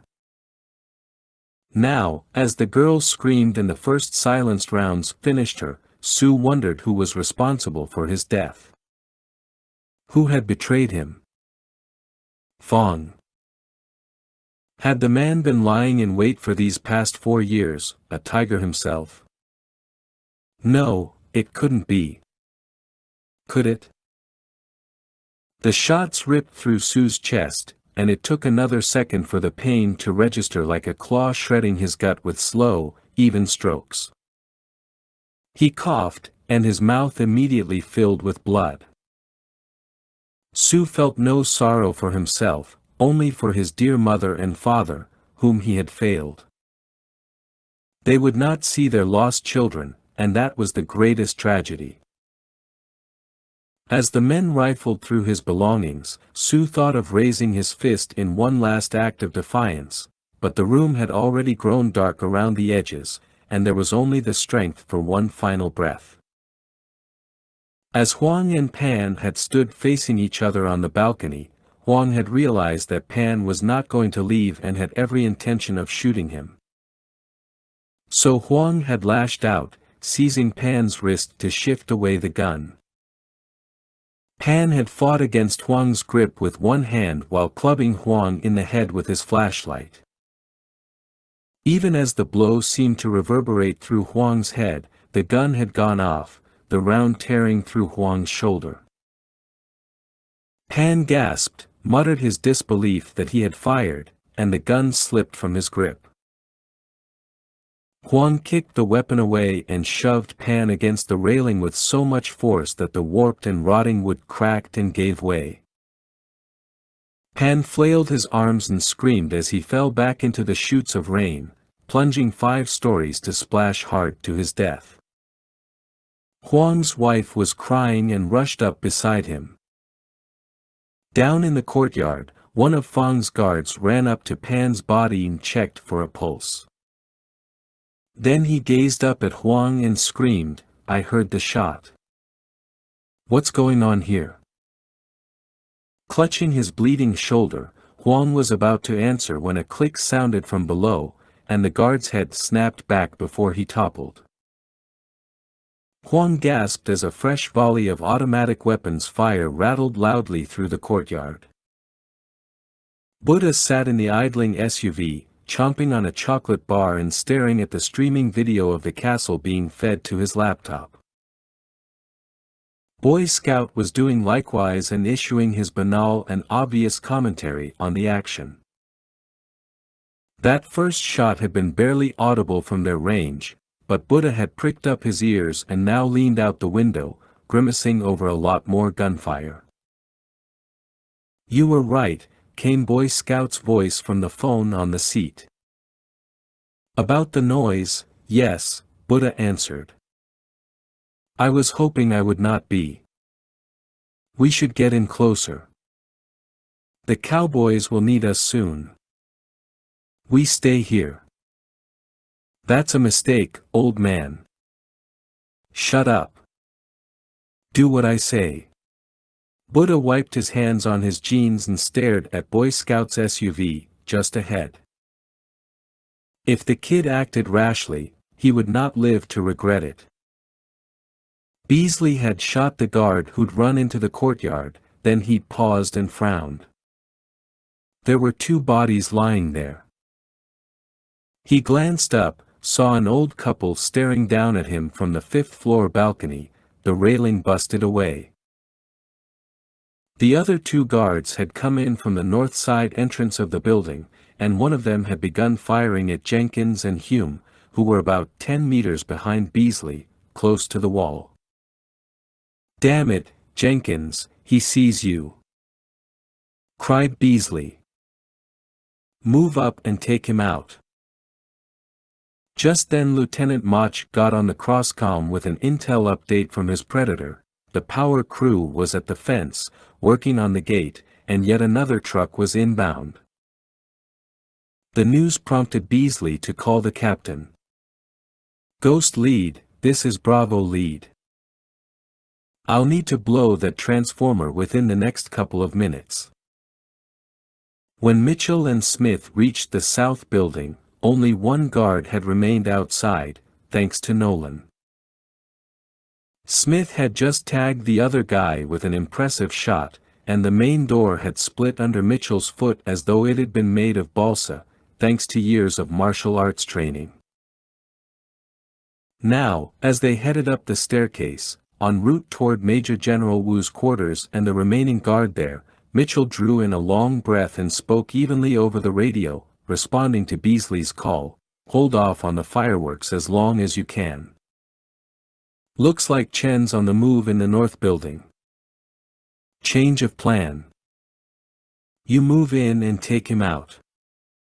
"Roger that. On our way." "Diaz?" Mitchell called. "Help him out." "Roger that," she said. Mitchell and Smith reached the fourth-floor balcony. They crouched near the wall, taking about a dozen more steps toward the Major General's door. Suddenly, that door swung open, and one of the guards hurried out. Behind him came Major General Wu Hui himself, wearing only boxer shorts and brandishing a pistol.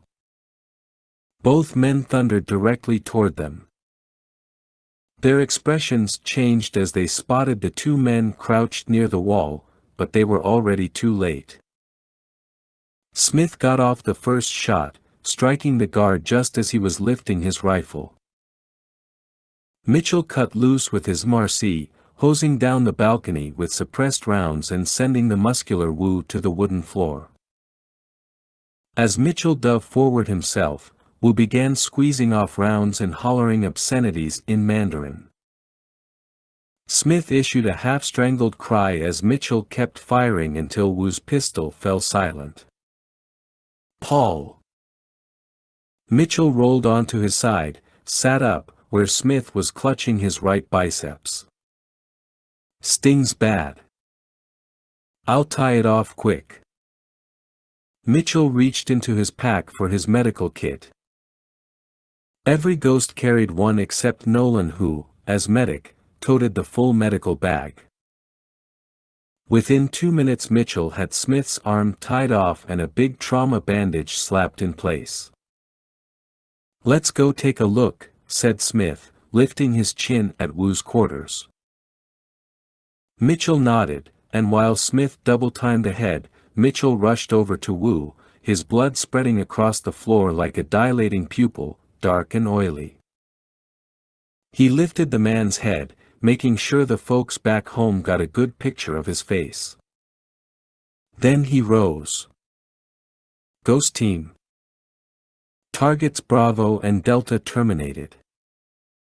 2 more to go."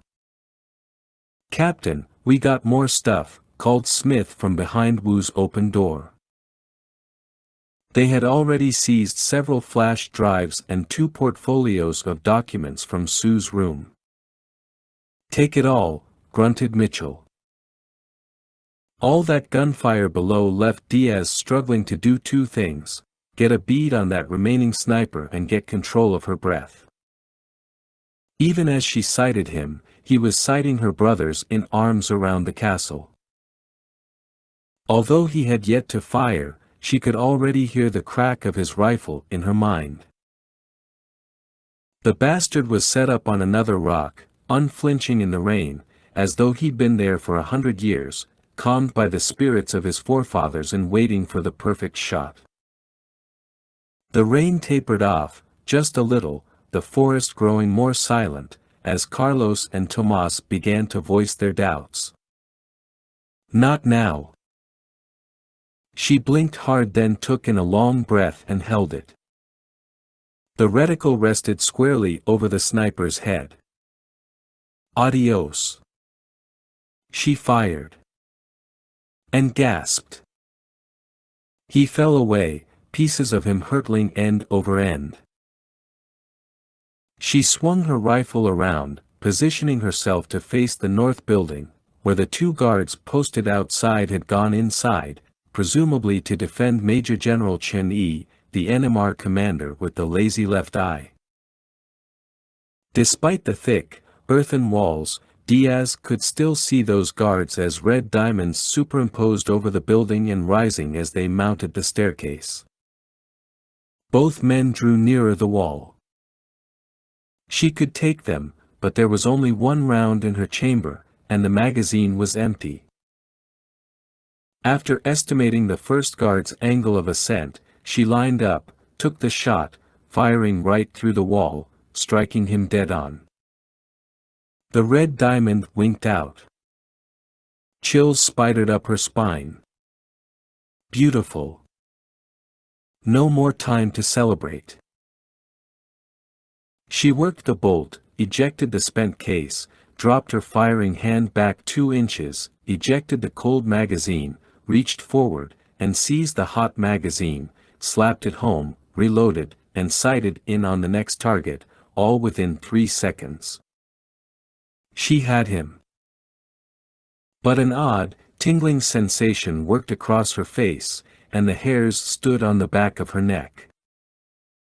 Abruptly, static filled her HUD as a bolt of lightning struck not 5 meters to her left.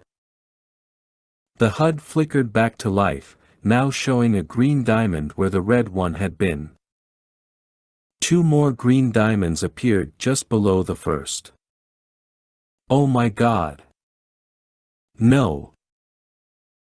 Diaz had been so startled by the lightning strike that she had pulled the trigger, the thunder coming a half-second after the click of her rifle. Sergeant Marcus Brown had led the way up the staircase, and with a hand signal, he had told Beasley and Jenkins to hold. The guard ahead had just rushed up a few more steps toward his buddy, whose ass had been tagged by one of Diaz's insanely accurate sniper shots. Brown had charged up behind the guy, quads burning like they did back on the gridiron. He had leveled his .48 Malawian Quachas light machine gun, a powerful and beautiful weapon used to preach the good word of democracy. He had fired a quick burst that pummeled the guard to the steps. Then he had sighed, waved up the others, reached the dead guard, and was just stepping over him, when the wall exploded behind, pieces crashing into his head. Then nothing. As Ramirez and Nolan neared Admiral Kai's door on the 5th floor of the East Building, they smelled something burning. There it was, smoke wafting from the Admiral's half-open door. Ramirez raced across the balcony, past the partially open doors of frightened civilians peering at him. He reached the door, which was hanging half-open, booted it in, and moved into the room, squinting and lifting an arm against the heat. Flames shot up from the bed and licked the blackened ceiling. It seemed the Admiral had burned his classified documents and other materials and had fled, but where the hell was he now? Nolan, it seemed, already had the answer. Joey. Down there. Ramirez rushed outside and glanced over the railing, where below one of the guards and another man, presumably the Admiral, dashed across the courtyard. Nolan's P-90 submachine gun issued a quiet rattle as he tracked the pair, but his bead fell short, and they vanished beneath the awnings. Ramirez was about to get on the radio and call for help, but Beasley was already reporting that Brown had been hit. Ramirez waited a second until his teammate finished, then cried, "Ghost lead, this is Ramirez. Got even more bad news. My target is heading out of the East Building through the south side door. I say again, he's heading out the south side." Feng Ji had gone down to check on his men and had found their bodies. Seized by panic, he had sprinted back up to alert Sue, who was not answering his phone. Now Feng stared in shock at the bodies of Sue and the comfort girl as the radio reports from his screaming men, what few remained, rattled in his ears. It was over. And he might have called the other Spring Tigers, helped them escape, but he had never been given their phone numbers, only Sue's. They had kept him just outside their circle, and their lack of trust would cost them their lives.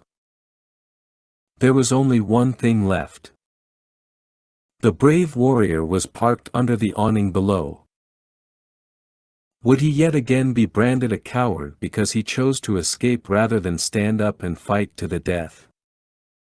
And what would happen to him now?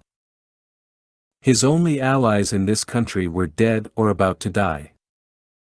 Fong stepped out of the room and eyed the rain. Ing Long was the most famous Chinese dragon and god of the rain. Fong asked him now to bring an even greater storm to the mountains, one that would ensure his escape. Sergeant John Hume had been sent to cover the north side staircase in the event Major General Chen attempted to use that route. The rickety wooden stairs rose about 5 meters, then turned up to the next landing. Hume climbed as furtively as he could, keeping a two-handed grip on his pistol, ENVGs lighting his path. The Zeus T-2 radio-guided missile launcher that he usually packed was inappropriate for a stealthy job like this.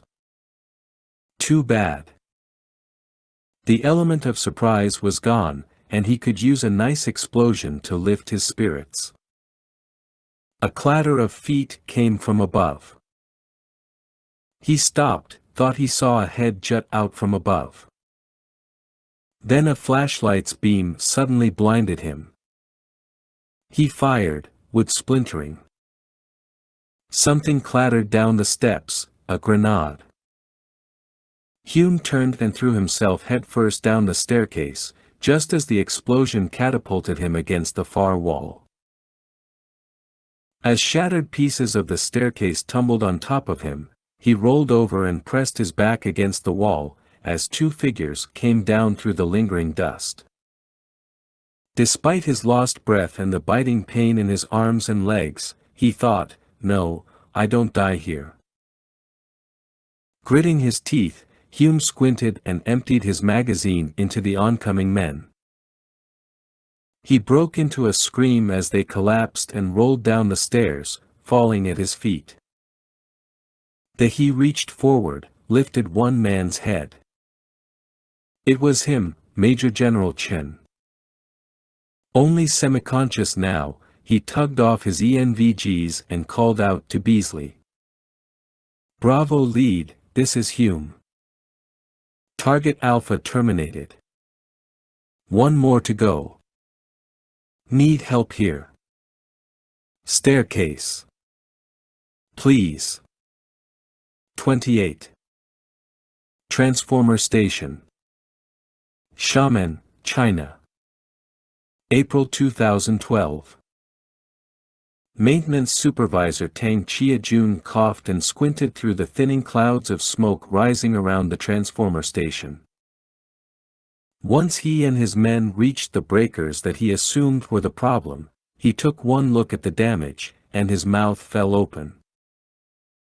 Supervisor Tang had been working for the power company for over 22 years. He knew his job. And he knew sabotage when he saw it.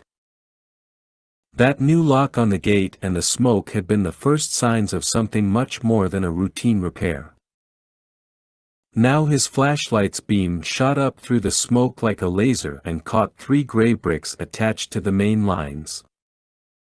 His breath grew shallow. Just then, Tang's assistant supervisor shouted from the other side of the station. Tang rushed over and found that the man had removed his hard hat and he, along with 3 others, stood near a small, robot-like camera humming softly. Suddenly, the camera turned, jarring all of them. It rolled forward on its treads and seemed to stare at them, its head panning right and left. "What is this?" asked his assistant. Tang gaped at the thing. "I don't know." "You don't know?" asked another of the workers. "Is this some new equipment?" Tang turned back to the bricks on the main lines, then faced the robot. He began to tremble. Hakka Castle. Xiamen, China.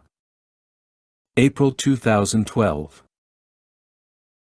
Roughly 3 kilometers away, inside one of the north building stairwells, Beasley frowned at the Chinese power crew in his hut. Were they about to run off? He wasn't sure, but he needed them gone now. A data bar in the right corner of his HUD displayed a pre-programmed list of commands in Mandarin that he could issue through the sub's loudspeaker. He chose the obvious: go away. Fast. Kwai zo. Kwai zo. Kwai zo. The men slowly backed off. All right, they were beginning to get the message. Beasley pressed a button on his wireless controller, and a detonation clock glowed and flashed on his screen: 20 seconds, 19 seconds, 18 seconds. Not only would the rest of the station blow, but the SUGV was also rigged for detonation with chemical charges that would melt its components beyond recognition. Ghost lead, this is Bravo lead. Charges at the station have been activated. But I have 2 men down. Transformer Station.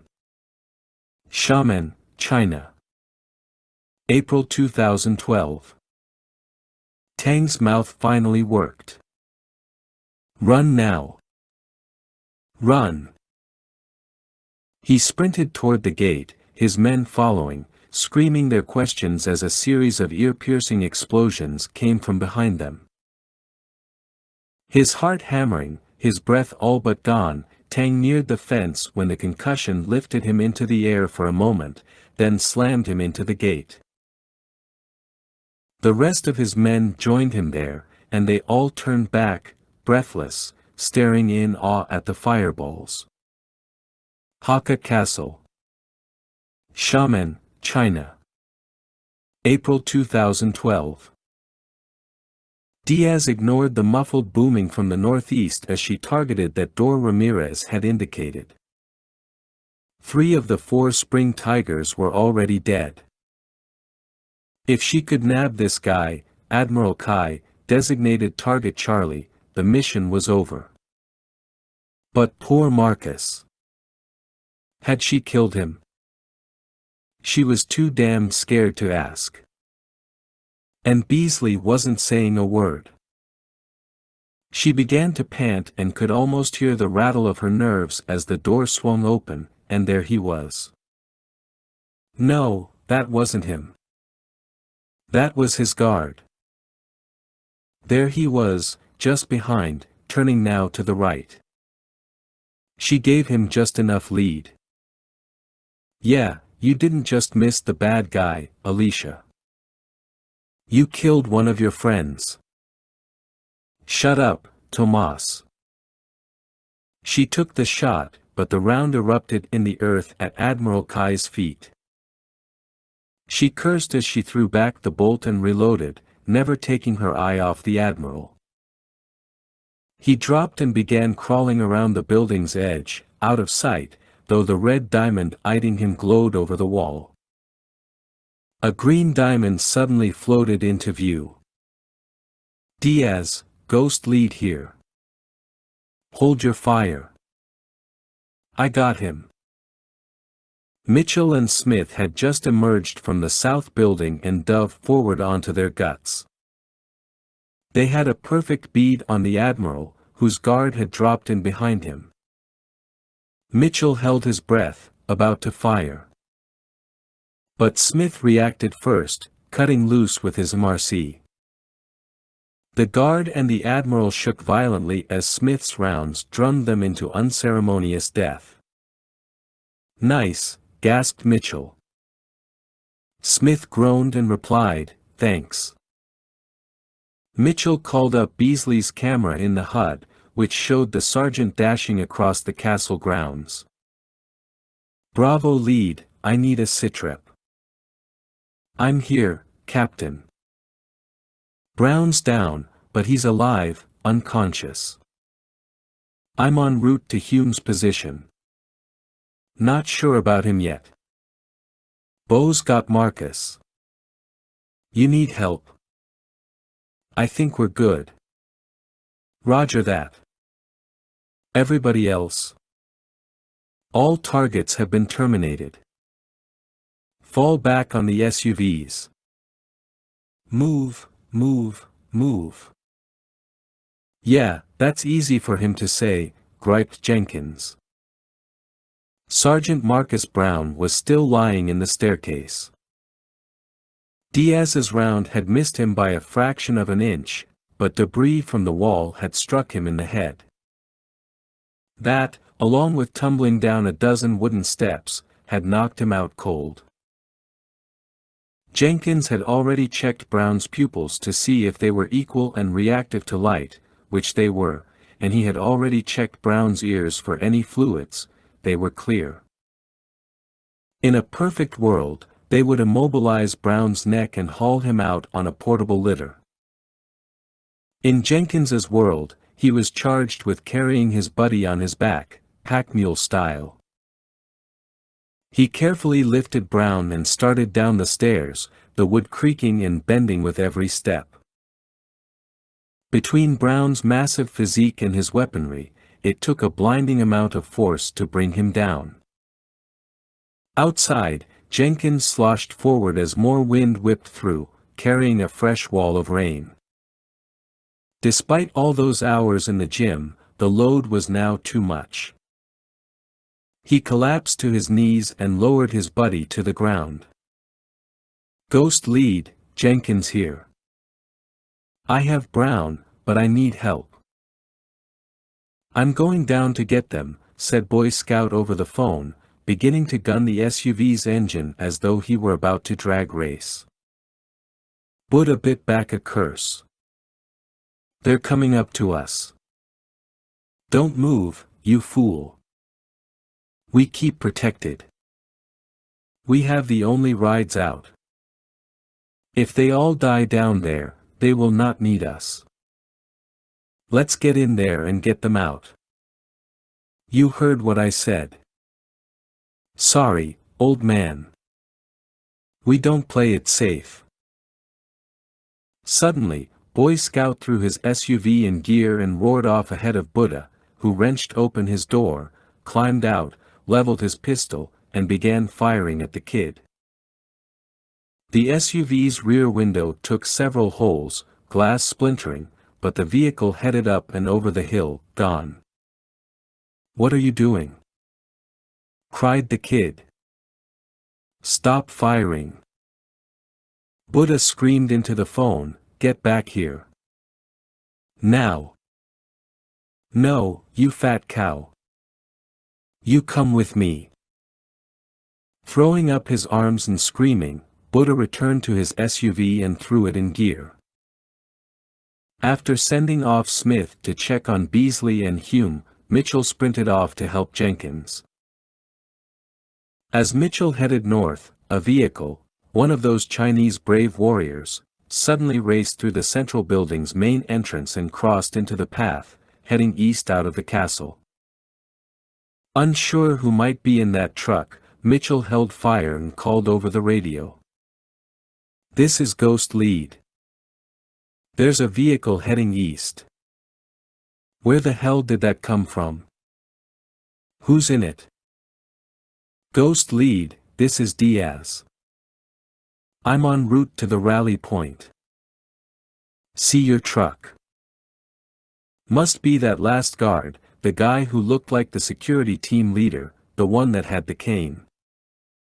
Not sure where he hid the truck. Roger that. And, sir, looks like our SUVs are coming down the mountain. What? That's right, sir. They're coming down. Mitchell swung around and watched as Fong Ji's truck roared up onto the east road, directly toward the first oncoming SUV. Diaz, you see that other truck? I got him. Fire. I'll try, sir, but he's moving fast. Just try. Ramirez?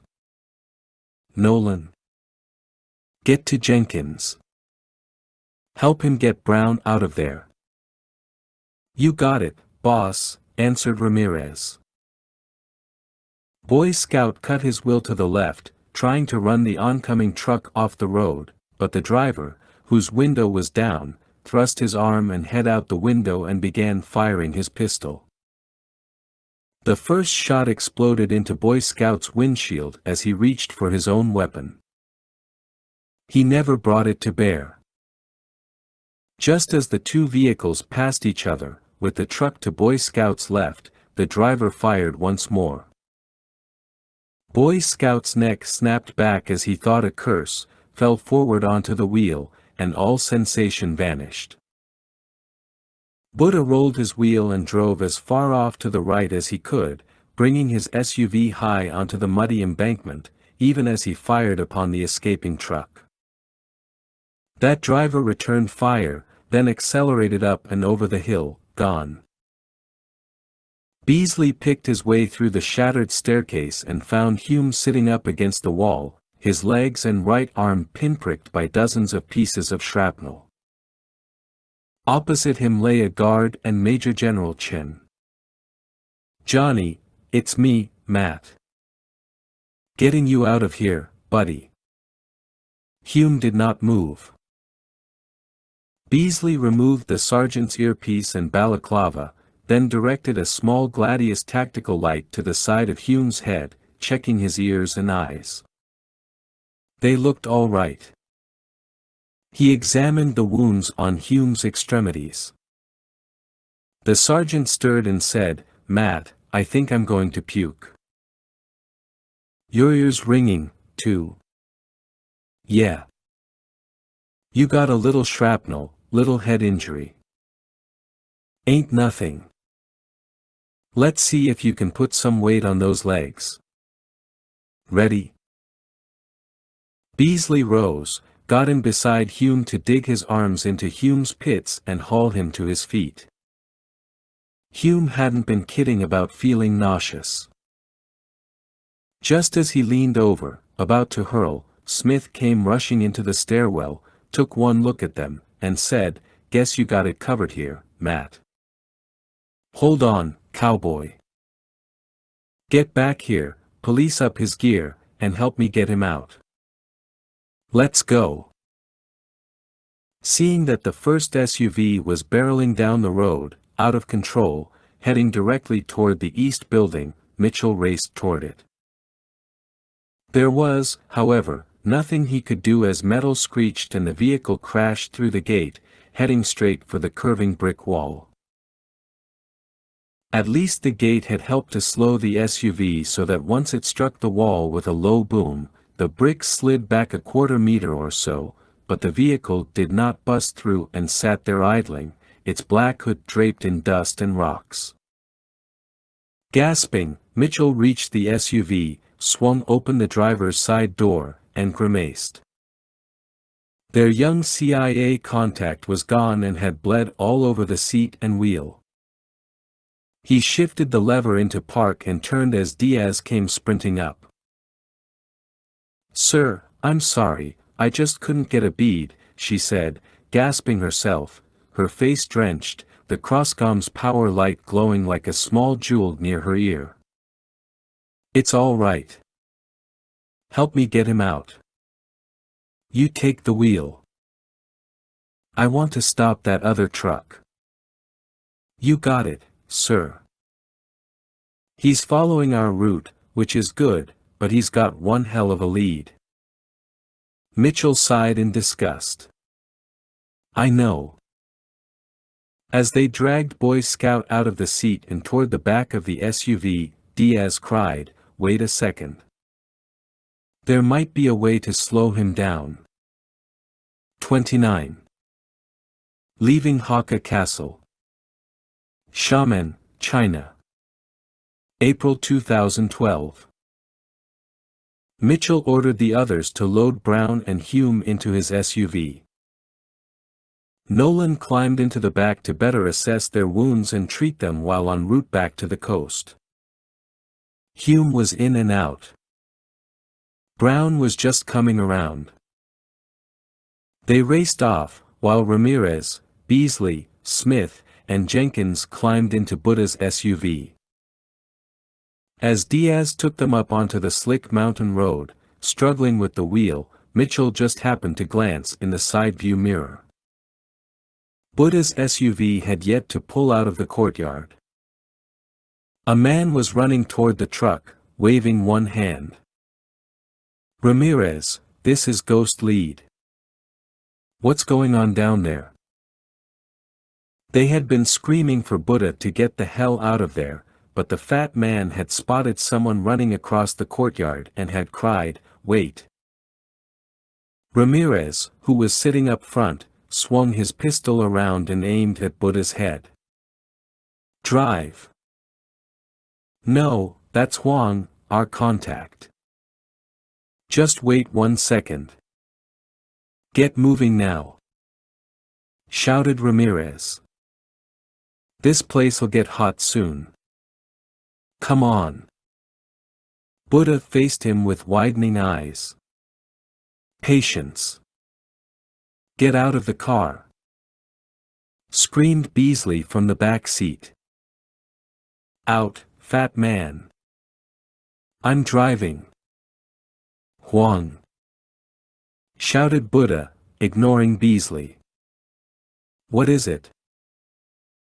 Huang waved and continued running toward the SUV, where he saw Buddha turn back and once more scream at the men inside.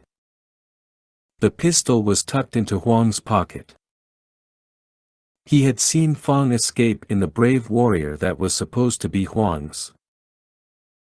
He had watched the men climb into Buddha's truck and knew he was going to drive away, leaving Huang with nothing.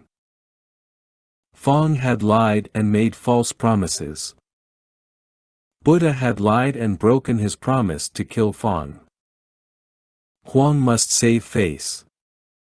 He must. Buddha. Wait. I have something for you. The exhaustion, lack of sleep, and the high humidity had all taken their toll on Buddha, who was slow to realize what was happening. Huang did not have some last bit of information for him. He had a bullet. The scrawny old man reached into his pocket and produced a pistol. Buddha reached for his weapon, even as the back door slammed open and one of the ghosts burst outside. But it all happened too fast for old Buddha. And there was a strange sense of resignation that took hold, that feeling just before he fell asleep after a long day. Huang's pistol flashed. The first round sliced through Buddha's neck just as Ramirez fired past Buddha's face. The second round struck Buddha in the head, and while he should have died quickly, there was, it seemed, just enough time for a final thought, nothing profound, just a simple line from the Dhammapada, one he often repeated to calm himself, "Here shall I dwell in the season of rains. And here in winter and summer." Smith flinched over his wounded arm, but he still managed to leap from the SUV, and, one-handing his MRC, cut down the scarecrow with the pistol. Get Buddha out of that seat. Get him in the back, shouted Ramirez, who then added, Jesus, I'm hit, too. Beasley and Jenkins were out of the truck, rushing to the driver's side to haul out Buddha and load him into the cargo compartment. Smith figured they'd call higher to find out what they wanted to do with the bodies of the CIA guys, but it'd be unwise to leave them behind. Mitchell was still calling for a sitrep over the radio, and Beasley filled him in while Smith ran back around the truck to check on Ramirez, who had been lifting his arm when that first shot had passed through Buddha's neck. The round had continued on to strike him in the right shoulder, near his upper chest. Hey, least you got shot by a bad guy, groaned Ramirez. That old man got me. Yeah, kind of embarrassing. Ramirez snorted. Shut up. Kidding. Smith checked for an exit wound, found one. All right, it passed right on through. I know it hurts. We'll tape you up for now. Ramirez's face screwed up into a knot, and he cursed. Joey, if you can get him back, we'll treat you, said Beasley. Jenkins, you take the wheel. Come on, said Smith, reaching out to help Ramirez down from the passenger seat. Bravo lead, called Mitchell. Get out of there and light up those choppers. Roger that. Once the last door had slammed shut and Jenkins was wheeling them around, Beasley issued a curt 3, 2, 1, and set off the C-4 packed tightly into the helicopters and trucks behind the castle. The idea, of course, was to keep any military or police response focused inland, and between the castle explosion and the one at the transformer station, Smith figured they had done a convincing job of baiting the hook. He craned his head and stared back at the castle, water streaming off the rooflines like melting wax as 4 magnificent fireballs rose skyward and swelled into orange mushrooms behind it. The explosions cast the place in an otherworldly glow, and as they rose higher into the mountains, the valley shone once more in the flicker of lightning. It was an unforgettable sight, a painting from ancient China coming alive before his eyes. As Smith turned back and settled into his seat, window down, rifle at the ready, he thought of his parents back home, wished they could have come along with him on this mission. They might realize once and for all that giving up his position as a ghost to become a small-town sheriff would be like playing in the major leagues and then deciding to coach weekend softball games. Maybe one day, when he slowed down, but not now. Not when his blood coursed like 1,000,000 volts through his veins. While Diaz coaxed the SUV through torrents of rain and mud, Mitchell sat beside her, about to check his HUD to home in on Fong's current location. However, his downlink channel screen crackled to life with an image of General Keating in the command center. Mitchell, great work out there, son. Now it's time to come home. But we have a problem. Either your infiltration at the coast went south and you were spotted, or that power outage has really spooked them.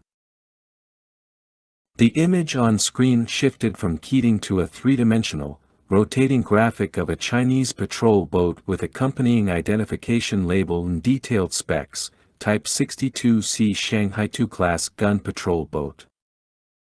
Length, 38.78 meters. Top speed, 28.5 knots. Crew, 36. Armament, 2 twin-barrel 37mm anti-aircraft artillery, AAA, guns and 2 twin-barrel 25mm AAA guns. The general continued, 2 of these Shanghai-class patrol boats are en route to Xiamen Harbor. Most of the newer gunboats of the East Sea Fleet are up in Ningda, but apparently, the older 62 CS were being transferred to other seaports, which accounts for this pair. Sir, you trying to make me feel better by saying they're older boats? Their guns are big, and I bet they work just fine. You're right. But hang in there, son. We're working some angles from our end. Sir, I've got 4 wounded. Getting back to the sub will be hard enough without those patrol boats breathing down our necks. I need them gone. I hear you, Mitchell. Just stand by. Fong Ji rumbled down the winding mountain road, spinning out in the mud as he cut curves too sharply. He had no choice but to keep the headlights on and squint through the heavy rain pelting his windshield. His thoughts continued to leap out ahead of the truck, to his destination, his future. When they discovered all the bodies, and the investigations began in the morning, it wouldn't take long before they located him, questioned him, tortured him into saying what they wanted. Someone would have to take the fall for this. The rage filled his gut and finally erupted from his mouth. He screamed at the droning wipers. He screamed at the spring tigers for failing him. Yes, it was their fault. There had been a huge breach in security, and if they had placed more faith in him, given him responsibilities at the strategic level, he might have discovered it. One of his guards had called to say that he'd heard the attackers speaking English with American accents. Fawn beat his fist on the steering wheel. How many of his lives could the Americans ruin? And where was he going, except away? He couldn't stay in China. He would never return to Taiwan. Maybe he could get to the Philippines. He knew 2 men who could help him do that. They smuggled out women for the sex trade. He could pay them for help. That was it. He would go back to the base, gather all of his belongings, and be gone before daylight. His life would come full circle. He would return to the place where all his trouble had begun. As he rounded the next corner, the road grew considerably wider, the forest drifting back another 20 meters from the embankment. Suddenly, a single headlight came out of nowhere and raced toward him. He narrowed his gaze and reached over for his pistol, sitting beside the QBZ-95 assault rifle on his seat. "Calm down," he ordered himself. It was probably some old farmer with one busted headlight or some punk on a scooter or motorcycle. He accelerated and kept to the right, but the headlight veered and came straight at him.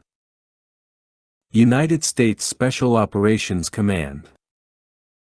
MacDill Air Force Base. Tampa, Florida. April 2012. General Joshua Keating had just finished sharing the good news with the President of the United States. Targets terminated. Ghost team exfiltrating.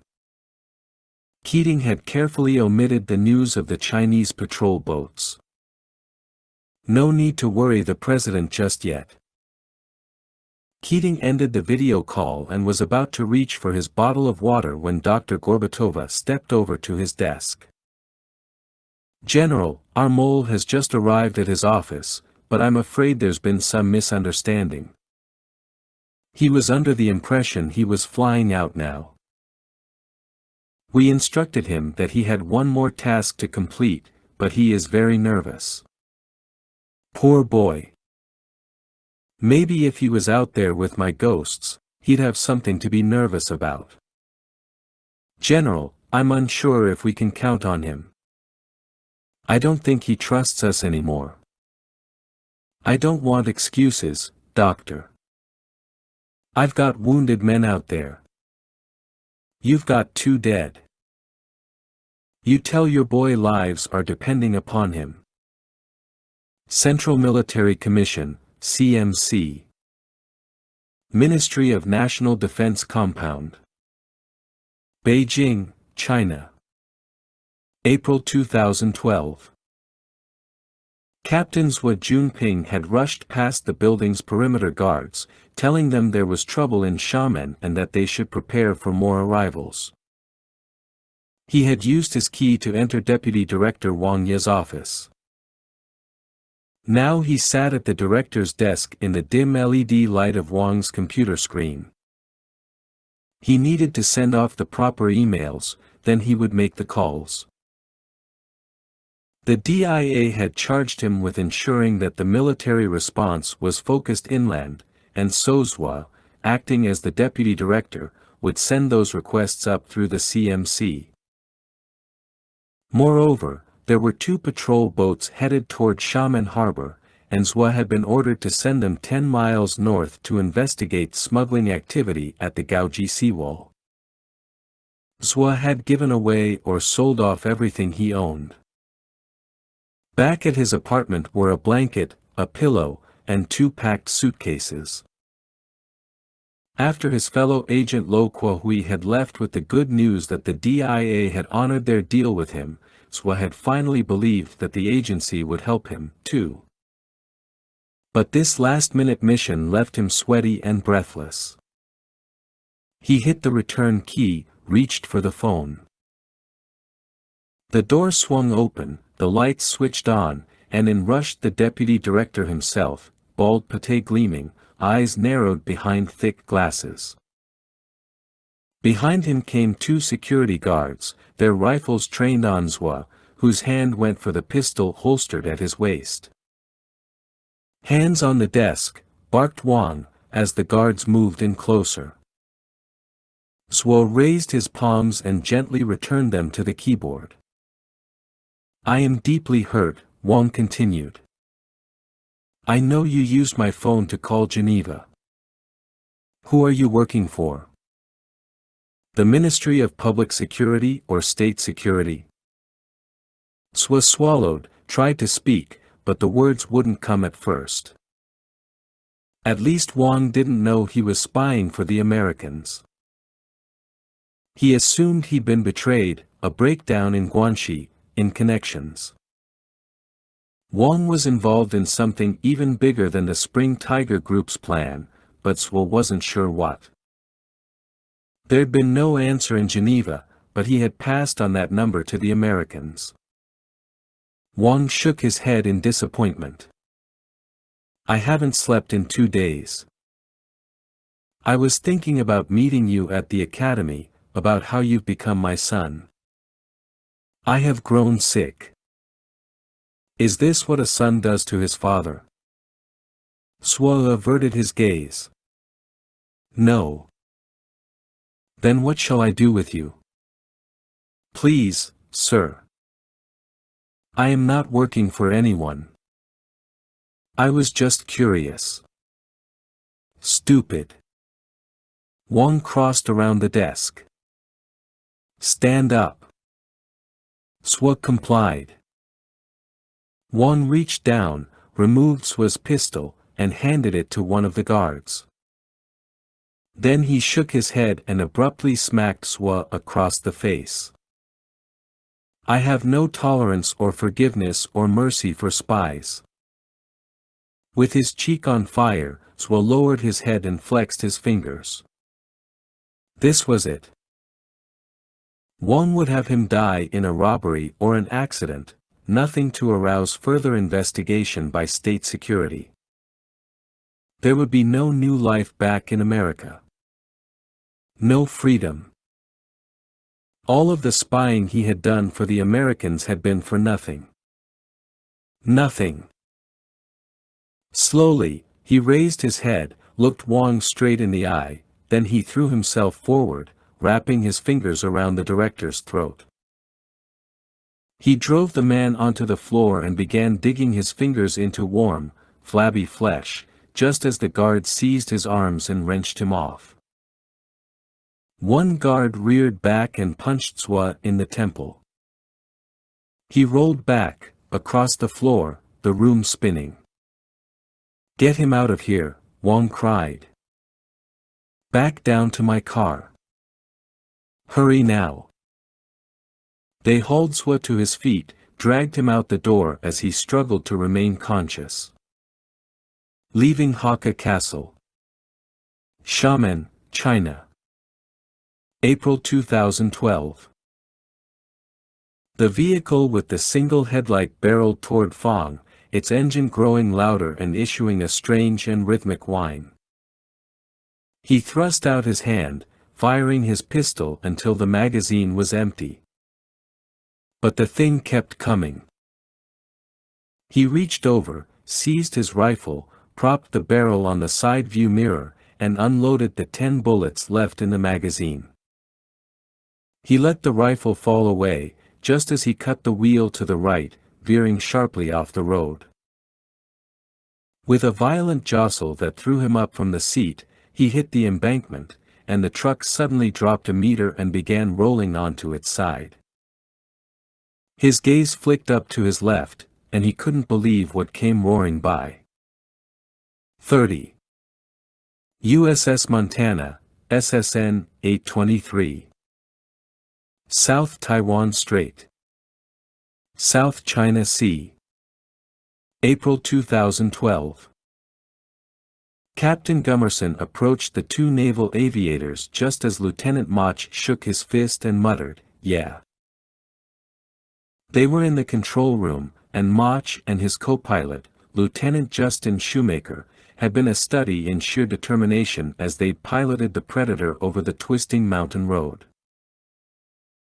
Once they'd located a swath of ground wide enough to permit the Predator's wingspan of 14.8 meters, they had descended hard and fast through the rainstorm, putting the bird on a direct intercept course with Mitchell's fleeing guard. Gummerson had listened to the initial request, which had raised a few brows on Montana. "Predator support, this is Diaz," called one of Mitchell's ghosts. "Hey, Alicia. Go ahead." "Jeff, remember that story you told me? Well, I need you to stop a train." "Are you kidding me?" "No. It's up to you, Mr. Naval Aviator." "Roger that. Sit back and enjoy the show." Now Gummerson leaned over Mach and said, "I assume you stopped your train, or is it a truck?" "Oh, yeah, sir. All he saw was our headlight before we ran him off the road." Mach pointed at one of his monitors with thermal images and pairs of reticles superimposed over several data bars. "Check it out. You see the look on his face? Wow. But he did see the bird." "True. But he won't be around long enough to tell." Gummerson nodded and glanced over at Lieutenant Commander Sands, who appeared equally impressed. Mach's co-pilot began speaking quickly over his radio as flashing red circles appeared along a three-dimensional rendering of the drone's fuselage. "What now?" groaned Mach. "Looks like some hydraulic and engine damage, and a small fuel leak from all that gunfire," said Shoemaker. "Sensor operators back home confirm." "Lieutenant, I need you to take her back over the harbor before you ditch." "Can you still do that?" asked Gummerson. "We'll sweet-talk her into one last pass, sir. Focus on the gap between Haitsong and Galangiu Island. That zone concerns me the most." Mach gently shifted the joystick controller. "On our way." Gummerson faced Sands. "XO, are the SEALs ready?" "Standing by." "Excellent. Tell M it won't be long." Aye, sir." Leaving Hakka Castle. Xiamen, China. April 2012. Satellite imagery relayed to Mitchell's HUD indicated that Fong was out of his ride, but he had not fled. He was trying to use the truck's forward winch to drag the vehicle from the embankment and, perhaps, tip it upright. If he could utilize a few trees and rig the tow line at the proper angle, he could get back on the road. They were about 5 minutes away from his position, and Mitchell knew that if they roared up on him, he'd bolt into the woods. A pang of guilt woke deep in Mitchell's gut. The mission and his people came first, yes, but this was a chance to slam shut one of the most painful doors of his life. Could he justify taking time out for revenge? Maybe Fong had seen the Predator. Maybe he'd alert the PLA that the attack had come from Americans. And didn't General Keating need more time to get those patrol boats away from the harbor? He could rationalize it all he wanted, but the guilt still clawed at his neck and began robbing him of breath. He turned to the back seat. "Nolan, how are we doing?" "A whole lot better," replied the medic. "Hey, sir," said Brown, moving his lips as though tasting something very bad, a symptom of a head wound. "I'm okay." "Me, too," said Hume. "Marcus, I'm so sorry," said Diaz. "Forget it. I know if you wanted to kill me, you wouldn't have missed." "We'll talk more later," she said. Mitchell tensed. "All right, listen up.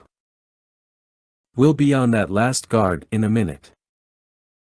He's rolled over and is trying to free his truck with a winch. I don't want to leave any loose ends, particularly a military witness like this guy, so I plan to take him out." "Sounds good to us, sir," said Nolan. "There's something else, something you have a right to know. That guard's name is Fong Ji. He's from Taiwan. He was a captain in their army, and I worked with him in the Philippines, doing some joint training back in '02. We got ambushed, and he wouldn't order his team to attack. He said our orders were unconscionable. I lost a lot of good men because of that man." "Sir, are you serious?" asked Diaz. "I am. When the drone was deployed, I got a good look at him." "Whoa, what the hell's he doing here?"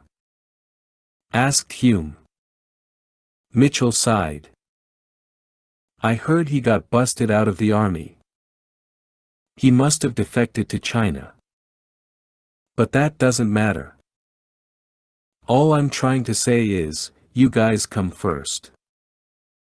"Sir, the rumors have gone around," said Diaz. "He's the guy who gave you that scar, isn't he?" "Yeah."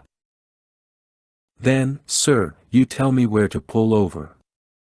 Diaz's tone darkened. "We'll go down there and take care of business." "No. I won't risk you guys for that. You give me 5 minutes.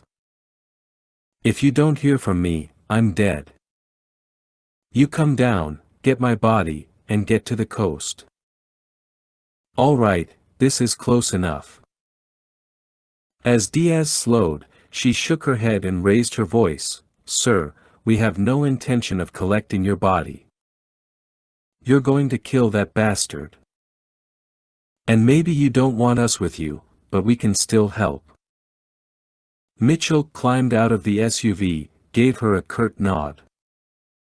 "Okay. Stay in touch." When Fong's brave warrior had slammed onto its side and skidded down into the mud, he just sat there, stunned. He'd thought, that drone. It has to belong to the Americans.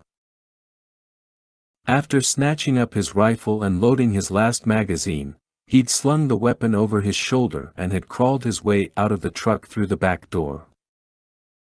Once on the ground, his gaze had swept across the dark sky for the drone. Was that its engine humming lowly in the distance? Maybe.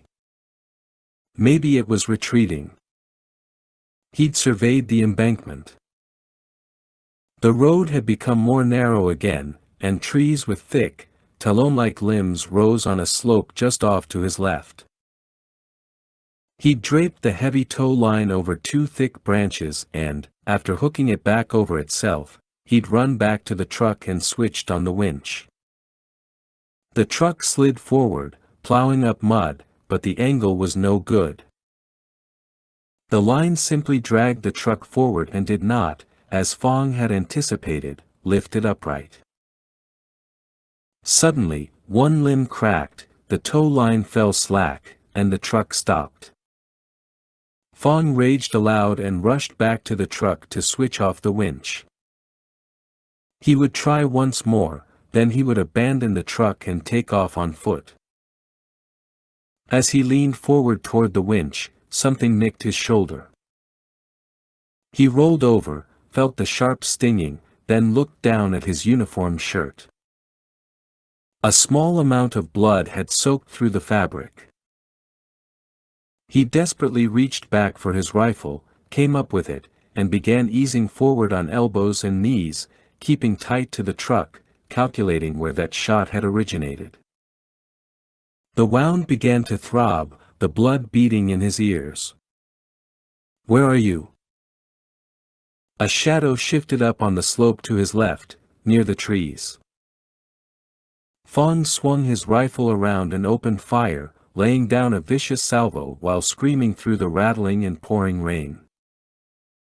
The second he ceased fire, he rose, got around the truck, and charged across the road and into the thicker knots of trees and waist-high shrubs.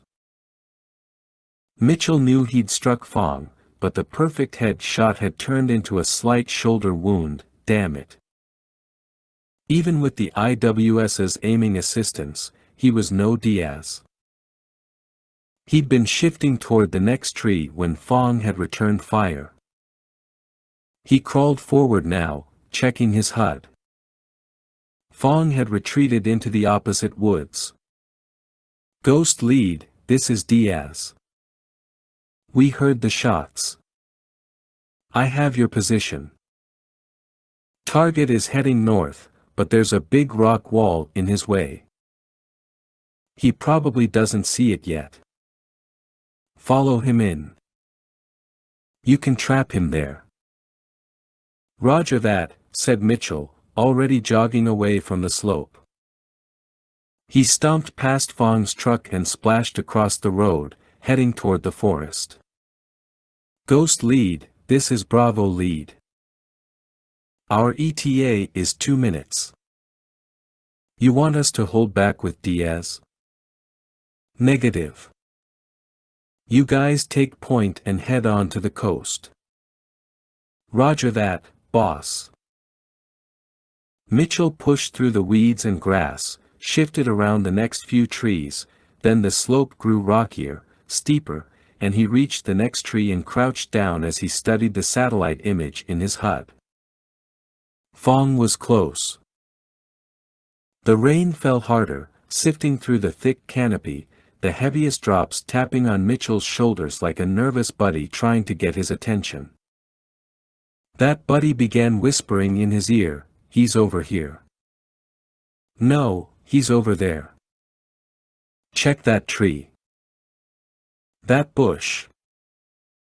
No, that one." The gun cam's screen glowed softly, and Mitchell wiped off the rain and used it to peer around the next trunk. No movement. He switched off the camera now, lest its light give up his position. He took a huge breath and darted from the tree, ascending along mud-covered stone toward the rocky wall ahead. He veered left toward the last few trees. The satellite image set his pulse racing even more. Fong was on top of him. Literally.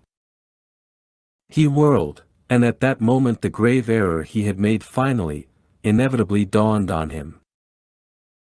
Mitchell threw himself forward as Fong, who had just climbed a tree and was positioning himself on the lowest, heaviest limb, opened fire. A round tore into Mitchell's right arm, just above his elbow, and another sparked off his MRC as he slid forward and rolled, raising the rifle to unleash a volley up through the trees, even as Fong continued firing, seemingly bent on unloading his entire magazine. Mitchell rolled again, releasing another burst. Fong screamed, but his voice broke off into a gurgling sound. Smoke wafted up from Mitchell's barrel. He lay there struggling for breath, the million taps of rain on limbs and leaves droning on.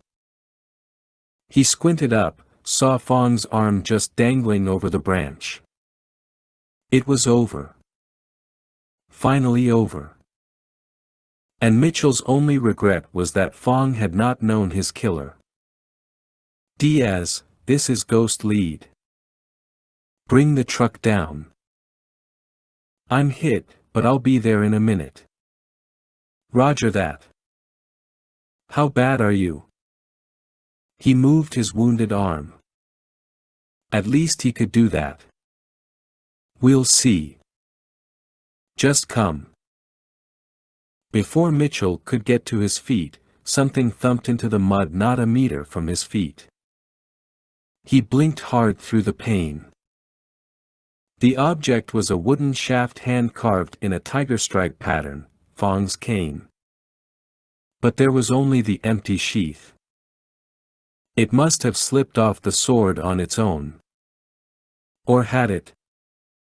Mitchell looked up. Fong had balanced himself on the limb and drawn the sword high above his head in a reverse grip, tipped down. A guttural cry exploded from his lips as he launched himself off the limb. He came down toward Mitchell like a tiger baring its fangs, and no force in the world could stop him. With a gasp and a violent shudder, Mitchell reacted, his thoughts shutting down, his muscles taking over. He rolled out of the way, his cross-comm falling off his ear just as the man hit the mud and his sword impaled the mire, burying itself to the hilt. Diaz's voice buzzed from the earpiece/monocle lying on the ground, "Captain, we're in position. Why are you still up there?" As Mitchell turned to bring his rifle to bear, Fong wrenched free the blade and with both hands batted away Mitchell's weapon, even as Mitchell squeezed the trigger, the rounds going astray. The sword's metal edges struck Mitchell's support hand with such force that he reflexively released that hand from the weapon and held his breath in extreme pain. Exploiting that opening, Fong dropped to his knees, releasing one hand from the hilt and placing it near the sword's tip. He now used the weapon to drive Mitchell's rifle back into the mud as he straddled Mitchell. With his still throbbing free hand, Mitchell struck a roundhouse to Fong's chin, stunning the man into releasing some pressure on the sword.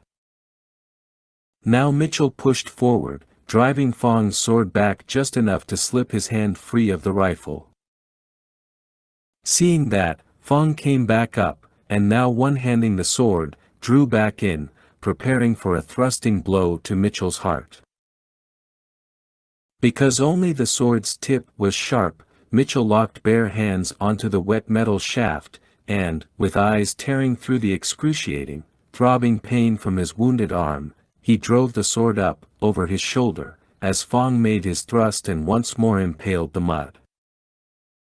Then Fong wrenched the sword back so quickly that it slipped through Mitchell's fingers.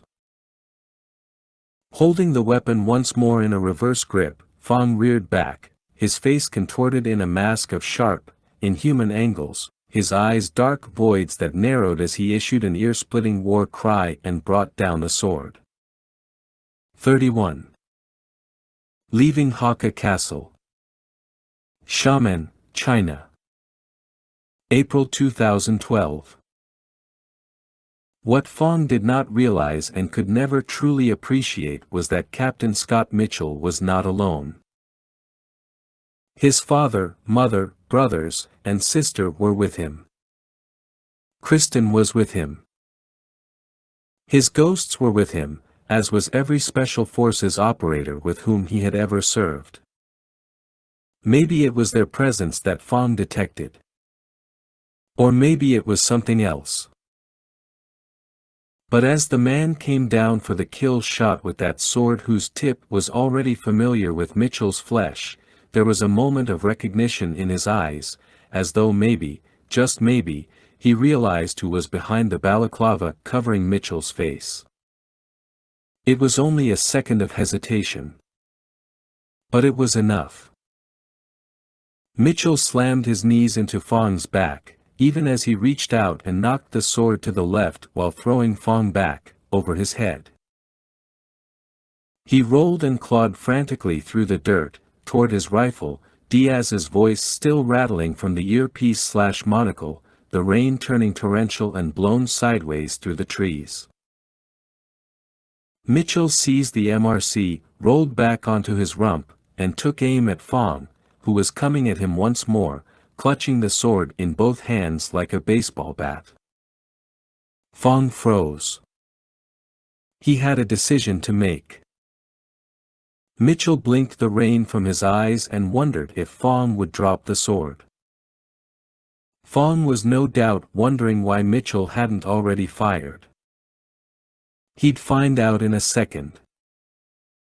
Slowly, Mitchell got to his feet, as Fong held his ground, his chest rising and falling, his mouth twisting as he flinched from his chest wound. Holding his rifle in one hand, Mitchell ripped off his balaclava, shoved it into his pocket, and stepped toward Fong, whose eyes widened in shock.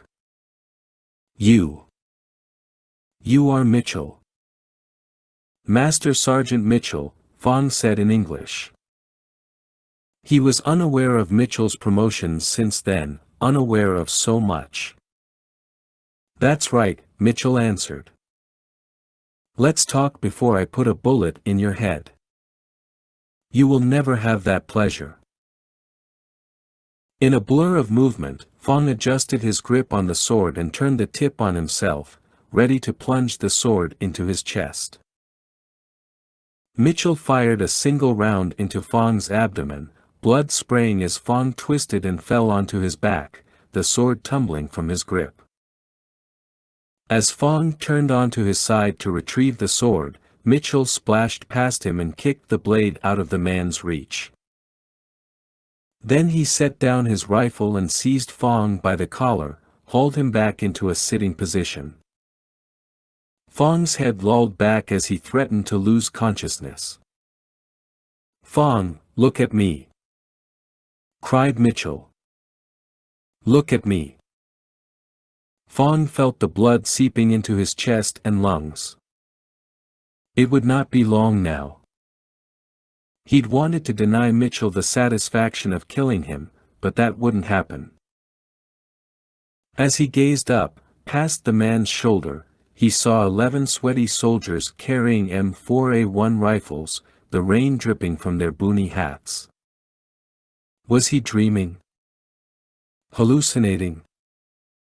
Had he already died? Fong remembered some of their names and their call signs, all starting with the letter R. Rutong, Ricochet, and Rockstar stood there among the others. And there was Fong's American counterpart, Captain Victor Foyt, shaking his head and glowering at Fong. Mitchell rose, picked up Fong's sword, and faced Fong as the other men formed a semicircle behind him. Only Billy, Rutong, and I made it. Everyone else is dead. Did you know that? Do you care? You should have been a politician, because you're not a soldier. We're all brothers in arms no matter where we come from. But you don't get that. The other 11 men pushed past Mitchell and came toward Fong. The rain began washing the skin from their faces, leaving grinning skulls and bulging eyes. They opened their mouths and shrieked, the noise sending shock waves through Fong's body. He closed his eyes and screamed against them. No. I didn't mean for it to come to this. We would not be pawns. We were soldiers. I am a soldier. Mitchell shook Fong again, and the man's eyes flickered open. Mitchell held up the sword. You see this? It's mine now. You have nothing. Mitchell shoved Fong into a puddle. With a grimace, Mitchell got to his feet, retrieved the sheath, and slid the sword home. He tucked the cane into his pack, took one last look at Fong, lying there, dying, then picked up his earpiece/monocle and started down the hill, just as Diaz, pistol in hand, came running toward him. Captain! Fong knew that if he lost the sword, his spirit would not be in harmony with his ancestors. The sword represented that harmony, and it had been destined for the hands of Fong's own son, the child he'd yet to have. He should have been less focused on his career. He should have found a woman in China and had that son. Now Fong had nothing left, save for one more breath. Diaz, I'm right here, Mitchell called, wiping off the earpiece/monocle and slipping it back over his ear. He was too exhausted to feel vindicated, justified, or anything else. As she approached, her gaze lifted past him. "Nice work, Captain." Mitchell shook his head. "It should have never come to this. Never. Let me see that arm." She tugged out her rescue knife with its secondary blade for cutting past uniforms. "No time. Nolan will look at it. Let's go." He started forward, lost his balance, and Diaz grabbed his good arm, draped it over her shoulder. "It's okay, Captain. I got you." USS Montana, SSN 823. South Taiwan Strait. South China Sea. April 2012. "And there she goes, $26 million of pure fun," said Lieutenant Mach, as the Predator's onboard camera showed an image of the dark, roiling waves before the screen went blank. Captain Gummerson turned his attention to Mach's playback monitor. "Show me that fuel barge and that crane one more time before I talk to Mitchell." Rewinding now. "And there they are, sir," said Mach, rapping a knuckle on his screen. As Gummerson studied the infrared images, he pointed his finger at one heat source and said, "What is he still doing there?" "I don't know, sir," said Mach. Gummerson glanced back over his shoulder. "XO. Tell the SEALs we may have a change of plan." Aye, sir." United States Special Operations Command. MacDill Air Force Base. Tampa, Florida. April 2012. "All right, son, what am I looking at?" said General Keating to the young intelligence officer seated before the widescreen display. "Here's Shaman Harbor. Right here is the first patrol boat, heading up to the seawall. From what I can tell, sir, the DIA's mole got off that order to the patrol boats, but only one's heading up. The other captain has either been ordered to remain behind, or maybe he didn't receive the second order. Bottom line is we still have one Shanghai to deal with. See him, right there, running along the gap between Haitzong and Galanjiu Island. And there's no way my ghosts can exfiltrate with that guy patrolling the gap. It would not be easy, sir. And what do we have here?" Keating pointed to a window that had just opened on the display. "That's video from the Predator, sir. It just hit the network a few minutes ago." Keating watched as the bird flew up the long, L-shaped pier jutting out from the sand spit where the ghosts had made their infiltration. Only now there were two large heat sources down there, and the image zoomed into a fuel barge tucked up alongside the pier and a floating crane out near the end. "They just moved those in," said Keating. "Yes, sir. Get the satellite over them. And get me Montana's commander." "Yes, sir." En route to Xiamen Harbor. Xiamen, China. April 2012. Nolan had already jabbed a needle into Mitchell's arm, numbing the area, and the medic was now in the process of removing the slug with a pair of straight forceps while Brown and Hume balanced dim lights over the incision. It wouldn't be the first time Mitchell had lead plucked from his flesh, though he hoped it'd be the last. Nolan repeatedly urged Diaz to avoid the bumps in the dirt road as he pushed the forceps into the wound, and she did the best she could, saying they'd reach paved ground pretty soon. "Almost there, Captain," said Nolan. I see it. That's nice. Just get it out of me. And there it is, said the medic, holding up the slug. I'll save it for you. Don't bother. Just stitch me up, thanks. It's a one-stop shop, Captain. The Crosscom's uplink channel flickered with an image from Beasley's camera. Bravo lead here, sir. We just hit the paved road, still heading to the coast. Lights are still out down here. Roger that, replied Mitchell. Check the map. Once you get on the shore drive, look for that overpass we discussed. We'll see you there. You got it, boss. Brown, who was now up front with Diaz and had donned his night vision goggles like her, pointed to the road ahead and said, "There's the turnoff." As she took the left fork, Mitchell's Crosscom once more flashed with an incoming transmission from the downlink channel. General Keating thumbed his glasses higher on his nose and lifted his voice. "Keating here, Mitchell." "Go ahead, General."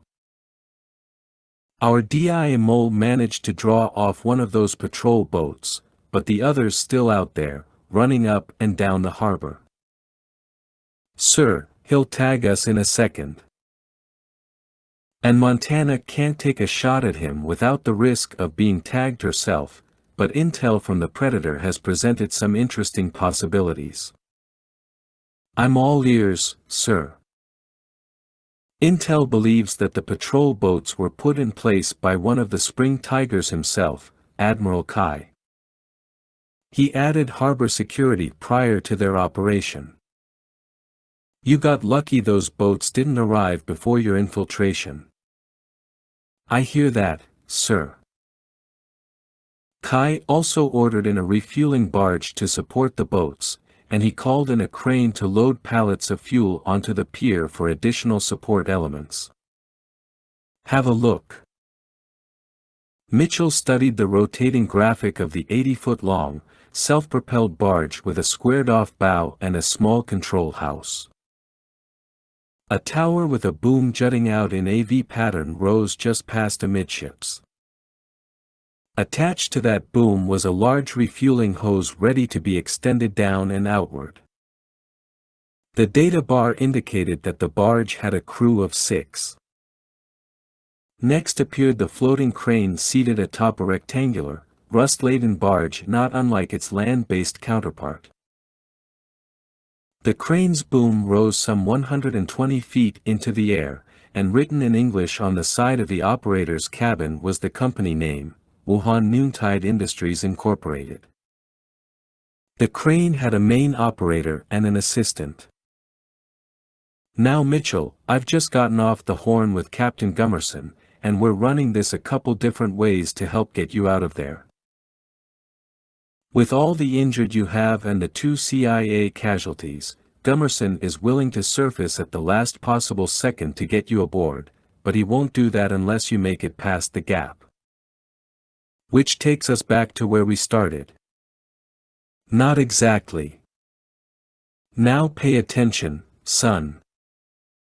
We have a lot to discuss." 32. Shore Drive Overpass. Xiamen, China. April 2012.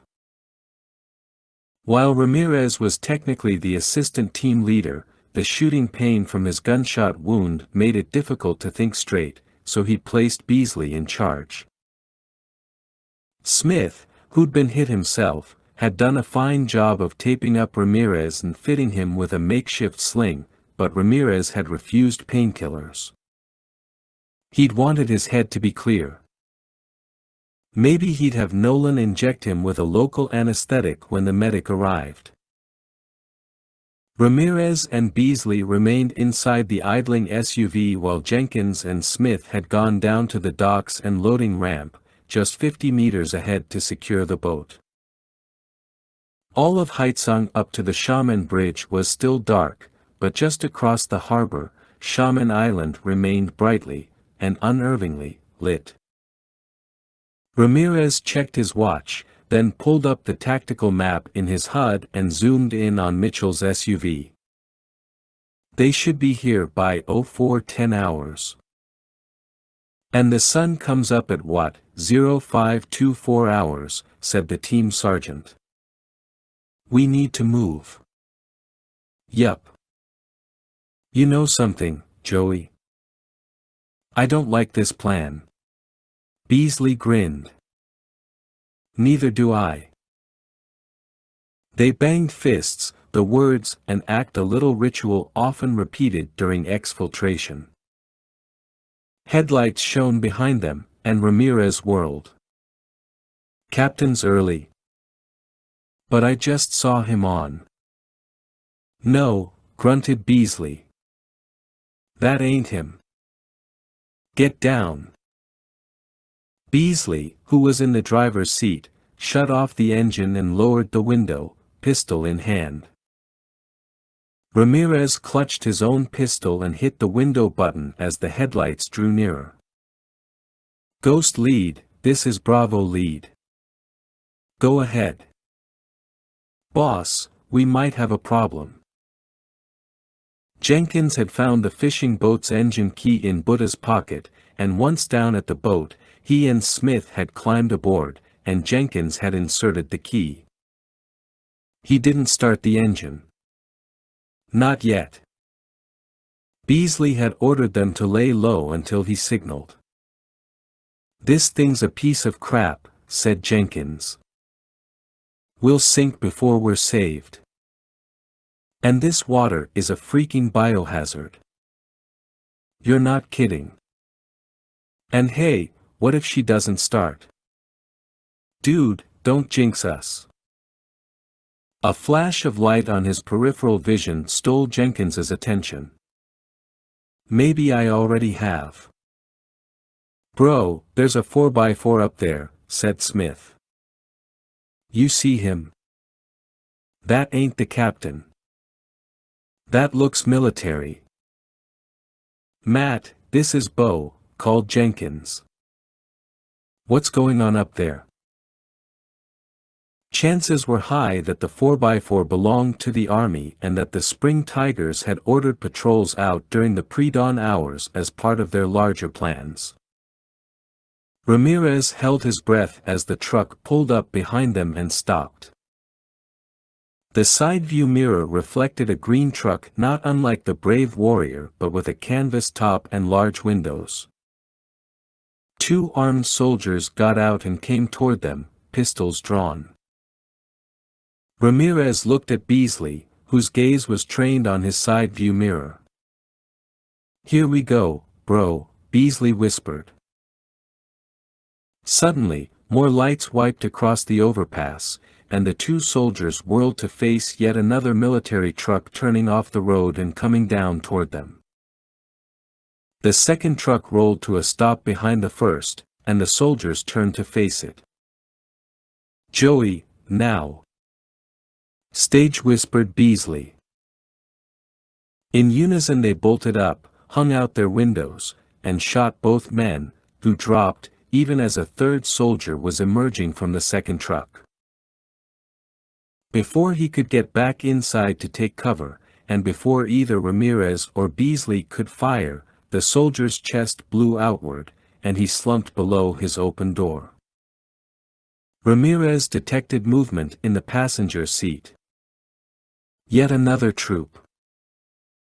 As he shifted his aim, a thump came from the canvas window in back, and blood clouded the windshield. Bravo team, this is Diaz. You're clear now. We're coming down. Roger that, said Beasley. Ramirez turned back into the SUV and slumped in his seat, taking long, slow breaths. She could have told us they stopped, he snapped. Beasley frowned. She does that. He opened his door and started out of the SUV. So much for the quiet exit, said Ramirez, joining Beasley outside. They grimaced over the dead soldiers, the fourth lying in a pulp inside the other car. The sight of death hardly bothered them. The ramifications of those deaths did. They've lost contact with their unit. Yep. We have their attention, said Beasley with a groan. Give me a hand with these bodies. Ramirez snorted and gestured with his sling. One is all you're getting. Sand Spit Pier. Xiamen Harbor, China. April 2012. Montana had slipped in under the patrol boat, gliding into the pass between Haitzong and Galangiu Island. She had headed northeast, coming around to the east side of the spit, where SEAL Chiefs Tanner and Phillips locked out and swam ashore. Tanner had thought it was high time that he and his blonde, freckle-faced colleague got more involved in the Ghost team's exfiltration, and after the captain had briefed them on the mission and asked if they had questions, Tanner had answered, "Sir, SEAL Chief Phillips and I have just one question. And that is, we don't understand why Mitchell and his team didn't join the Navy." Gummerson had grinned and dismissed them. Now they sprinted up from the beach and reached the woods, where they wove a breathtaking path through the trees and neared the pier, just as Gummerson called to say there'd been trouble back at the boat dock. 4 soldiers dead. More undoubtedly on the way. The Ghosts were loading up now, but they couldn't sit at the dock. They'd have to putter down the coast 1,000 yards or so, slip up to another pier, and wait there, while hell broke loose behind them. So Tanner and Phillips had even less time to get the job done. Wearing a pair of NVGs, Tanner studied the ferry and crane, just as the operator lowered a pallet of 55-gallon fuel drums onto the pier under the watchful gazes of 3 members of the barge crew. Tanner gave Phillips the signal. They moved in. Fishing boat. Xiamen Harbor, China. April 2012. Mitchell had ordered Jenkins and Beasley to haul Buddha's body onto the fishing boat and lay him along the rail. Boy Scout lay beside him. The DIA had been emphatic about returning the bodies and not allowing them to remain in China, where they might provide clues that could topple an even larger network of spies still in the country, some of whom also worked for the National Security Agency. Mitchell remained on the deck at the stern, monitoring the SEAL's progress via his HUD, while Jenkins took the wheel. They chugged slowly away from the pier, everyone down low, weapons at the ready. Dark waves thumped and lapped at the hull, and their foamy wake was quickly swallowed back by the harbor.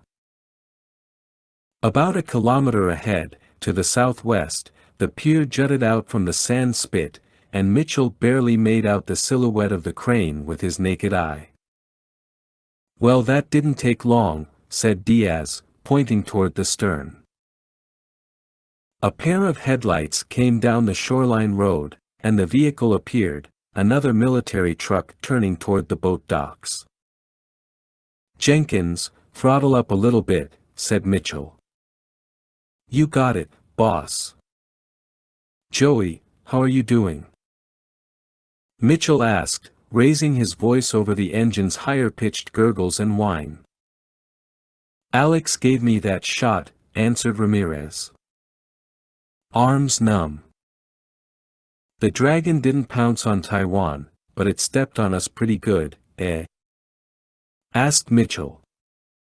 "Yes, sir. But it was worth it." "I agree," added Diaz.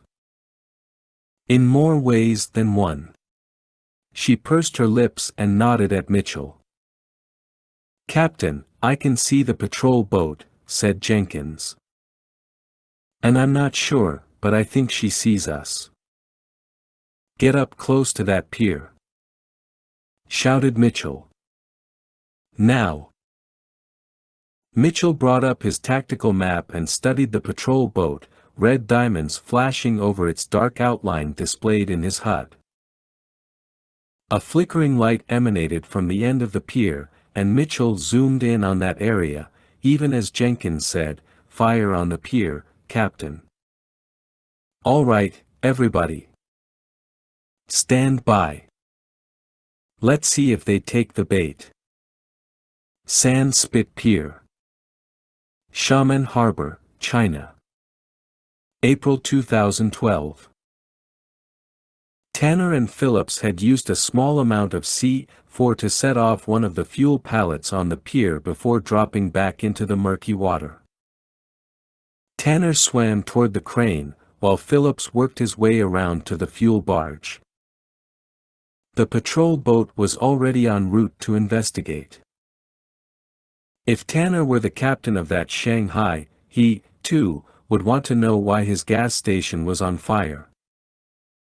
Tanner swam around the crane's floating platform, keeping the crane between him and the oncoming patrol boat. The crane operator and his assistant had run down to the edge of the barge for a better look at the fire, allowing Tanner to climb up onto the platform and race across it to the crane's cabin, where he placed his C4 then dove into the water, swimming hard and fast back toward the pier. A minute later he came up under one of the pilings and stole a breath.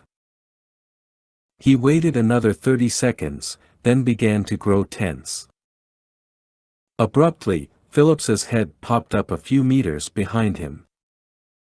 "We're all set. Come on." Together they swam along the pier, and by the time they reached the shore and huddled beside the first pair of pilings, the patrol boat was drawing up on the crane and barge. "Ghost lead, this is SEAL support. Get ready for a big salute to the Chinese who invented gunpowder." Tanner knew he'd catch hell for his glib remark over the radio, but he didn't care. He glanced over at Phillips, who was studying the patrol boat through his binoculars. "They're almost lined up," said Phillips. "Good." "Don't move," screamed someone in Mandarin. Tanner glanced directly up into the eyes of a man, presumably a member of the fuel barge crew, who was pointing a pistol down at them. Where the hell had he come from? How had he been so quiet? Though his Mandarin was rudimentary, Tanner knew enough to get by. "All right, we will come with you." "No, you don't move." The man glanced up and began screaming to those still aboard the fuel barge, something about him catching thieves who might be trying to hijack their shipment. He couldn't tell in the dark that they were Americans, especially while they wore their dive suit hoods. Tanner exchanged a look with Phillips. Fishing boat. Xiamen Harbor, China. April 2012. Mitchell realized with a start that a third individual was at the end of the pier with the two SEALs, and his attempts to contact SEAL Chief Tanner went unanswered. He got on the network, reported the news, and General Keating chimed in, "Mitchell, trust those SEALs to get the job done. Just get out of there, son. Move. Jenkins, hit it. Everything she's got." Mitchell ordered. "But, Captain, they haven't."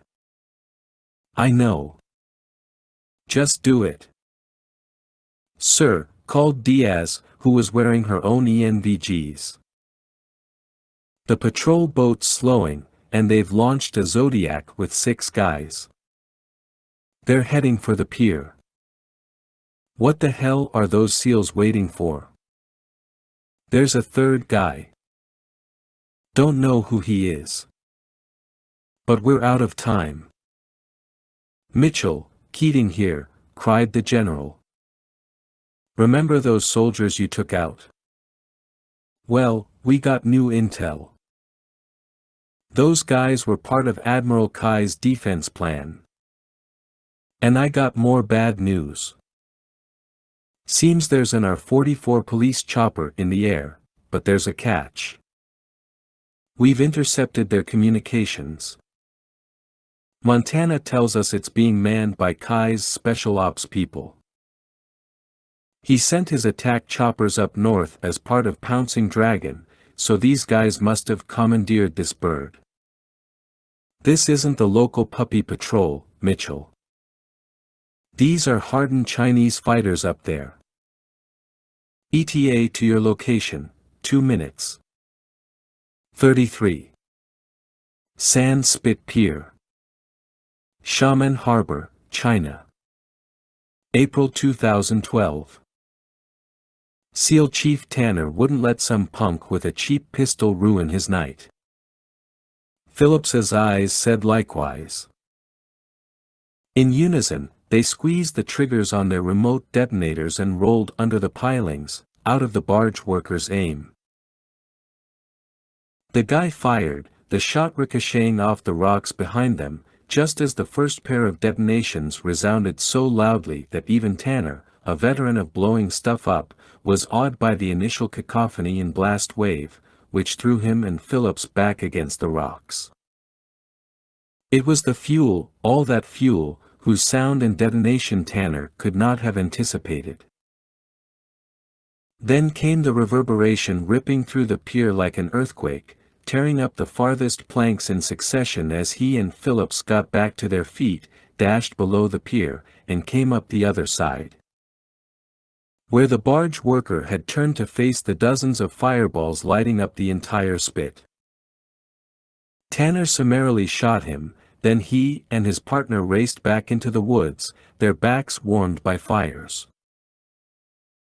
After jogging a few dozen meters, Tanner stole a look back, saw some of the patrol boat's crew members jumping ship and swimming toward the shoreline, even as the Zodiac motored away from the explosions. Tanner swore and hurried to catch up with Phillips, who had already found their secondary position and was ready for the next detonation. Fishing boat.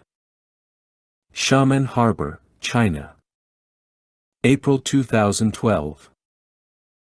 Mitchell's mouth fell open, and he found himself clambering to his feet for a better look. 55-gallon drums burst apart, catapulting others into the air, all part of a hellish fountain swelling up from the pier to spew orange and red showers of burning diesel fuel. Dozens of smaller bursts mushroomed up before walls of black smoke as the stench of fuel and hot metal finally reached them across the water. SEAL Chief Tanner had been right about the gunpowder remark, but it was the Chinese who had also invented fireworks, and this display rivaled anything Mitchell had ever seen, in combat or otherwise. The fuel barge itself finally went up in a single, massive blast, the intense, near-white light coming first, followed by a boom that made everyone aboard flinch as it echoed off the opposite shoreline. Thousands of pieces of flaming debris shot high into the air, like a swarm of bottle rockets, then tumbled down into the dark water, immediately extinguished, the hissing steam fanning out in ringlets as the bow of the barge suddenly appeared behind the flames. That bow tipped up and began sinking, the rest of the boat either gone or simply unseen behind the raging fires. The crew aboard the patrol boat, which had been gliding up toward the barge, was scrambling on the deck, the boat beginning to turn away from the catastrophe off their port bow. But then the crane cabin tore apart in yet another thunderclap, shards of metal slicing through the air like throwing stars that tore into the patrol boat's hull and pilothouse as a dragon's breath of fire spread over the deck, igniting crew members who staggered to the rails and threw themselves overboard. Tanner's placement of the C4 was sheer artistry. While the debris continued slamming into the patrol boat, the crane's massive boom blew loose from its support fitting and slowly came down with a screech and groan as piercing as it was foretelling. And if timing was everything, then Tanner's delay had been intentional, because that boom caught the forward corner of the patrol boat's pilot house like a sledgehammer on a loaf of white bread. Metal peeled back amid flurries of sparks and flames licking along the surfaces, but the boat's twin diesel engines kept on, dragging and bending the boom with it, waves suddenly rising up over her sides under all that added weight. Suddenly, her bow became entirely submerged, the water streaming up to her anti-aircraft guns. "Captain, I know fireworks," cried Hume. "And the Navy's putting on one hell of a show." Not a second after Hume finished, the ammo stored in ready lockers on the patrol boat's stern deck began cooking off in dozens more pops, cracks, and bangs that lit up the shattered boat like a rock concert. The bursting of more fuel drums on the pier, the roar of the still-burning fuel barge, and the creaking of the toppled crane, along with the patrol boat's exploding ammo, combined to form a brilliant beacon of devastation easily seen and heard for kilometers. Especially by those situated along the powerless coastline. And those in the air. "There he is!" cried Diaz, as they sailed directly opposite of the burning pier. The marksman had already taken aim with her secondary rifle, the CX-4 Storm SD. "Got him," replied Mitchell, spotting the helicopter, whose doors had been removed to allow gunners to hang out either side. The chopper's searchlight painted a gleaming puddle in the harbor as thick smoke wafted through its beam. Mitchell squinted as the light momentarily blinded him. And then, just as the beam shifted, two helmeted soldiers lifted their rifles. "Weapons free, fire!" ordered Mitchell, cutting loose with his own MRC, Diaz's weapon rattling a second after his.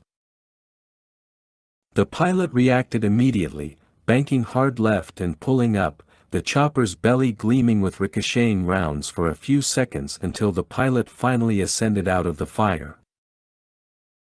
"Give him more lead," cried Mitchell, seeing how much faster the chopper was than his team had anticipated. Jenkins, who was still at the wheel, turned the boat left, bringing them past several long piers crowded by old sampans and a few junks with crimson sails waiting to be unfurled. A trio of more modern ferries was moored behind them. Jenkins made one more turn, now heading directly toward the gap between Haitsong and Galangiu Island. "He's not coming back," said Smith, lowering his rifle. "What the hell?" The downlink channel appeared in Mitchell's hut. "Better step it up, son," warned General Keating. "Remember, Montana won't surface till you get past that gap. And she won't surface with that chopper up there." The general turned away from the camera. "What is it?" "Hold on, Mitchell. Can't you go any faster?" hollered Beasley. Jenkins shook his head. "Ah, man, look at that!" cried Ramirez. As Mitchell turned toward the bow, Keating appeared once more in the hut. "All right, Mitchell. You don't have one chopper to deal with, you got two." And Mitchell didn't need that new intel now. The second bird swept in behind the first, and now both soared back toward their boat, noses pitched forward, gunners taking aim. If the Ghost survived this, there was a great lesson to be learned: never bring an old fishing boat to a helicopter battle. He cursed, then shouted, "Alpha team, target left chopper. Bravo, take the right. Diaz, go for the pilots. And Smith? Hold fire and deploy my drone." Smith dove to the deck and sloughed off his pack. He withdrew the MAV-4 MP Cypher and tossed it hard like a frisbee over the side, while the others began firing at the choppers. Mitchell took control of the drone with his wireless controller and steered it directly toward the chopper on the right. "Keep up that fire," he ordered as both helicopters swooped down to strafe them. Shifting the drone's camera to a forward view, Mitchell took the UAV into a dive, then came right up toward one of the gunners leaning out his open door. The gunner looked up, frowned, as Mitchell throttled up and slammed the drone directly into the guy's head, even as he continued on, bringing the cipher inside the chopper. "Zai Jian," Mitchell muttered. He thumbed a button. The drone exploded inside the chopper with a small flash and subsequent puff of smoke. Despite the relatively small charges, the self-destruct was still powerful enough to take out both gunners and blind the pilot, who suddenly pulled up, breaking off in an erratic turn. "Put your fire on him," ordered Mitchell. But he'd failed to realize that the second chopper had dropped like a hawk, talons extended to snatch a fish from the water. Streaking now off their port side, the chopper edged closer, the gunner opening fire as Beasley and Smith answered in unison with their Marseillaise, while Diaz released a salvo at the cockpit window. Ramirez, one-handing his 14 Malawian kwachas, directed his bead at the smoking chopper, automatic fire chewing into glass and metal. "Joey!" shouted Smith. Mitchell craned his head as Ramirez took a round to his left side, near his waist, a round that punched him back, over the gunwale, and into the waves. "We lost Ramirez!" cried Beasley, his words nearly drowned out by the chopper off their port side, the gunner there now dead, the pilot wheeling off hard to the right. Sand Spit. Xiamen Harbor, China. April 2012. SEAL Chief Tanner lay on his belly near the last cluster of trees before the long, sandy beach washing out behind them. Phillips was at his side. The 6 sailors from the Chinese patrol boat who had launched in the Zodiac must have either spotted them or decided that the infiltrators had used the Spit for their exfiltration, because all 6 of them, armed with pistols and rifles, had come ashore and were combing the forest. Tanner imagined what must be on their minds.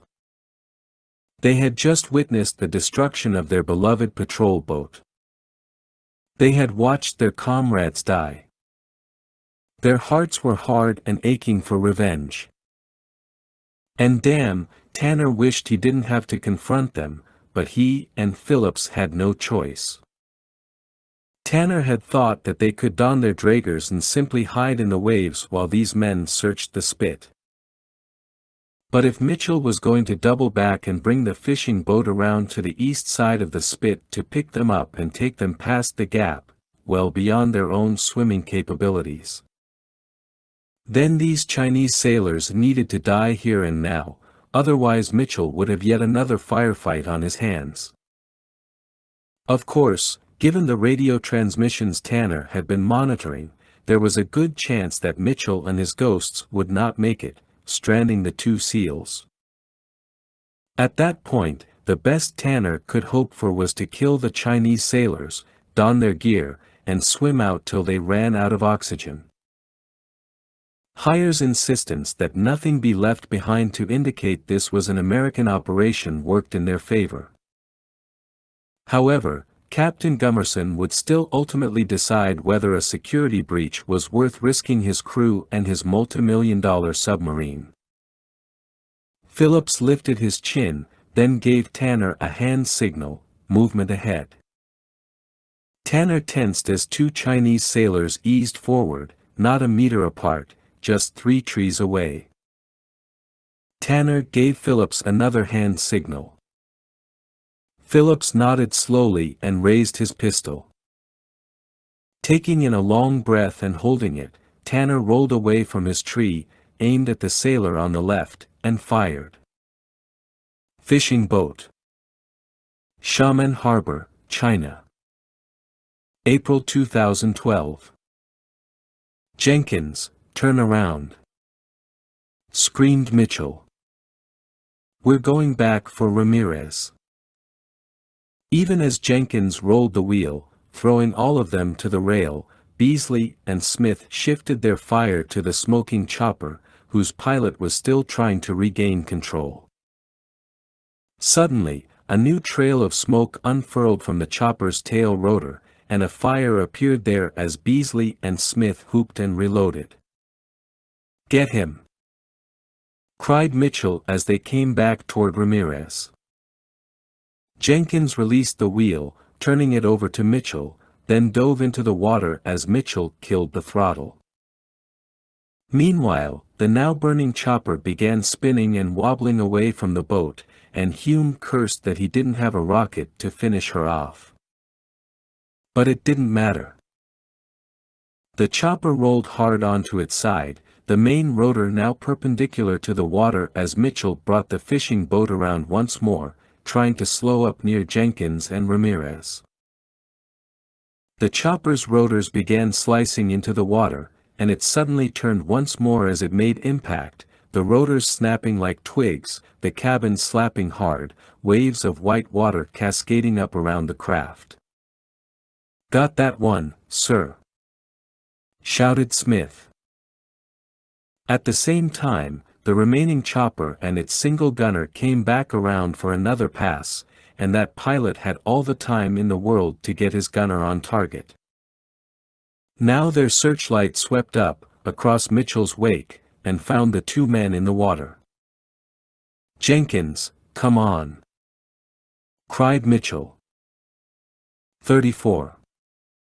Sand Spit Pier, Xiamen Harbor, China. April 2012. The moment the second sailor collapsed with a bullet lodged in his head, SEAL Chief Tanner and his partner wove back through the woods, heading west to circle around and come in from behind the remaining men. Tanner and Phillips now held their pistols in one hand, their SOG seal knives in the other, the 7-inch blades powder-coated to conceal glare. They darted to the edge of a slight clearing and crouched in the brush.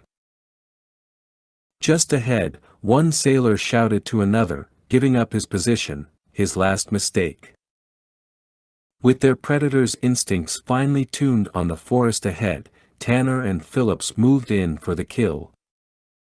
Fishing boat, Xiamen Harbor, China. April 2012.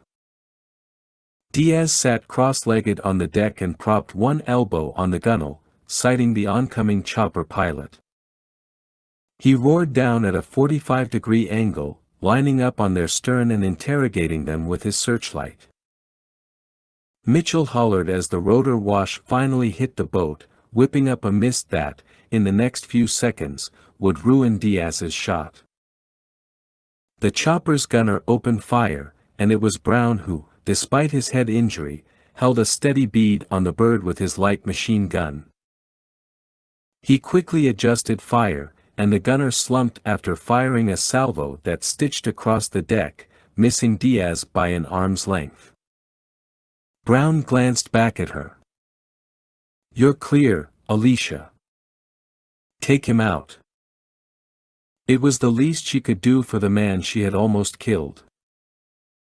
Diaz froze and tuned out every noise, jostle, and vibration of the boat. She ignored the cuts, stiff joints, and bruises, and even the searchlight's pulsating glare. Carlos and Tomas were strangely silent, as though she'd finally convinced them that she was their equal. Oh, that was hardly the case, but maybe they, too, were wondering in rigid silence if she could really pull this off. Her crosshairs lined up, and just like that, she took a shot, squeezing off a second before thinking about it. Both rounds punched through the canopy and struck the pilot in the chest and shoulder, respectively, blood darkening the side window as the man fell back, then slumped forward. To her left, Beasley and Mitchell hauled a bleeding Ramirez back into the boat, and Jenkins climbed aboard himself while the chopper continued to descend. "Oh my God," Diaz whispered, lowering her rifle as the enemy bird pitched even more, engine and slicing rotors blaring, speed increasing.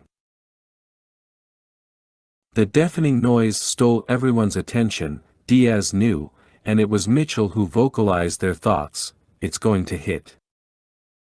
Everybody out of the boat. Sand Spit Pier, Xiamen Harbor, China.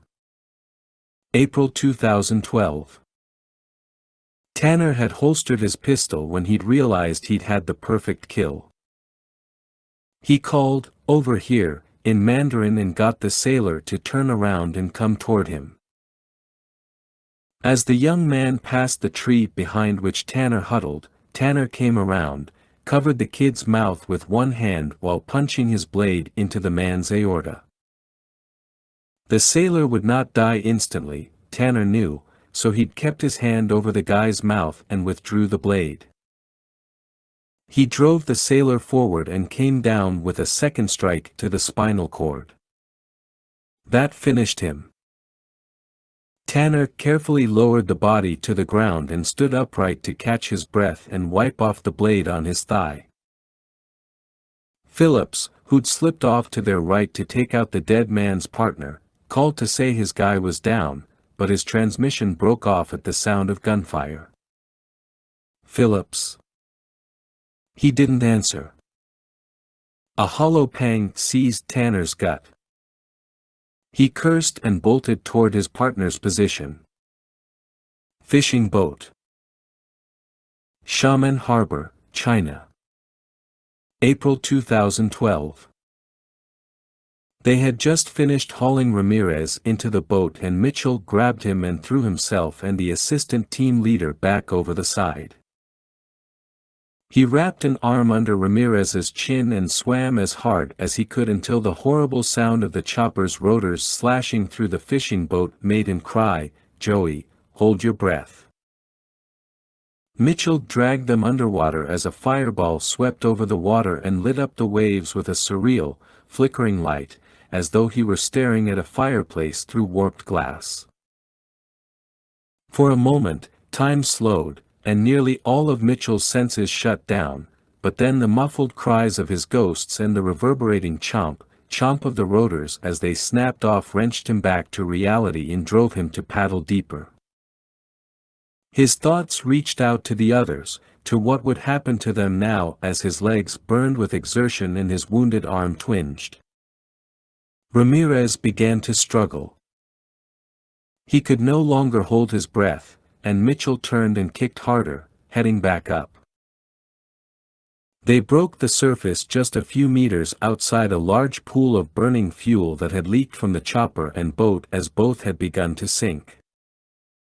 Mitchell's earpiece/monocle was still attached to his head, and although the device was waterproof, he only got static. He spotted Diaz treading water off to his right. "Alicia?" "I'm all right," she answered. "I see Marcus, John, and Alex. They're okay." Something thumped into Mitchell's head. He shifted around, saw Boy Scout's body floating face down. Just a few meters off lay Buddha, face up. Mitchell wanted to shake his fists at the universe.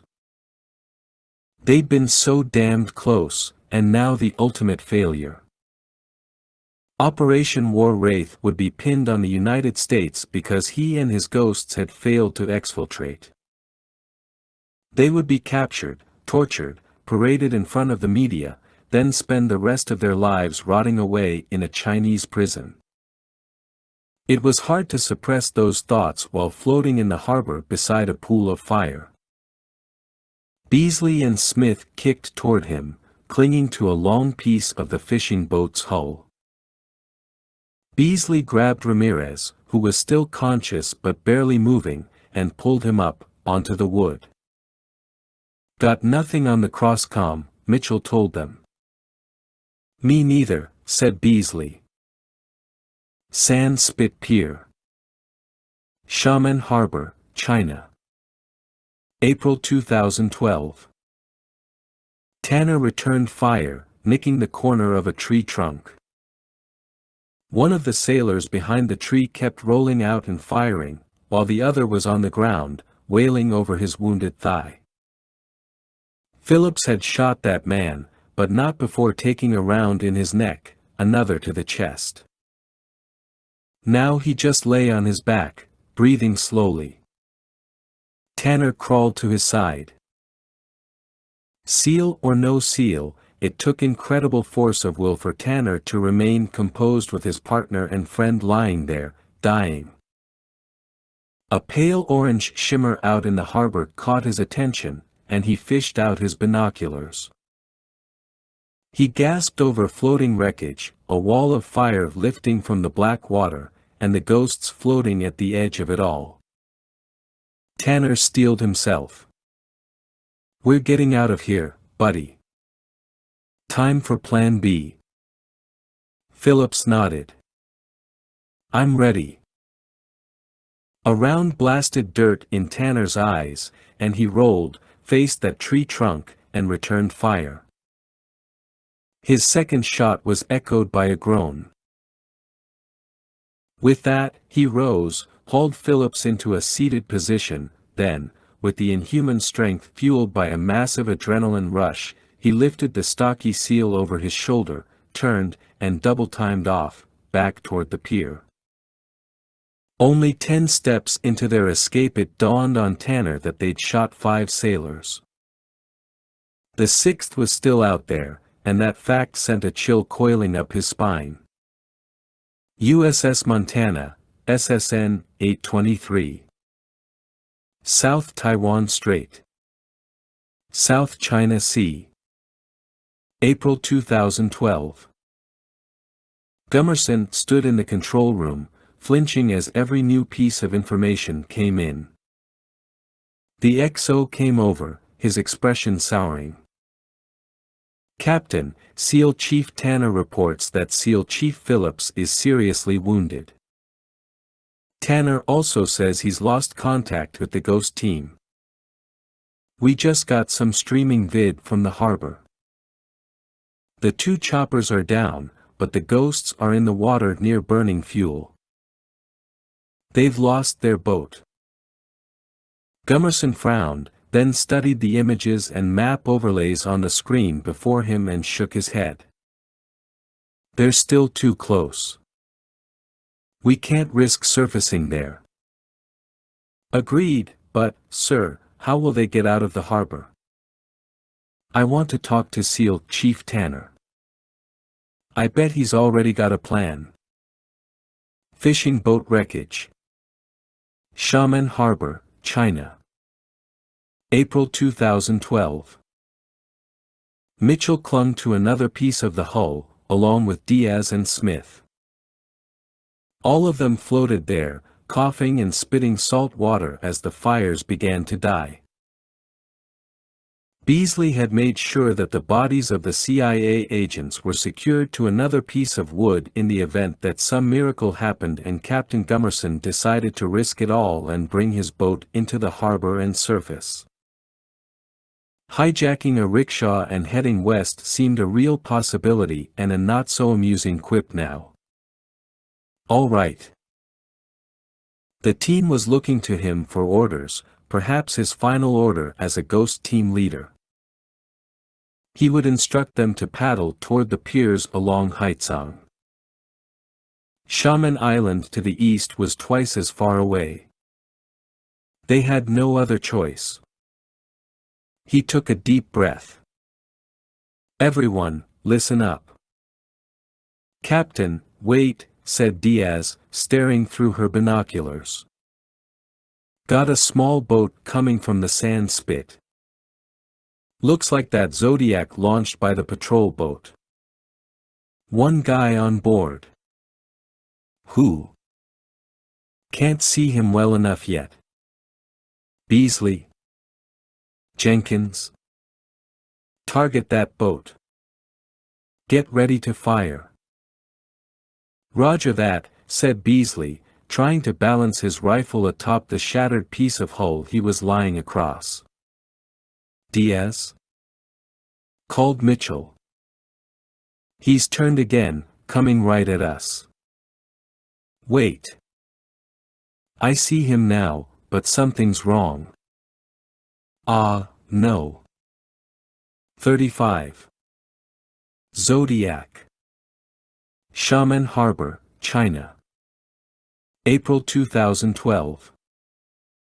Tanner began to lose consciousness as he piloted the Zodiac toward the Ghost team across the harbor.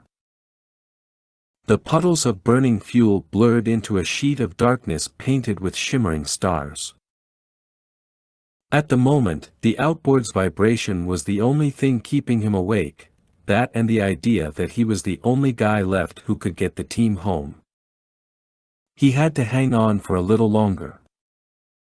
He turned slightly, saw one of the ghosts watching him through a pair of binoculars. Behind them, the night sky was already washing down from mottled black to purple and pink. They were nearly out of time.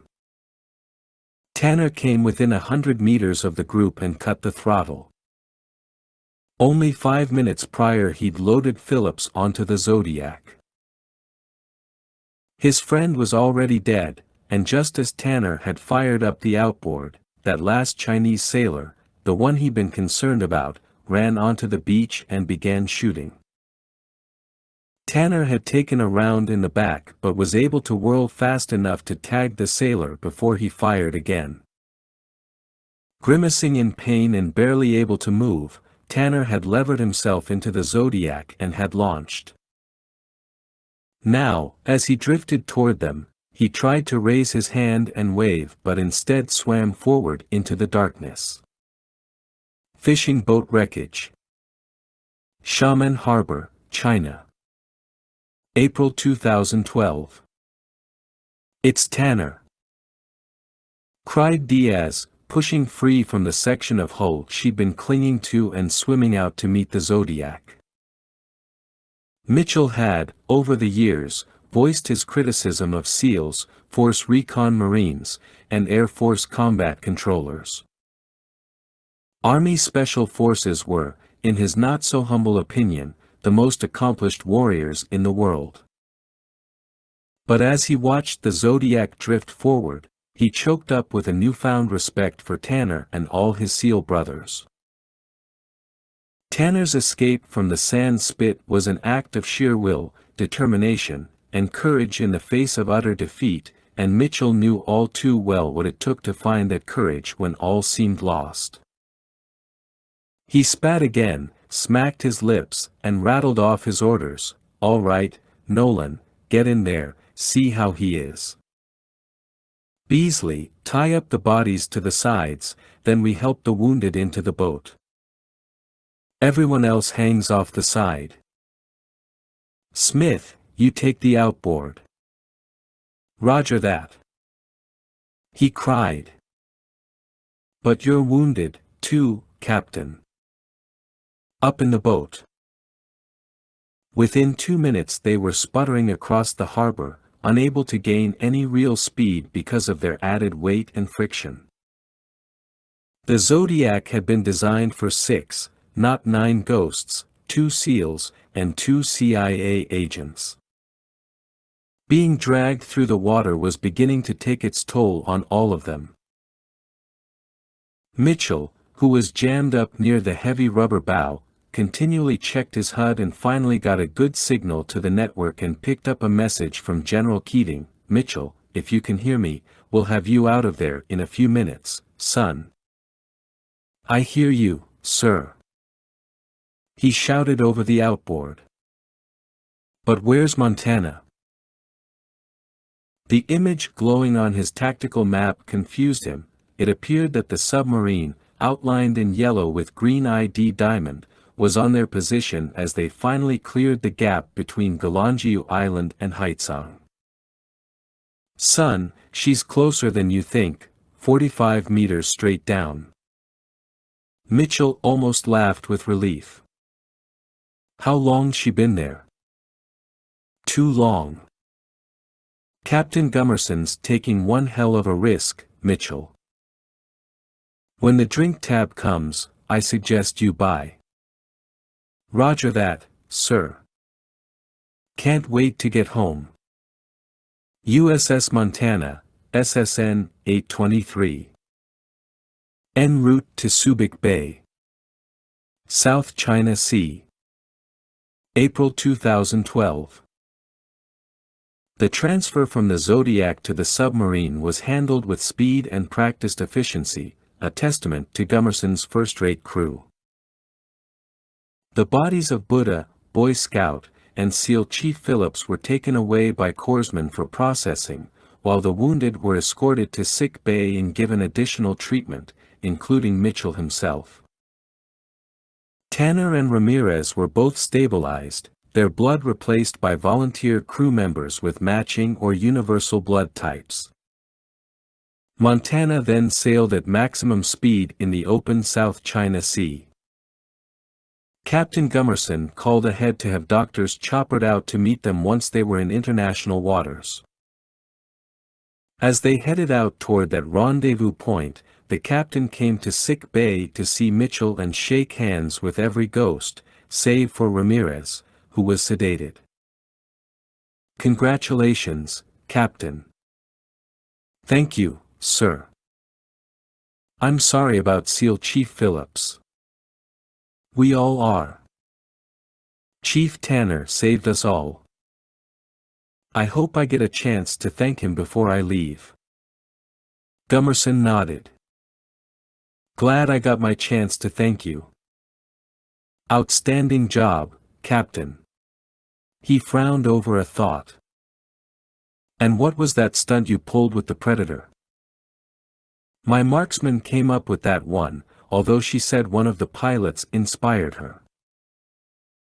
Ah, that would be Lieutenant Mach, whom I would not describe as inspirational, but I'll accept that. Gummerson offered his hand. It was an honor, Captain. Thank you, sir. Good luck with your promotion. Gummerson glanced fondly at the bulkheads and overhead, then pursed his lips and headed out. Keating Residence. Near MacDill Air Force Base. Tampa, Florida. May 2012. 2 weeks after the operation in China, Mitchell was invited over to the General's house for a Sunday dinner hosted by Mrs. Keating, who didn't actually do the preparations. Her housekeeper from Venezuela was an excellent cook, according to the General. They sat on Keating's second-story back porch, overlooking the kidney-shaped swimming pool with adjoining spa and rock waterfall. The mosquitoes were kept at bay by a colossal screen room behind which stood a towering wall of palm trees sashaying in the breeze. Keating leaned back in his ornate patio chair, puffing on his Cuban cigar. Mitchell, who didn't smoke, sat beside him, clutching the drink the General had thrust into his hand after pouring two.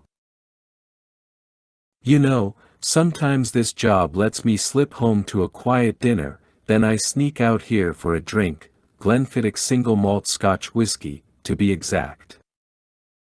I've never had it. Then you haven't lived. Mitchell breathed in the Scotch, took a gulp, then savored the intense burn until he embarrassed himself and coughed. Keating chuckled under his breath. It's good, sir, Mitchell said, holding back tears. The General removed his cigar and grinned. So Congress failed to ratify that sub-deal with Taiwan. Money talks.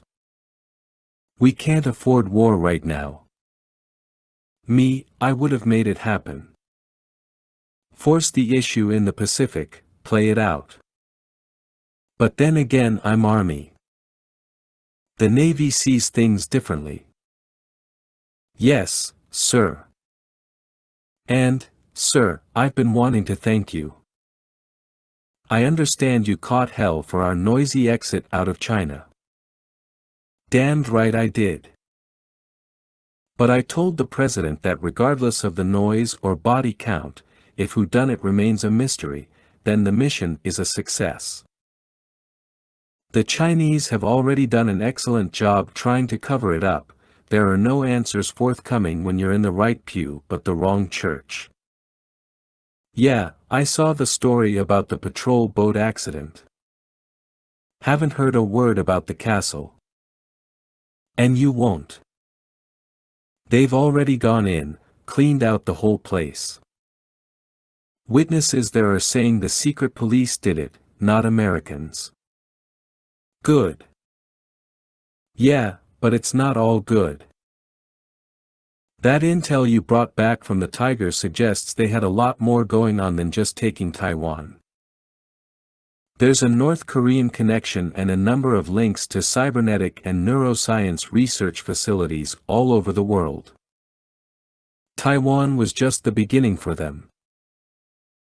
And defense intelligence isn't telling us the whole story either, but we do know that DIA Mole was killed in an apparent robbery. Gorbatova said he was a good kid. He was good to us. After an uncomfortable moment, Mitchell hazarded another sip of scotch, then added, "Well, thanks again for the invite. It's not every day us lowly captains get to hang out with generals. You can't play that card forever, Mitchell. You need to take that promotion. And by the time you're my age, you'll be dining with lowly captains. With all due respect, I prefer to wait. Don't wait too long. There's talk of restructuring, and people like you can advance faster than anyone else who's ever come through the military. That's good to know. I'm just not ready to leave the field." Neither was I. "All right, boys, come on down," called a female voice from behind them. "Yes, dear," answered Keating. He cocked a brow at Mitchell. "On your feet, soldier. Chow time. Mitchell Residence. 5th Avenue. Youngstown, Ohio. May 2012. Mitchell stood in his father's workshop, breathing in the heavenly scent of sawdust and longing to get back to some of his own woodworking projects. At the same time, though, he couldn't wait to get out of there because Dad had insisted upon showing him his recently finished coffin, which was propped up on a pair of sawhorses, its waxed surfaces gleaming in the light. Dad lifted the smaller, left side door. "She's a beauty, Scott. I used both mahogany and cherry. Look at these inlays." Mitchell shook his head and sighed. "Dad, I think we should talk about this.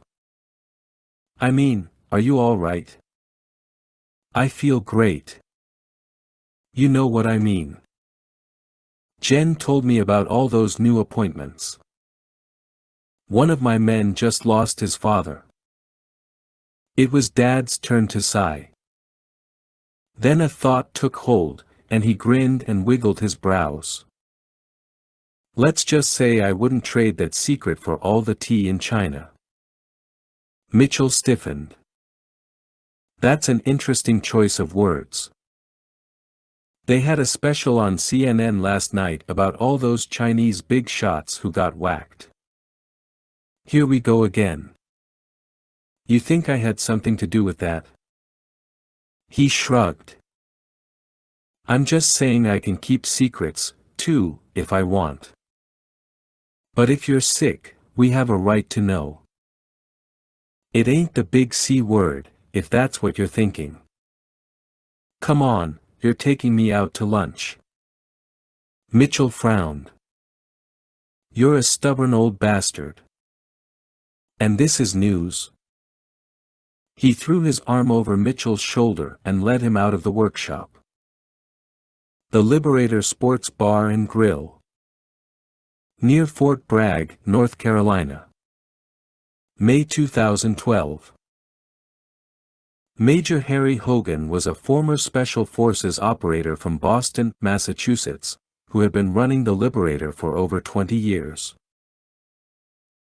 The bar's name was inspired by the Special Forces motto, "To liberate the oppressed," but by no small coincidence back in 1831 another Bostonian by the name of William Lloyd Garrison founded an abolitionist newspaper aptly titled The Liberator. With clusters of plasma TVs suspended from the ceiling and sports and military memorabilia adorning the walls, the place was a requisite hangout for those who fought hard and played even harder. Interestingly enough, near the front doors stood two mannequins in full combat gear and armed with rubber rifles. They often startled newcomers. Consequently, Mitchell watched with a grin as SEAL Chief Tanner stepped anxiously into the bar and raised his brows at the sentries who never got tired, hungry, or thirsty. "Hey, over here," called Mitchell, rising from one of the benches in the waiting area. "What's up, Captain?" said Tanner, offering his hand. They shook firmly. "Thanks for coming. You sure I'll survive?" Tanner eyed all the army personnel clustered around the bar. "Well, we've only had a handful of SEALs drop in over the years, but like I tell the young pups, we all belong to the same brotherhood of stars and stripes. We senior guys get it. Takes them a little longer to learn." Tanner chuckled.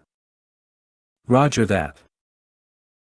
Mitchell tipped his head over to the circular bar constructed of oak and adorned with sandbags, like a massive machine gunner's nest. His ghost stood with beers, and as they drew closer, Mitchell recoiled over a nightmarish sight. Bo Jenkins stood there, shirtless, wearing a bra whose black straps dug deeply into his shoulders. "All right, pipe down, he's here," cried Mitchell, gaining their attention. "But before I make my little speech, Bo, I have to ask." Jenkins blushed. Sir, I've been trying to find something to enhance my full-figured beauty." With that, the entire group burst out laughing, and money immediately changed hands. Jenkins had obviously lost a bet, and others had bet upon whether he would go through with the prank. "All right, give it back," hollered Diaz. "And don't get the wrong idea. It's just a loner. Makes you wish you hadn't saved us, huh?" Mitchell said in Tanner's ear. At the same time, Smith shoved a tall glass of draft beer into the SEAL Chief's hand and another into Mitchell's. "Okay, quiet down, you dirty apes. I'm making a toast." Mitchell raised his glass, and the group suddenly fell silent. In fact, a hush fell over the rest of the bar, and one of the waitresses cut off the sound from the TVs. Mitchell went on, "So we all know the Army-Navy rivalry will live on in infamy, especially on the gridiron. But that doesn't mean we can't give credit where credit is due. Tonight we raise our glasses to all those SEALs who serve and all who gave their lives to protect our great country, especially SEAL Chief Phillips. And we're honored to say thank you to SEAL Chief Tanner, who's with us today." Mitchell beamed at the man. "Welcome to our bar. It's your party, Chief. Do you have any orders?" "As a matter of fact I do, Captain," said Tanner, lifting his voice and his glass. "Bottoms up. McDaniel Home. Near Fort Bragg, North Carolina. May 2012. The morning after Tanner's party, Mitchell drove to Rutang's place to find out why his friend hadn't come. Mandy answered the door, and her face looked more drawn than usual, her long black hair wired with new strands of gray. She gave Mitchell a hug, then said, he's in the office. Before Mitchell could move, Mandy grabbed his wrist. Scott, this is it. You know. She was shaking, and the tears came quickly. He was good for a while, but now nothing's working. I have 2 kids. It's just too hard. I don't know if there's anything we can do. Like I told you, when you guys went to the Philippines, he never came home. I know. She released him, then shuffled off into the kitchen, wiping her eyes. Mitchell started tentatively into their home office and found Rutong in his chair, checkbook out and paying some bills. Yo, Tang. What's going on? Hey, Scott. Rutong barely looked up. Why didn't you come last night? I don't know. You've been sick a lot. Yeah. I'm worried about you, buddy. Rutong shrugged. I'm up and down, Scott. I can't do the medication anymore. Mandy's already talking to a lawyer. You can't let her go. I don't blame her. I'm just another screwed-up soldier, a freaking medic who can't save himself. So you've just given up? Going to sit here and feel sorry for yourself? Scott, what do you want? You pissed off because I didn't come to your little party. Hey, man, it ain't all missions and glory for some people, you know. I don't sleep. I still don't sleep. What part of that do you not understand? Mandy appeared in the doorway. If you're going to start screaming, then get out. Just get out. She stormed off. Get up, Mitchell ordered. We're going outside. Rutong threw up his hands and rose. Mitchell led him out onto the driveway, and they leaned against Mitchell's Hummer, basking in the warm morning light. It's going to be a great day. Rutong laughed bitterly. What happened to us wasn't our fault, right? Asked Mitchell. Alright. But you still feel guilty about it. How do you not? I can't tell you how many people have looked me straight in the eye and said, get over it. Get a life, you loser. But they weren't there.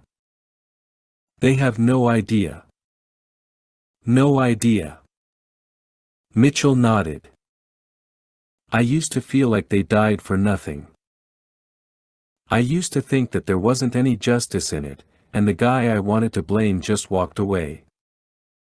Captain Fong, Rutong said through gritted teeth. Mitchell crossed around to the passenger's side, opened the door, and lifted the sword cane from the seat. He brought it back to Rutong, whose eyes widened in shock and perhaps even a tinge of horror. Rutong swallowed. Where did you get that? Mitchell unsheathed the sword, tugged up his shirt, and showed Rutong his scar alongside the blade tip to confirm the match. It's his, see? Scott. Rutong's lip quivered. Mitchell returned the sword to its sheath and handed it to his friend. I want you to hang on to this. It's ours now. That bastard can't hurt us anymore. But listen to me. Revenge doesn't help. It's having the courage to get past what happened, man. That's what we're doing now. We're making a pact. We're blood brothers. We all need you. All right? Rutong took the sword cane in trembling hands. He turned away and wiped a tear from his eye.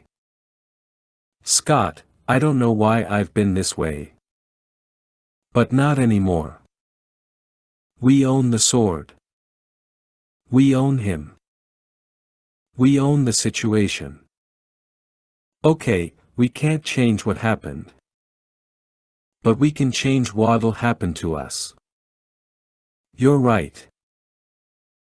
Mitchell rested a palm on Rutang's shoulder and spoke more softly. Tang, we can sleep now. We're home. Mission complete.